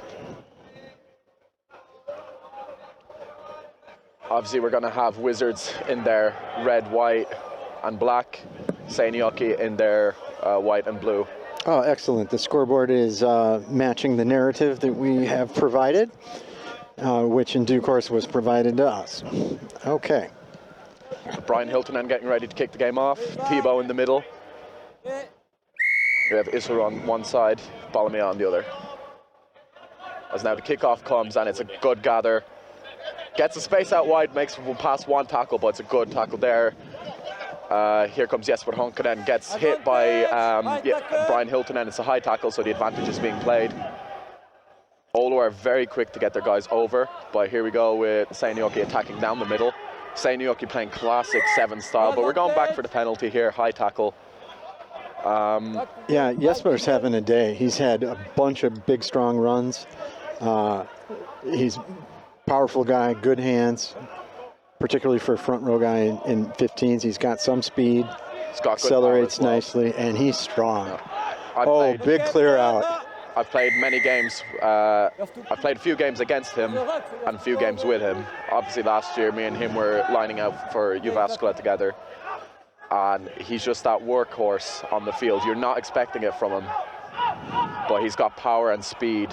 And it's the speed that surprises people. Yeah, it's a little deceptive. The power you can see there, he's just driven an extra 10 meters, but Seinäjoki are doing some good work here. Obviously Jesper, a Kuopio Rugby Club member. This ball comes out wide for Seinäjoki. A bit blinded by the light, so I can't see who it is, but it's out for a line out. Yep, bundled into touch. Wizards are going to get the throw in. And out, and out. In the far corner, you can see Warriors warming up for the final. Yeah, Seinäjoki's looking actually really, really pretty well put together right now. They had nice flow there, good skills, you know, nothing let them down. Nice movement of the ball. That's a kick up field. It's got an annoying bounce. One of them, you don't read it that well. But Oulu are a bit lazy to chase up on that one. Only a one-man chase gives Seinäjoki time to gather, but that kick there leaves a lot to be desired, but it somehow looks like it nearly worked. Oh, it did work out. Yeah, I wasn't sure if he was on sides or not. I couldn't quite tell. The referee takes a hit there. So we're going to go for a scrum for Seinäjoki. Obviously, sometimes the referees get in the way, but in rugby, if the referee gets in the way, at least they acknowledge that it's their bad, and then we move on. And we're going to start off with another scrum. Seinäjoki scrum. It looks very big, so it's going to be.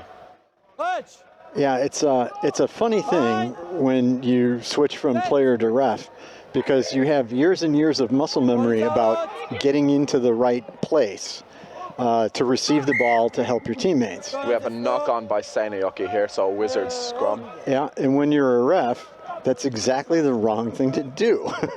You don't join the line. You need to stay well away from it so the players can do their playing. It looks So it's a thing. It's an adjustment for as we newer were refs to talking make. about earlier about the binds.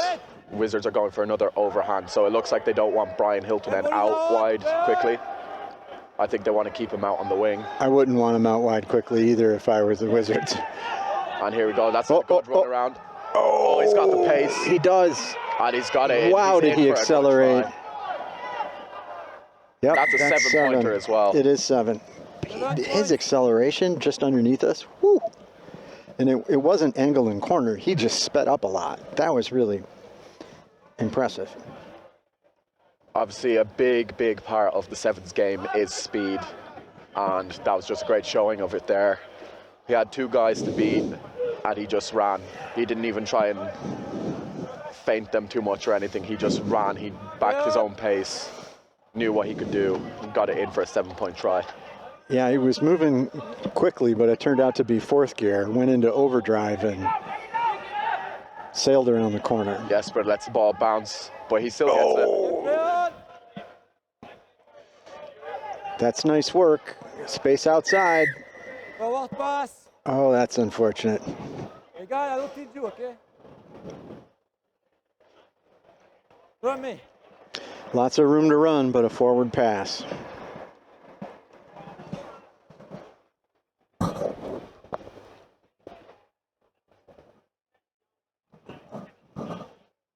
So now we're going to get in for another Oulu scrum. Yeah, I'm waiting to see the Wizards do a scrum where the bind isn't over the top. So then we can tell if they're making a choice or that's just what the guy does all the time. I'm still wondering about that. It looks like they want to keep Brian out wide. That's why they're bounding him in. It looks like Johis tries to get out quicker.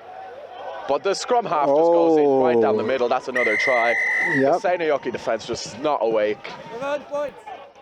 Yeah. Wizards in for a second try. This is something you have to be off scrums, especially in sevens. You have to be awake on defense. Yeah. Seinäjoki were caught napping. They really were. There was quite a bit of space there. No one laid a hand on him. No one even reacted much. He was well away before they went, oh geez, I better turn around. If you give any fast player even a 5-meter gap, there's no way you're stopping them. And that gap was maybe just about 5 meters, but it's too big a gap for you have to accelerate to change it. They're already at full speed. You can't fix it. Yeah. In 15s, maybe that 5-meter gap gets closed, but not in sevens. Good 2-man tackle there from Wizards. Seinäjoki are being pinned in their own half. They've not really explored much of the Wizards' half, barring the start of the game. That's a bit of rolling on the ground, and it's going to be a penalty. One extra roll. Only one time. He did that earlier in the day as well. And Oulu go quickly. Johis down the middle. He gets the offload out wide. It's just not far enough. That was not the best offload we saw. That was an easy try if he would have made a better pass. Brian Hiltonen now. That's a nice offload. Nice offload to Johis. Johis getting against Jesper, 2 national team players there against each other. Nice work. The 11 now with it. He's running. Oh, he's trying to go wide, but he's met with a wall of Seinäjoki. Brian Hiltonen now looking. Referee calls use it. Good defense so far. Getting pushed back a bit. Wizards are settling down. Now they're going to go wide. They got all day wide. And it's the 9 again. Yep. In for another 7-pointer. Well, he hasn't put it down yet. But there's 7. 21 at the half. We have halftime, 21-0. Wizards clearly dominant over Seinäjoki. Seinäjoki had a very promising start, but Wizards are just... They really did. Their shape was better. They were more connected to each other. They looked like they had structure and they were using it. And that lasted about 2 minutes, sadly. Well, in sevens, 2 minutes is obviously 1/7 of the game, but you need to be there for the whole game. And obviously Seinäjoki, you can see they're a lot bigger guys, a lot more forward heavy. They don't have the athletic backs that Wizards have, so you tire out a lot quicker, especially when Seinäjoki are playing a few props. Props aren't known for their gas tank or running, so it tires them out. Fair enough, fair enough. So takes quite a bit for the big fellas to get after this second half, then we're getting the Helsinki Derby Warriors Rugby Club.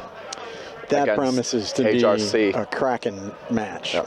Obviously, Warriors in 15s, 2 times in a row champions, making it their 10th championship. HRC, the second most winningest team in Finnish rugby. They've got 7 championships to their own right, and they did a 3 in a row most recently. The most 2 recent champions in Finnish rugby, actually, Warriors and HRC for 15s. HRC are always a strong contender in Finnish 7s.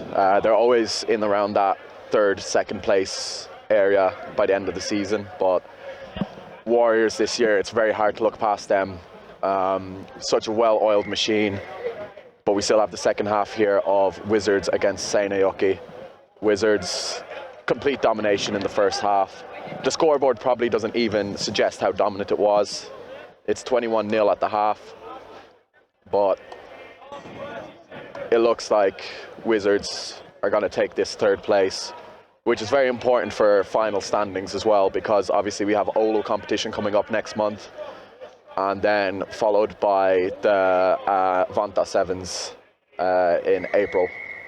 Mikko Lippmanen onto the field now with a kick-off. It doesn't go 10, so we're going to have a free kick on the middle.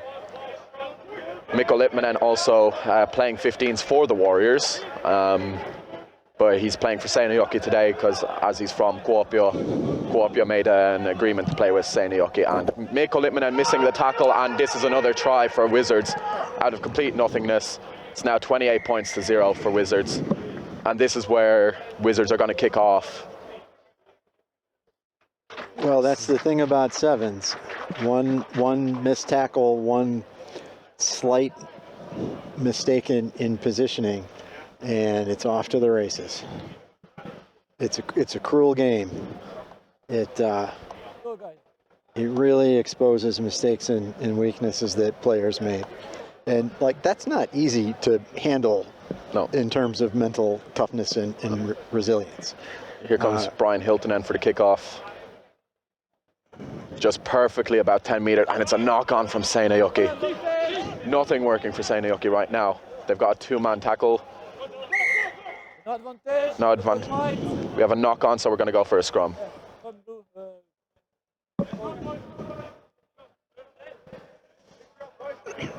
And the big lads are right down underneath us. We'll get a nice view of this.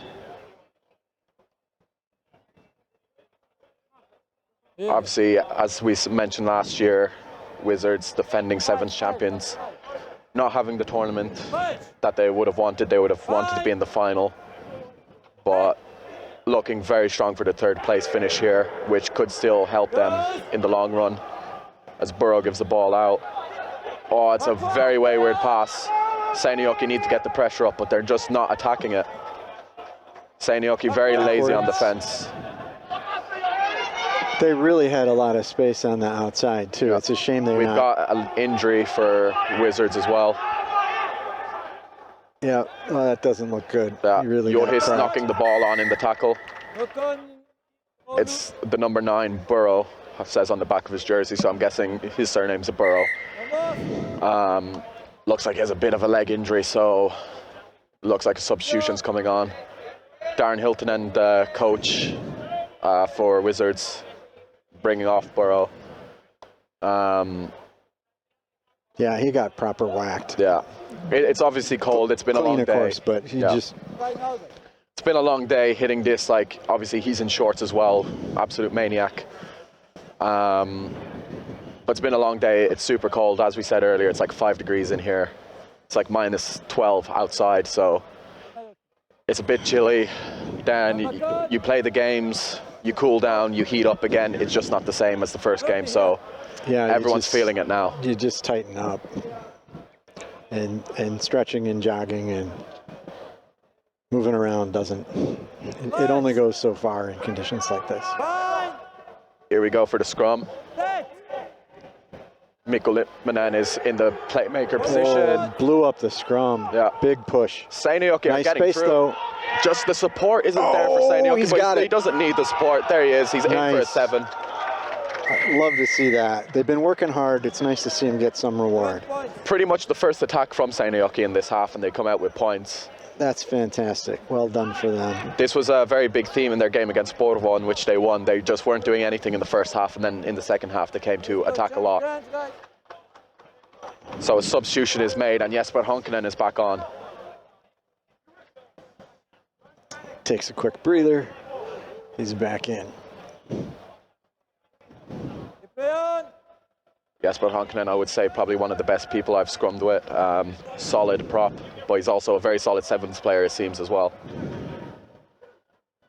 Yeah, he's kind of a new school prop. He's got great overall rugby skills. We have a high tackle advantage. He can do an awful lot more than, you know, just push a scrum. Should be 2 penalties there, not releasing, and the high tackle. Cupper cone. In sevens, you never really want to go tackle high. If you're going to go high, you want to rip the ball out. But going for these high tackles is such a 15s style play. Whereas in sevens, you kind of want to get yourself a bit lower. You want to get these speed bump quick tackles so you can get up and make a jackal. But right. Then it's happening a lot here that the 15 instincts kicks in. They're going for the higher, bigger hits. Yeah, we're just not seeing a lot of turnover ball at the rucks in the men's game. In some of the women's game, particularly Tampere, a few players there were tackling, springing up instantly, and getting right over the ball and winning penalties. Yeah, and like the only 2 teams in the men's that are really going for these turnovers, Warriors and HRC, and appropriately they're in the final against each other. Well, generating turnover penalties Here comes Johis. Is a great way to advance in a tournament. A good pass, but maybe a bit too much power on it. But does he have gas out wide? He does. Does Mikko have him? I don't know if we can see it on the camera, but the stutter step. Move, yeah, the off-speed move. Fake That's a Mikko out. 5-pointer. Wizards in complete control. There's nothing else to say about it. Obviously, Seinäjoki were not supposed to be in this game. It was meant to be Tallinn Kalev, but they had to drop out because they had to go catch a ferry. So yeah, it would have really been an interesting match because the style differences between Wizards and Kalev are, you know, fairly stark. But Wizards are pretty big. Yeah. As well. I mean, it would have been a really interesting match.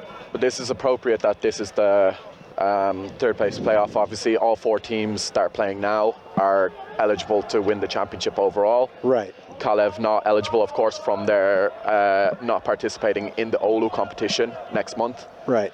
So it's appropriate that these are the teams that are getting there. Yeah, it is. It's just a bummer because that would have been such a nice matchup. Okay, we have a penalty for Seinäjoki for not releasing. It's a tap and go. Oh, that's a nice little hit. A bit of whiplash on it. We have a knock on. Great tackle from Brian Hilton in there. So it's going to be a scrum down to Wizards here. Yeah, and let's see what the clock says. Give or take, we are at 30 seconds or a minute of open play. So it's winding down. But the scrum is right underneath us? Yeah. Yeah, this time they're both overhand. Early push indeed. It's actually for an illegal bind. Yeah, the ball. It's an interesting idea, just doesn't pan out as he wants it to. Hard to see down there in the corner. It's a line out in favor of the Wizards. They got in favor of Seinäjoki, sorry. They got the Wizards player out. Jesper Honkanen is on the throw. You probably can't see it on the camera, but Jesper has played as a hooker, so he knows how to take a line out. It's a good line out, good contest. Jesper with the speed. Here he comes, gives it into the 15. It's a good hit in the middle, but he gets an extra meter he shouldn't have gotten. Jesper is now a playmaker somehow. I will message the Jyväskylä group chat to get a fine for that, but that's a try. That's a 5-pointer. Very nice face. Very nice face there. I feel like Jesper Honkanen's ability as a prop has now to be taken away because he should not be doing that. He'll have to take a couple of fines later for that. Well, let's talk about the good thing that just happened. That was a really nice play from the line out. It opened up nice and wide. Mikko held onto the ball long enough to commit the last man. It looked like he might be in trouble there, but he got the pass off and he got his mate into the try zone. It just goes to show that Seinäjoki have the ability, but they just don't have it at all moments, whereas Wizards were just on top of everything. Now we can see HRC coming onto the field. Manu Holmela, obviously 3 national team caps, warming up here. Raimo Martinen is there as well. Markus Tatavari plays 7s for the Finnish national team as well. Been to Serbia twice, but then we're looking at the Warriors here. We have Pedro, obviously nearly represented Chile at the World Cup. We have Jiri Milevita warming up to come on. Tom Telbush, he told me that if he was in the Rugby 25 game, he'd be rated higher than Antoine Dupont. Maybe not, but he says that. We probably have Silouan, Pascard, Kossi Eskola, 7s national team captain, of course, will be probably captaining this. We can see from the warm-ups of HRC here, though, that they've got some proper 7s play. And they've got some good passing. They get the ball out wide. Whereas Silouan is getting naked again for some reason, but... That seems to be a theme that should be discussed elsewhere. Yeah, well, the thing about Silouan is he's a typical Frenchman in this sense, but it's very cold in here, so I don't see why he was shirtless and everything walking around. He is fond of his Speedo. He is very fond of his Speedo. I feel like we should leave it at that, but it's worth noting. I remember... Not afraid to sport his swimwear. I remember over the summer, we went on a weekend trip with him, and for the whole weekend, he had nothing but the Speedo on.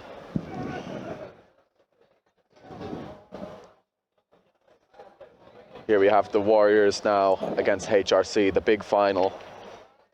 The most appropriate final as well, the 2 most important teams in Finnish rugby when it comes to trophies won. Warriors current 15s champions. Let's see what the lineup is looking like. We have Joel Katala starting. We have Pedro, we have Tom, Jiri, Silouan Pascard, Liam Beckett and Kossi Eskola. What a strong squad that is from the Warriors. That is. As we mentioned earlier, Silouan Pascard absolutely bodied Osiaro in a game, and that doesn't happen easy. Kossi Eskola, a great leader in Finnish rugby. The Iron Man of 7s. He has been playing 7s on the national squad for I was talking many to a year. During the break, and he said that he's actually been lazy today, which doesn't show. No, it doesn't show at all because he's been winning turnovers left and right. Yeah. He says it's been a lazy day for him, so if that's a lazy day, I don't want to see what he's like on a try-hard day. Well, if you've ever done running training with him, lazy is not the word. I actually have done running training with Kossi and I puked, so... Yeah, the way that guy does a Bronco makes speed merchants feel insecure. Yeah. So Tom Telbush to get the kickoff, obviously. The next coming of Antoine Dupont, as he says. And here we go for the Vantaa 7's final. Isuru Pereira in the middle, Palmi on one side. I'm presuming Thibaut on the other side. Here's the deep kickoff from Tom Telbush. Helsinki have the ball, and it's just a big hit from Silouan. And Joel Katala meets Manu Holmela high. There's an advantage for a high tackle. Raimo Martinen gives the ball out to Tritter. Tritter gives it out. It's a good tackle. Tackles. But the offload there, Elias Tritter, oh, it's a forward pass as well. I don't know why Tom's kicked that away, but it's going to be a scrum in favor of the Warriors. The Warriors scrum is scary when you're looking at it. It's going to be Pedro, Silouan and Kossi. Absolute pure power in this. Yeah, I feel like Warriors are okay with slowing things down and going for a scrum. Warriors going particularly for with the bind as well, as we were talking about earlier. Yeah, they've got the power. They also have quite a bit of speed. Jiri taking the playmaker role. Fun fact, he's played for Finland 15s and 7s. Referee never called set, but they did set it. And Tom Telbush goes down the side, gives it to Joel. Joel, for a small guy, has bumped through. And he's still going. He gives it off to Tom. Tom Telbush is in for 5 points. And Warriors take a 5-0 lead in this final. That is the start that the Warriors were hoping for. Obviously, Warriors coming into this tournament as heavy, heavy favourites, looking at the squad they had. especially when you're looking at guys who didn't play today, like Stephen Gamble and Rhys Morgan. Bruno Petit obviously not playing today, 3 of the better sevens players. So when you're missing 3 of the best players in the sevens and still looking absolutely dominant, you know you're in a very good spot. Yeah, it's also nice to see some of the second season guys coming in as subs over the course of the day for the Warriors. Another deep kick. This seems to be a running theme for Tom today. He wants to get that ball deep. Oh, he played on the ground. That's a knock on Warriors with a sure scrum. Is. It's going to be a 5-meter scrum for Warriors, and we've seen what they did against Kalev with 5-meter scrums. Oh, that is unfortunate for HRC. That's just the wrong place to have that happen. Warriors in a commanding position right now. Obviously, HRC managed Mikko Moilanen as their coach for the sevens, I believe. Yeah, look at all the space setting up on the right-hand side. It's mainly the speed out of the scrum as well. You have Liam Beckett on one wing, Joel Catala on the other wing. Liam Beckett, the fastest man in Finnish rugby. Maybe. He disputes that, like he says it is. Here comes Jiri going himself, never passes, and gets a 7-pointer. Yeah, that one made sense. Yeah. That was a good one to keep. So that's now 12 points nil for Warriors. Jiri Milavita getting in for a try. He's scored a few today, and he's doing it in front of three or four. He's having a good day in front of the sevens national team coach, who's obviously coaching Oulu today, but watching all of this. So definitely putting his name in for a shout for that Andorra trip in June. Here comes next coming Antoine Dupont for the kickoff. If he really said that, you got to believe he was joking. He's a quality. He's a quality player, but like Dupont. Here comes Silwan Pascal just bumping through everyone and still with the ball somehow. He gives it to, I believe that was Tom, who just gives it out wide. And Liam Beckett in for 5. There was a bit of a shove after the try there as well. Helsinki getting frustrated already. Yeah. Obviously, there's a lot of animosity between these teams. As a Warriors player myself, the HRC game is usually a very, very violent contact game, and you leave no love lost on the field against each other. Obviously, big rivals for a long, long time now. Yeah, but that said, like it's grudge match game, but it's still rugby. Yeah. There's still good sportsmanship for the most part. It's a mutual respect that we have to go hard on each other. Right. So the ball is dropping, it's very deep, and Tritter does not read the bounce at all, but he finally handles it. But Silouan getting very low, and that's what we're talking about the tackles earlier. You want to get very low. So Joel getting caught by attacking the ruck when he had no right to. Yeah, that was a penalty you'd see from a less experienced player, usually. One thing we're noticing here is Sevens national team player Marcus Tatavara not getting into the game at all. He's not being given any opportunities. He's sitting out wide, and that's obviously going to be a big deal. Kosciuszko is just running around with the ball. He's waiting for something to happen. Nothing's happening. Tom with a long pass out to Jiri. Jiri gives the ball out to Pedro. There we go. Pedro has space, and he sucks in the defender, and now Joel has pace to go. He doesn't back himself, though, and he gives a good offload to Pedro, and it's knocked on, actually, in the tackle. Joel didn't back himself in it. He slowed down waiting for the support. I believe if he would have actually just backed the pace, he would have scored there himself. It's going to be a HRC scrum now, though. Yeah, a little tough to see, but I feel like he had pace there. Yeah, he slowed down a lot there and was waiting and invited in the contact. Right. Especially when it was a bigger guy against him. Obviously, Joel, not the biggest of guys, but he's got the heart of a lion. Yeah. I think he might have been better served to use his speed there. Yeah. Here comes the scrum now. Elias Tritter with the input. Yeah, the defender actually read that really, really well. So huge shot from Warriors, and Warriors have actually won it. And Tom Delpouche goes down the blind side. And the next coming of Antoine Dupont.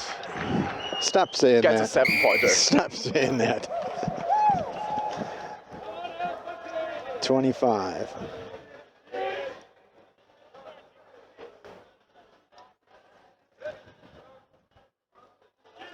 Okay, well, it looks like we're about 6 minutes in on normal time, not referee stoppage time. Time off for some subs here, so we probably have a minute and a half or so of open play. Yeah, HRC's got to be a little frustrated. This is not not going the way they want it to go. They've not had much opportunity for ball, and when they've had it, they've either had bad bounces, bad luck, or small mistakes that... There's the deep kickoff again from Warriors. And look at that, up as a line, they're all there. And Joel gets to read the pressure. He gets an offload to Silouan Pascard, who's in for another try, 5 points. Yep. Warriors complete domination over HRC here. This is not the final that HRC would have been wanting, but Warriors have shown absolute domination. The sevens style play from them has just been eating HRC alive. Yeah, that last passage or play is kind of how the whole day's gone. Long kick back, under a little pressure, ball not handled cleanly. Warriors. Tom goes for the short one this time, but did the doesn't work travel to 10. capitalize. So the first time that Tom goes for a short kickoff, it doesn't go 10. So HRC are going to have a free kick on halfway. Yeah, this is their first real opportunity to get out of their own half. HRC have not had much ball in hand, and it also looks like Manu Holmla is not on the field anymore, so that's a big miss. Here comes Hansa, that's a forward pass. It was. Yeah. So HRC get the ball and they lose it straight away. Yep, and halftime. And it's halftime. Yeah, they just did not have many opportunities, and they shot themselves in the foot a bit when they had the ball. Yeah, tough day. Tough day it's a very tough day in the office for basically everyone who's played against Warriors today. Kalev obviously had a very promising start against them, and then after 2 minutes, Warriors got into the game and complete control. Now Warriors are going to start making some subs. It looks like they're going to bring in some of the lesser experienced guys as well. It looks like Topi is coming on, obviously a young player, only 18 years old. HRC, obviously, the game's not over, anything can still happen, but you can see the heads are down, hands on the hips for HRC, and the body language shows that they're not in it. Whereas Warriors are just cool, calm, collected. Yeah, they're oozing confidence right now. 30-point deficit is quite a mountain to climb. But that could, that could be 4 or 5 tries. Yeah. That can happen in 7 minutes very easily. A couple of interesting bounces, a couple then when of you mistakes. look at the Warriors bench can as well, happen. having Mika Narhi, obviously, what a player to come on. Like, you have the young experience in Topi. He's played a couple of games, but he fights a lot. Yeah, is Mika still the most hated man in Espoo? I heard that he has a rival now, seeing as... I think he's no longer the most hated man in Espoo. Well, there's high chances he is. He's in the top 3 for sure. I mean, if you've spoken to Mika, sometimes you can understand why they hate him, but... Fair enough. This is a little bit of an inside joke. Mika had played for the Espoo Ice Bears for a while, years, and then switched allegiances and started playing with the Warriors. So his old mates perhaps were not happy about that. So the joke has always been he's the most hated man in Espoo, particularly when Warriors are playing Espoo. Okay, second half's about to start. There's been one change. Topi has come on for Kosti Eskola. So Kosti has taken a bit of a break. Yeah, we may see him again. You never know.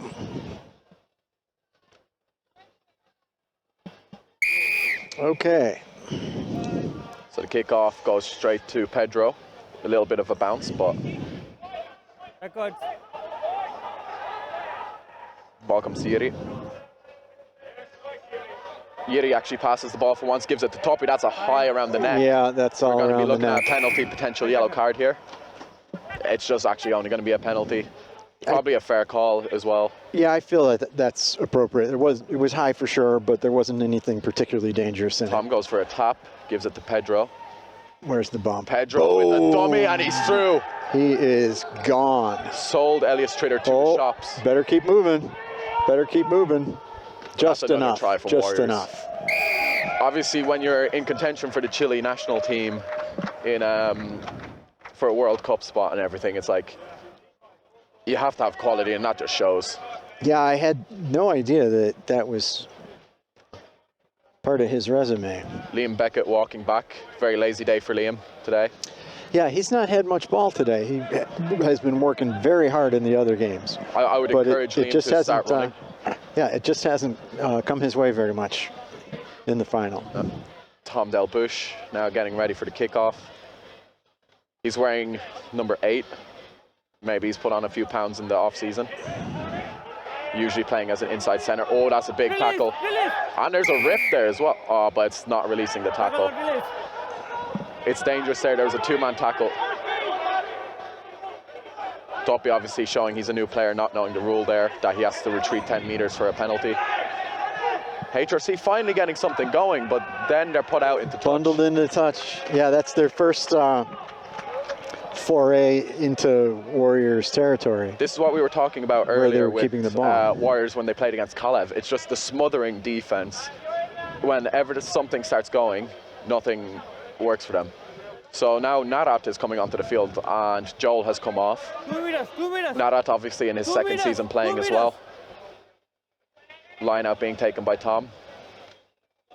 Yeah, he's a newer player, but fast and ferocious for his size.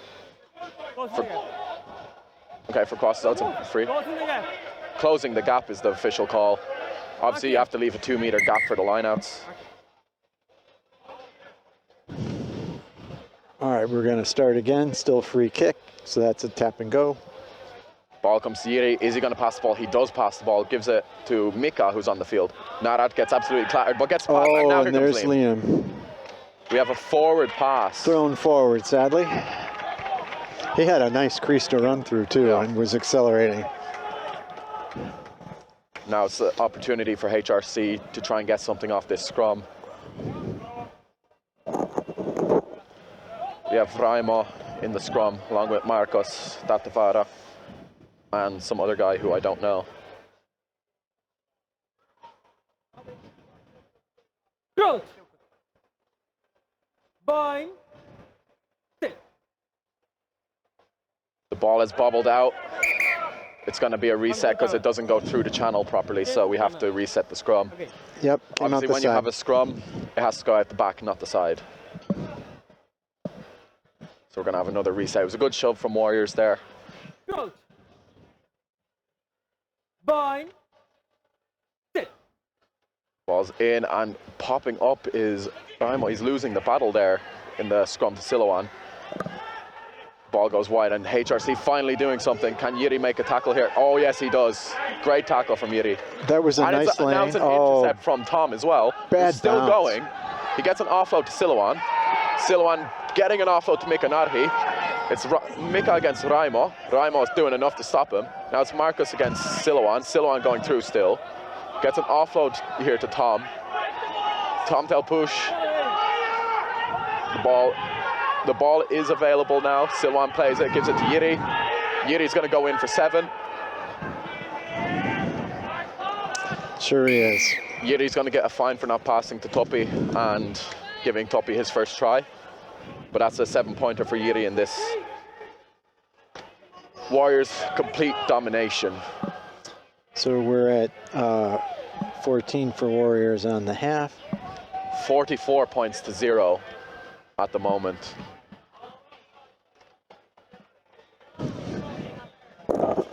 Yeah, that's just a heartbreaker for HRC. I think you're right. The Warriors defense is really being assertive. They're really pressing. And they're doing it from the right position. They're not being caught out. They're not making mistakes. They're getting there fast. And now Warriors empty the bench. They've taken off Liam Beckett, and now Ray is on the pitch. Ray is obviously a new player as well. But HRC now have a chance to try. Away to the races. HRC found the inexperienced corner of the Warriors. Obviously there's one side where it's 3 brand new players, and HRC attacked that area. Which is the smart thing to do. All right, well, I'm pleased to see HRC got one for the effort, the proverbial respect try. They're out here fighting hard. They're out here doing the best they can do under difficult circumstances late in the day. Happy to see them get one. HRC with their real first attack of the day, and they're coming out with points. Yeah, the kick was taken very far behind the halfway line, but it doesn't matter. Topi takes the ball in himself against 2. tackler, great jackal from Raimo, and Raimo goes quickly. And it's in for another try. Yeah, should be another 7. Great try from Raimo here. Okay, they are starting to come back a little bit. That's got to feel bad. That's got to feel good for our friends who like to see the blue team win. Yeah, we're getting down to a minute or so, minute and a half of play. We're about 7 minutes on the stopwatch. Probably 6. Kickoff has not gone 10 at all, so it's going to be a Warriors free kick. Yep. Probably got about a minute of open play left, give or take. Warriors want to just kill the game out. Obviously, the longer the game goes, the higher risk of injuries. Here comes Topi through the gap. It nearly gets offload, but it does get off to Narat. Yeah, Narat cleaned it up nicely. Now we have Mika Narhi on playmaker. Gives it to Jiri. Jiri goes for a grubber. He's never going to do that again. Or never mind, he is, because he got a penalty out of it. Well, it was creative. I give him that. That's an interesting choice. Fair enough. Jiri he passes it to Narat. Narat gives it out to Siloan. Siloan to he knocks it on. Mercy. But there was an advantage for the penalty. Yeah, that was a rookie's first try right there. There's going to be a bit of sliced cheese here. Oh boy. Obviously too many penalties accumulated, so yellow card for HRC here. So as the day was just looking, they were getting points. They're now down to 6 players. As now we have Tom, gives it to Jiri. Jiri's going to not pass, obviously. He's short. So he goes for the try. And that's full time. Warriors have won the Vantaa Sevens competition. Absolute domination today, but this game in particular was a bloodbath for Warriors. HRC got into it in the end, but it was too much too late. 44-14. So player of the day for Warriors was from Warriors. It was number 9, Tom Delpouche, who called himself the new coming of Antoine Dupont, and he showed it today. You can speculate on the following tournament. So obviously, congratulations to Tom. It's been a big day for Warriors, putting themselves on top of the Sevens Championship Series right now. Helsinki 2nd place. We have Oulu Wizards in 3rd. Seinäjoki sitting in 4th place. Then I believe it was in 5th place. Can't remember, let me check. 5th place was Tampere, 6th place Porvoo, Kalev in last place with no rank due to a forfeit. But today, absolute domination from Warriors. They didn't look in any way phased. Yeah, so much confidence. Their defensive pressure was just a little too much for everyone, really. When you're under that much pressure, any mistake is immediately a big opportunity for the defending side, and like that pressure made the difference in all of their games. So well done, Warriors. Well done for everyone for coming out today. And next one is in Oulu, where Warriors will look to go back-to-back and defend their crown. If Warriors win in Oulu, you have to imagine that's Sevens Championship, very in a comfortable position. However, all these teams will see how Warriors played today, try and adapt their system to it, because at the moment, Warriors are the team to beat. There's no one looking as strong as they are. Kalev, obviously we thought were a team that would compete, and Warriors dismantled them. HRC, another same thing. Warriors dismantled them. Yeah, they just were a little more connected on offense, a little more fluid. Their structure worked for them much more consistently. Mistakes here and there, but they had good fortune in their errors. And then their defense was just smothering. As we can see here, Tom Delpouche is getting awarded his Player of the Day award. So maybe he is the next coming of Antoine Dupont, as he said.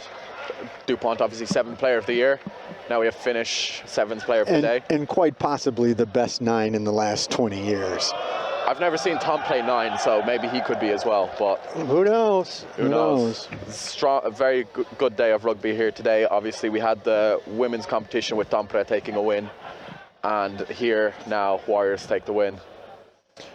Okay, well, congrats to HRC on a fine campaign in second place. Congrats to the Warriors for really a commanding performance today, start to finish.